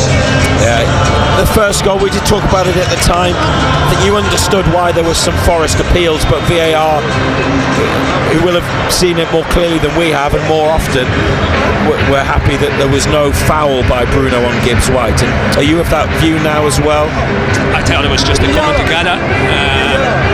But I would say you've seen them given, especially by this referee, who's an absolute nightmare, by the way. He just loves his whistle. But look, it wasn't. And it was the first bit of quality in that second half. Well, it's the first bit of quality that was in the game, because the first half was really poor. Second half we livened up a bit, and as I say, deserved the winner, to be quite honest. And the penalty was a clear penalty. Unfortunate for Elliot Anderson, who played very well against his old club. Yeah, no complaints. I mean, his touch has just got away from him, and he's just dived in. He's taken him out. No qualms about that whatsoever. Baltimore took it away well, didn't he? Yeah, he did. It was a penalty taken by a player who's confident. You know, you can see the confidence in him. I mean, he's just tucked it in that top corner. I thought he played well again today. Ball stuck.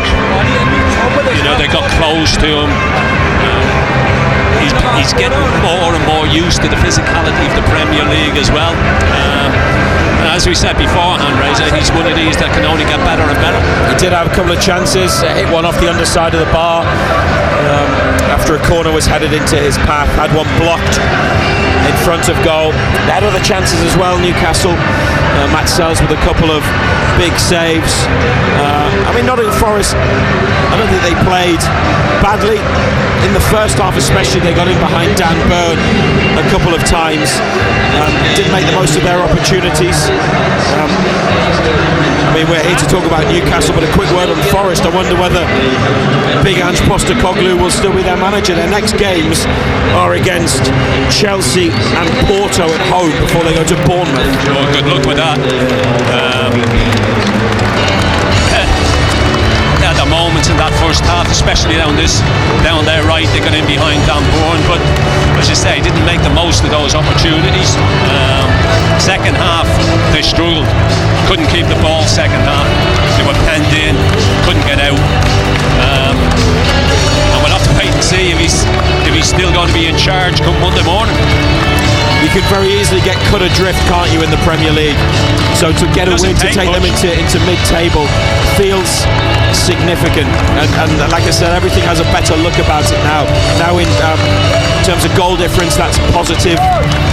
It's goal difference of 1. They've won 2 out of 7. 3 draws, 2 defeats. Yeah. Needed to get that win. The win in midweek 4-0 away in Europe, to come back here and win 2-0 and keep another clean sheet. Defensively they're sound, rock solid defensively. Just need to score more goals. Well, they got 2 today, got 4 in midweek, so it is improving in front of goal, Newcastle, in that respect. Nick Voltemada now their leading scorer with 4. Bruno moves on to 2 for the season with his goal that put them into the lead here at St James's Park. Bruno giving them a 1-0 advantage midway through this second half, and Voltemada 6 minutes from time doubled the lead. You can react to the match on Total Sport from 6 tomorrow night on BBC Radio Newcastle and BBC Sounds. Final score at St James's Park: Newcastle United 2, Nottingham Forest 0. Total Sport North East. On the station with Newcastle and Sunderland commentary exclusively live. BBC Radio Newcastle. On the BBC Sounds app, on your smart speaker, play BBC Radio Newcastle, and on your radio. The sound of the North East is BBC Radio Newcastle. BBC News at 4 o'clock. This is Nikki Cardwell. The Home Secretary Shabana Mahmood says she's very worried about the state of community relations in the wake of the fatal attack on a Manchester synagogue. She said Jewish people had been made fearful by repeated protests about the war in Gaza, and she's giving police new powers to deal with demonstrations which take place on the same site week after week. Ruth Ehrlich is from the campaign group Liberty. She doesn't think more police powers are the answer. Restricting people's right to protest is not going to prevent the kind of heartbreaking, horrendous attack that we saw on Yom Kippur last week in Manchester. What it will do is make it harder for people to make their voices heard, and this comes in the context of huge powers being handed to the police by various Home Secretaries, many of them over the past 5 years. Today's announcement is not going to help any of that. About 300 people have attended the funeral of Melvin Kravitz, who was killed in the attack on a synagogue in Manchester on Thursday. The service was relayed over loudspeakers to crowds of people outside the venue. President Trump says it will soon be clear whether Hamas is genuinely committed to peace in Gaza. The group has responded positively to parts of Mr. Trump's plan for an end of 2 years of fighting, but has not yet agreed to disarm. Indirect talks involving both Israel and Hamas are due to start in Egypt tomorrow. The US Secretary of State Marco Rubio told the American news network NBC that the release of hostages was the priority. There now needs to be meetings which are occurring even as I speak to you now, and hopefully will be finalized very quickly on the logistics of that. What that means is, who goes in to get them? Is it Red Cross? When do they show up, etc.? What place are they going to be? And the conditions have to be created for that to happen. You can't have bombs going off and fighting going on in the middle of this exchange. Kemi Badenoch has defended her leadership of the Conservative Party, arguing that her approach will pay off eventually. She said she'd taken time to draw up a credible plan to tackle illegal immigration, accusing Reform UK of rushing out ideas which did not work. She told her party conference in Manchester that the UK must secure its borders and stop tolerating radical Islam. We cannot import and tolerate values hostile to our own. We must now draw a line and say that in Britain, you can think what you like, and within the bounds of the law, you can say what you like, but you have no right to turn our streets into the theatres of intimidation, and we will not let you do so anymore. Power companies say supplies have been restored to 67,000 homes in Scotland, which were cut off by Storm Amy. 21,000 properties are yet to be reconnected, with about 3,000 still cut off in Northern Ireland. At today's Formula One Grand Prix in Singapore, McLaren secured the Constructors' Championship for the year when their cars finished third and fourth. The race was won by George Russell in a Mercedes. BBC News, it's 3 minutes past 4. Thank you very much. Let's get the travel now with James. Thanks, Gabby. The M6 in Cumbria, first of all, it's slow-moving southbound towards T-Bay services between junctions 39 and 38 because of an obstruction of some kind. And just north of there, the outside lanes closed between 44 and 45, Carlisle north to Gretna Green for emergency barrier repairs. On the eastbound M62 in West Yorkshire, 2 lanes are closed between junctions 24 Ainley Top and 25 Brighouse because of a 3-car collision. The A1 in Lincolnshire, that's blocked southbound at the Grantham South turn because of a serious crash involving a lorry and a car, causing queues from the Melton Mowbray turn. The M5 passing Bristol is down to 2 lanes between junctions 18 and 19. A car is overturned just south of the Avonmouth Bridge, and there are long queues each way. Northbound slow past the scene. Anti-clockwise M25 in Hertfordshire is down to 1 lane, 23 to 22. That's South Mims round to St Albans after a car caught fire earlier on. The outside lane is open. And the A12 closed in Essex this weekend, northbound at 15 at 3 Mile Hill because of weekend works. And the M23 in West Sussex, that shuts southbound between 10 and 11 Crawley to Pease Pottage for weekend works. Queues start at junction 9, the Gatwick Airport turn. On the trains in Cumbria, buses are running instead of services between Barrow and Furness to Corkicle as there's a problem with the power supply, and buses are running instead of trains on Great Northern and Greater Anglia between Cambridge and Ely whilst emergency engineering works are underway. James Worley, BBC Local. At 1, with the latest for Nottinghamshire, I'm Harry Stevens. The Home Secretary, Shabana Mahmood, says dark forces are running amok in the UK following an attack on a synagogue in Manchester in which 2 people were killed. Ms Mahmood says she's very worried about the state of community relations. The Greater Manchester MP, Lucy Powell, who is standing to be Labour's deputy leader, says anti-Semitism is on the rise. People have been targeted at schools, at care homes, and the rise of anti-Semitism and Jewish hate has been palpable, and it has caused deep anxiety and fear. And we've got to be clear with people that you cannot hold the Jewish community accountable for the actions of a foreign government. Well, police will be given more powers to restrict protests by allowing officers to consider the cumulative impact of repeated demonstrations. The Home Secretary says Jewish people feel threatened by frequent pro-Palestine marches. The Conservative leader, Kemi Badenoch, says she supports the move, but that the government should have done it sooner.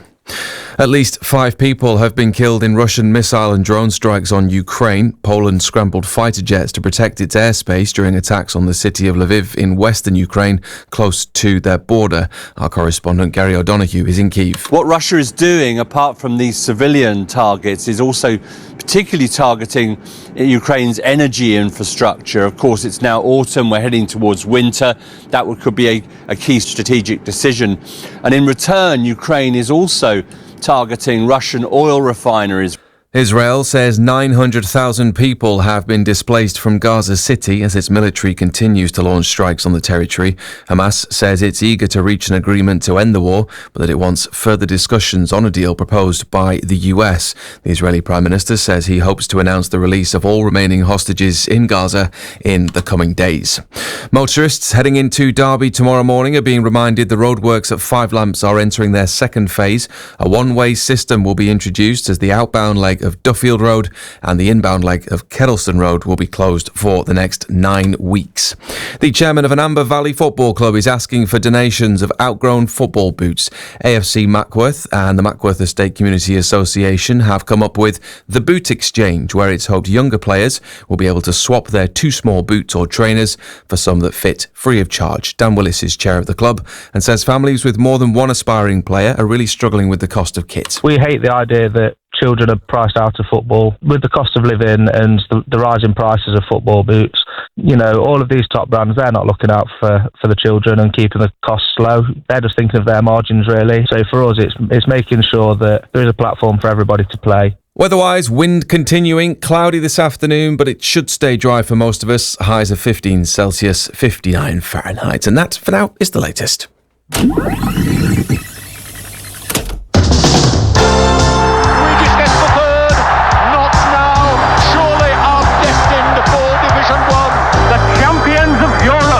Nottingham Forest. That's Steve Tower that won the League Rover Trophy.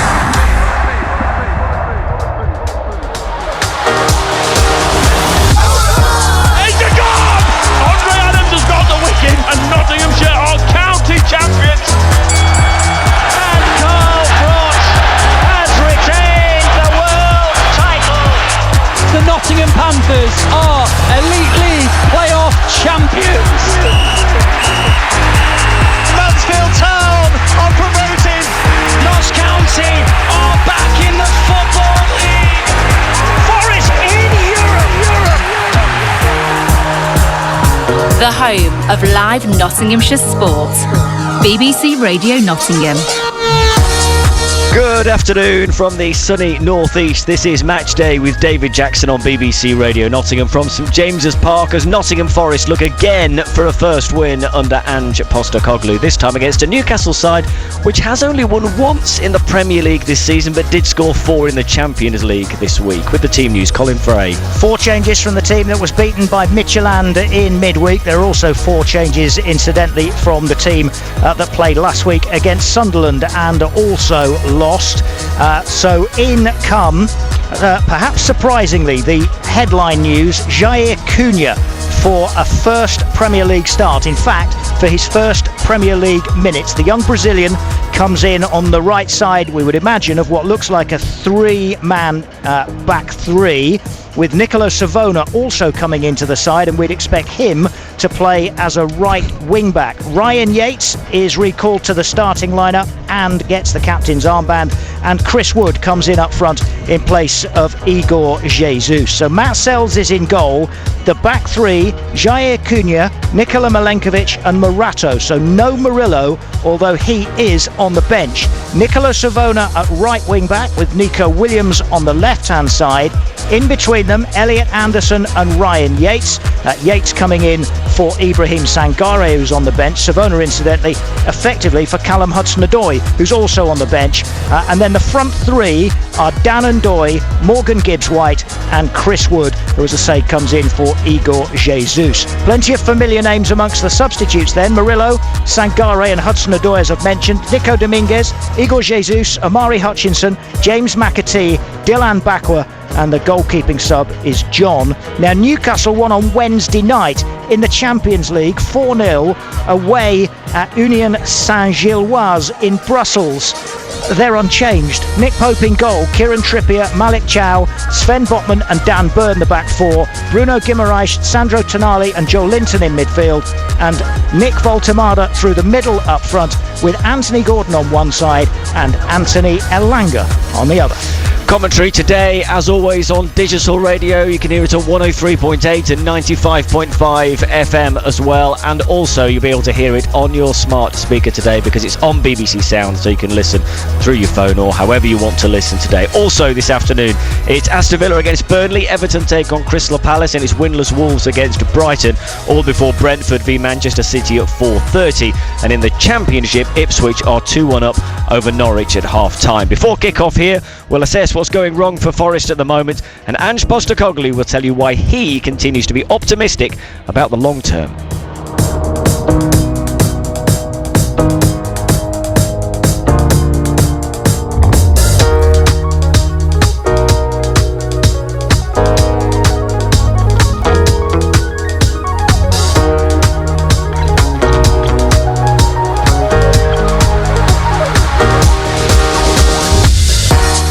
Beautiful sunny day here in Newcastle. A bit of a chill in the air, but you might expect that at this time of year.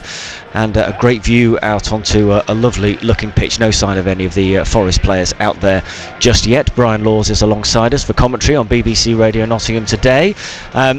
Brian, first of all, we need to get talking about the team that Ange Postecoglou has picked, because there's a couple that will particularly raise eyebrows, none more so than Jair Cunha, 20 years of age, only played 45 minutes of football so far. That was the second half at Swansea, in which they conceded 3 goals. This is a big call, isn't it, to put him into a back three today away at Newcastle? Absolutely. I think it's it is a bit of a gamble. I've got to be honest. I think throwing a youngster in at this stage, particularly in a stadium of this magnitude, and the support that they have behind them, the noise, and it could be a freeze moment, or it could be, well, a relish moment. We're not sure what we're going to get with that, but it is a bit of a gamble. And the stakes are high today. There's no question about it. There's been too much going on for us not to actually say the stakes are high. Yeah, and a big call in midfield as well. We'll get into the stakes potentially of today in a moment, but there feels like a big call in midfield. Sangare had, for me, his best game for Forest in midweek, and some great incisive passing forward passes into the attack, which led to a couple of the goals that were disallowed for Forest. He's left out, and Yates gets put in. What do you make of that? Yeah, I mean, obviously Yates is a more robust player, I would think. Where his heart is. It's firmly in the city, in the team. Homegrown. I think there's all that ingredients that maybe Ange might be trying to get himself involved with, and the fact that the team needs some spirit. He will certainly give that in abundance. Not just as working on his own, but he's a communicator, an encourager. He's one that will probably be needed in a game of this magnitude. I don't see it as a shock, although I have to say I do agree. I think Sangare is probably one of his better games. Some of his passing range and incisive passing into Woods' feet, for instance, on a couple of occasions were excellent. Yeah. It's the best I've seen him. There is moments in his game where sometimes I think he needs a bit of a rocket up him sometimes, just to say, come on, I need a bit more. But Yatesy, for me, you never have to do that with Yatesy. No. The rocket's already there. The rocket's already there. Absolutely. Right, more from Brian Laws to come. Kick off at 2 o'clock today, of course, as Brian alluded to there. Today's match does have a big feel, largely because of what happened on Thursday night, of course, in the Europa League. It started with so much hope, excitement about a first home European match for nearly 30 years, but by 10 o'clock there were boos and calls for Ange Postecoglou to be sacked after Forest conceded that late third goal against Midtjylland. It's Dario Osorio charging forward, and he's laid it forward towards Biscoff, who rolls it in from the edge of the penalty area, and it's 3-1 to Midtjylland. And listen to this. This is the Forest fans towards Ange Postecoglou. The Forest fans' patience appears to have snapped. I'm thinking, well, where's your ideas, mate? What are you doing? You've just got no idea. Gutted, disappointed, fuming. We don't feel like he's invested in us as a club. We don't feel any affinity to him whatsoever, and he's not getting any reaction out of the players. How we have gone from the heights of last year to this, fans arguing amongst themselves. I love the owner Marinakis for what he's done to the club, but this is firmly on him. If you're going to replace Nuno, fair enough, replace him. But then, if you're spending 180 million on players, go and get a quality manager. There were 2 managers there that we could have gone and got, but this guy, I feel sorry for. This is another McLaren. This is another Alex McLeish.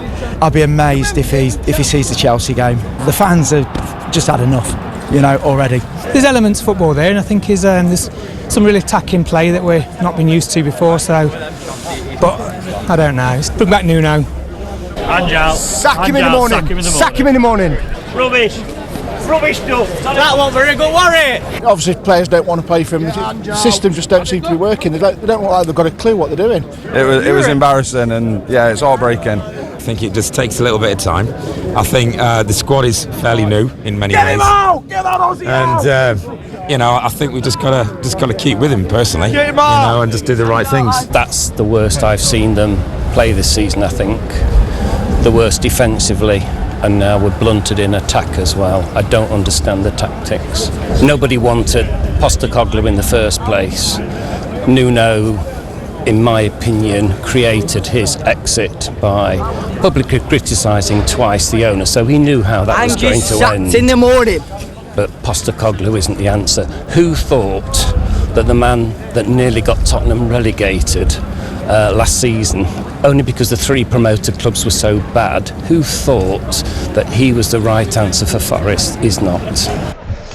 Just some of the supporters leaving the City Ground on Thursday night and voicing their opinion. It seems utterly extraordinary, Colin Frey, that Ange Postecoglou was only appointed in the last international break, and before we've even headed into another one, less than a month later, that this can even be a serious conversation. But here we are, no win in 6 games, and it seems like the manager's under pressure. I mean, I don't think there's any doubt he is under pressure.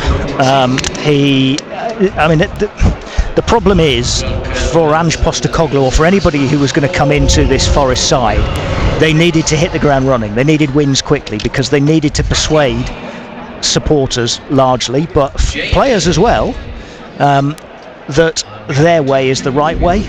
And I think that's the fact that they haven't got any wins, the fact that if you add in as well the bigger picture of this season that should have been really exciting for Forest fans has been one thing after another, really, on a negative side, even from before the season started. It's viewed really as a bit of a self-implosion. Now, the way to have recovered from that quickly was to get some wins quickly under a new manager, and unfortunately Ange Postecoglou hasn't been able to deliver that yet, hence the fans' anger. Completely understandable, given what an even keel the club looked to be on until sort of June-July time, certainly from the outside anyway, that you can understand the fans' anger. And I mean, the only thing that's going to sort it is wins. And I'd say wins plural, because even if Ange Postecoglou was to win today here, and therefore you would assume that nothing would then happen during the international break and he'd be in charge for the Chelsea game, is it going to be any different if they start losing to Chelsea?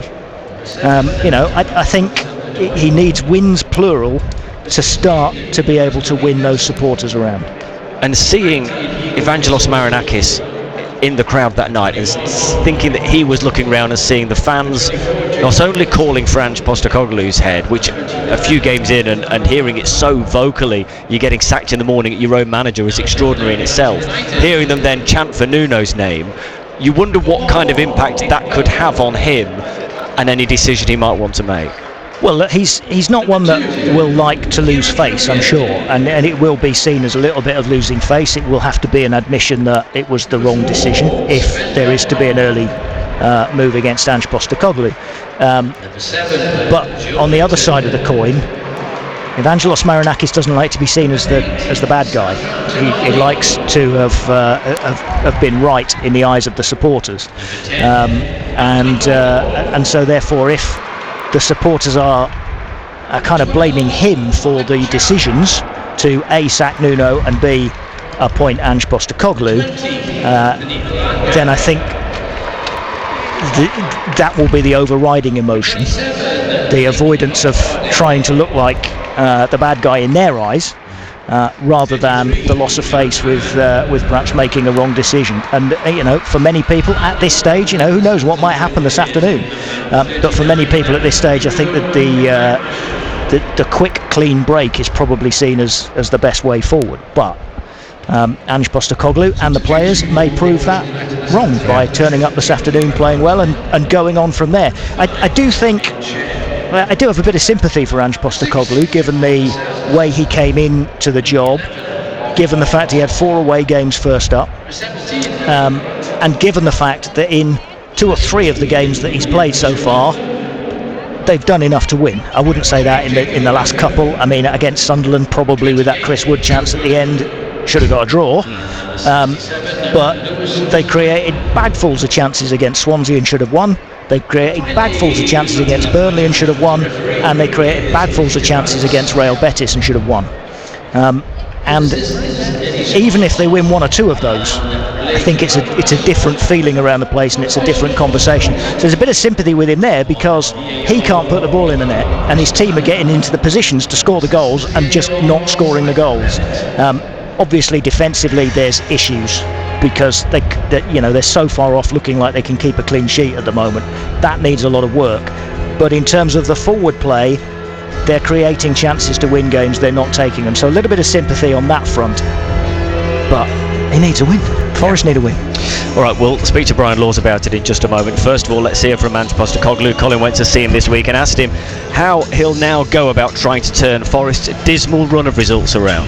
You just got to front up, and face what you're facing. There's no point hiding or shying away from the challenge that's in front of us. We're obviously in a tough period, and when you're in tough periods, you got to really be strong and stay true to sort of what you believe. And we had a really disappointing night last night. We've done our review. We've given the feedback to the players, and now our focus has got to be squarely on Sunday.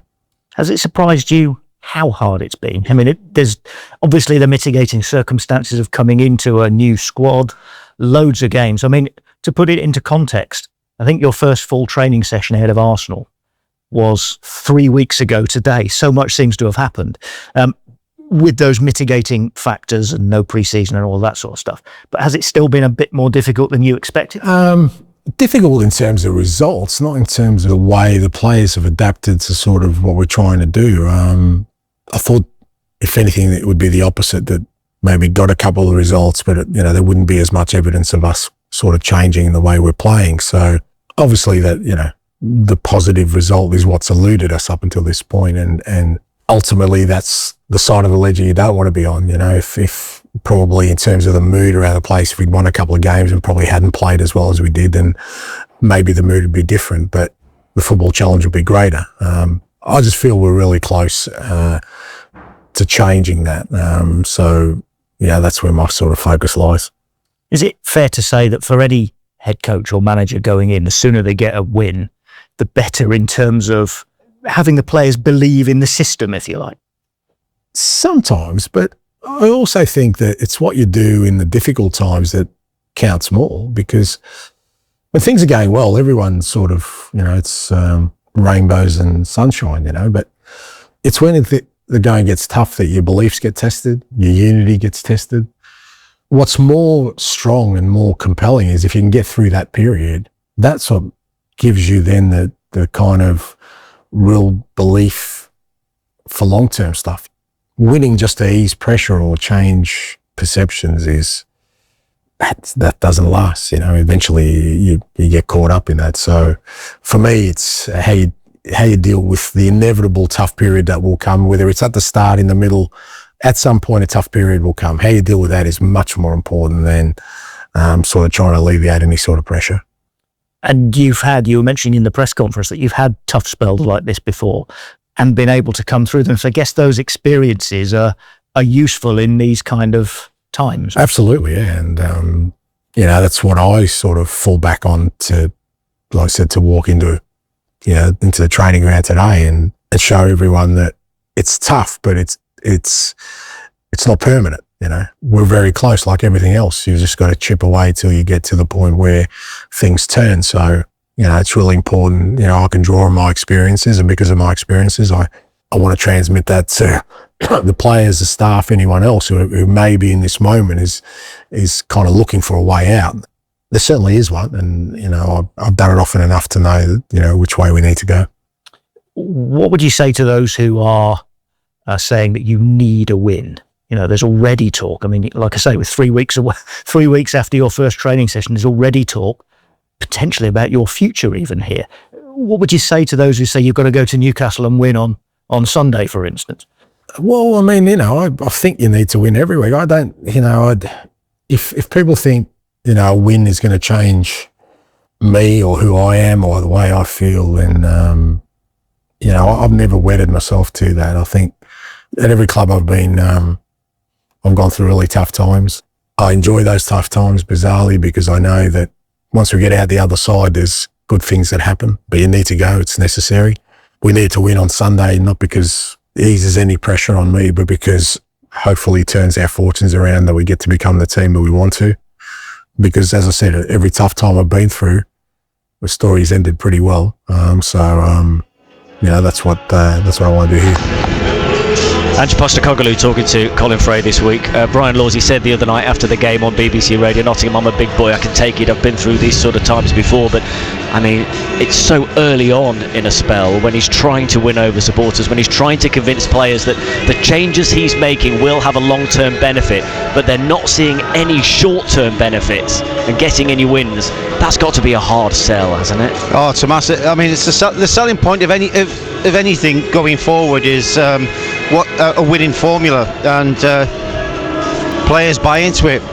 They buy into winning, and they'll apply whatever you want them to apply if it's a winning formula.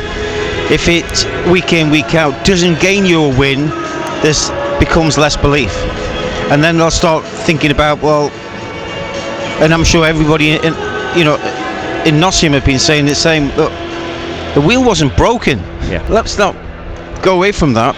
So why are you dismantling it in the first place? Now I understand that, Nuno played in a certain way, and he was happy to allow the opposition to have more possession, and it was a low block, and we counter-attack, but we counter-attack with venom and purpose and precision that would gain his points in games, because you keeping clean sheets gives you an opportunity to score one and win, but they needed to score 3 at the minute. But if you are, for whatever reason, the owner Marinakis has decided to part ways, and he wants a more attacking side. Therefore, he's gone down the avenue of appointing Ange. Then, because that's his style, so you are actually now trying to employ that style onto a team that's been playing a different way. In the season, we're talking about no pre-season, straight in it. So transitionally, I do see elements of Ange's style coming out.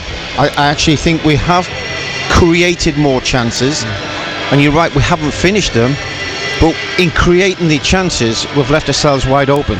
That's the problem, isn't it? Even if you can see an attack, and the first half of Betis is the perfect example, you can see what the end goal is for Ange Postecoglou.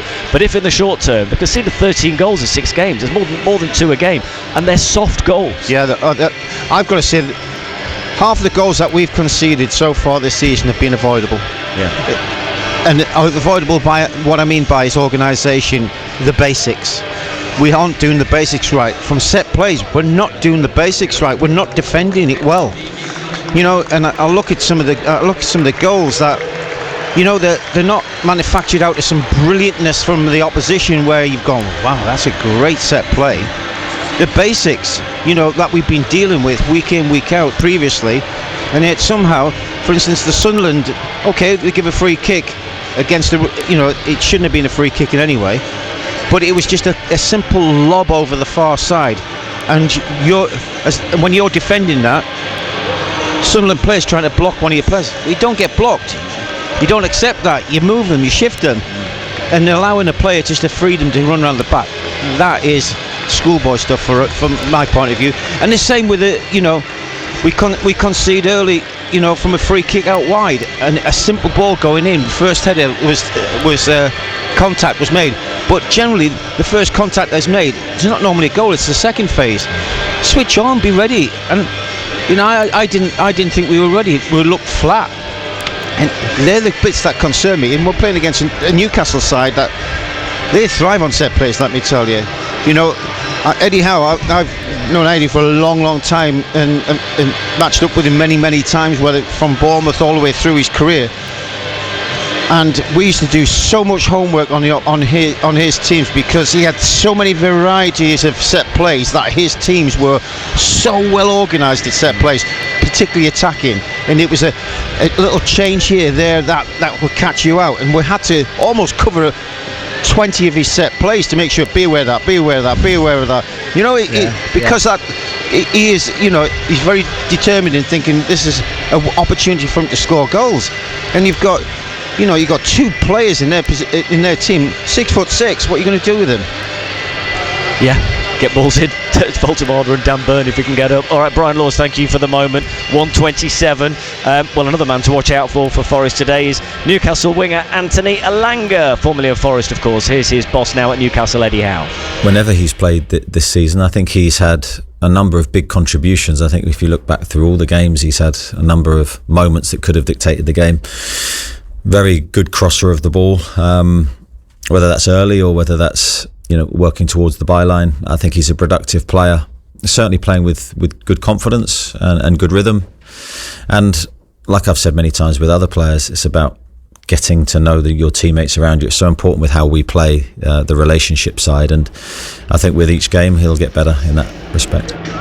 Well, Eddie Howe was also asked again about Elliot Anderson this week, sold by Newcastle to Forest, of course, to help them comply with PSR, and it's something which clearly continues to frustrate the Newcastle boss.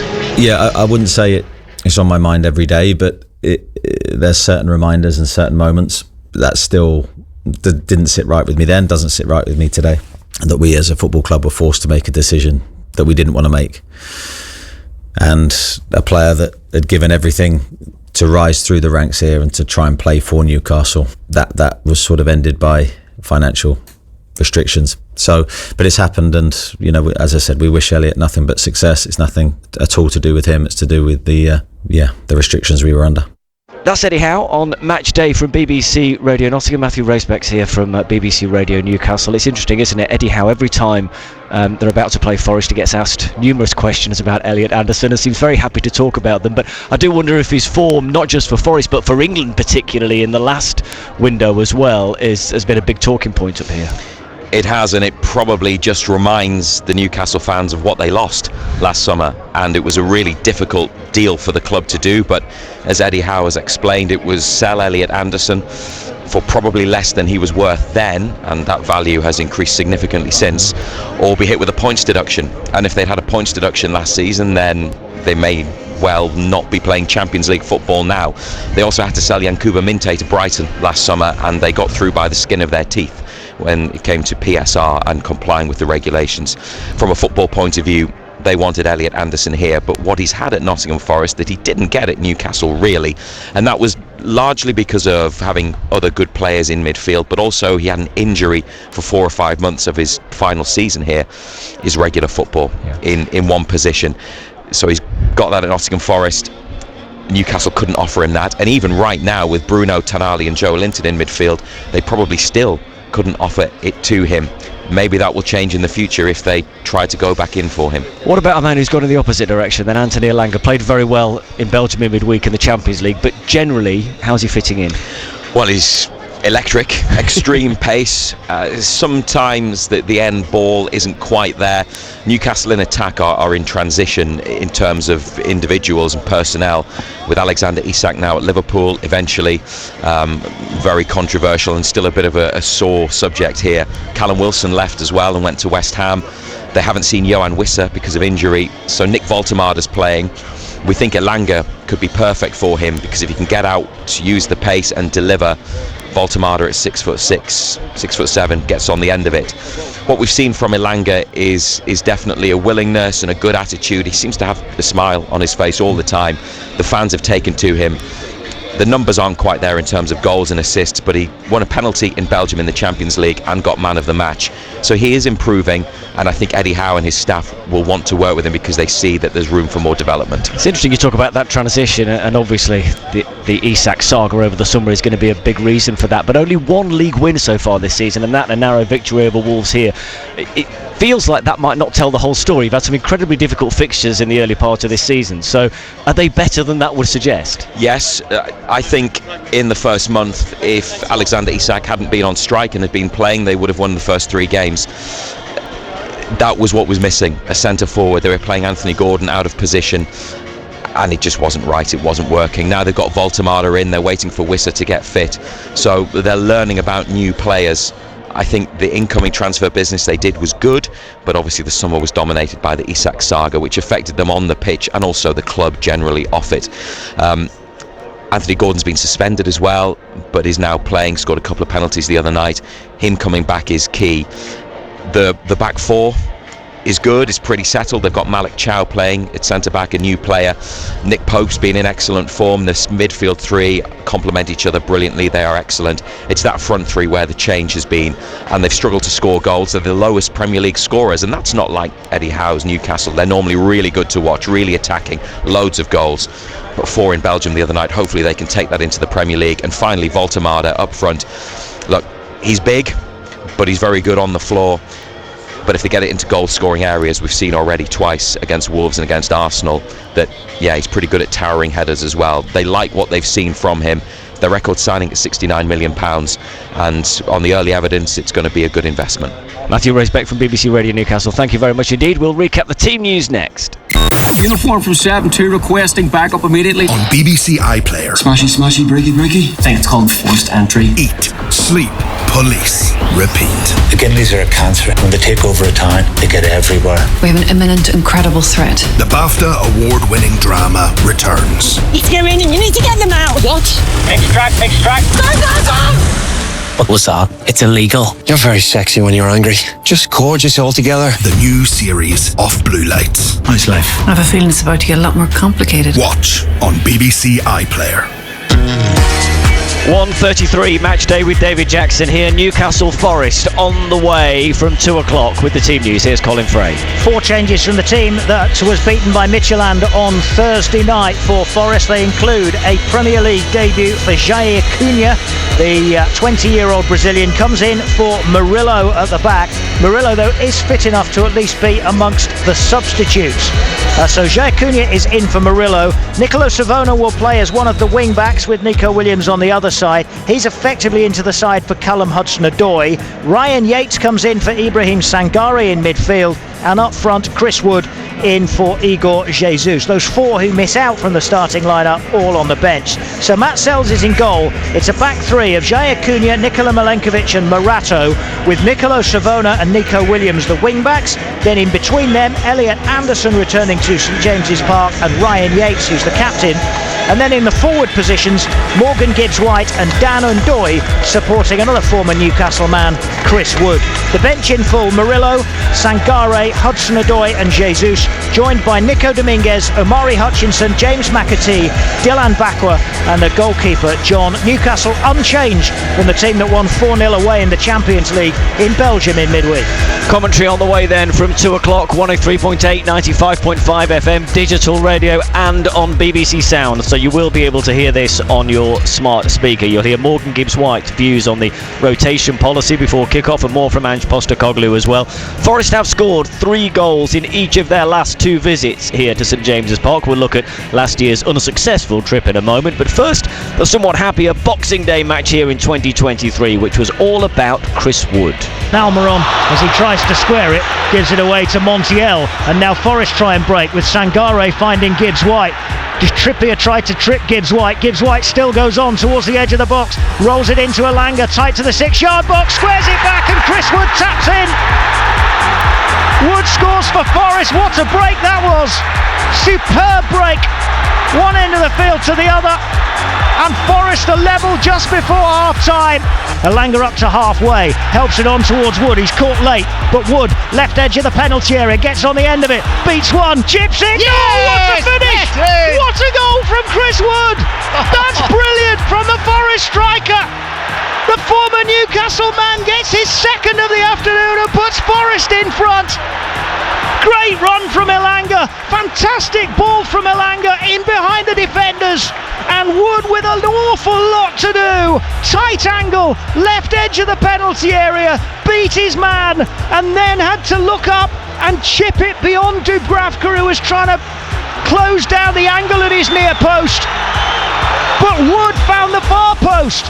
Lovely little delicate chipped finish from Chris Wood from the angle, and Forest are 2-1 ahead at Newcastle. Murillo chips it forward and Chris Wood is on his own down the inside left channel. Wood on a hat-trick, sidesteps Dubravka and thumps it in. It's 3-1. The flag stays down and Chris Wood's got a hat-trick. Murillo with a peach of a ball down the inside left channel, and Chris Wood was all on his own. He was given the freedom of Newcastle and said thank you very much, I'll take that. Thumps it home from the inside left channel. It's a Chris Wood hat-trick on his return to St James's Park, and Forest are 3-1 ahead after an hour's play. Boxing Day 2023, a game that really kick-started Nuno's time as head coach. How Ange Postecoglou could do with something similar today. Well, last season Forest were somewhat swept aside by Newcastle in a crazy first half, but fought back with late goals and in the end narrowly lost 4-3. Here we go. Hudson-Odoi has picked the pocket of Murphy and shoots from a long... Yes! Where is it? There you go. Low into the corner. Hudson-Odoi takes it off Jacob Murphy in Newcastle territory, ran centrally, and from about 5 yards outside the penalty area just looked up and measured his shot. It curled away from Nick Pope low into the bottom corner, and 6 minutes in with their first real attack, Forest are in front. Murphy beaten in the tackle by Hudson-Odoi, who did everything himself, went on, looked up and put it low into the corner. Fabulous goal from Callum Hudson-Odoi, back in the starting lineup, his fourth goal of the season, and Forest in front at St James's Park 6 minutes in. And Willock forward into Isak inside left channel, who shoots. It's 4! Forest are falling to pieces here. 4-1 Newcastle, and they've now scored 4 in 12 minutes. Anderson, right-footed corner, near post. Elanga got the flick. It comes to Wood, back post. Yes! Milenkovic. Yes! Back heels it in, and Forest have a goal back. It's Nikola Milenkovic who scores 18 minutes into the second half. Anderson's corner, Elanga's flick on at the near post. Wood recycled it beyond the back post, sent it back into the 6-yard box, and Nikola Milenkovic was there. Elanga sends Hudson-Odoi away and takes the corner near post, and that flicks out towards Gibbs-White. Hits the yes! shot, and then it's tucked in off the rebound by Ryan Yates. Forest have scored again as we approach the 90-minute mark. It was shuffled towards goal by Gibbs-White. It was deflected out straight to Yates, and from close range, Ryan Yates has bundled home Forest's third goal, and as he does so, the fourth official holds up only 3 minutes of added time. That is all there's going to be at the end for Forest to try and now find an equaliser.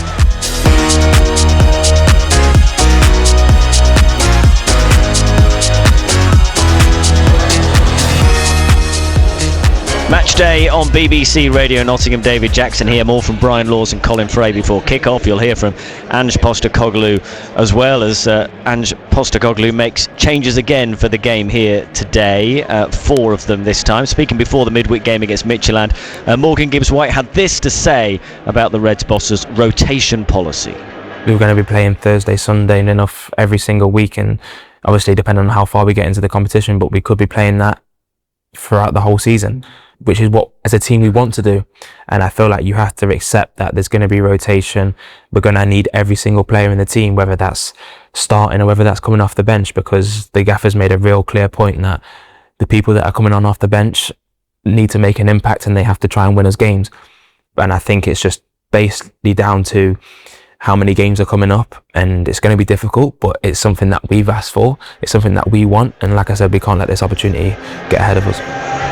Morgan Gibbs-White. Now the history to Ange Postecoglou's rotation policy really dates back to his time at Spurs, because he feels that he played players too many games. They picked up injuries and then was bringing players in who hadn't played for ages, and then they ended up picking injuries and didn't have the level of form that they wanted to. So Brian Laws, this feels like another thing with Ange Postecoglou that's long term a good plan. You can see why he's got it in mind long term, but he's got to be careful, hasn't he, of how much he uses at the moment, because it's difficult for the players, for the team to gather any momentum when, even when they show promise, for instance like they did in the first half against Betis, and then there's 5 changes to the team for the weekend, then it's difficult for those players in the short term to really kind of build up momentum.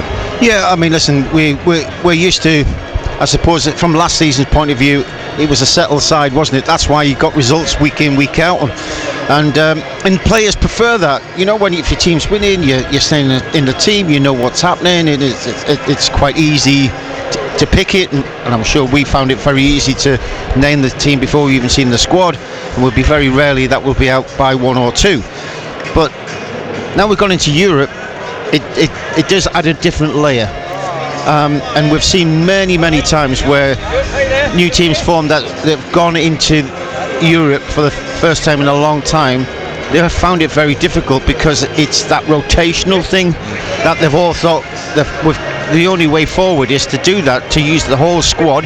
That's what you've got a squad for. It's not necessarily what your first 11 is, it's what you finish with at the end of it that matters, you know, what ends the game, you know, to win the game. And I think it's it's difficult one to get your head round as a player, but one that I think it's been talked about and said, look, this is what's going to happen, and it's relatively been accepted by the players. I haven't seen anybody sulking about it, but as you say, if you're not picking up points, it doesn't formulate any kind of confidence in it either, does it? I guess what he's also got this season, which was perhaps different to last season, was that he's got more players who would expect to be in that first team. Players who've been signed for 25, 30, 35 million pounds, who would be expecting to be in that team. And if they found themselves out for 3, 4, 5, 6 games in a row, then you may start to then have grumblings behind the scenes. So he's got to try and manage that, hasn't he? Whereas Nuno probably didn't have that last season. The players who were on the bench kind of knew their position, understood their position, because the first 11 were winning, and so that's fine. Yeah, you're right. I mean, the transition is we've gone out and bought first team players. Yeah. But we can't fit them all in. And it's a headache. You know, I've been there. It's a headache. You know, you're trying to keep and appease people, to, you know, keep them bubbly and be feeling part of the actual process, and to be part of the process you want some game time. And so the only way he you know, Ange has learned from his Tottenham days that if you continue keep playing the same ones, you're going to break them. And I'm afraid that, you know, the modern game is, you know, that's what happens, and that's why he wants to implement the changes and squad rotation. But it hasn't shone brightly at this moment in time because it's not got no consistency with it. We've got nothing to build off it because we're not getting the results. And all of a sudden, does he panic and start thinking, do you know what, I'll have to just go and revert back to just to get some wins, you know, because what's more important at this moment in time is not so much rotational, because you might not be here to finish the rotational. You've got to get wins under your belt. That's the modern day now that we live in. You know, I cannot believe that we're actually discussing and talking about a manager of his ilk to even warrant talking about losing his job and you're getting sacked in the morning. What is all that about? I hate it, you know, but that's the modern society we live in. It gives him a freedom of voice, which obviously hits the main people that are making decisions. That's in the owner, and he doesn't like it. It's just, it doesn't sit with me really with that. I'm suppose on the manager's side of things, of that side, because you need time. If you want to make change, you need time. Unfortunately, time's not one of the main factors in this decision, is it? No. Let's hear from him actually, Ange Postecoglou, before kick-off, starting with his views on the latest England call-up for midfielders Morgan Gibbs-White and Elliot Anderson. Yeah, really good. I think, like I said, it is important. You know, every time it's a year out from a World Cup, I think players know how important it is. You're in and around the squad. Elliot did so well in the last England camp, and he's been great to work with. Look, both for him and Morgan, the one thing I will say about him there, it's not for the want of trying that we haven't won games of football, because they're giving everything they can, and maybe part of it is just them sort of easing the burden on themselves a little bit, and sort of allowing their teammates to help them in getting us across the line. But delighted for both of them. I think Igor Jesus has been called up as well for the Brazilian team, which is great. So I think always international football is really important to guys, and pleased for all that. And while we're talking about Elliot Anderson, big day for him, obviously a Geordie through and through, and was at Newcastle from the age of 8. So big day for him, but a big day generally for the club. Big game. Yeah, it is a big game. Newcastle away is always an occasion for sure. The crowd get behind them, and it's a great atmosphere. And they're with Eddie now for a few years. They've been pretty settled, so they've got a core group of players there that have got a good understanding. So great challenge for us, but also a great opportunity. If we're looking for something to sort of turn our fortunes around, getting a result that up there would be would definitely be a positive step. And is that one of the keys to getting out of a slump, if you like, if you want to call it that, to see these games not as daunting but as opportunities? Yeah, I think so. And again, I guess the manner in which you do it, I always feel is important too, because I get everyone saying just get a win, but if you get a kind of scratchy, lucky win, then is that going to be convincing for me? No, it's not. If we can get a win, though, playing like we have in the last 4 or 5 games, playing the same kind of football, but being better in key moments and win the game, then absolutely, I think that changes things very quickly. I think a scratchy, lucky win would go down very nicely today with Forest here away at Newcastle. Colin Frey, no doubt Ange Postecoglou needs a win. That's obvious. But I wonder, to what extent does he need a win today? I mean, I think it's, given what happened with the supporters the other night, I kind of think it's difficult to see him still being there if they've not won today or got a result today. I mean, I think you've got to be realistic about it.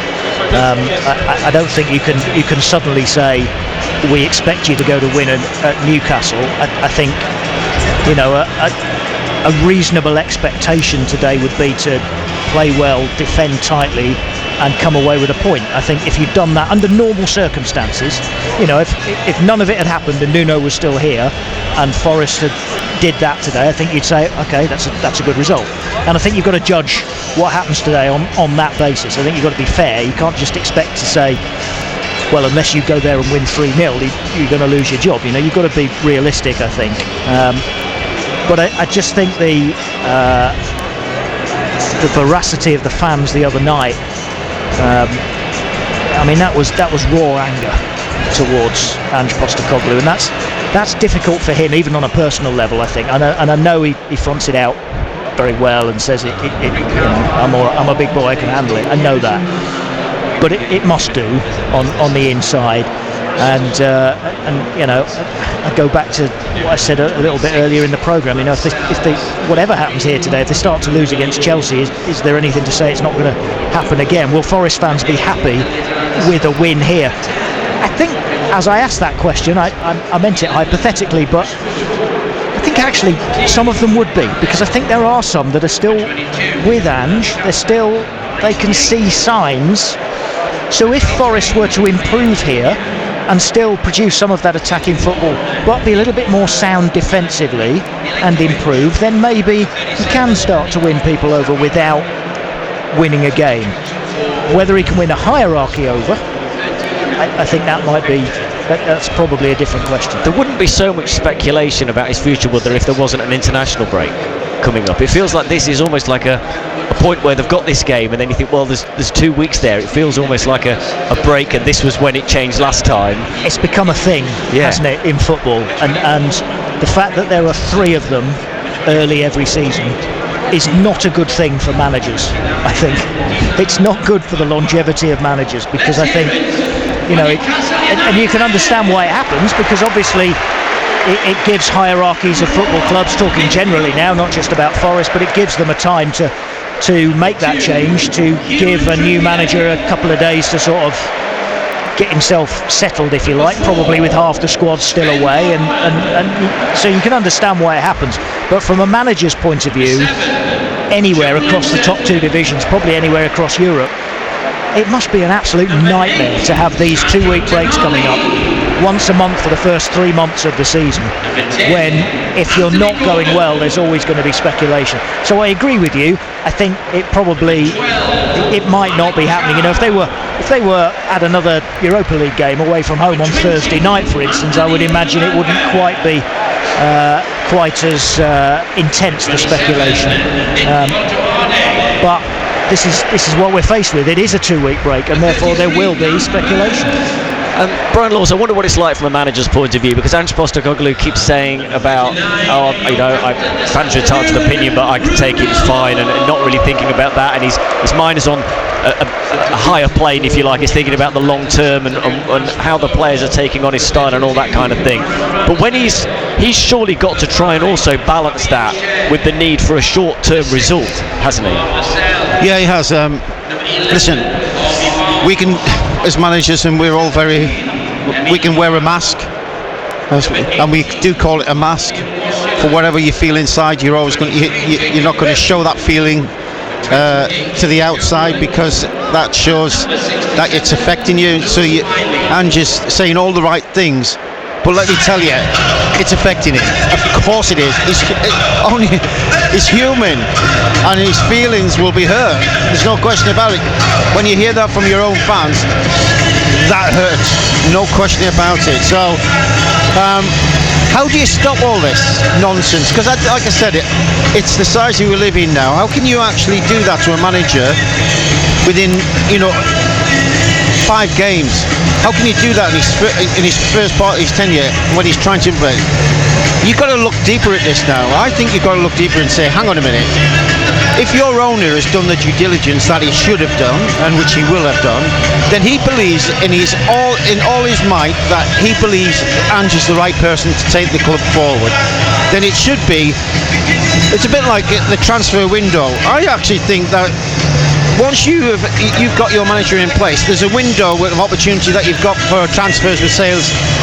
I think it should be exactly the same, where the manager is there until the next transfer window, and it would maybe help stop all of this anger, and let's stick with him and try and help him through it if there is some difficult times. There's a lot of people been pointing at other managers who've started poorly. Iraola, for instance, at Bournemouth, where only picked up a few points at the start, and trying to adopt a big change in his system, and it's then worked a lot longer term. We're talking long term about being 10 games in, and for Forest only being 6 games in. So is that a sign, when you look at someone like Bournemouth, where you go, a bit of patience beyond a month could actually pay benefit? Yeah, I think there is patience, but unfortunately the patience is very thin on the ground, isn't it? Because we've had such a good season last year, and to see where we are now, it's that contrast, isn't it? It's that contrast. Yeah. Had we have been, mediocre last year, and we're transitioning again this year to hopefully at the long term be better. But the fact is, the bar was set really high. I just think sometimes, when the wheel's not broken, and I know you want to implement things, but maybe implement them slower. Maybe if Ange just say, I'm sticking with what was, because we started the season with that. Let's stick with it, and I'll slowly implement little fragments of change that hopefully come the end of the season, you'll see that Ange. Well, we'll see if there's some change on display here at a noisy St James's Park. Huge flags out at each end here. The Forest fans away to our left in the upper tier are looking down at huge amounts of black and white flags being waved. The atmosphere, as always here at St James's Park, is lively and noisy. You're about to hear the whole Premier League match live on BBC Radio Nottingham. Newcastle against Forest is on the way, remember, on BBC Sound, so on your smart speaker, as well as 103.8, 95.5 FM and digital radio. Your commentary team, the former Reds defender Brian Laws and Colin Fray. Here's Anderson breaking forward. And he fires it in from just outside the penalty area. Elliot Anderson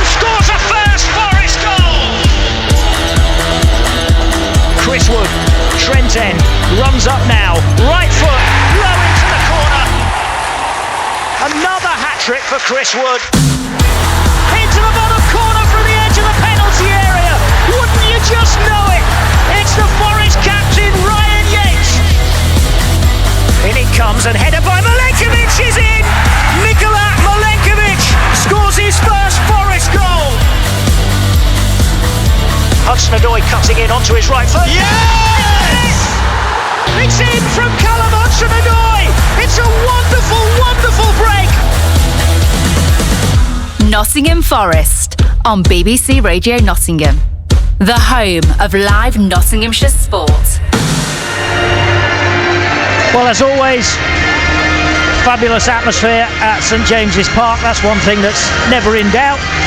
That's a huge banner that David Jackson was referring to a moment ago, away at the Lees' end, away to our left-hand side, being run across from right to left as we look at it towards this near side. It covers almost all of the lower tier of that massive Lees stand to our left as the players break away. Forest go towards that end as local hero comes on the loudspeaker system, and way up in the gods on, I think from memory from previous seasons, level 7 I think is where the Forest fans have to get to, away at that Lees' end, away to the left hand side. A massive stand, and they're right up in the gods. Very high vantage point behind that goal, but a very good following despite Forest's recent woes to support the men in red this afternoon. Forest red shirts, white shorts and red socks. Newcastle, of course, black and white stripes, black shorts and socks, and among their number, just down in front of us, getting his final instructions, Anthony Elanga. The £55 million signing, well 52 initially, from Forest this summer. Forest themselves showing 4 changes in their side that lost in the Europa League on Thursday night. Out go Murillo, Hudson-Odoi, Sangare and Jesus, all on the bench. In come Jair Cunha, Nicolo Savona, Ryan Yates and Chris Wood. Back 3 in front of Matt Sells is Jair, Nikola Milenkovic and Morato. Nicolo Savona, the right wing back, Nico Williams on the left, Elliot Anderson and Ryan Yates, the captain, in the middle of the park, and then Morgan Gibbs-White and Dan Ndoye supporting Chris Wood up front. The bench, Murillo, Ibrahim Sangare, Callum Hudson-Odoi, Nico Dominguez, Igor Jesus, Amari Hutchinson, James McAtee, Dylan Bakwa, and the goalkeeper is John. The referee today is Peter Banks from Merseyside. Chris Kavanagh is on VAR, and Rob Jones is the 4th official down in between the 2 technical areas, where Eddie Howe stands at the moment, but no sign of Ange Postecoglou. He must have gone and taken a seat in the dugout. Judging by where the TV camera's pointing, I suspect that's exactly what he's done.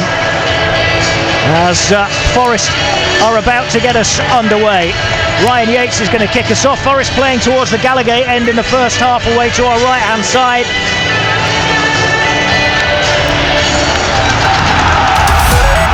From the BBC Sounds app, on your smart speaker. Once again, Yates to get us underway. I'll give you the Newcastle side as soon as I get a moment, but it is unchanged from the team that won 4-0 in the Champions League against Union Saint-Gilloise in midweek. Yates kicks us off in nice sunshine, autumnal feel. Still plenty of wind outside the stadium, but not so much inside, as Forest work it down the left-hand side where Dan Ndoye has started, and he wins his side a throw, only about 25 yards up from the Newcastle byline. Gibbs-White more right-hand side. I suspect that they'll both kind of tuck in the system Forest are playing, because the width will be provided, you would think, by the wing-backs.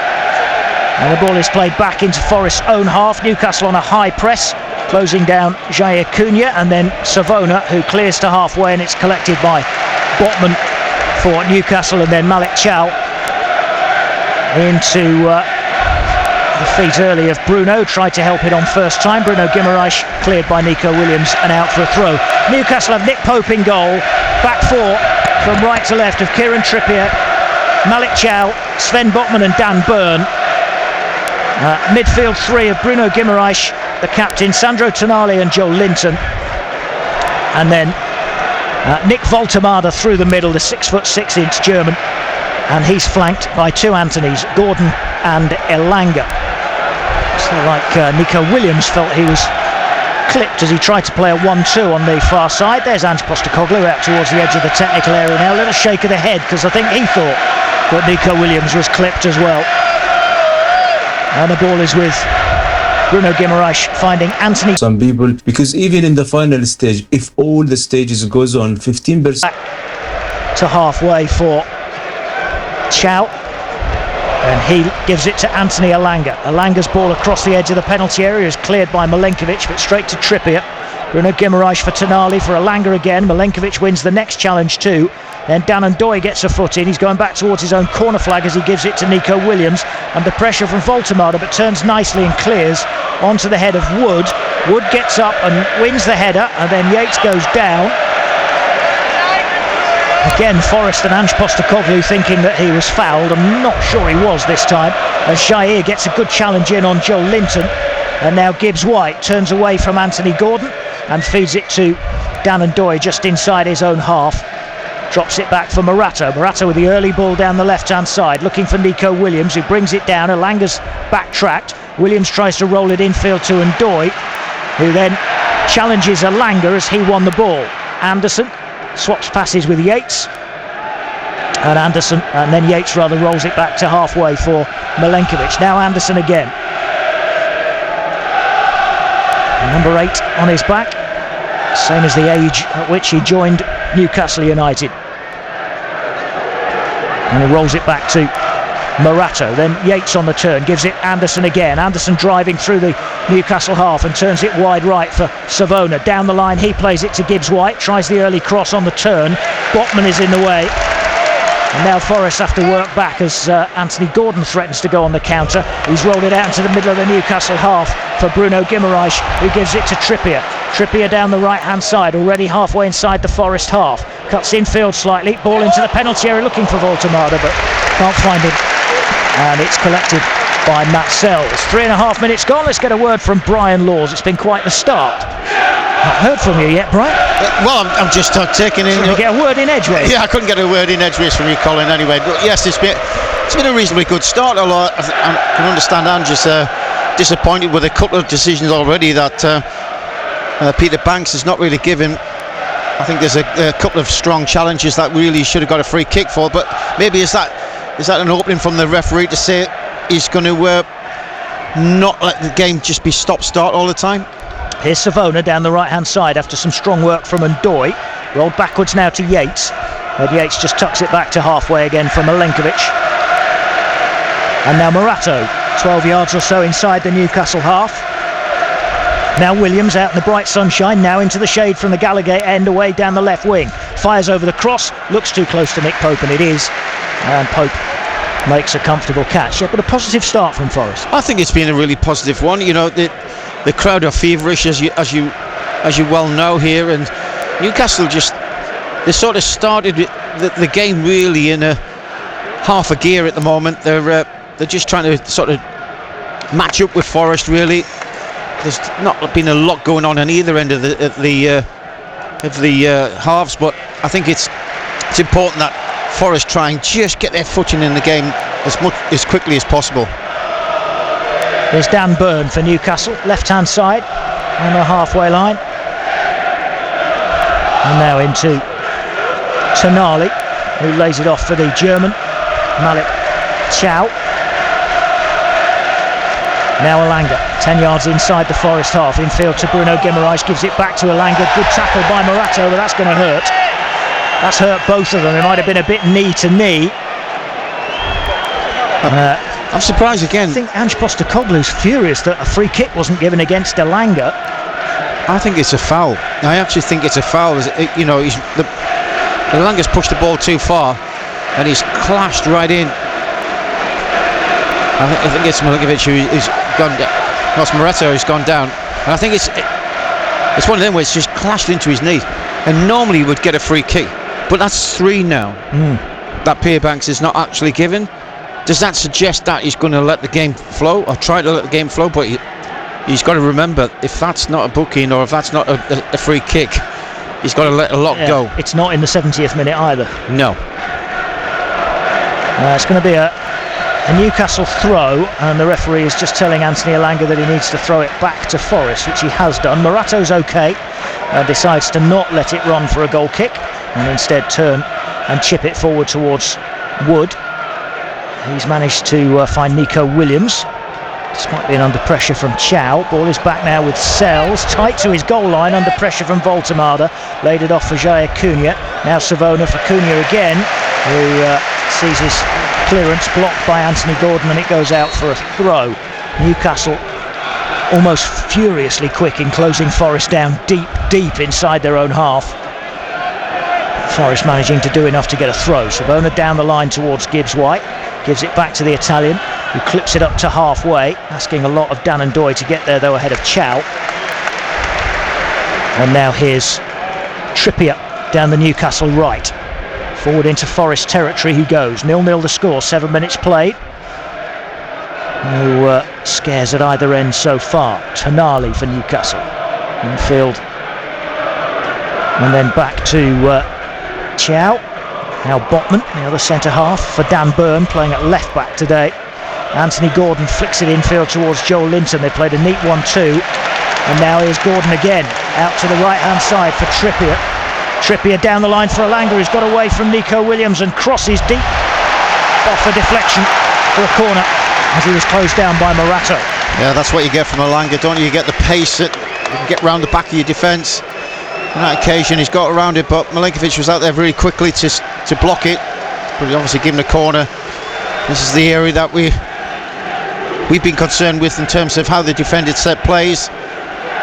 This will be the first test of the afternoon. Kieran Trippier from the right hand side, 8 minutes played, 0-0 at St James's. He's drilled this deep towards the back post. Char wins the header and cleared away by Milenkovic. And Dan and Doy battling for it, and Jair gets a boot to the ball to clear towards halfway, but it's Newcastle who have it back again. Botman for Joel Linton, a lot of space for him, 10 yards or so all around him as he runs into the Forest half. Now Bruno Guimaraes to the left hand side for Anthony Gordon.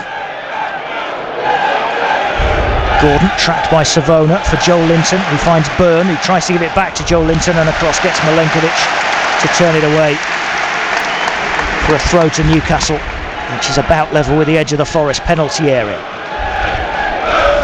Byrne to take. Dan Burn with a long throw. You think Dan Burn could throw it and probably get on the end of it.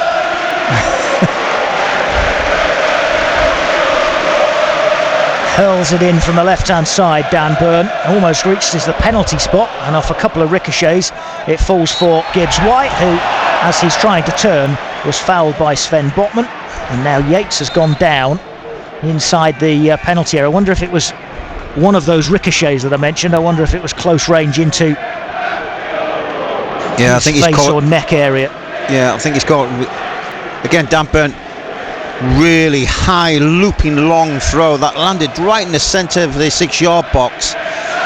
And there's Yates there being pushed, as you said, by Voltemada, and I think he's been pushing it or squeezing it on his neck. Again, it's a little bit of a mismatch in terms of player height, but you've got to deal with it. Anderson strokes this back to Matt Sells, who clears under pressure. Gibbs-White tried to get there ahead of Botman, but then lost it to Byrne. And here come Newcastle again with Anthony Gordon on his right foot, cutting in.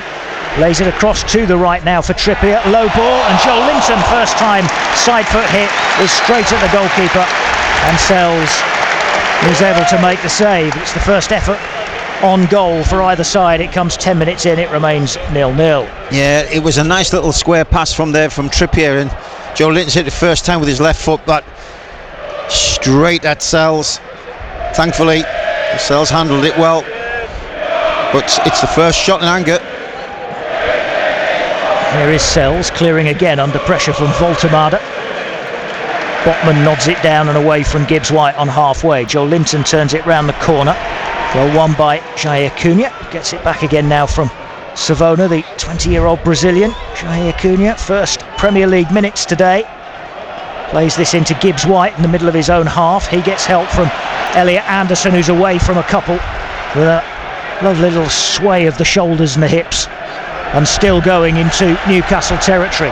Faced now by Sandro Tonali, so he goes backwards to Morato, having made up a lot of ground for Forest. Gets it back again and feeds it into Ndoye's feet. And now here's Williams well forward, giving it to Ndoye left wing. Dan Ndoye turns it back for Williams. Williams gets it onto his right foot to whip over a cross, but Byrne heads it away easily from Gibbs White. Voltemada can't keep hold of it. Forest have it back again with Milenkovic. He finds Nico Williams down the left. Williams into Ndoye's feet, turns it back for Morato. Morato chips it forward inside left. Gibbs White tries to chest it down to Ndoye, knocked away by Botman to Tonali. Tonali then leaves it for Trippier, who gets a bit lucky. Trippier, he gave it away to Anderson, who couldn't then control it, and it's out for a throw on the far side for Newcastle, their right. 12 gone, 0-0. Forest win it back again with Milenkovic straight from the throw. Anderson turns nicely, wriggling away from challenges, and tucks it back to halfway for Morato, who knocks it square to Cunha, 10 yards inside his own half. Cunha for Milenkovic. Now Anderson again, turns away from Bruno Guimaraes, plays a ball round the corner to Gibbs White. Gibbs White for Yates, who moves it quickly right hand side for Savona. Savona nutmegs Dan Byrne, and he's got some space to run into down the right hand side. Can he deliver the cross? It's headed away to the edge of the box from towards Ndoye, and then Tonali gets a foot in. Ball is allowed to bounce on the edge of the box, and Savona is adjudged to have pushed Byrne, and it'll be a free kick for Newcastle on the edge of their own penalty area. It remains 0-0. Nice little bit of footwork from Nicolo Savona down the right hand side. Yeah, he was. I think you've seen Dan Byrne, he's just nicked it through his legs. Dan Byrne couldn't really get away from him, so he ended up Savona taking it all away, but his main cross from his right foot, just a little bit under hit. Anthony Gordon for Anthony Elanga, both the wingers on the left hand side at the moment. Elanga rolls it into Gordon. They played a 1-2 around Jair Cunha, and this cross Elanga is kneed away, I think it was, by Morato, and then Cunha stops that, going for a corner, I think. Well, I mean, that's crazy officiating, because the assistant referee couldn't see it, so he didn't put his flag up. The referee had no idea. They looked at each other for 10 seconds or so. He's guessing, and had a complete guess as corner. Well, surely if you don't know in that instance, you go throw. If you're not certain, you don't give it. If you're not certain, and Banks was looking at his assistant over the far side, and he's obviously not got any indication. No, he didn't put his flag up at all. And if he doesn't put his flag up, then surely it's not a corner. There's an issue now with one of the assistants on this near side, who's lost contact with his earpiece or something. So Rob Jones, the fourth official, is helping him out, and we all have to stop while they wait for that. I can't believe they've given a corner for that. I mean, what you would say is with Dan Byrne there, a throw near the corner flag is virtually a corner anyway, so it might not have been much difference, but it just seems a really odd decision to give. Here's the corner from Trippier, back post, headed across the face of goal, and at the back post, Joe Linton tried to head it in. Good save from Matt Sells. And Forest at the end of it end up with a goal kick after Sells made a very good save at his near post. Again, it's that set play freedom again. First man header against Newcastle United, isn't it? That's the thing that concerns you, is they're getting to the ball first, and that's the second corner they've had. So it's definitely going to be a threat and a problem for Forest going forward. Yeah, so that's first contact and second contact from that corner, which sees Joe Linton have the second, and another good save from Sells. And now Forest have it 10 yards inside their own half. It remains 0-0. As Bruno Guimaraes, I think, just catches Elliot Anderson a little bit. The referee again has waved play on. He's been very lenient, hasn't he? Like I said, if it's the same in the first 5 minutes, it's got to be the same in the 90th. Dan Doy is then fouled. Referee tried to let play go on. He was fouled by Trippier, and this one the referee has given. And a Forest free kick on halfway. And 16 minutes played. Anderson takes, rolls it backwards to Milenkovic, and then gets it back.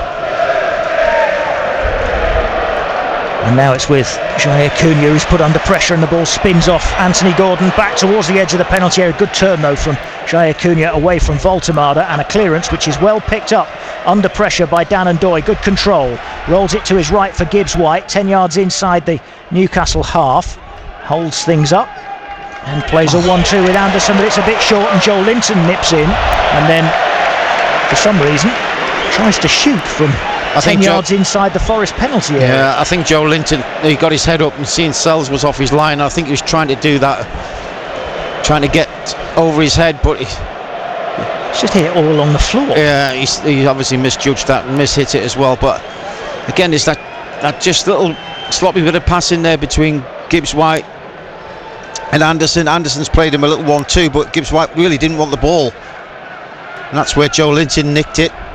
I thought he would had the audacity to try and chip Sells, knowing he was off the line, but failed miserably.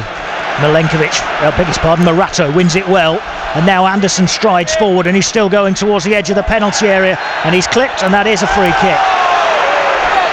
Great run from Anderson. Couple of yards outside the box. Great run from Anderson. Jigged in with 2 or 3 Newcastle players. He's been probably one of our most consistent players. Him and Williams, I think they've both been the most consistent players so far this season. They've kept the levels really high and the standards really high. And Anderson again showing why England have chosen him and put him in the squad. He is so good with his feet. Chris Wood seems to be not too happy with him just at the moment, Elliot Anderson.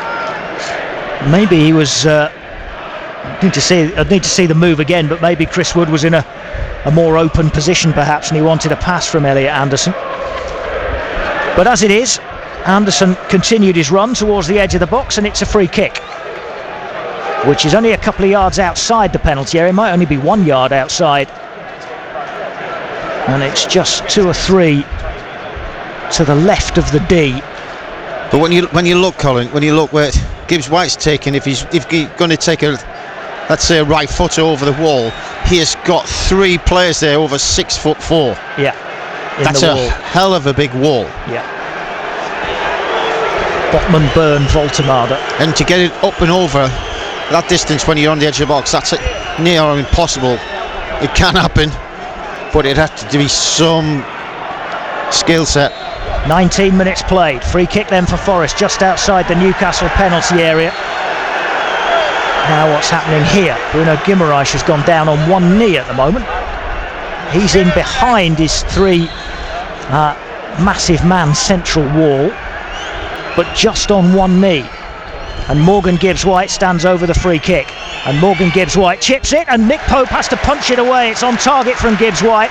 Savona tucks it backwards for Jair Cunha, and he sends it back to halfway for Milenkovic. Milenkovic chips it away towards the left-hand side. He's looking for Williams. He chests it down towards Ndoye, who's just caught Bruno Guimaraes inside the Newcastle penalty area, and it'll be a free kick for Newcastle. 20 minutes played. Forest with an effort on target. He's done well to get it over or through or round the wall or whatever he did. Yeah, he's gone down the side of the wall, just where the keeper. Yeah, just where Yates was, and Yates moved out the way, but it was straight at the keeper. So the keeper really had his wall set up really nicely. Forced Gibbs-White really down the central area.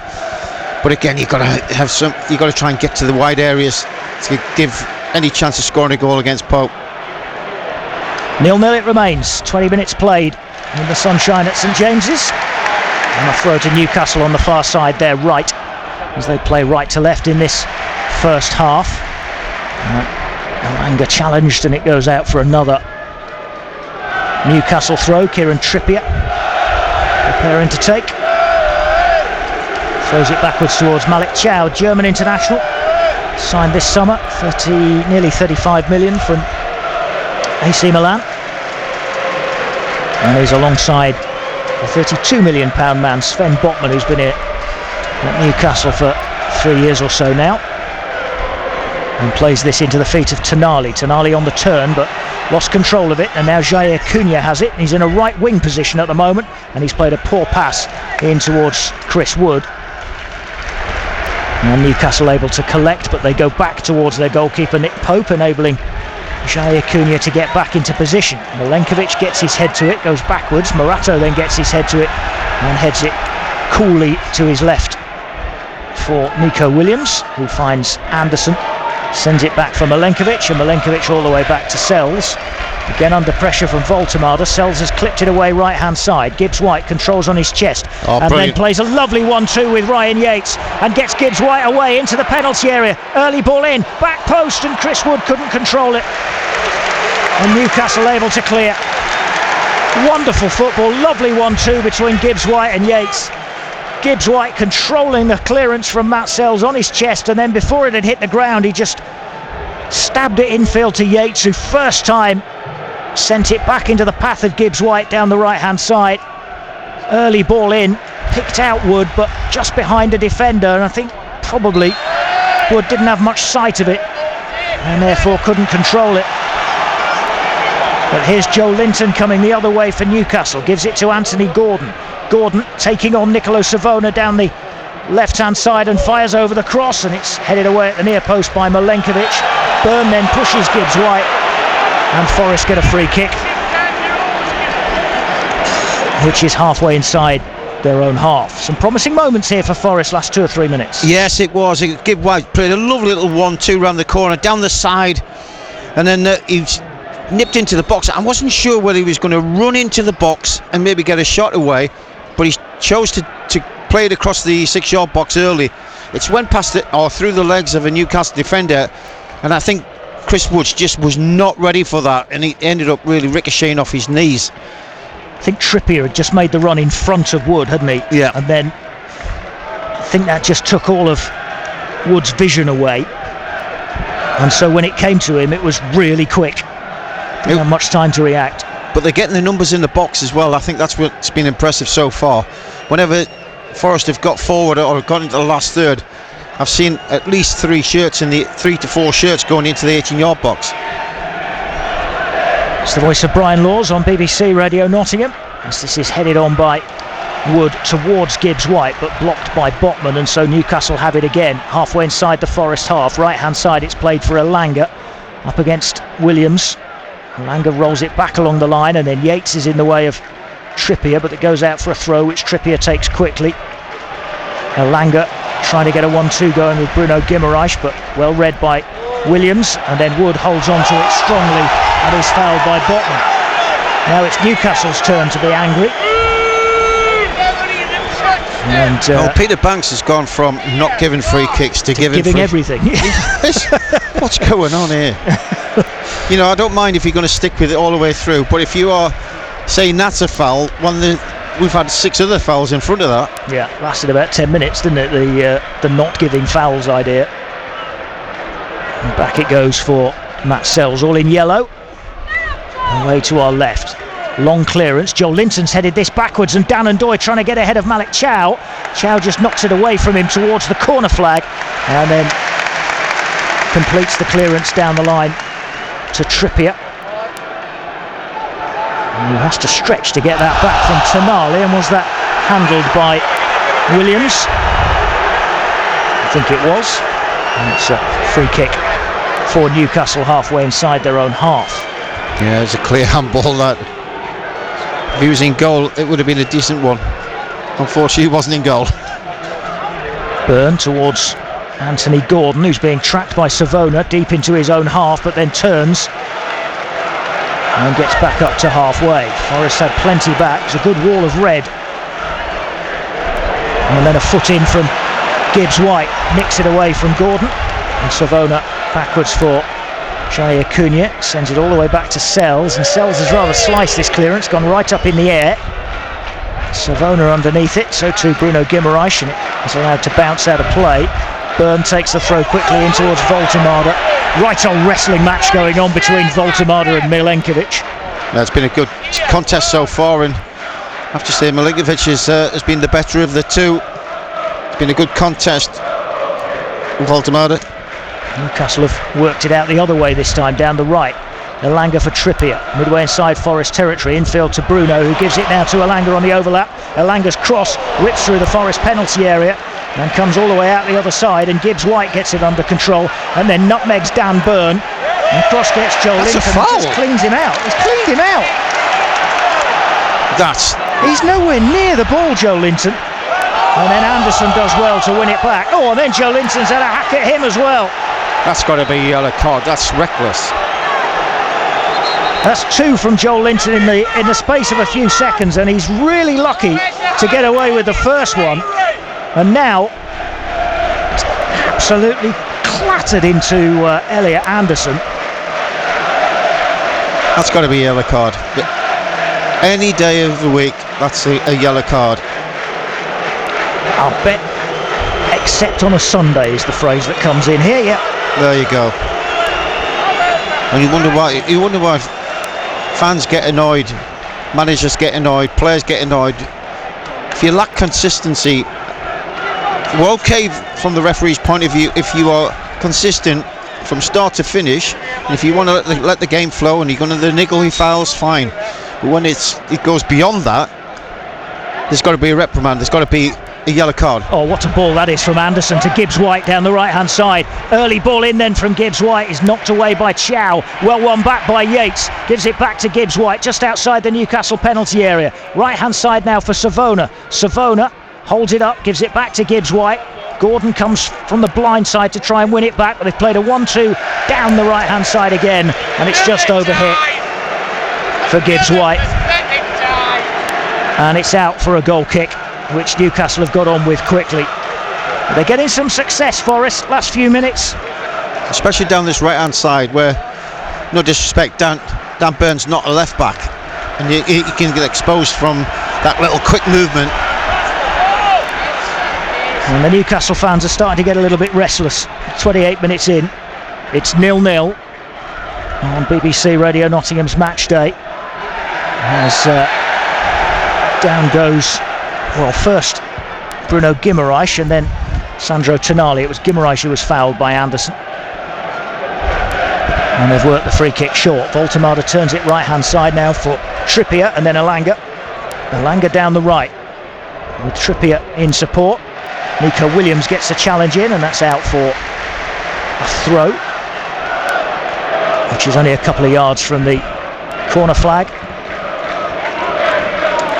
And over goes Kieran Trippier to take. 16 minutes to go until half time. Goalless at St James's Park in the Premier League. Forest have given as good as they've got so far. Trippier throws backwards to Elanga, 20 odd yards out.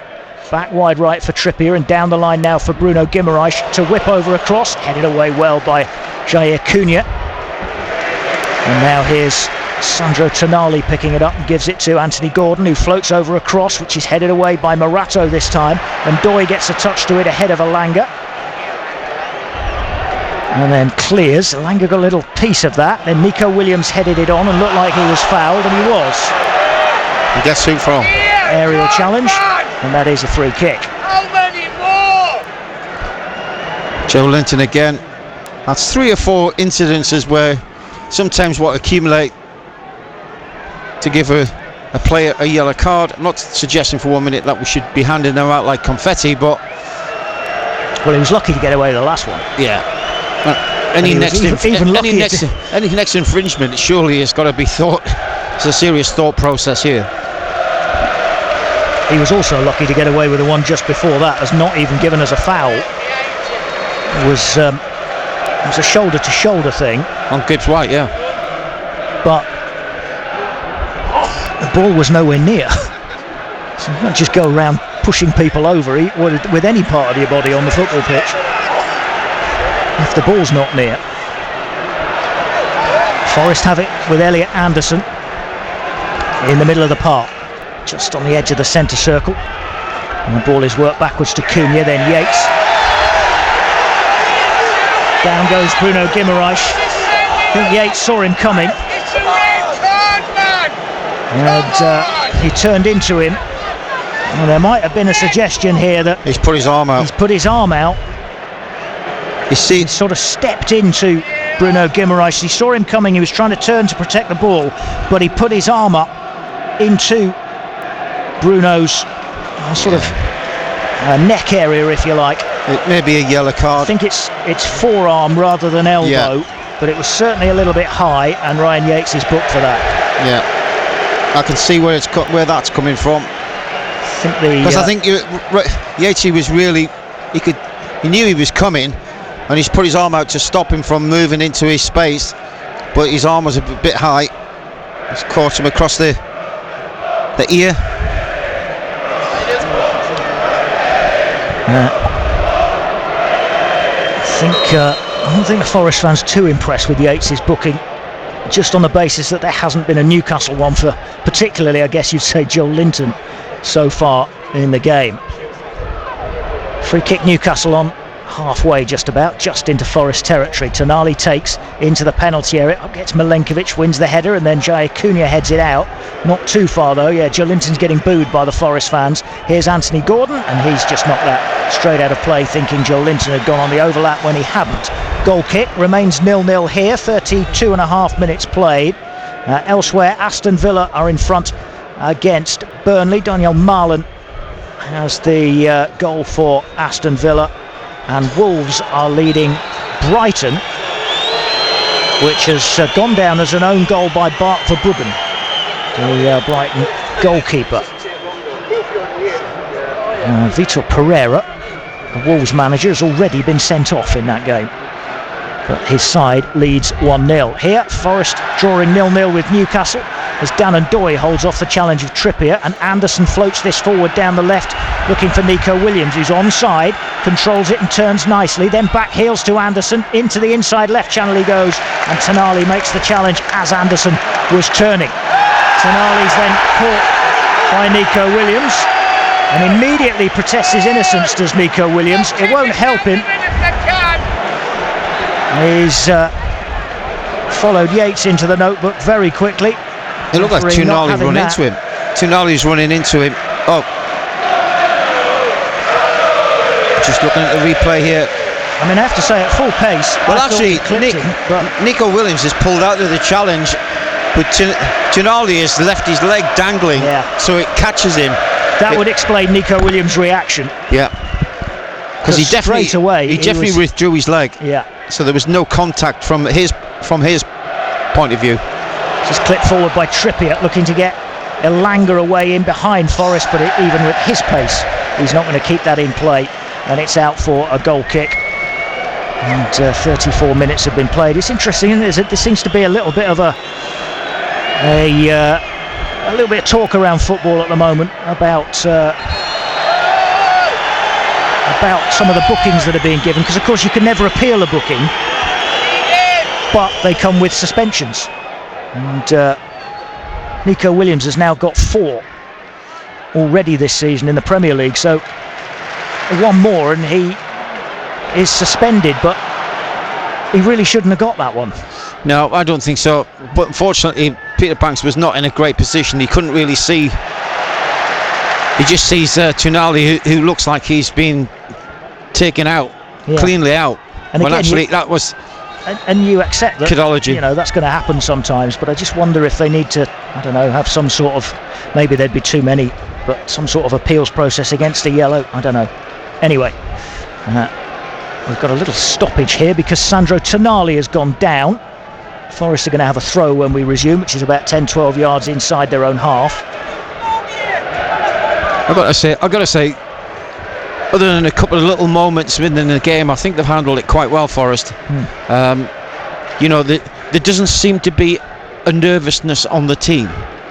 I think it, you know, so far, you know, it's still a long way to go yet, but I don't get a vibe from the team themselves that they're nervous or they look like they've not won in 6 games. They look like they're perhaps better drilled today. Yeah, maybe. So far? Yeah, You could call it that. Still, I'm nervous when it was a set play, because I still see little mismatches all over the place, and I seen Ndoye marking Chow on the box, and he's not even facing the ball. He's just grabbing him like and they're the kind of things that the officials are trying to stamp out for any misholding.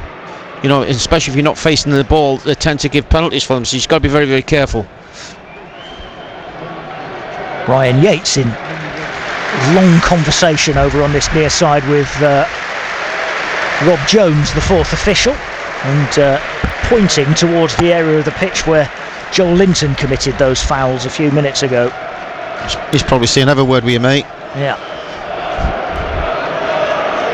It's going to be Tonali's okay, but he's had some treatment, so he's off the field at the moment. I'd say he's okay. He's a bit ginger on that far side of the field as that ball is sent long down the Forest right, but Nicolo Savona can't keep the ball in play, and it runs out for a goal kick for Newcastle. 8 minutes to go in the first half. It's 0-0. Matt Sells with a couple of saves to deny Joel Linton, and Nick Pope having to save a Gibbs-White free kick. At times the goalkeepers have been called into action so far. Here's Sells drilling a ball towards the right hand side for Gibbs-White, who just allowed it to run across his body, and in so doing ran out of room, and it's out for a throw. Taken backwards by Byrne to Botman, and he finds Malik Chow. Chow with a long ball forward, which is straight to Matt Sells. And Forest will accept those all afternoon. Sells picks it up, now drops it at his feet. Anthony Gordon quickly closes him down. He clears up towards Wood, but Chow wins the header against Chris Wood, who's not really been able to get in the game at all. He's not had much service to speak of. He's going to have to try here though. No, he's dropped deep, so Chow is able to win that easily and cushion it back towards Botman, and he gives it all the way back to Pope. Gibbs-White closing down Nick Pope, who clears long towards Elanga, met in the air powerfully by Morato, and out it goes for a Newcastle throw on the far side. For its last action for a couple of weeks. They come back for against Chelsea, and then Porto in the Europa League as Savona trips Anthony Gordon. Yeah, Gordon with his back to him. It was a neat little move, given the shimmy, turned him onto the right hand side, and Savona was caught wanting there. In the end, took him out for a free kick. Challenged by Jair Cunha on Bruno Guimaraes, and then Gibbs-White keeps the ball in play on halfway. Savona goes backwards for Jair Cunha, and he tucks it back again towards Sells.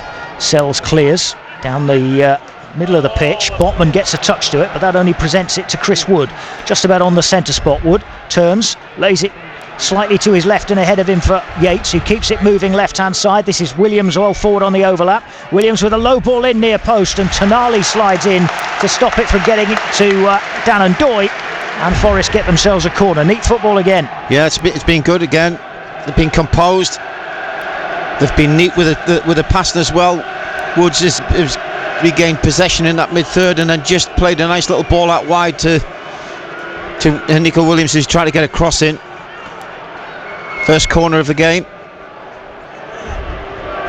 and it's Williams who's going to take from the left hand side, right footed. Plenty of red shirts in the 6-yard box.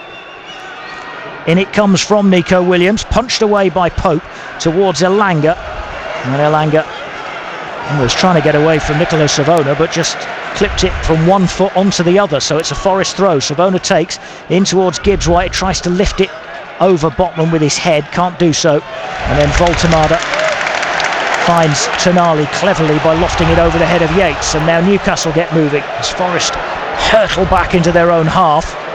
Trippier finds Tonali, and Tonali out wide to the right hand side. This is Bruno Guimaraes with 4 minutes to go until half time. 0-0. Now Anthony Gordon, little ball into Voltemada, well won by Jair Cunha. Now Gordon quickly put under pressure, puts Savona under pressure. He gives it back to Sells. Sells clears, goes out into touch. Byrne takes the throw quickly, backwards to halfway for Sven Botman. Botman finds Joel Linton just inside the Forest half, and the Brazilian turns it out to Chow. Now for Trippier, then Elanga, back to Trippier once more, and Chow again, and then Botman for Bruno Guimaraes into Tonali. Well won by Morato. Ball doesn't quite break for Dan and Doy. It's sent forward again, and Newcastle still have plenty forward.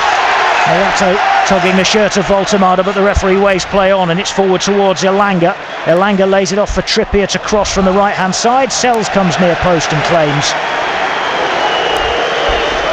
and gets the ball under control. Yeah, it's a real contest there, isn't it? Up front. Yeah, Voltemada this time up against Morato. Normally it's been Milenkovic. They're not letting them any freedom at the moment. They're making sure they're touch tight for sure. I think at the moment Forest have suited with the three central defenders. Elanga, chance to run against Williams down the right hand side. Williams gets back at him, and Elanga, he did well, Nico Williams, and then the ball is cleared by Morato.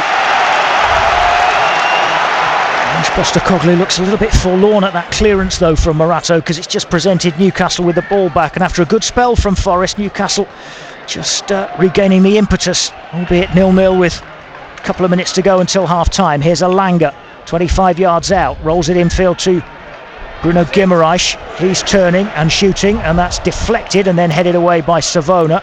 Chris Wood has knocked it back towards his own penalty area though. It's ended up gone left wing for Newcastle and Anthony Gordon. He's found Bruno Guimaraes. He touches it backwards but beyond Tonali. You can hear the Newcastle fans not happy with that. He's got it again, Bruno Guimaraes, right corner of the Forest penalty area. That feeds it down the line towards Elanga, who crosses, cleared away again by Morato's head. Foot in from Ndoye on the edge of his own penalty area, but Bruno Guimaraes wins it back off him. A little ball into Elanga again. He's laid it off for Yates to clear. And out it goes into touch.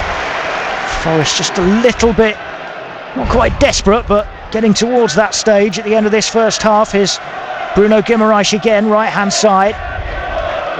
Now Trippier infield to Bruno again. Voltemada lays it off towards Anthony Gordon, and Morato has to make the challenge this time on the edge of the box. And out for another Newcastle throw on the right. Elanga takes quickly backwards to Kieran Trippier. Last minute of the first half, 0-0 the score. Down the line again towards... Two balls on the pitch. I think the referees have to stop it. So I'll take the throw again. His drop ball. Because they've had to stop it, they won't take the throw again. They'll just have an uncontested drop ball from where Newcastle had it. It's rolled infield towards Joel Linton. And in towards Gordon, who's held up. Voltemada holds it up and feeds it back to Joe Linton. His shot is blocked, comes out for Tonali to drive from a corner of the penalty area, and Yates and Bruno Guimaraes just have a little bit of a coming together, chest to chest. Nikola Milenkovic wants a piece of Bruno Guimaraes as well, and the ball ended up well wide of the target in the end from the shot from Tonali. Well, he's asking for the both captains to have a chat now. He's bringing the two captains in together. He's getting Yates in. Yeah, they happen to be the two who were chest to chest just a moment ago. Yeah, Peter Banks is indicating, I want to see the captains. Basically telling him enough's enough. Most cursory of words. Yeah, but again, it's a little flurry of attacks from Newcastle, but everybody's trying to do their jobs, and they're getting their foot in, keeping compact, and it's really Newcastle desperate shooting at the moment. They're snatching at things, and that for me, that tells me that Forest have been handling it pretty well, and they want to get in at half-time, certainly as they stand.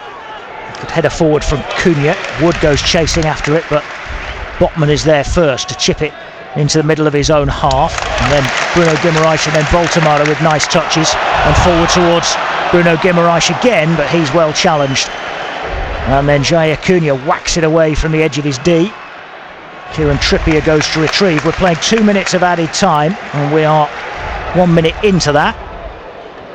And Tonali finds Botman, and he gives it to Chow, just inside his own half, down the right hand side now into Forest territory. Trippier rolls it infield for Bruno Guimaraes, now square again for Anthony Gordon, into Bruno Guimaraes again. Joe Linton helps it forward, cleared by Nico Williams. Come back though towards Elanga down the right hand side. Trippier on the overlap, he crosses, appeals for handball against Williams. It goes out for a corner. Williams already booked. I know, he's got to be very careful. Williams is lunging in. He's gone last ditch tackle. It has hit his hand, there's no question about it, but again it's a natural position of where his hand is. It's slightly above his body when you're sliding in, so therefore he wouldn't be given anything for that. Corner, Trippier to take, 2 and a bit minutes into added time, deep towards the back post, headed away by Jair Cunha. Forest get first contact on the corner, and up in the gods, away to our left hand side. There's really good applause from the Forest fans who've made the long trip to the northeast, and they've seen their side defend stoutly and cause Newcastle problems going the other way as well. At the break at St James's Park, Newcastle 0, Forest 0. Couple of saves in the first 15 minutes for Matt Sells to make, both of them from Joe Linton, one straight at him, the other he had to dive away to his right. Close range header from Joe Linton. It was the second header that Newcastle had won after a corner, but that really, after 15 minutes, was the last threat Newcastle had until the last few minutes of the half, where they laid a bit of siege to the Forest penalty area, but at the end of it only had a Tonali shot well wide of the target to show for it. At the other end, Forest have caused 1 or 2 problems, particularly down the right hand side. Gibbs White widest right down the Forest attacking line, taking on Dan Burn, and they've got some success down that right hand side. Gibbs White had a free kick straight at the goalkeeper after 20 minutes, and it was down the right hand side that Forest produced one of their best moments. Gibbs White and Yates combining with a 1-2 to get them away from Burn. Gibbs White's run and low cross in towards Chris Wood, but he saw it late behind Kieran Trippier and couldn't control it. There have been some other good moments down the left hand side as well. Elliot Anderson probing, Nico Williams getting well forward as the wing back down the left hand side. And at the break, Forest a good value certainly for their clean sheet. It's 0-0 at half time. Yeah, I think I have to say, I think Ange will be quite happy with that performance in the first half. They're certainly getting a little bit of joy from this right hand side, absolutely. I think there's Savona and Gibbs White have sort of linked up quite well, and Dan Burn, because he's not sure whether to go to Savona or Gibbs White, he's ended up really in no man's land, and I think that's what they're exploiting, because Anthony Gordon is not tracking back, he's not giving him any support, so he's isolating him and he's getting a 2v1 situation, and that can be exploited a little bit more maybe in the second half if that maintains, and Anthony Gordon doesn't do any tracking back, because I'm sure the manager will be having a few words with him. But it has been positive. They've tried to move the ball quickly. They've tried to get the numbers in the box as well. On a couple of occasions they have had opportunities to cross the ball. I've counted 3-4 red shirts in the edge box. That means that they've got a purpose of wanting to get into the box. The quality of the ball maybe is a little bit lacking, but there's certainly endeavour there. And I think the three at the back look solid. They've dealt with a big guy up front. Milenkovic is basically reined him in, made sure he's touch tight all the time. Moreta and Cunha have dealt with the rest, and I think it's looked okay. He's done well, hasn't he, Jair Cunha, the 20-year-old Brazilian? First 45 minutes of Premier League football away at Newcastle with all their attacking talent. He's done well. I think he's doing all right, and I'll tell you why. he's read a couple of little moments where he's used a bit of pace as well. He's got a little bit of pace about him. He looks athletic, and I think he's certainly bedded into the game pretty quickly. He's not showed any signs of nerves, and that's a good sign for us. And like I said, that's the first half. Well done. I'll give you another well done if you continue in that same vein in the second half. But yes, it's been if you're looking as a neutral, it's been a pretty average game, because nothing exciting has happened at either end really. There's been little moments, but we're away from home at the end of the day, and we'll be probably the more satisfied of the two managers. Absolutely. Thanks to Brian Laws. More from him in the second half. Forest more than holding their own really here at St James's Park at half time. It is Newcastle 0, Forest 0. Colin Fray, Brian Laws, thank you. This is Match Day on BBC Radio Nottingham. David Jackson here. We'll relive what happened yesterday to Notts County and Mansfield in Leagues 2 and 1 in a moment. But first of all, in the Premier League today, a few other games kicking off at the same time. Aston Villa 1-0 up over Burnley. Daniel Marlon with the goal there. Crystal Palace, Daniel Munoz has scored for them away at Everton. They're 1-0 up at half time. As it stands, they'll go second, still unbeaten this season. That will take them above Liverpool, who are out of form at the moment, having lost 3 in a row. And Wolves have had their manager, Vitor Pereira, sent off, but they are beating Brighton by 1-0. That's gone down as a Bart Verbruggen own goal. We'll look at what happened yesterday in the Premier League, including another defeat to Liverpool in a moment. And as I say, look at a victory for Notts and a draw for Mansfield. All of that on the way in a moment. It's 8 minutes to 3. 1986, a man fearing for his life walks into a church seeking sanctuary. It's a matter of life and death for me. There he stays for 2 whole years. Virage is in danger of a monstrous injustice, and that is what this sanctuary is all about. The government called him a fraud, and it all kicked off a culture war. He is a criminal. This is a place of God, and yet they hide a man like that. There was no doubt whatsoever. Death was all around them. From In Detail, Sanctuary. Listen first on BBC Sounds. Match Day. BBC Radio Nottingham. So, Mansfield started yesterday in a game away at Reading, starting the day in 12th, and they ended the day in 12th as well. A decent point, though, a 1-1 draw for Nigel Clough's men. You'll hear what Clough made of it in just a moment. First of all, this is the goal that put them 1-0 up early on. A really scrappy start from both sides. There's Rhys Oates. Oates getting away from his man and goes round wing. And then we'll fire a ball across the face, and there's Mariah Welsh, and he'll turn it in! And Mansfield Town are in front in the 7th minute. It's Nathan Mariah Welsh coming in from the far side. In fact, it might even be Tyler Roberts with the last touch. And it's Roberts who's got the goal. And Staggs from nowhere with a swift break down the left-hand side. There were a couple of kindly ricochets before the ball fell nicely. And Tyler Roberts, who scored last week, gets his second Mansfield Town goal, just deflecting it from close range past Joel Pereira, and it's Reading 0, Mansfield 1. Nigel, I would imagine that feels like 2 points dropped. Yes, we should have got 3 points today. We should have either kept the clean sheet, or we should have gone on and got a second goal in the second half with the situations and chances that we had. Dream start, lovely work down the left by Rhys Oates, and a lovely finish. Yeah, there's not many. I said to turn around to Dom Dry on the bench, there's probably only you and him could finish that. To be on the move and just a little deft touch over the goalkeeper, 2 in 2 for him, showed his quality again. And as somebody once said, 1-0's always a dangerous scoreline. Oh, definitely, and it's just the quality. That's all it was. Nathan should have done a bit better on the touchline, not gone on slid in. But then it's a good layoff, and Liam's a bit disappointed. I think it just sneaked through somebody's legs and crept into the corner.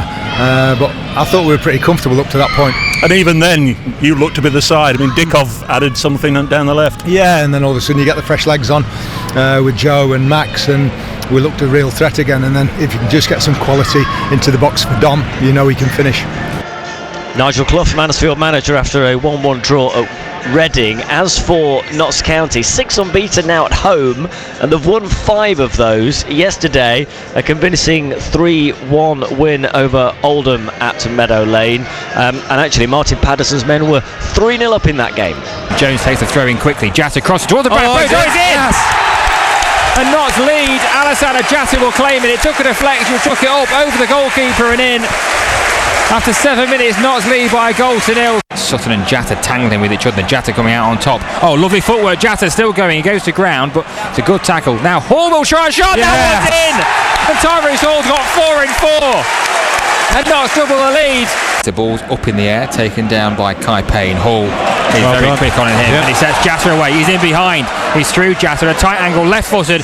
Save. Oh, it's in. It goes through the goalkeeper, and Notts have got a third.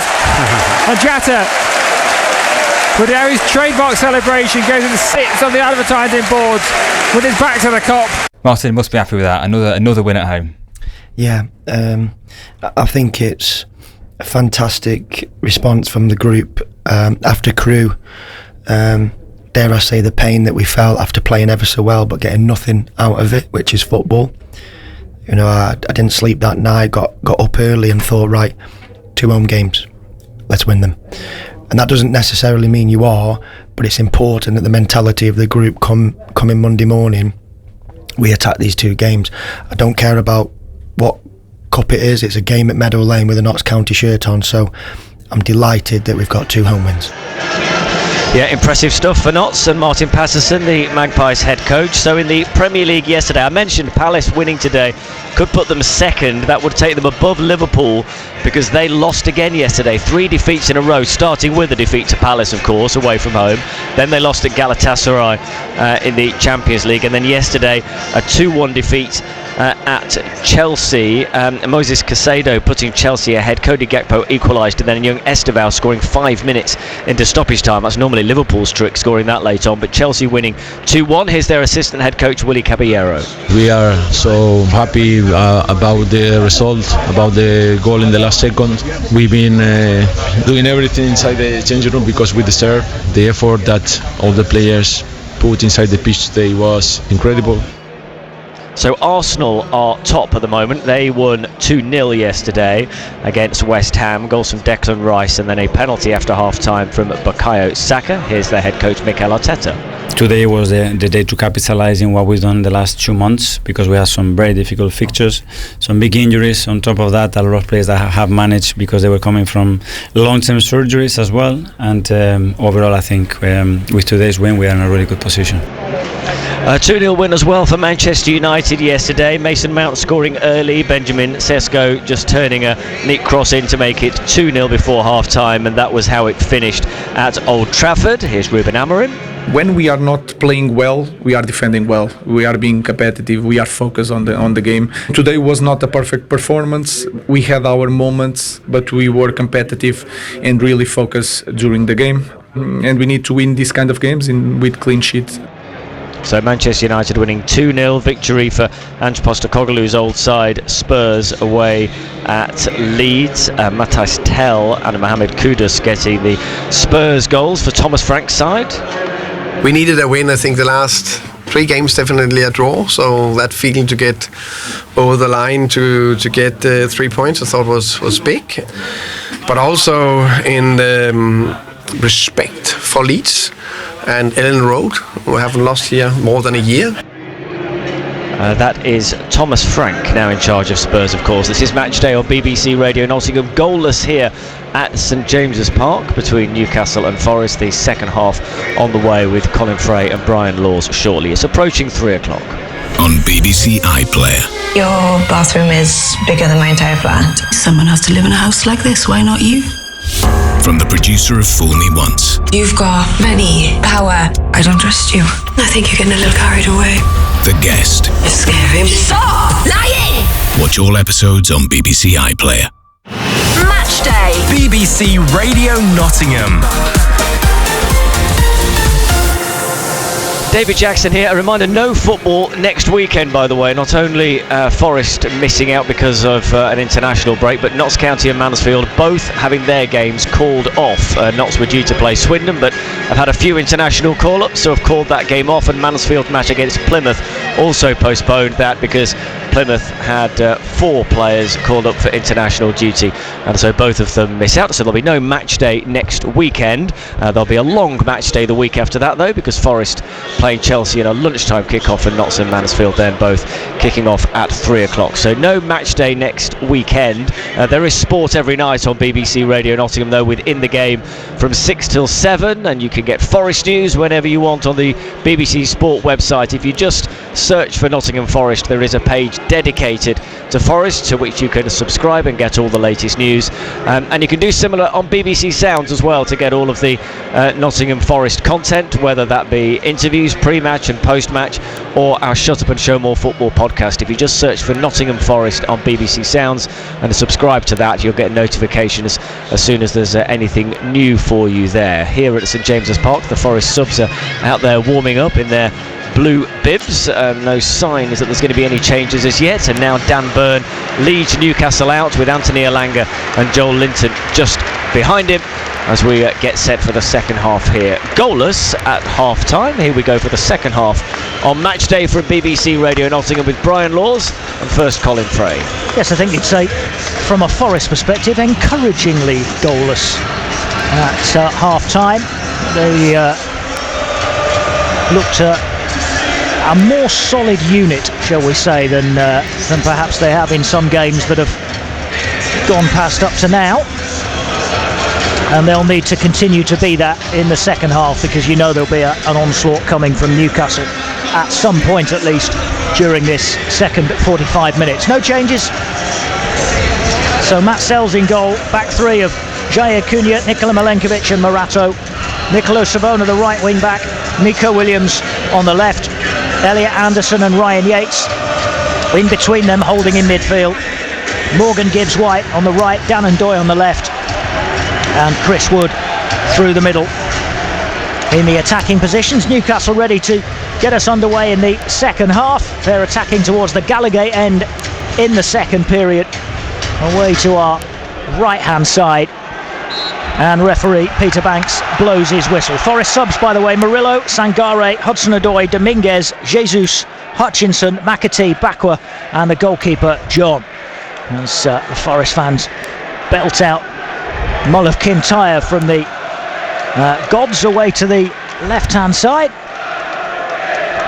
and their side wins a throw which Nico Williams is going to take deep inside his own half. Nick Pope in goal for Newcastle. Trippier, Chow, Botman, Byrne the back four, Guimaraes, Tonali and Joe Linton in midfield, Elanga and Gordon on the wings, and Voltemada through the middle up front for Newcastle. They have Aaron Ramsdale as their substitute goalkeeper, as Nick Pope is near his corner flag here to clear this down the line, but has done so. Elanga, though, could only head infield to Yates. Yates heads over Wood, and then Trippier puts it out of play for a Forest throw just inside the Newcastle half. Remaining subs for Newcastle: Fabian Schär, Jamal Lascelles, Harvey Barnes, Emil Kraft, Will Asula, Jacob Murphy, Joe Willock and Lewis Miley. 0-0, minute into the second half. Nico Williams to take down the line. Kieran Trippier heads it away, brought down nicely though by Anderson, rolls it backwards to Morato, and Morato sends it back deep into his own half for Sells, who's outside his penalty area to play this to his right for Jair Cunha.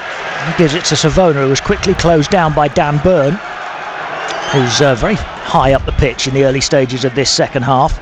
This is cleared towards Gibbs-White and headed off Gibbs-White and out for a Newcastle throw, which is thrown over the head of the England man into Tonali, who helps it on towards Trippier, and he gives it to Elanga.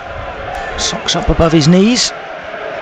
Now Tonali for Trippier, put under pressure by Ndoye and Anderson, and then Yates, but they've worked it well to Bruno Guimaraes and now Joe Linton 10 yards inside the Forest half. Forward towards Anthony Gordon. Morato steps in, good challenge. Guimaraes has sent it away towards the left wing, but Joe Linton won't be able to keep it in play, and so it'll be a Forest throw midway inside their own half. Brian Laws. Yeah, it's been a little bit of a scrappy second half start. Newcastle are still finding their way in the game, but Forest still look like they are forming a nice little partnership with the back there, and they look solid. And again, there's an urgency about them. as I said earlier, they don't look at this moment in time like a team that have not won in 6 games. Savona throws down the line, right hand side, but Chris Wood was surrounded by Newcastle players. Ball is now with Sven Botman. Joe Linton infield towards Bruno Guimaraes. Wood gets back and, well, I mean, Guimaraes went down, but I'm not sure Chris Wood.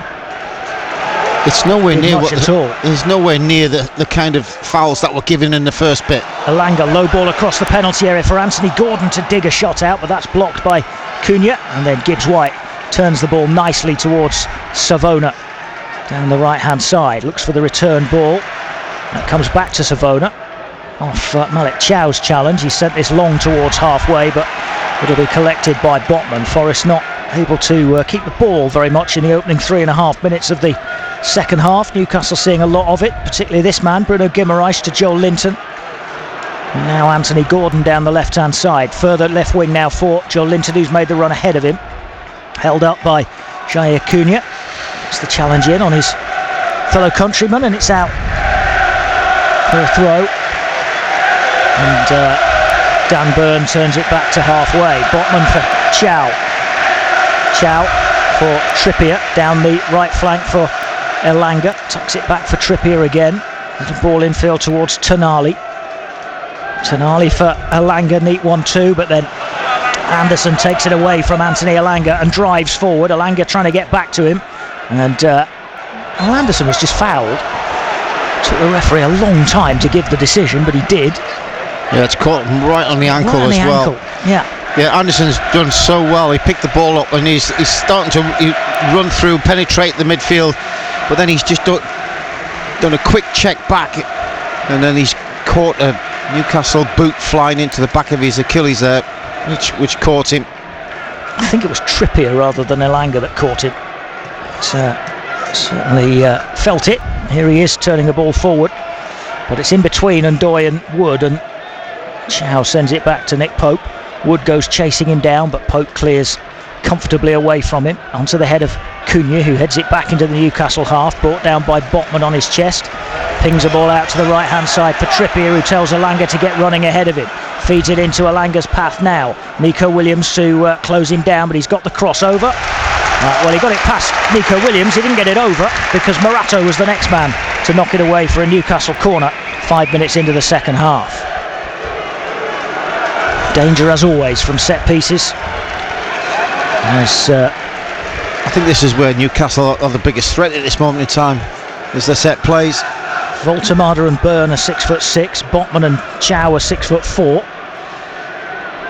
Well, corners taken short, and Gibbs White and Anderson get back and do the defensive work. Cleared away high into the sky. Byrne underneath this. Dan and Ndoye trying to run around him, and Byrne is he's basically too big. He just made his body as big as he possibly could, and he just couldn't get round him. Dan and Ndoye fouled him. Free kick. Now Anthony Gordon down the left hand side, taking on Savona, fires over the cross, 6 yards out. And it spun right into the path of Voltemada. How has he saved that? And that's a save, I think, from Matt Sells. How has he saved that? I want to see that again, because that was it. It was Voltemada. I don't know how he's missed it. I don't know how he's missed that. It's brilliant from Sells, standing up big. It was presented to him on a plate because Morato cut the cross out, but as he did so, it just fell straight to Voltemada, who's about 6 yards out, and he's hammered it towards goal. That has to be a foul by Dan Byrne on Gibbs White. Yeah, let's give it. It is. Maybe we might get a replay on that one. Incredible that previous save one from Matt Sells to deny Nick Voltemada. It's Newcastle's best chance of the game, presented to them by Morato. Oh no, did Morato block it? Yeah, I thought it was Sells had saved it. It was that quick. Oh, well played to Morato then for getting back and making up for his own error. He's recovered for sure. That's a great pinged pass by Anderson out towards the left hand side for Nico Williams. He's got it back again. Now he's trying to find another pass for Ndoye, who kind of seemed to go on the outside but then threatened to go on an inside left channel run, as Milenkovic knocks this ball away again from Voltemada. It evades Anderson though, and they've got Tonali away quickly down the right, and now Elanga in some space inside right channel into the penalty area. Morato gets back and blocks him as well. Brilliant again by Morato. That's a couple of occasions where he's done it, late blocks. He's hurt himself at the moment. Elanga getting some stick off the Newcastle fans because he had a good 10 yards in front, and how's Morato got back. He's done superbly well. Slides in to block it, but in the meantime he's caught his ankle. He won't want to go off, certainly won't want treatment, because he will have to go off at that stage. The defence need him in, so he needs a little minute just to maybe get the feeling back on his ankle. Well, he's trying his hardest to not get treatment here, is Morato, and I think Peter Banks is, or you can hear what some of the locals make of it, I'm sure. If you want me to translate, Colin, I can always do that for you, mate. Only translate some of the words, won't you? Yeah. Here's Tonali, right wing corner, and it's headed away by Chris Wood, not very far. Gordon knocks it back in, and then Yates wins a powerful header, and as it's sent down the inside left channel for Newcastle, it's just seen out by Jair Cunha. Now Forest are knowing that they're in a bit of a battle at the moment. 9 minutes into the second half, it's still 0-0. The only words I could actually translate for you is man. The rest is unrepeatable. Morato seems okay after what's been an interesting first few minutes of the half for him. Now the referee's told Forest that they can't take the goal kick yet. He had his hand to his earpiece. He must have been checking something, but it was the most cursory of checks, and we're underway. And Nico Williams clears up towards halfway for Wood. Nodded away from him. Milenkovic wrestling with Voltemada. How's he not getting? No foul given. I just don't get Peter Banks. You know, you've set your stall out in the early part of the game by letting things go. Then he's given free kicks for something that's really soft. And then that's, you know, you've got Milenkovic all over the Newcastle player. Well, that's a good header from Nico Williams, which releases Dan Ndoye. Ndoye into the Newcastle half. They're getting back now, the black and white striped shirts, but here's Ndoye down the left hand side, rolls it into the path of Williams, who gets a tame shot away. He's sort of caught underneath his foot a little bit, Williams, and it was easy for Nick Pope. 10 gone in the second half, it remains 0-0.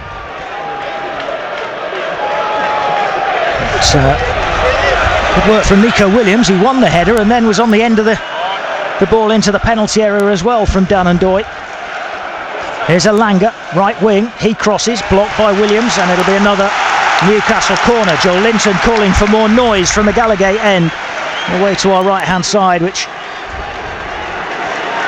Newcastle are attacking in this second half on BBC Radio Nottingham's match day. 11 gone. Corner for Newcastle. They're going to Tonali to take, and Elanga offering the short option at the moment, with only Elliot Anderson looking after the pair of them. It's almost a little bit of a gamble that Tonali is going to send it in long, and he does. Two players go down on the edge of the penalty area. In fact, two Newcastle players have gone down. Dan Burn's got arms around him. He falls to the floor. Morato's not happy, thinking he's played the game. They're all holding each other. The thing is that the referee can only apply the rule if the ball hasn't got in, and Dan Burn went down before the ball was kicked. Dan Burn and Morato being spoken to now by Peter Banks. Look at this, there's holding here, you can see them, they're both holding each other. I mean, and he almost, Morato takes Newcastle two players out. Fell over each other, but I think Morato was holding Dan Burn at one point in the middle of all of that. Anyway, here's the corner from Tonali, and Jair Cunha heads the ball away from the penalty area. Trippier sends a half-volleyed ball back to Tonali down the right-hand side. Tonali for Elanga, who gets away from Anderson and crosses, and headed away near post again by Morato. Brought down by Anderson, who lofts it over the head of Tonali and finds Gibbs White, but he loses control of it. And Newcastle have it back again. Joel Linton from Chow Chow now for Tonali down the right hand side. Tonali with a little dinked cross through the penalty area, across the edge of the penalty area, and Savona with time to get it clear to Gibbs White. Gibbs White, oh, he's clattered. He's absolutely clattered Gibbs White. And now it's Bruno Guimaraes to shoot, and that's in. And VAR will have to look at that to see if there was a foul on Gibbs White, which freed up the ball. Bruno Guimaraes from 25 yards, maybe a little bit less. Surely VAR's going to look at that. They'll look at that build-up, I'm sure. That's what you can see all the Forest players around Peter Banks saying, hang on, what about this foul on Gibbs White leading up to that shot? You can see Ange Postecoglou is not happy, shaking his head. At the moment, now whether there's VAR on this, are they checking it? VAR will have to look at it because the foul in inverted commas, the challenge on Gibbs White, is what freed up the ball for Newcastle to play one pass and then lay it into Bruno Guimaraes. Yeah, he got sandwiched in between two players. Dan Burn carried it forward, and then Bruno Guimaraes chipped it into the net from just the top of the D, and the goal's been given. But it's a very, very quick look from VAR. But Bruno Guimaraes has given Newcastle the lead. 13 minutes into the second half. It looked like a foul on Gibbs White, but referee Peter Banks said no, and his VAR Chris Kavanagh has agreed with him. And in winning the ball off Gibbs White that way, Newcastle then go in front. Here's Voltemada inside the centre circle, well challenged by Milenkovic, and no, he isn't. Free kick is given against Milenkovic. Here's Bruno Guimaraes, and Morato wins it, and then he's fouled by Bruno Guimaraes, and Morato takes the free kick quickly, but too quickly, says the referee, because the ball was moving. They're cheating again, apparently, because they took the free kick too quickly. Here's Morato taking the free kick short this time to Yates, now into Wood's feet. Wood, though, has tried to lay it off first time to Anderson, but it's run out of play. So an hour gone and Forest resistance is broken at St James's Park. Controversy about the goal again. Kind of. Well, actually, it shows Guimaraes. He's actually got his toe to it first before he clatters into Gibbs White. Maybe that's why they allowed it to continue. Here's Savona nicking the ball off Dan Burn well forward and turns it across the edge of the penalty area for Gibbs White, who had to really check his stride to take it in his stride, but now he's found Savona again. Now Yates, Newcastle have got men back. Yates ball backwards towards Jair Cunha, who crosses towards Chris Wood, my word, goal, but he's kind of miskicked it. Still not clear yet. Savona has to leave that because he'd have been offside. He does leave it, and then the flag goes up anyway. Woods again. He's had another opportunity. This is a clear opportunity. Not sure if he's offside or not. He looks like he was okay. He's off. Yeah, he's offside. Yeah, so but doesn't make any difference though. Again, last season Woods is sticking them in the back of the net. Yeah. He's missed a number of chances this season so far, and maybe that's playing on his mind. It's well won by Williams, and then Wood lays it off nicely from Morato's through ball to Ndoye wide left, and Ndoye's cross. Yates with the header from about 16 yards out is straight at Nick Pope, and it remains 1-0 to Newcastle with 62 minutes played here at St James's Park.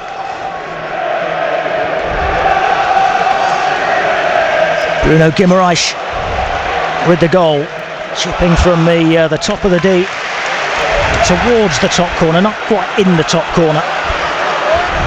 It's a long ball forward, which is going to go all the way through to Matt Sells in his penalty area. He bowls it out to Nico Williams, tucks the ball back to Morato. Morato is a bit aimless with his clearance this time. Trippier for Tonali, halfway inside the Forest half, right hand side. Tonali skips away from Williams' challenge, rolls it square to Joel Linton, leaves it for Anthony Gordon, back to Joel Linton again.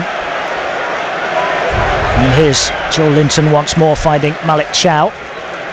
Chow it forward towards Bruno Guimaraes, who's measured a lovely pass down the right hand side for Trippier. He finds Elanga inside the penalty area, lays it back for Bruno Guimaraes to Elanga again, but his layoff is under hit, and Dan Ndoye wriggles through 2 or 3 challenges, and then he's taken out with a forearm to the side of the head by Sandro Tonali, who's claiming his innocence. Looks like we're Ryan making Yates got booked for something similar in the first half. Free kick Forest, it will be, and here come... There's 3 changes. 3 changes for Forest, all made on 63 minutes. We're going to see Igor Jesus come on. We're going to see Amari Hutchinson, and we're going to see Callum Hudson-Odoi. Jesus for Chris Wood. Here's the like-for-like swap up front. Now we're going to see Ryan Yates replaced by Callum Hudson-Odoi. Morgan Gibbs-White gets handed the captain's armband by Yates as he runs off the field. And Amari Hutchinson for Dan Ndoye. So Hutchinson and Hudson-Odoi will now be the wide players. Gibbs-White in a deeper role alongside Elliot Anderson in the midfield. And we'll get restarted with a Forest free kick from 20 yards inside their own half. Slightly left of centre, Morato takes straight towards Igor Jesus, but too far ahead of him and collected by Pope. Here's Tonali, told by several thousand Geordies that he had a man on. That man was Morgan Gibbs-White. He turned away from him, but then Dan Byrne's clearance is closed down by Hutchinson. Hutchinson against Dan Byrne is going to be an interesting little battle over the next 20 minutes or so. If Forest can get Omari Hutchinson the ball, and he has a chance to run against Dan Byrne. I don't suppose he wants the ball in the air very much, Omari Hutchinson, but if he can get it on the floor and run at him. Here's Jesus holding it up on halfway, but then tackled by Botman. Ball though breaks for Elliot Anderson. Across halfway he goes. He's got Savona outside him. Here is Nicolo Savona. Hutchinson is taking up a position inside right channel. Here's Anderson. Now Hutchinson has it near the corner flag. As he's challenged by Guimaraes, and the ball goes out of play off Hutchinson last, so it'll be a throw for Newcastle. It's Joel Linton, I beg his pardon, that made the challenge. And Dan Byrne taking his time over this throw, throws it in to Joel Linton. Now Byrne clears to halfway, well won by Cunha in the air. Hutchinson brings it down and is clattered into by Dan Byrne. Nothing given. Byrne comes away having hurt himself in the contact, but Bruno Guimaraes sends it forward towards Anthony Gordon, who's testing Jair Cunha for pace and gets his crossover towards Elanga, but headed away by Morato and then away by Gibbs-White. And then the foul is given against Bruno Guimaraes for a foul, jumping into the back of Morgan Gibbs-White. 21 minutes played, second half. Newcastle 1, Forest 0. Guimaraes there just going in again. He's coming a little bit late on Gibbs-White. It was a free kick. Gibbs-White had a clear header. But again, it shows that Ange wants to make change, wants that positivity. He's changed the whole 3 going forward with pace. Up gets Jesus and wins the header well. Almost comes to Hudson-Odoi, but not quite. Knocked away from him.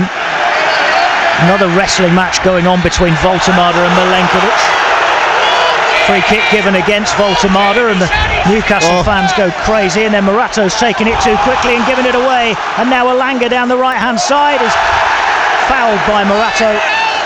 And that's going to be a yellow card for Morato. Yeah, that's unnecessary, because Morato's trying to do a quick free kick to get things going, but he made a real hash of it. In the end, giving the ball back to Newcastle, and as you've seen there, Elanga there had the freedom, knocked it past him, and Morato's just taking him out on the edge of that box. There's 18 yards out and halfway between the penalty area and the touchline. Slightly closer to the penalty area than touchline.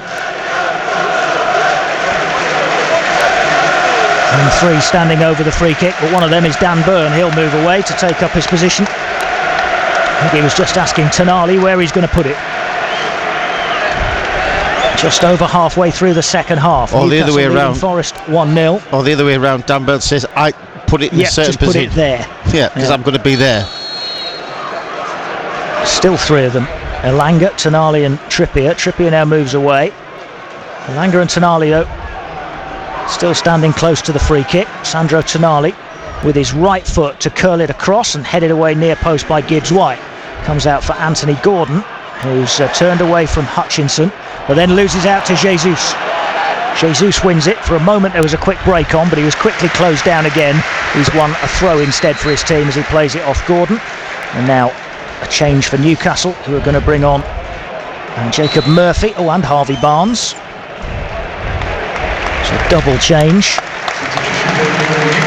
Anthony Gordon's afternoon is over. Scored a couple of penalties in midweek in Belgium, of course, in the Champions League. But he's done for this afternoon. And Harvey Barnes, who also scored in the Champions League, he's going to replace Anthony Elanga. So there'll be no goal-scoring matchup for Elanga against his old club today. Yeah, it's a strength in depth as well when you look at, you know, replacing pace for pace, like for like. Anderson fouled halfway inside his own half, so Forest get a free kick. Elsewhere in the Premier League, Daniel Marlin's got a couple of goals this afternoon for Aston Villa. They lead Burnley 2-0. Crystal Palace are winning again at Everton. Daniel Munoz's goal in the first half. And Wolves still lead Brighton by 1-0 by courtesy of Bart Verbruggen's own goal in the first half. Nico Williams tries to help this on towards Hudson-Odoi left wing, but can't keep it in play under a challenge from Kieran Trippier. And it remains 1-0 to Newcastle. As Elliot Anderson tries to win it, does get a foot in, and then Forest inside their own half here, having to play some neat football to get themselves out of trouble, and in the end they can't quite do it. It was all very tight towards this near touchline, and Nico Williams couldn't keep it in play. So it'll be a throw for Newcastle,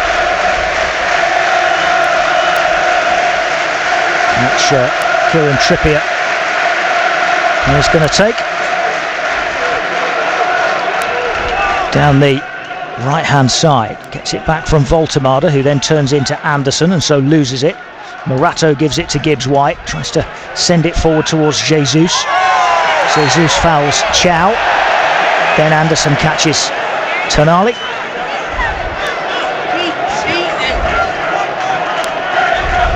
And waits to shake his hand and pick him up. The foul had already been given for the first one by Hugo Jesus. 26 minutes played, second half. Last 3 or 4 minutes have just gone away with nothing really happening, just very scrappy and stop-start. Milenkovic under pressure from Voltemade. I don't think he was told he had a man on. He was coming from behind him, was Voltemade. Stabbed it away from Milenkovic, and now it's left-hand side for Harvey Barnes. Lays it off for Bruno Guimaraes, tries to get the return ball inside left channel, and Milenkovic wanted to shepherd this back towards Matt Sells, and it didn't quite have the pace on it, so in the end Milenkovic decided, no, I'll take responsibility for this and smack it out into touch. Yeah, as in if in doubt, you know, he probably wanted to leave it for Sells, but it was too dangerous. He's ended up making a decision to get out of play. It's better off doing that. You can't leave things hoping it's going to happen. You've got to make it happen, and if it's not on, don't do it. He couldn't keep it in play though for I thought he'd knocked it away for a throw, but it had actually gone across the line for a corner, which Tonali takes towards the back post. Igor Jesus gets up and it's a powerful header away. Jacob Murphy, the substitute, cushions it back to halfway. And then a long ball forward, finds Tonali and a great save. Long ball over the top from Trippier. Tonali running onto it to volley it towards goal. Side foot just to steer it towards goal, and he thought over Matt Sells, and Sells jumped high to tip it over his crossbar and away for a corner. Good save, Matt Sells. It remains only 1-0 to Newcastle. Yeah, listen, first and foremost, what a magnificent ball from Trippier over the back of the defence at Forest, and Tonali there, his volley right foot. I'm sure he was trying to mean to go across the 6-yard box, but in the end he nearly scored. Here comes the corner from the right hand side, nodded down, loose inside the penalty area. Voltemada's hit the underside of the bar, still loose, and now Forest can take it away from the penalty area with Omari Hutchinson running away with it. Voltemada close to a second goal. Now Anderson is bundled into yet another foul by Bruno Guimaraes. Joe Linton goes down, we'll have a stoppage, Forest will have a free kick. Voltemada close to getting Newcastle 2-0 ahead after this latest corner, nodded down back post into the 6-yard box it went. He was just stabbed towards goal by Voltemada, underside of the bar, and eventually away to safety from Forest, and it remains 1-0. Yeah, Voltemada there, he's just flicked it there, it's hit the top crossbar straight down, it's definitely not over the line. It's given Forest a little bit of a lifeline, but you can see Newcastle trying to seek that second goal. Probably the second goal would kill Forest off. Forest have really been toothless going forward in this second half. Not really had a chance at goal. That's a good ball though from Elliot Anderson down the right for Savona. Savona with the early ball in, looking for Jesus. Knocked away from him. Hutchinson has it under control and is bundled into from behind. Oh, flag goes up for offside.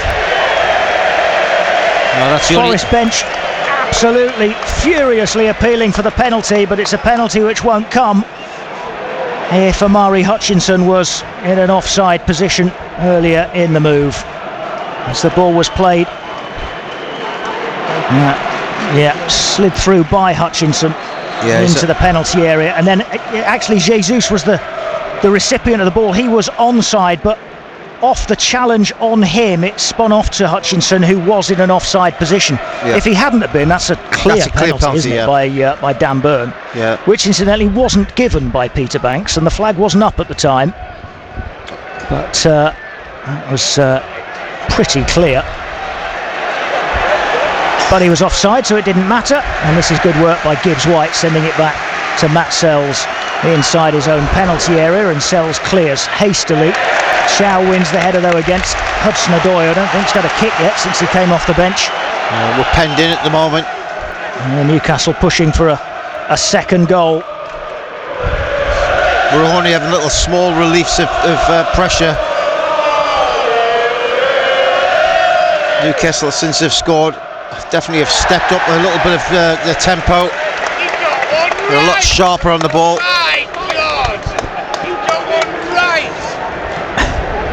Here's Murphy stepping inside away from Nico Williams and stabs it down the inside right channel into the penalty area, but too far ahead of Bruno Guimaraes, who's levered off the ball. Here comes another change for Forest. This is Dylan Bakwa to come on. 76 minutes, and he is going to replace Morato,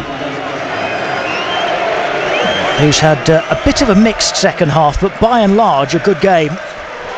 Morato.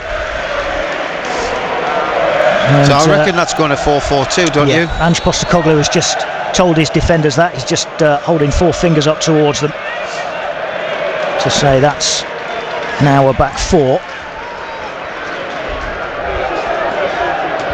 with Milenkovic and Jair Kuna in the middle of it.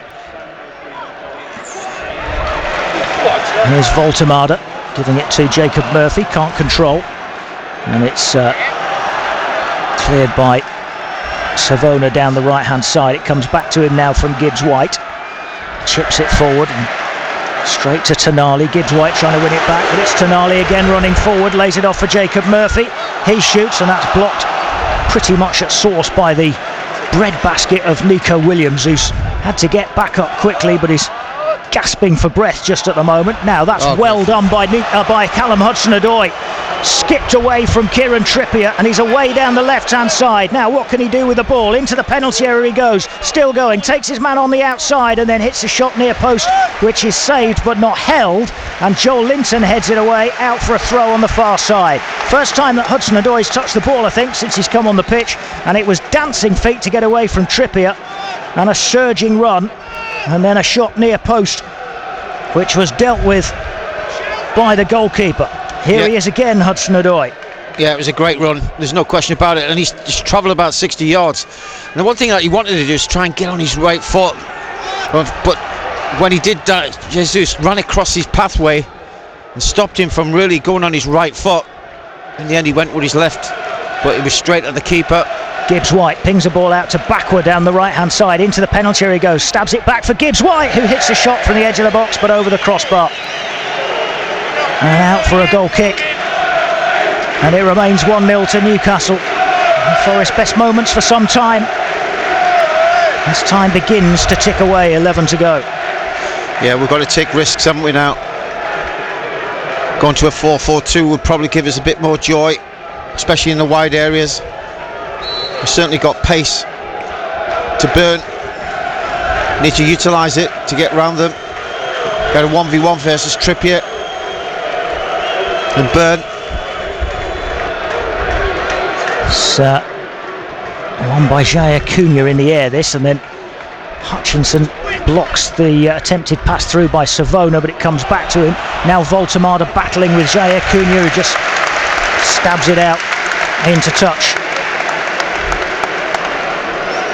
And it goes out for a throw which Kieran Trippier is going to take from the right hand side, level with the edge of the penalty area. Eventually, 10 minutes to go, 1-0 down Forest. Here's Jacob Murphy crossing, back post, and a great save again from Sells to deny Malik Chow this time. Point blank range, Chow running onto the cross and just steering it towards goal. And again it's saved, and this is forward towards Harvey Barnes, who is inside left channel and saved again by Sells, and it hasn't even gone out for a corner. And then Barnes fouls Nico Williams, and in any case the referee had stopped play because Matt Sells, having made yet another save, is winded by that last one to deny Barnes down the inside right channel, and it still remains 1-0. Yeah, again Sells has kept us in the game, there's no question, with his feet there from Chow.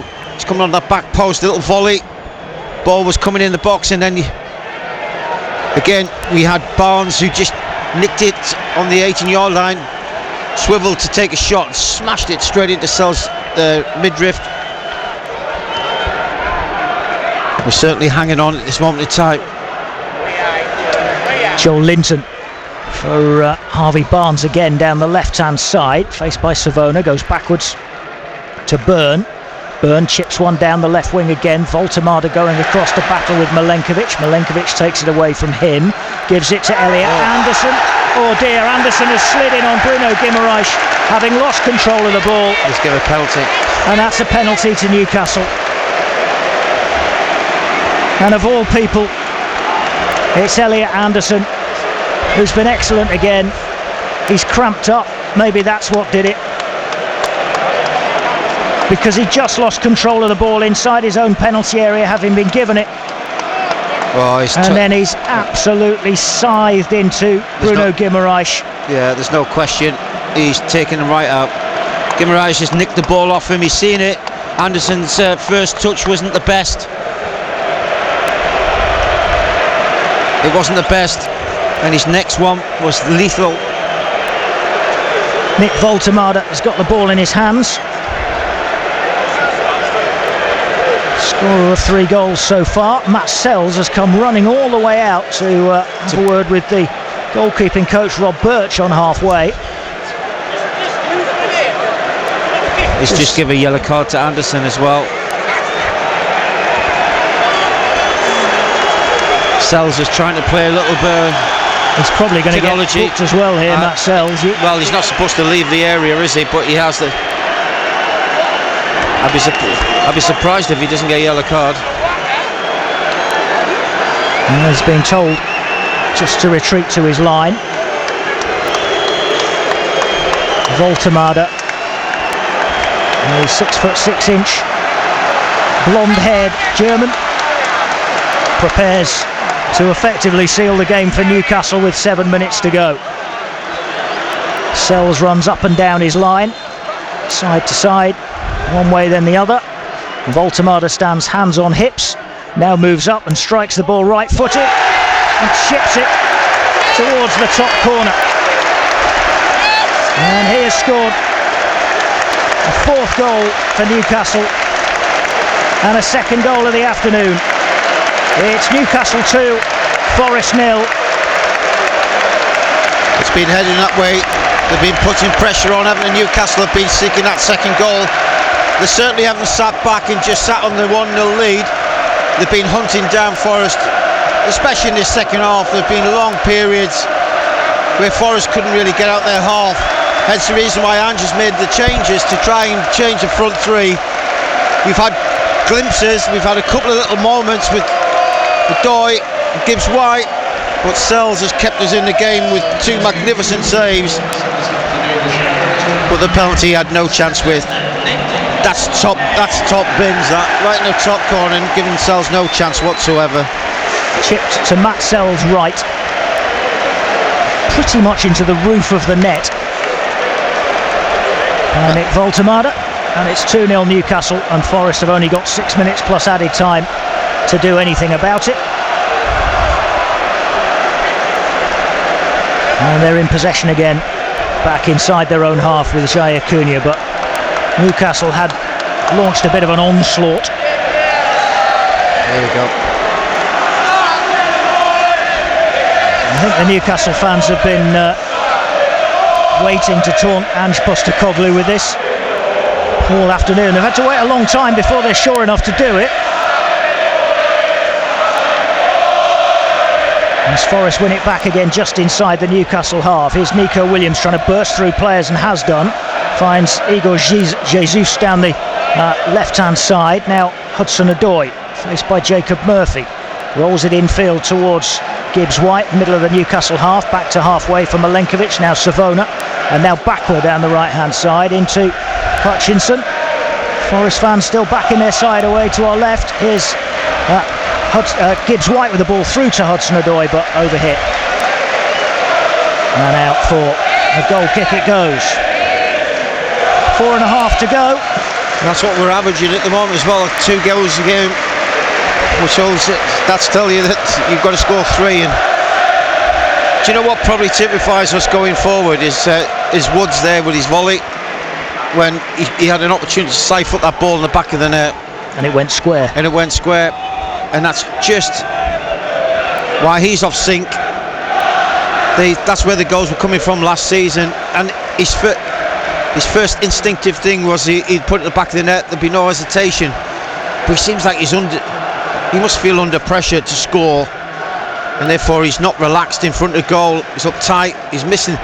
We seen the other day against Sunderland, he missed an absolute glaring City with his header, which he's normally deadly with as well.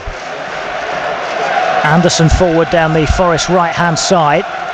Flipped forward though by Tonali. A handball by Anderson, but then he's found Gibbs White, who has to slide, but he has slid and kept possession for Forest.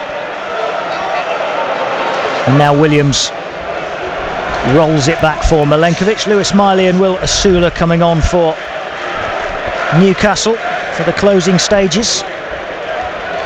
Here's Bakwa for Forest, chipping this forward towards Anderson, but just overhit it as he tried to curl it through, with Anderson making the forward run.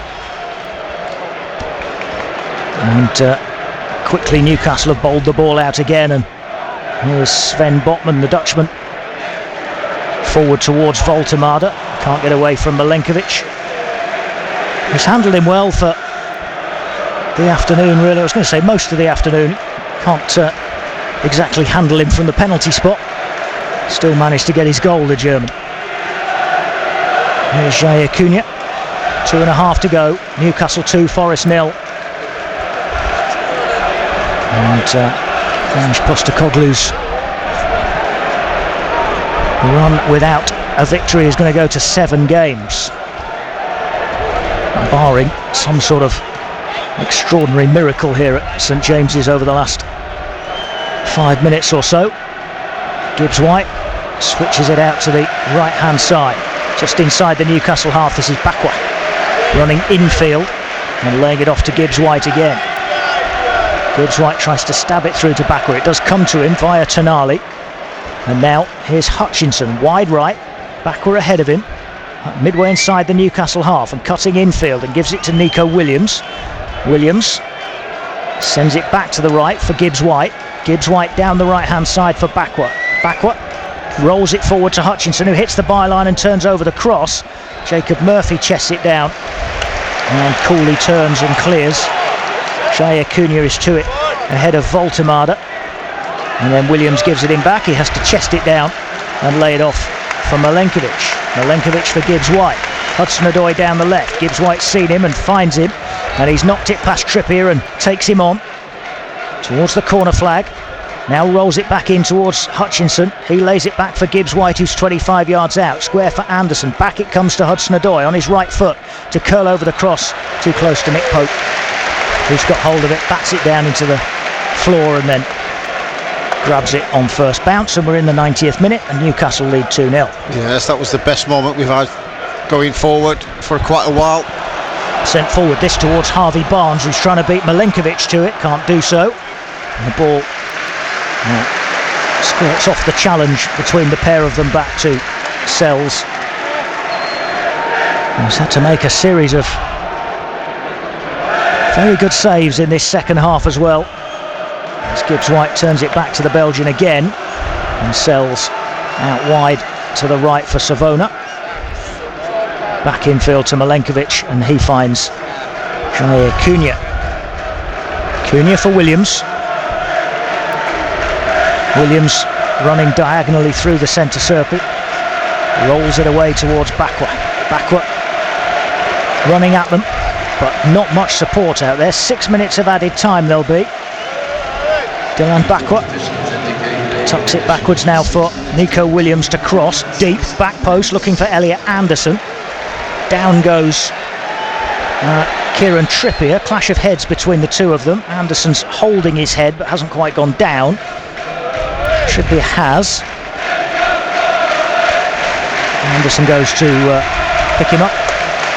There's a slight little collision at the back post there. Anderson's trying to get up above Trippier. Here come the changes. Sula and Miley. Miley's replacing Joel Linton. Managed to get through the game without being booked, Joel Linton. In fact, no Newcastle player has been booked in this game.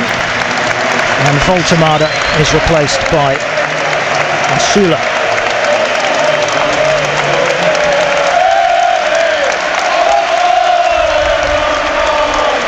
They're liking him up here. 4 goals already in his Newcastle career. Well, 4 and 5 is a brilliant start. I think there's only 2 players that have actually achieved that in the first 5 games of the season, and that one of them is Alan Shearer. Some big boots to follow there, but certainly Voltemada, he looks like he's full of early doors. Hutchinson runs into 2 Newcastle players, sent long down the right hand side. It will go out of play just about a few yards inside the Forest half. Jair Cunha takes the throw backwards for Sells, closed down by the new substitute Asula, the Dane. I think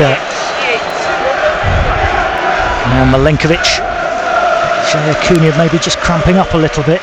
Yeah, the ball is away on the far side, the right for Dylan Bakwa. Bakwa stabs it down the right flank for Hutchinson. Hutchinson turns away from goal, recycles it into midfield for Gibbs White. He finds Anderson. Anderson for Gibbs White again. Gibbs White down the inside right channel for Bakwa and Hutchinson, who combine well. Now Bakwa with the cross, looking for Jesus, but It's just over his head. It's neat football, but again there's no end product from Forest. Hudson-Odoi takes a throw quickly. We've already played 3 of the 6 minutes of added time. Gibbs-White for Milenkovic, and Milenkovic now for Savona down the right hand side to Bakwa once more. Looked lively since he's come off the bench, Dylan Bakwa. Faced by 2 here, near the edge of the penalty area. And he rolls it backwards for Gibbs-White. Gibbs-White inside right channel for Hutchinson. Goes down in the challenge with Dan Byrne, didn't look much wrong with that. The freeways play on, and Bruno Guimaraes lofts it towards Tonali. Tonali now for Asula. Asula keeps it moving right hand side for Jacob Murphy. Newcastle looking for a 3rd goal. Gibbs-White slides in and intercepts, but Forest still haven't got it clear because Savona's clearance is blocked and comes back to Gibbs-White again. Jesus fouled by Malik Chow. And you're wrong again! You're wrong again! And it'll be a free kick for Forest. Gibbs-White wants to get on with it quickly. Will Asula won't let him. And now here's Anderson for Nico Williams. Back to Elliot Anderson again. Curls one down the left wing, looking for Hudson-Odoi, but Trippier intercepts, gives it back to Pope. Slices this very high, and it's got all the way to halfway. Anderson heads it forward again, and that's going to get all the way into the penalty area for Pope, despite the attempt of Jesus to get on the end of it. Newcastle leading 2-0, and we are 4 minutes into the 6 of added time. Here's Bruno Guimaraes trying to find Barnes on the far side, but knocked away from him, out into touch. Forest throw, Savona for Gibbs-White, back to Savona and all the way back to Matt Sells. Gives it to Jair Cunha, strides out of defence, gives it Hudson-Odoi, who tried to turn it on first time, but a little bit aimless and easy for Newcastle. Pope clears out towards the right for Trippier. Hudson-Odoi intercepts and wins it well. Now Williams for Anderson on halfway. But we're kind of playing out time. Last minute of added time. And Forest 2-0 down. Good ball from Jair Cunha to Igor Jesus, 10 yards inside the Newcastle half. Gives it now to Hutchinson, who's left wing with Hudson-Odoi alongside him. Gives it to Hudson-Odoi. Wide left, level with the edge of the penalty area. Faced by 2. Gets past Bruno Guimaraes. Rides the challenge of Trippier. Then turns back onto his left foot. Then back along the line he plays it to Anderson, who lofts over the cross deep beyond the back post. Bakwa heads it back across. Headed away firmly by Botman. Milenkovic goes and retrieves. Bakwa again down the right hand side, infield towards Gibbs-White. Gibbs-White chips it forward looking for Nico Williams, who's centre forward position at the moment, but Newcastle clear. Bruno Guimaraes held up by Gibbs-White. Williams then with a challenge. Referee waves play on as Williams goes down. Jacob Murphy takes on 2 of them and gets through 2 of them, and then takes on Jair Cunha as well and shoots straight at Matt Sells. One of the more comfortable saves that Matt Sells has made all afternoon, but it ends in defeat for Forest at St James's Park. They've been beaten by 2 goals to 0. A lot of controversy about the first goal, when Morgan Gibbs-White might have been fouled in the build-up, but Bruno Guimaraes from the top of the D curled one into the top corner, just shy of the hour mark. An hour in which Forest had looked pretty solid against the questions that Newcastle were posing for them. Then Newcastle got better and better after their first goal. They grew in confidence as the game went on. Sells had to save really well from Tonali. Voltemada hit the bar. Sells saved again from Chow and then from Barnes. And then when Anderson's heavy touch saw him have to dive in on Bruno Guimaraes, he conceded a penalty, which was chipped in by Nick Voltemada with 7 minutes remaining to give Newcastle their second goal and all 3 points. Ange Postecoglou's wait for a first win as Forest manager goes on. It's 7 games now. It's a disappointing 2 draws and 5 defeats. They've been beaten by 2 goals to 0 at Newcastle. Brian Laws. Yeah, I'm afraid, you know, when you look at it and analyse it, I thought the first half was, you know, pretty solid performance from a Forest team who obviously previously had not won in 6, and it didn't look like a team that were void of any kind of confidence. And in the end, you know, they were okay. You know, they made Newcastle work extremely hard to get a couple of half chances. Sells didn't have much to do. Neither did both goalkeepers, to be fair. But they had a lot of good possession, and I thought there was some areas of positivity going forward, particularly down the right-hand side, and where we had Gibbs White, who was causing problems to Dan Burn on this right-hand side. But the second half, of course, the turning point is always going to be the first goal, and the first goal obviously went to Newcastle. Was it under controversial circumstances? Slightly. I get where Gibbs White's coming from, the ball's coming into him and he got sandwiched in between, but actually on replay Tonali touches the ball first before he clashes into him. Maybe that's why they've carried on, and VAR have not got involved. But the finish was excellent from that moment, and that was when it was so difficult going forward where we're going to get the next goal from, and it was typified by Woods' lack of confidence in front of goal. Is just epitomising us at the moment going forward. We don't look like we're going to get goals, and that's the worrying part, because we're averaging we're leaking 2 goals a game. No matter which way you look at it, that's the alarming statistics that actually are hurting Forest at this moment in time. Yes, it's another 2 goals today. The entire squad has just gone across to stand and applaud the Forest fans way up behind that goal away to our left at the Gallagate end. Ange Postecoglou stood just behind the squad, who were in a line virtually across the edge of the penalty area, and applauding the fans as well. But it's anguish and disappointment on the faces of those in red shirts as they leave the field again, and more questions about the future of Ange Postecoglou as his run without a win at the start of his Forest tenure goes on to 7 matches, and Forest as a whole remain without a win since the opening day of the season.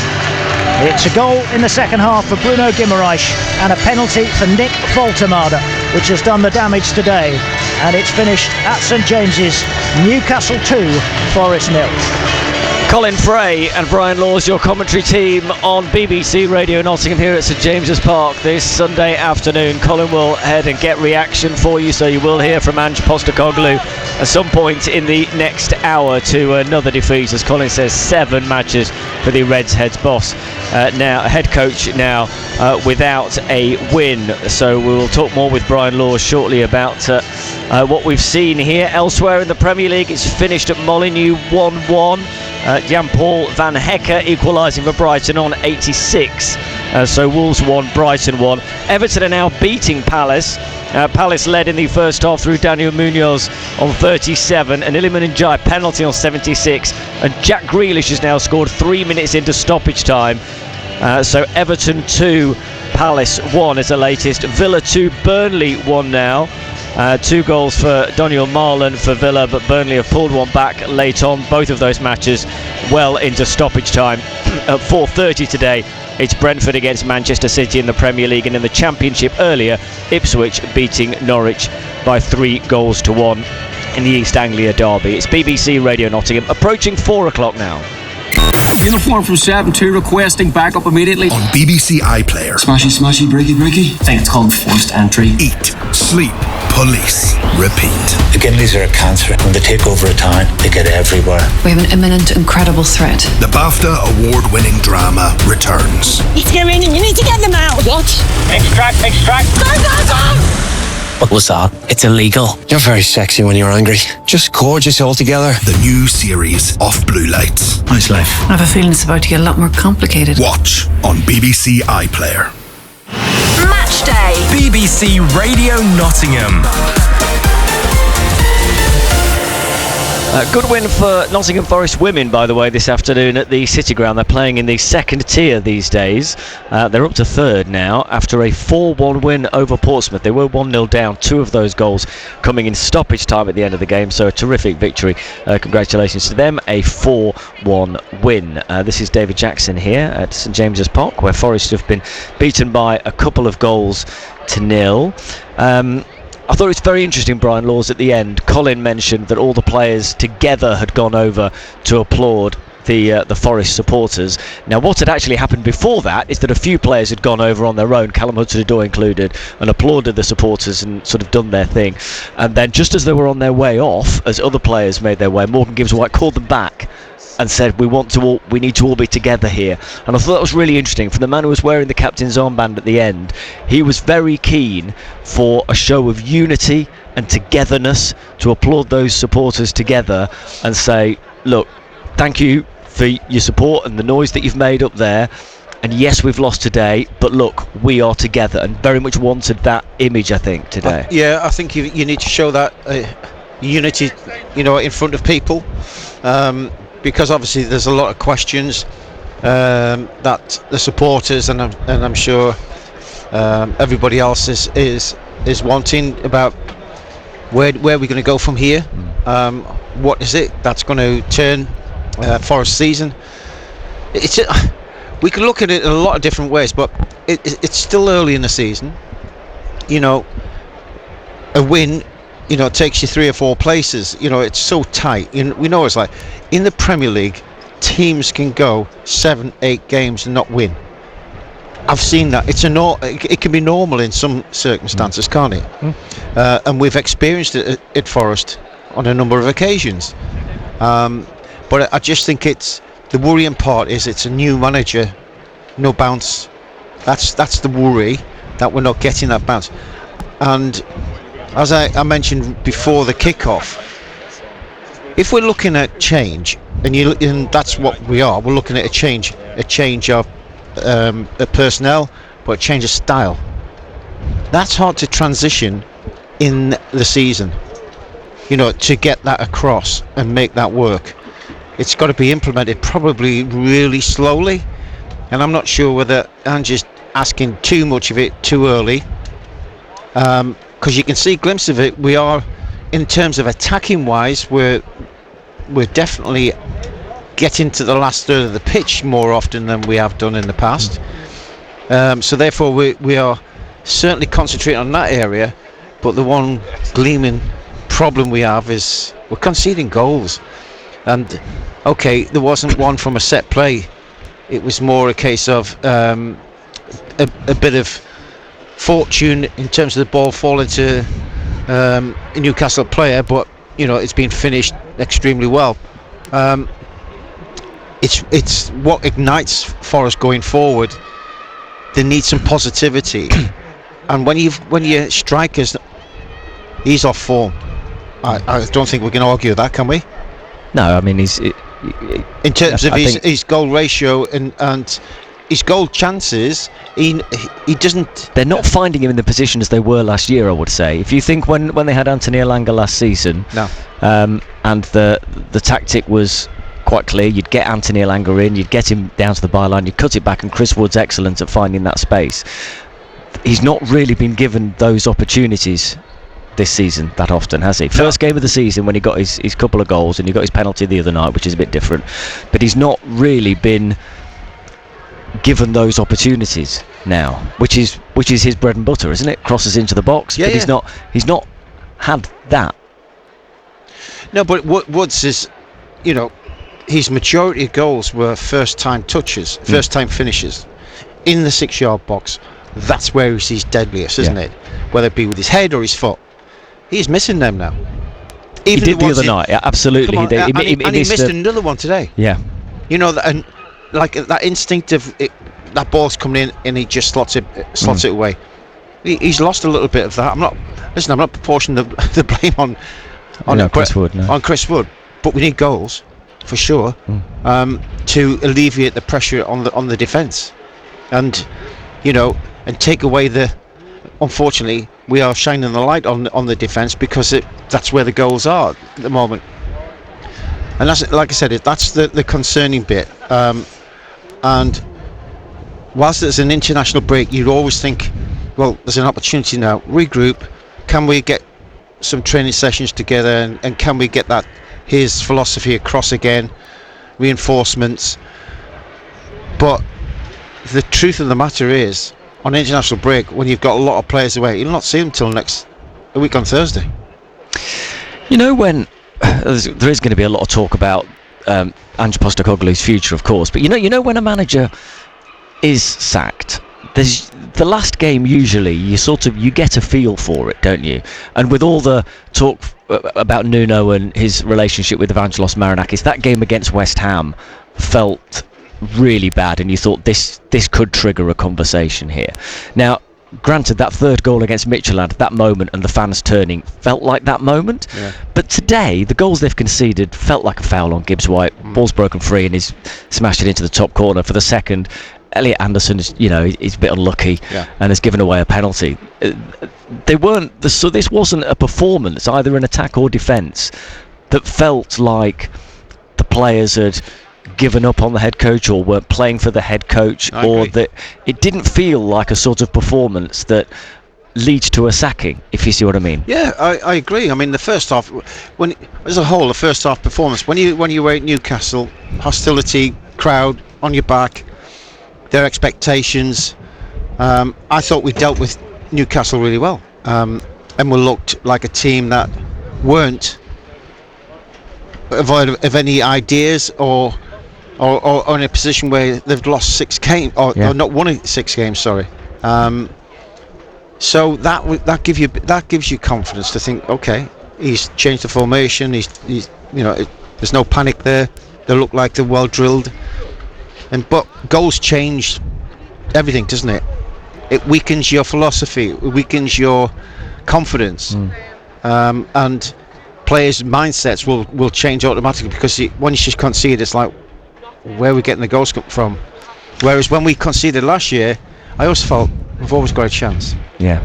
Defensively today, I mean, Milenkovic had a battle and a half with Voltemada, and he gave as good as he got, and he won pretty much every one of those battles, really. Milenkovic, I thought, was great. I thought Morato, until he had a mad minute where he took a free kick quickly, which gave the ball away, and then committed a foul which gave Newcastle a free kick in a dangerous area. Apart from sort of a mad minute or two, I thought he had his best game for a while in defence as well. Jaya Cunha, young lad in defence, didn't look like it was his first appearance in the Premier League. I thought he looked pretty decent as well. On the flanks, you look at Nico Williams, always been impressive. Elliot Anderson playing well in midfield. Defensively, it felt like they were, like under Nuno, it felt like they were putting their bodies on the line to stop the ball going in. It felt like there was a bit more of that again today, which we've not necessarily seen loads of recently. Yeah, you're right. I mean, we were throwing the bodies in for sure in the first half as well as the second half. They blocked a number of shots, so they are putting their body on the line. It's just not happening for them for whatever reason. It's just not happening for them, and we're scratching our heads, thinking, hang on a minute, we're now looking at, can we save our season? It is at that pinnacle moment where you think, hang on a minute. Before the season started, I was looking forward to the season. I really enjoyed last season. Yeah, I think we all did. Yeah. And we wanted a bit more of that. So did the fans. And the first day of the season suggested there was going to be lots of it. Well, that was the best game I have seen us play. Yeah. Over 90 minutes. That was the best. I know, okay, it was against a team that were all over the place, but you still got to play your football. And we were excellent. All across the park. It was like, wow, what a season we're going to have if that's the standard. But that was the last time we've seen it. Yeah, and the problem that Ange Postecoglou's got is that, regardless of what I've just said about today not feeling like a sort of sacking performance, and the players putting in that effort and that level of performance today, they didn't create enough. They have lost again. It is another 2 goals conceded, and the question now is whether the owner is going to look at that and say, can I see this team turning around the way it's going? Because the next game is against Chelsea. The game after that is Porto in the Europa League. If I keep Ange Postecoglou in, and he's still not going to have a fortnight working with most of his players anyway because they're away on international duty. So what am I going to get in that game against Chelsea, who have gone and beaten Liverpool yesterday? And then what's going to happen in the Europa League? Am I risking damaging the hopes of qualifying then from the group stages of the Europa League, or am I best just to sort of cut my losses and make a change now? And that feels like a very real decision that he's thinking about. Do you think it's a crossroads at the moment where we're at?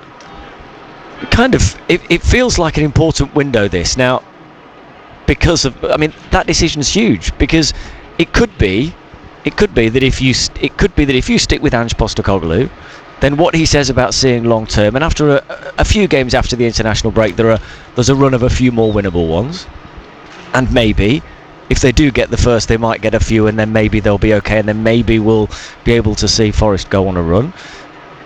But equally, if it doesn't, then the chances in the Europa League could be damaged by then. Then if he does make a change later on in the year, people will be looking at it and saying, well, if you'd made the change early enough, you could have got someone in to turn this around and save this season. It's whether Evangelos Marinakis, and it's him who's going to make this decision ultimately, can see enough in the team and see the things that Ange Postecoglou says he can see, that he can think, yeah, in 3 months I can see this working. And he must have been able to, because that's why he appointed Ange Postecoglou in the first place. Absolutely. So can he still see that, or is the weight of pressure from supporters who were calling for his head the other night, is the weight of looking at the league table and looking at the Europa League table as well and thinking, and also who else he can bring in, and if there's somebody he believes he can bring in to change it. I mean, it's a massive call, but these calls are always massive calls, aren't they? They really are. And it's how it looks as well. Bringing a manager in and sacking him a month later doesn't look great for him or the club. I don't think that bothers him, to be honest with you. He's done it before, and he's, it's not a case of, well, we can't afford to do it. He can afford to do it if he thinks it's a mistake. And that's the question he's got to ask himself. Is it a mistake? Have I asked too much?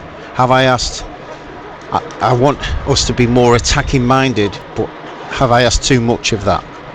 Well, I think... Because we're all going from one extreme... You're going from... Yeah. He hasn't made the decision on a footballing decision, though, to get rid of Nuno, has he? Nuno's gone because he fell out with Edu and his relationship with Evangelos Marinakis went. So it's a non-footballing decision, that.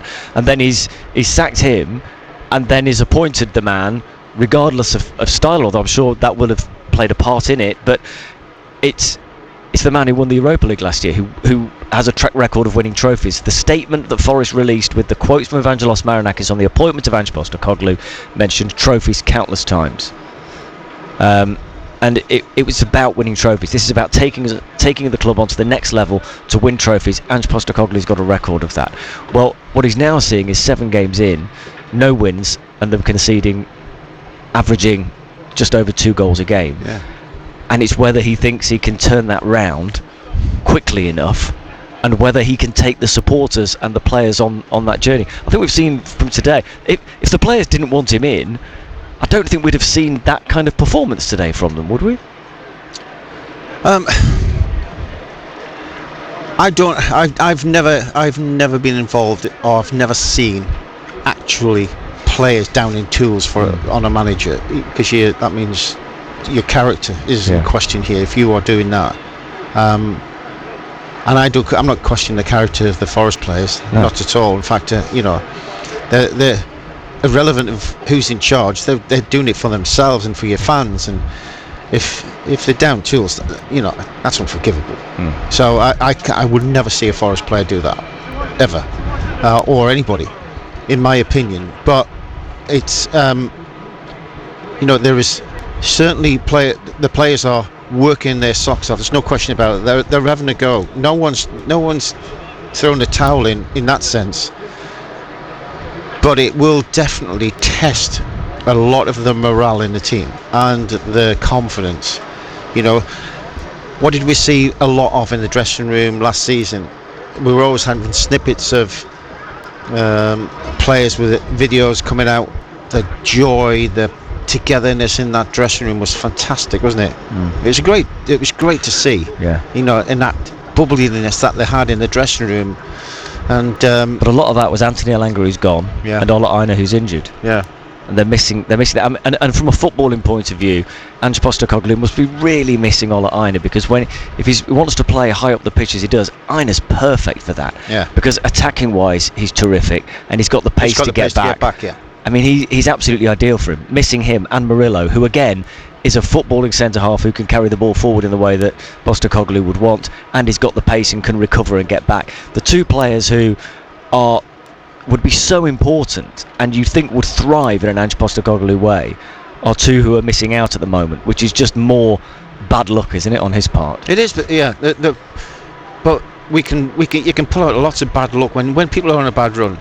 We can name lots of different things, can't we? Yeah. You know, that was unlucky. That was unlucky.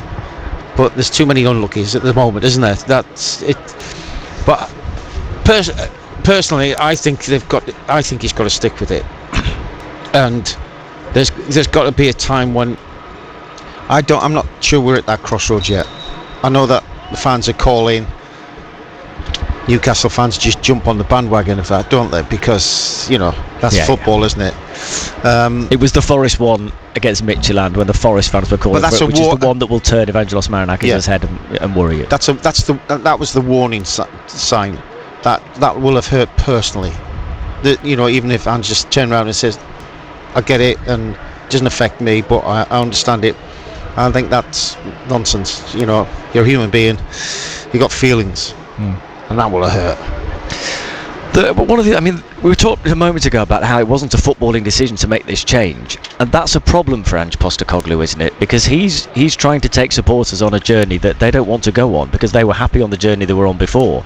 And so Nuno's been sacked because of, as we've discussed lots of times on this programme and over the last few weeks, because he'd clearly fallen out with Edu, and therefore that had affected his relationship with Evangelos Marinakis, and he didn't want to be here under those circumstances, and then results started going wrong, and then they've decided to just go their separate ways. And Evangelos Marinakis has made the decision to sack him and make a change. But the supporters were happy under Nuno, very happy with the way that last season had gone, of course, happy with the way that this season had started, with a good victory over Brentford and a decent draw away at Crystal Palace before the shambles of the West Ham game as well, of course. But then bringing in somebody else, pretty much whoever it was going to be unpopular from the start. So he's had to win them over from the start. Yeah. And I think he had done some, certainly those that we spoke to in Spain after the Real Betis performance. There were many who said, I'm on board with this. I can see where this is going. I'm on board with it. But two home defeats to Sunderland and Midtjylland that followed feel like they've been damaging. Today, a 2-0 defeat at Newcastle. In the course of a season, if you lose 2-0 at Newcastle 1 week, you wouldn't point at that and say that's a disaster. No. That's just a 2-0 defeat at a good team who are better than the league table would have suggested before today, with only one Premier League win, but they're clearly better than that. A 2-0 defeat at Newcastle in isolation isn't a disaster, but it's just another one to add to it. But it's those two home defeats, isn't it, really? Forest fans waited a long time to get a home game. Ange Postecoglou waited a long time to get a home game. To then get them and lose them feels like that's the damaging bit. That period of a few days, those two games. Yes. Yeah, I think there's no question that the fans have turned very quickly. After all, they were on the fun bus and they've been told to get off and go on another journey. But they were quite happy, as you said, on the journey with Nuno. But now that's not possible. We've got to be patient and try and be patient, because to implement change, because we're not going to be playing the same. That's not Ange's way, is it? He said when he first came in, I'm not asking the players to do anything they can't do, they're footballers. But it does feel like a big change, a fundamental change, and considering the little amount of time he's had in between matches, midweeks every week, to try and actually implement it and teach it. Yeah. Well, it depends on how many coaching sessions in all have you actually had? Yeah. Not a lot, because there's so many games, isn't there? Let's hear from him. Ange Postecoglou, the Forest head coach. 2-0 defeat here to Newcastle. Here he is on BBC Radio Nottingham with Colin Fray. Well, Ange, commiserations. It's defeat, but what did you make of it?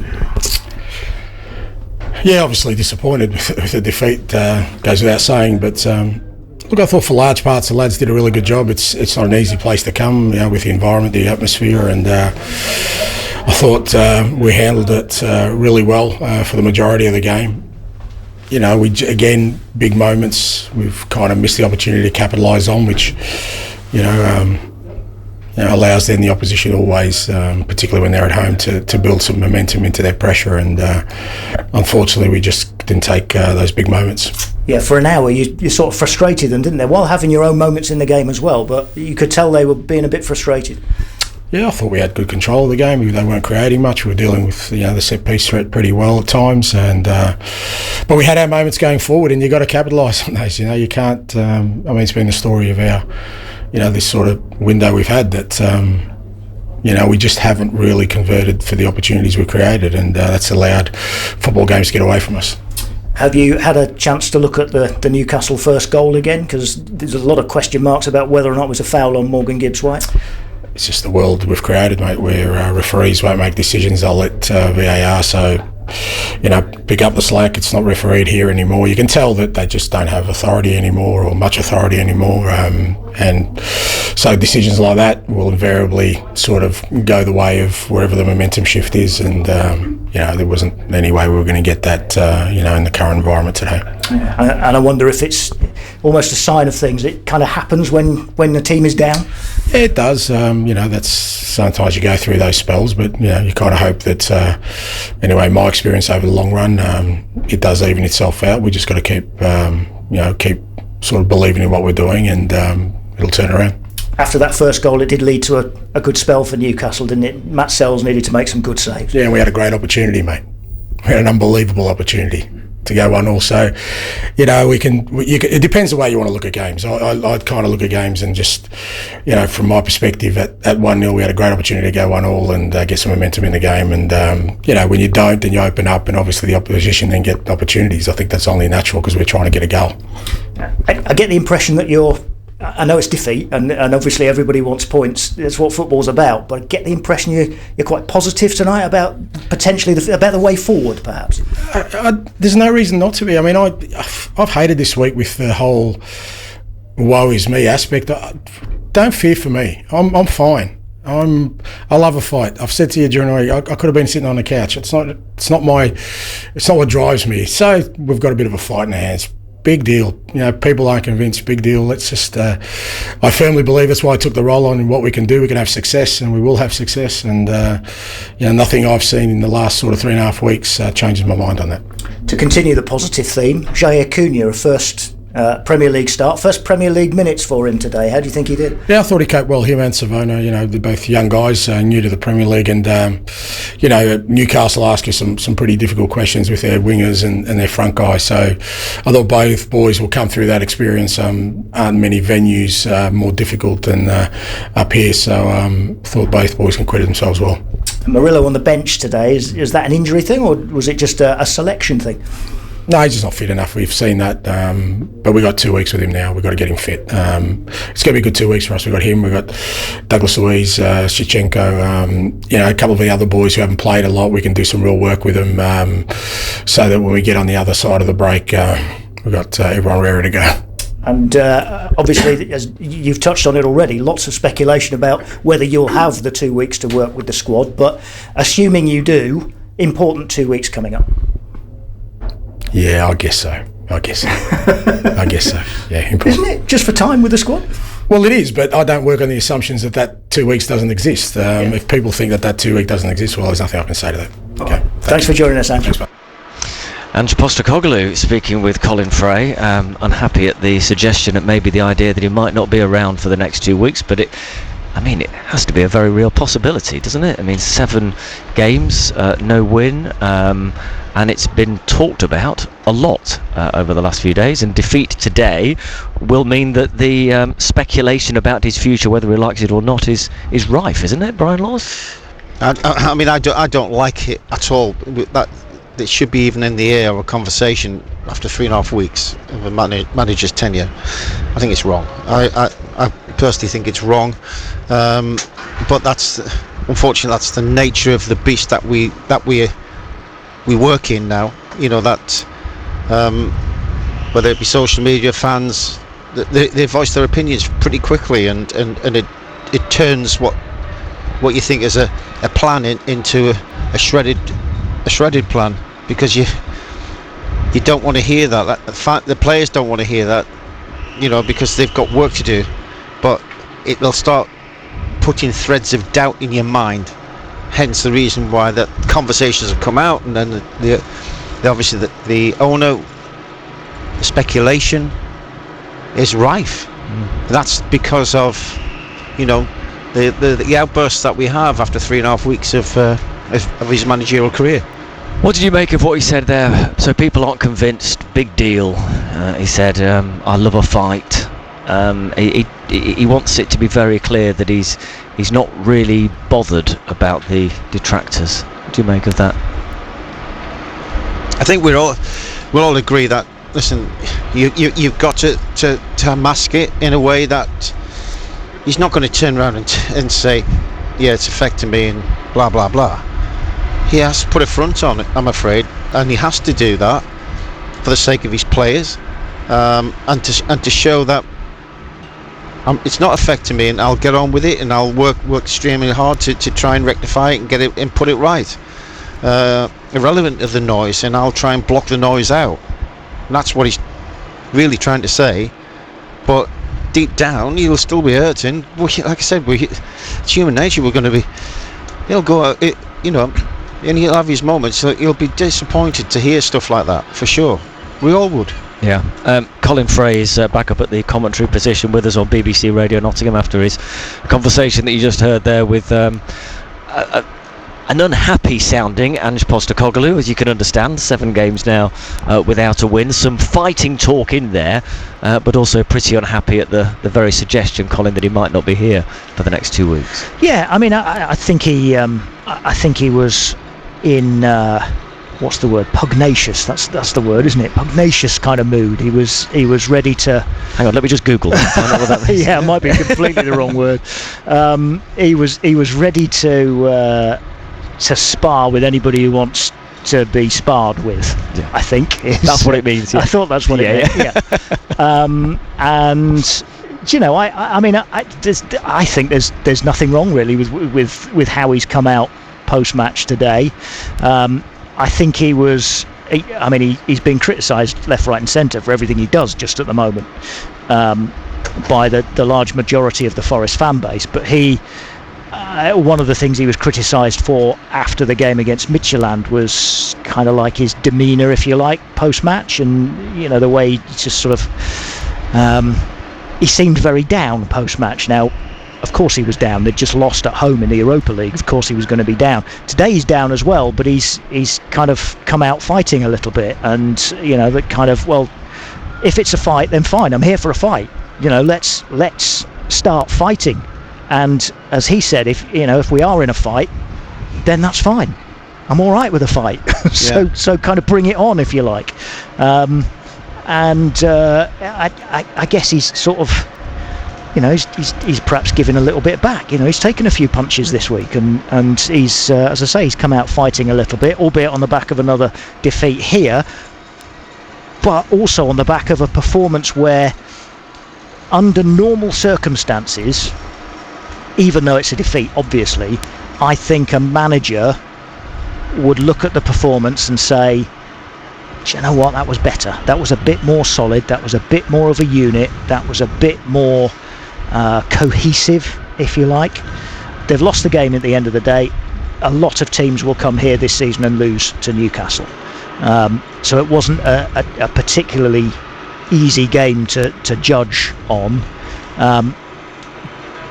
And obviously at the moment you're not going to be thinking positive about losing 2-0 away from home again with, you know, another blank, another week without a win.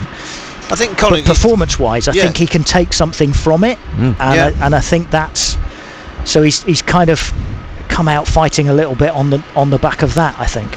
Yeah, I think it's generally the manner of the defeat that gets it. Yeah, it causes the problem. But there wasn't a manner of the defeat where you go, wow, we've got a problem here. There was two incidences that turned the game, and one was obviously was it a free kick? Was it Gibbs White, or was that just unlucky? And he obviously thinks it was a free kick. Yeah. So he's feeling a bit hard done by that decision. Yeah, and there's nothing you can do about that. And of course, Tonali's finish, left us no choice whatsoever. And the second one was a penalty. Anderson's has an impeccable touch, just goes away from him. He doesn't see Bruno.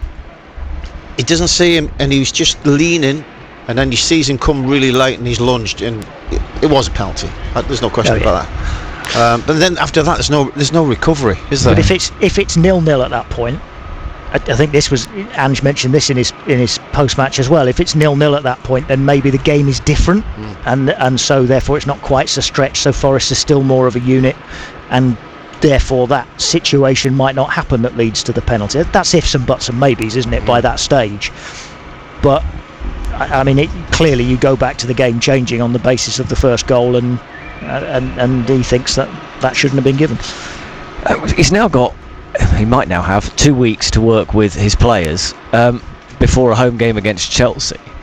I'm wondering if this is a good thing or a bad thing, because actually he's not going to get to work with all of them. In fact, he's not going to get to work with many of them who will be relying on in that game against Chelsea.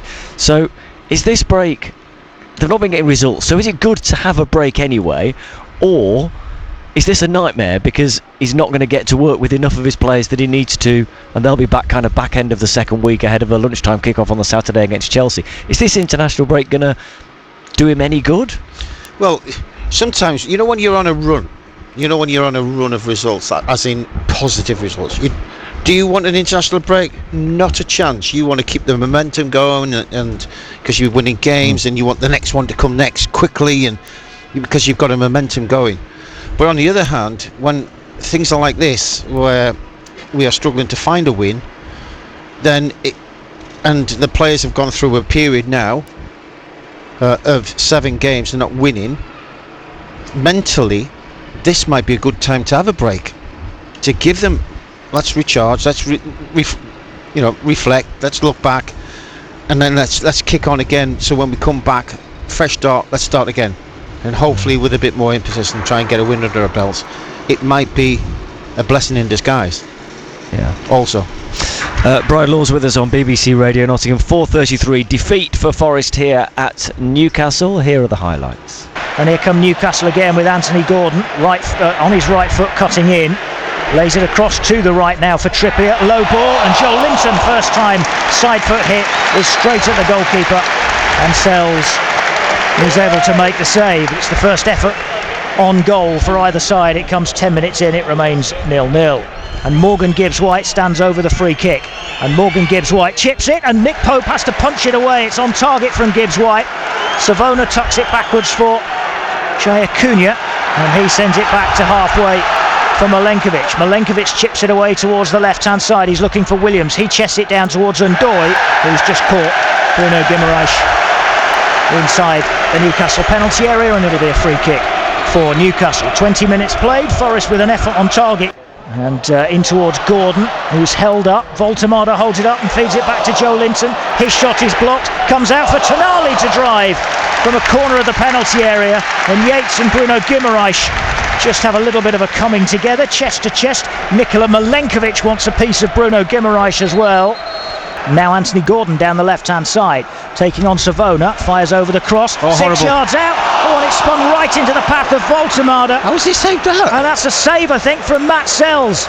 Joe Linton from Chow now for Tonali down the right-hand side. Tonali with a little dinked cross through the penalty area, across the edge of the penalty area, and Savona with time to get it clear to Gibbs-White. Gibbs-White, he's clattered. He's absolutely clattered, Gibbs-White. And now it's Bruno Guimaraes to shoot, and that's in. And VAR will have to look at that to see if there was a foul on Gibbs-White, which freed up the ball. Bruno Guimaraes from 25 yards, maybe a little bit less. Surely VAR's going to look at that. They'll look at that build-up, I'm sure. Dan Burn carried it forward, and then Bruno Guimaraes chipped it into the net from just the top of the D, and the goal's been given. But it's a very, very quick look from VAR. But Bruno Guimaraes has given Newcastle the lead. Yates ball backwards towards Jaya Cunha, who crosses towards Chris. Oh my word! Goal, but he's kind of miskicked it. Still not clear yet. Savona has to leave that because he'd have been offside. He does leave it, and then the flag goes up anyway. It's well won by Williams, and then Wood lays it off nicely from Morato's through ball to Ndoye wide left. Ndoye's cross. Yates with the header from about 16 yards out is straight at Nick Pope, and it remains 1-0 to Newcastle. And then a long ball forward, finds Tonali, and a great save. Long ball over the top from Trippier. Tonali running onto it to volley it towards goal, side foot, just to steer it towards goal, and he thought over Matt Sells, and Sells jumped high to tip it over his crossbar.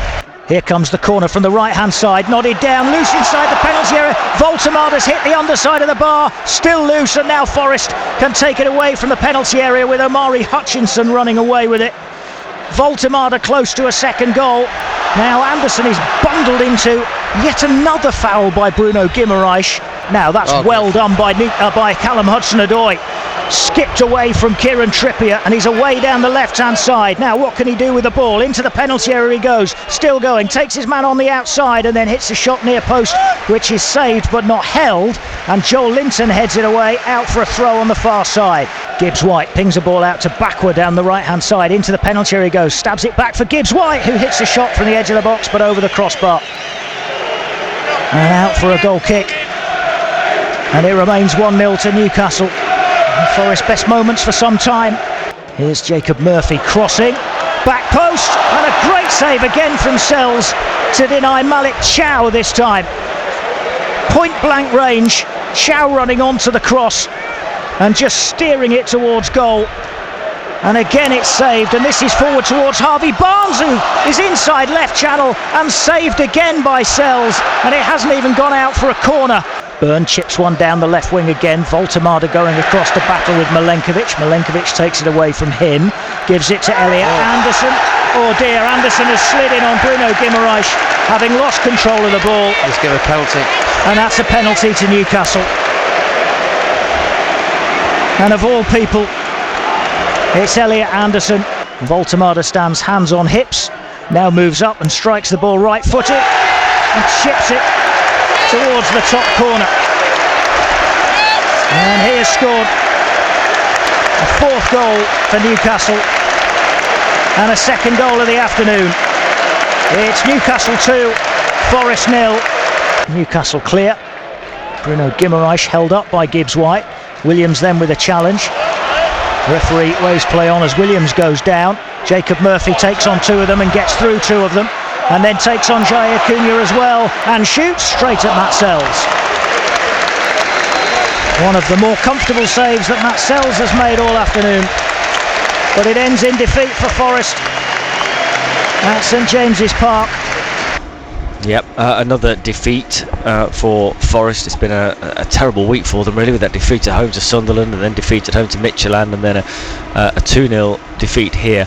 Colin Fray, Brian Laws and I were mentioning earlier Morgan Gibbs-White pulling over the players, including Callum Hudson-Odoi, who'd already been over to applaud the away fans, but he called him back for a show of unity, to walk over to the Forest supporters away to that end, to pull everyone together. As the man wearing the captain's armband at the end of the game, that felt very significant, that he wanted a show of everyone together. We're here together, we're not disparate, we're one. That felt significant on his part. Yes, I know what you mean. I think Dylan Backwell was also heading off towards the tunnel, wasn't he? And that's, as it's you nothing say, against them, by the way. Not to say that they hadn't done their bit already. Yeah. But they were definitely called back so that they could go and stand on the kind of edge of the penalty area, really all in a line, and just applaud the fans for their efforts. But you're right, it was a bit of a show of unity. I thought within the game they looked more of a unit today, if we're going to use that word. I thought they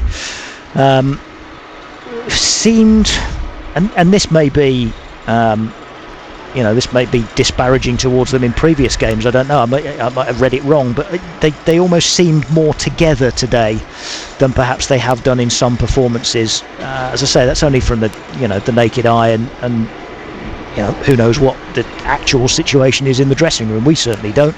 But I thought, just in terms of today, I thought they were, for the most part, they were strong and they were resolute with a brand new defender in at the back. Who I thought did very well on his Premier League debut, especially here, and I thought Morato had a largely very good game today. Made 1 or 2 errors in the second half and had to really atone for one of them with a fantastic block after he'd presented a very good chance to Newcastle. So Voltemada, I think it was. So I thought they looked together today. I thought they looked pretty unified. And that at the end was a good thing to see from Morgan Gibbs-White, pulling them all together at the end. Yeah, it felt significant, I guess, because of the pressure that the head coach is under. Do you think there was something deliberate in there to want to say to the supporters, we see you, we see the support that you're giving us, and we are all together? Did it feel significant to that extent? Possibly. Morgan Gibbs-White's already taught very well, hasn't he? Just before the Midtjylland game, he was doing media duties and spoke very well about Ange Postecoglou and about the effect he's had, and the ideas that he's bringing in, and the fact that they're adapting to them. So I think he's been very positive about Ange Postecoglou and about the kind of team and the squad being behind him as well. Maybe it was another sign of that. I think probably just largely, I suspect, what was uppermost in his mind was to say thank you to those fans. They've been it's a long way to come up here and then to get home again afterwards, and they're a long way up. They don't have the best of views here, and they supported them throughout. They applauded them off at the end as well, despite another defeat. So they saw what we were saying today. They saw a spirited effort today. They saw a spirited effort. They're with the players. And they have been at the City Ground as well. To be fair, they're with the players, and even Ange Postecoglou said that after the Midtjylland night that they can say what they like about me, but they're behind the players, and that's the main thing. And I think that's Morgan Gibbs-White and the squad saying thank you for that, because it's a tough moment at the moment. Undoubtedly, it's a really difficult moment for the club and the players. It's one they didn't have really last season, but you always say, don't you, that it's when you need to be at your best is to dig yourself out of trouble when you're in a difficult position. 18 minutes to 5 on BBC Radio Nottingham. David Jackson here. A win for Forest women today. You might know they were promoted to the second tier last season, and a big win over Portsmouth today, 4-1. You can hear from their head coach Carly Davies now with BBC Radio Nottingham's Amy Sharp. Carly, it was a 4-1 win here today at the City Ground. First win, home win of the WSL2. What did you make of the game? I thought we started slow, which was disappointing when it was one of the key things that we talked about before the game. I thought we looked a little bit lethargic. We were off the press. We were sloppy with the ball. And when you do that in games in this league, you'll get punished, which is what's happened to us when we've played at home. So I was really frustrated and disappointed with that. But then the response afterwards, I think we settled into the game. We were probing a little bit more. We obviously had a few words at half time that we expect more and we demand more in a Nottingham Forest shirt, and what a brilliant response from the girls. I think when we come out in the second half, as we've seen in every game, to be honest, we dominate teams in the second half, and some of their play was brilliant, some of the play was exceptional. We got the balls in the pockets, little combinations around the box. Probably should have scored a few more goals. We had a few real clear cut chances that I think we'll be disappointed when we review them, but then in the other side of that is some of the goals that we then scored were excellent. Holly Holding's goal, Shani's goal, wonderful finishes from them, and just delighted for the team to get the 3 points. 3 points today, and you did say you wanted to gain momentum early on in the game. How did that Portsmouth goal in the first half change the game for you? I think it just kick-started us, but that shouldn't be the case. We shouldn't have to concede a goal and go behind before we start with any intent, and I think that's the frustration from me at the moment is we speak about it, it's an important part of how we play, and it's something that we need to rectify, and we need to rectify quickly. But what I will say about this group is that they respond really positively, and how many games have we gone behind now and then showed a really positive response? And I know a couple of games we didn't get the result when really we look at the chances we should have, or we should have got something from the game. But then today we've showed a ruthless edge to us, which is something as well that we've spoke about, is we're dominating teams, we're creating chances, but we're not capitalising on that. So to score 4 goals is brilliant, obviously second half, especially when we probably could have had 1 or 2 more as well. So we need to take that now, we need to take the learnings from first half performances, and we need to rectify that quickly. But ultimately it's 3 points on the board, and I think it finishes us this weekend in 3rd spot, which is a really great achievement for all involved. And you did respond in the second half, you did get the goal in, so how did that change the momentum of the game, and did you think it was coming? I think we were already on top of the game. I think even as the second half finished, we were on top of the game.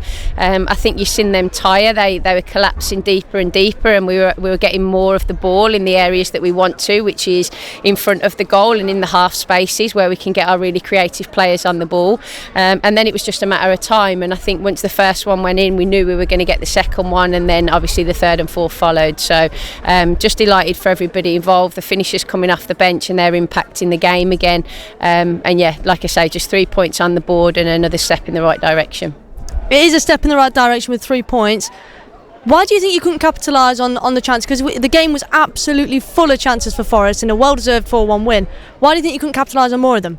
I think it's just we just need to relax in those moments. I think sometimes a little bit of excitement. There's some great build-up play to creating those chances, and then we're just not ruthless enough. I think we're trying to break the back of the net when actually it just needs a composed slide finish, or just slotting it to bottom corners. I just think at the minute we're getting overexcited in those moments, and sometimes then that skews your decision making. But it's something that we're working on, particularly with the forwards, of course. But the fact that we're getting into those areas and we're creating those chances is the most important thing. And the goals will come, like they have done today. We have some very good players in our front line, and the more that we're working together and the more we're creating those chances, the more you'll see us score. So it's something that we know we need to continue to build on. But if we were standing here having not created anything, I would be more concerned in that respect. And is that how you're going to take the 3 points today into the next game? Oh, well, listen, it's momentum. It's 3 points on the board, so it's going to be a really difficult test away to Durham next week. It's probably one of the most difficult places to go to in this league away from home. It's an AstroTurf pitch. It's tight. They know how to play their pitch really, really well. It's going to be a different type of game that's going to require a different side of us, I think. So we'll prepare for that this week and make sure that, we rectify the first half performances, because we have to, especially going to somewhere like Durham. Brilliant, thank you, and you go and enjoy your win. Thank you. I think she will. Carly Davis, the Forest women head coach, speaking there to Amy Sharp for BBC Radio Nottingham this afternoon. 4-1 win over Portsmouth at the City Ground. Now, great day for Victoria Levitt in Delhi at the World Para Athletics Championships. You might remember she won gold in the 100 metres, the T44 category of the 100 metres the other day. She's works 2 jobs to support her athletics career, including a job at Tesco in Mansfield, and now she's won a silver medal as well in the T44 200 metres and has been speaking to Jamie Broughton. You sat down. I'm not surprised the effort you put into these championships. Tell us about the race and obviously the performance. Honestly, that was probably one of the best 200s I've ever run. I kind of said at the start line when I was just standing behind the blocks, just throw everything at it, leave nothing behind, and then you've got nothing to be ashamed of. And that's exactly what I did. I came into the bend and I just was like, right, I want to lead as I come out of it, and I did that. And then the last 50 metres, I just kind of said to myself, just relax. Just keep it relaxed and keep going. And again, I did that. So yeah, absolutely just over the moon with that run. Yeah, I mean, just sum up as well the medal success you've had here, because you came in, you're barely a year into your athletics career, but you've done it on the world stage. Yeah, I know, it's absolutely crazy. I think if you would have told me at the start of this that I'd be walking away with medals, I probably would have laughed at you. To have two amazing runs, which is going to build a great kind of framework for next season, and also to come away with medals is just, it's a dream come true. Like, there's no other explanation for it. And also as well, there's been a lot of interest back home, hasn't there, in your career, in the different jobs you do as well. Yeah. You're in the media spotlight now with those performances. Yeah, I mean, it wasn't the plan, I've got to be honest, but I mean, it's one of those things. But what I will say is, Vicky as a worker, Vicky who works in Tesco, is the Vicky you see on the track. I am 100% my authentic self when I run, and if I didn't work at Tesco, I wouldn't be me. If I didn't run track, I wouldn't be me. So whenever you see me, that's who you see, just that completely authentic Vicky Levitt. There'll be lots of headlines about gold medal in the bagging area and all that sort of stuff. Yeah, I know. It's crazy. But like I say, it's just a dream come true. Well done. It's been great watching. Thank you. Congratulations to her, Victoria Levitt from Mansfield. That's a gold and a silver. She's won at the World Para Athletics Championships. In the football yesterday, a good draw for Mansfield away at Reading. They had led early through Tyler Roberts, drew 1-1. Afterwards, the manager Nigel Clough spoke with Dave Bracegirdle. Nigel, I would imagine that feels like 2 points dropped. Yes, we should have got 3 points today. We should have either kept the clean sheet, or we should have gone on and got a second goal in the second half with the situations and chances that we had. Dream start, lovely work down the left by Rhys Oates, and a lovely finish. Yeah, there's not many. I said to turn around to Dom Dry on the bench, there's probably only you and him could finish that. To be on the move and just a little deft touch over the goalkeeper, 2 in 2 for him, showed his quality again. Strange end to the first half. They missed what can only go down as a sitter, then a brilliant save from your keeper from the free kick, and then I think the crossbar's still rattling at the other end. We're half an inch from less than that from going in 2-0 up. Excuse me. But Oates, he looked a little bit off it today and he got caught, played through him on the inside, and the lad has to score. That was one we certainly got away with. But apart from that, good save from the free kick for Liam. He's not had an awful lot to do today. The Mariah Welsh one, it was almost ironic in the week where you were talking about the referees being connected to goal line technology. Yep. I don't think it crossed the line. No, we don't know. It would have been nice to have it confirmed, but we don't think it did. The referee was very good today. Half time 1-up, and to be perfectly honest, the first 15 minutes he could have been out of sight. That was it. I just said I wanted to be better. I didn't think we played that well in the first half. I just wanted to be better in the second half, and I thought for the first 10 or 15 minutes we certainly were. And as I say, the situations that we had and chances, you have to just finish one of them, and I think that would have been enough. Steady injection of fresh legs all the way through. Yeah. Bar McLaughlin, was he injured? Yes, yeah. He got a whack on the far side there, so we had to make that one. And the others, to be fair, Oates is cramping up, Will was cramping up. It's been a pretty intense first couple of months of the season, with lots of games. That's why we're pleased about the break now. And there's a few lads feeling it today. I thought James McDonald really felt it physically. Today it's catching up with him. And as somebody once said, 1-0's always a dangerous scoreline. Oh, definitely, and it's just the quality. That's all it was. Nathan should have done a bit better on the touchline, not gone on slid in. But then it's a good layoff, and Liam's a bit disappointed. I think it just sneaked through somebody's legs and crept into the corner. But I thought we were pretty comfortable up to that point. And even then, you looked to be the side. I mean, Dickov added something down the left. Yeah, and then all of a sudden you get the fresh legs on with Joe and Max, and we looked a real threat again. And then if you can just get some quality into the box for Dom, he can finish. Not you. Going back to 1931, Stags have never won away at Reading. I'm guessing the team, the club, will never have a better chance. No, that was a great chance to do that today. We've had a rough time against them. We have over the last few years, actually. Every club we've been to, either Derby, Burton and everything, I don't think we've got much off them. And it was a great opportunity to break that today. I can remember a month ago you were pretty unhappy that you weren't going to get an international break. You've got one this time. Yeah, I think the lads are ready for it, and it gives the injured lads, there's 6 or 7 that are out today, a little bit more of a chance to get ready, a bit close to fitness. We've got the Newcastle game in 10 days, which will be good. I'm not sure how many we'll get back for then, we'll see. But I think the break has come at a good time for us. Next league game's a fortnight. Luton, are you hoping that there might be 1 or 2 more of the so-called longer term ones out? Yeah, we're hoping so. Just purely depends. They'll obviously still be in, and most of them, and doing the work and the rehab and everything. Jordan Barry wasn't far off today. He should be available. Not sure about the others yet.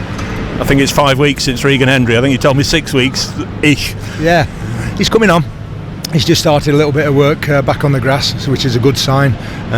But yeah, not quite sure how soon he'll be back. Unlucky today. Thank you. Yeah, thank you. Nigel Clough, Mansfield manager, speaking with Dave Bracegirdle on BBC Radio Nottingham. So a draw for Mansfield, a win for Notts County in League 2 at home against Oldham. They beat them 3-1, going well at home. 5 wins and a draw out their last 6 matches there. Got started with an early own goal. Tyrese Hall then with his 4th goal of the season on loan from Spurs, and then he turned provider for Alassana Jatta, who got the 3rd in a 3-1 victory. You can hear from Jatta now. He spoke after the game with Adam Hassel. AJ, good to see you. Back in the team, back in the goals. How was that today? It's a really, really good feeling. I've been out for a while and tried to get my match fitness on the go, but it's really, really good to have been in the pitch and help the team. That first goal, that is your goal, isn't it? Of course, I was just lucky, but it is what it is. I will just take it all day. The second goal as well. How important was that with the timing of it just after half time to make it 3-0 at the time? Just how important was that? Because like you said, it's really, really important, and the gaffer was really pushing us to go and kill them, because that goal really actually make them feel like they actually lost it, but we conceded after like 2 or 3 minutes afterwards. But it's really, really important. We just killed the game on that goal. Your goal's coming so close to the start of each half. Just how do you make it so that you just come out flying at the start of a half? Of course, it's something that I always look up to games, because you can't let defenders be really, really comfortable, so you need to get the better of them on the goal.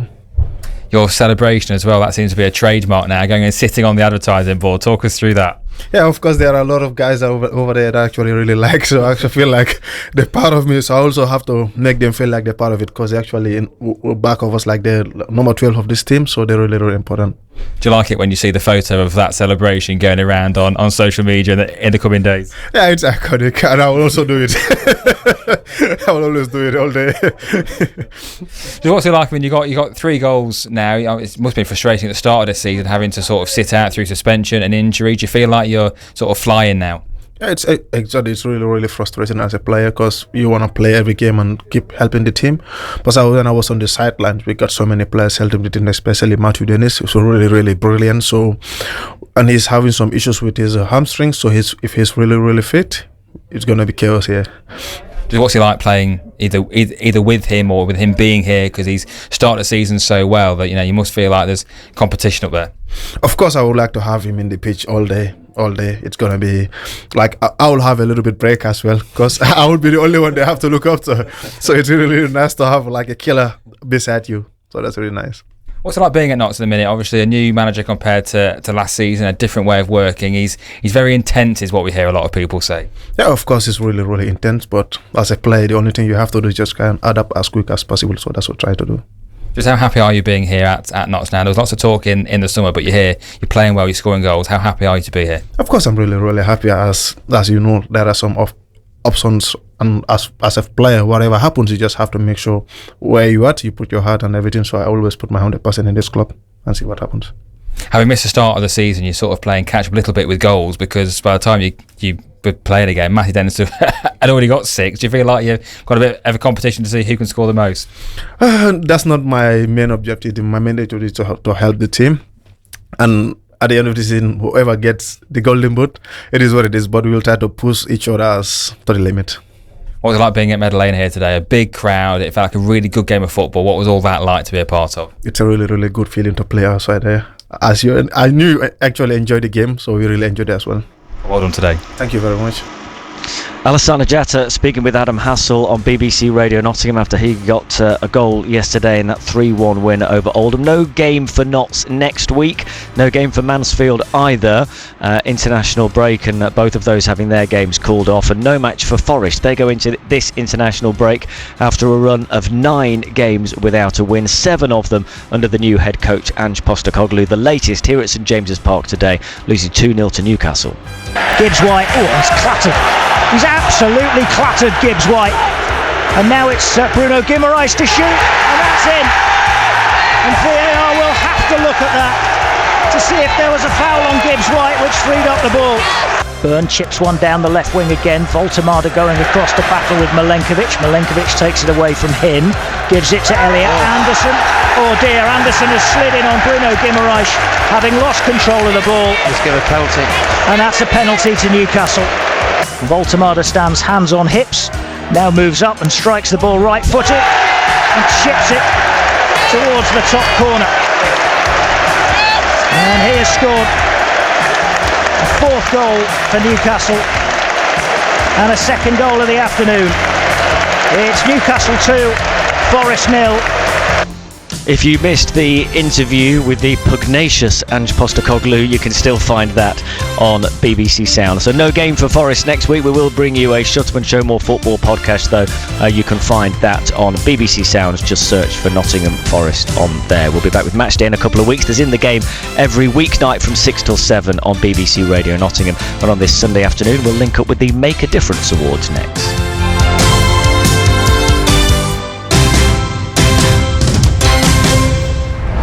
BBC News at 5 o'clock. This is Nikki Cardwell. The Home Secretary Shabana Mahmood has written to Chief Constables in England and Wales, alerting them to new powers which will allow them to restrict repeated protests.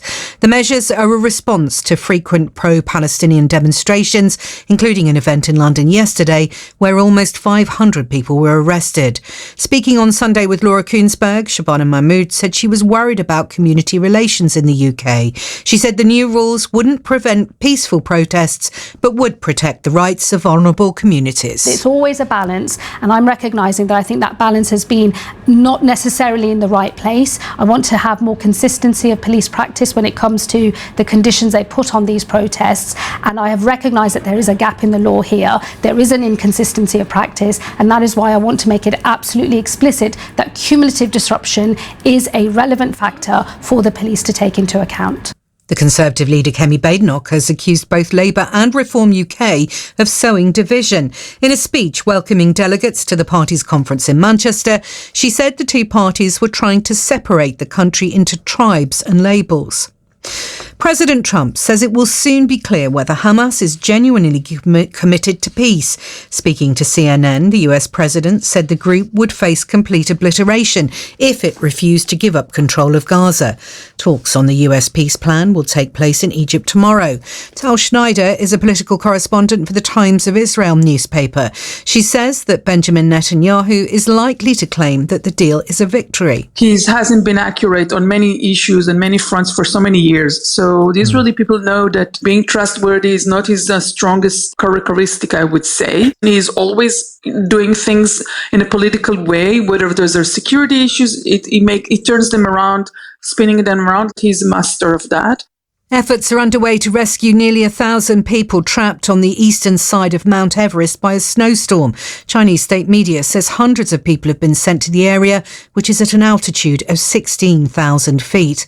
Our China correspondent Laura Bicker reports. There have been 2 days of heavy snow on the eastern slopes of Mount Everest in Tibet, which is an area popular with climbers and hikers. The blizzards have blocked roads, trapping almost 1,000 people in campsites, according to Chinese state media. The report added that Tibet's Blue Sky Rescue Team had received a call for help and claimed that tents had collapsed due to heavy snow and that some of the hikers were already suffering from hypothermia. Formula One and the Singapore Grand Prix has been won by Britain's George Russell driving a Mercedes. Max Verstappen was second, with Lando Norris third. The McLaren team secured the constructors' title for the second year in a row.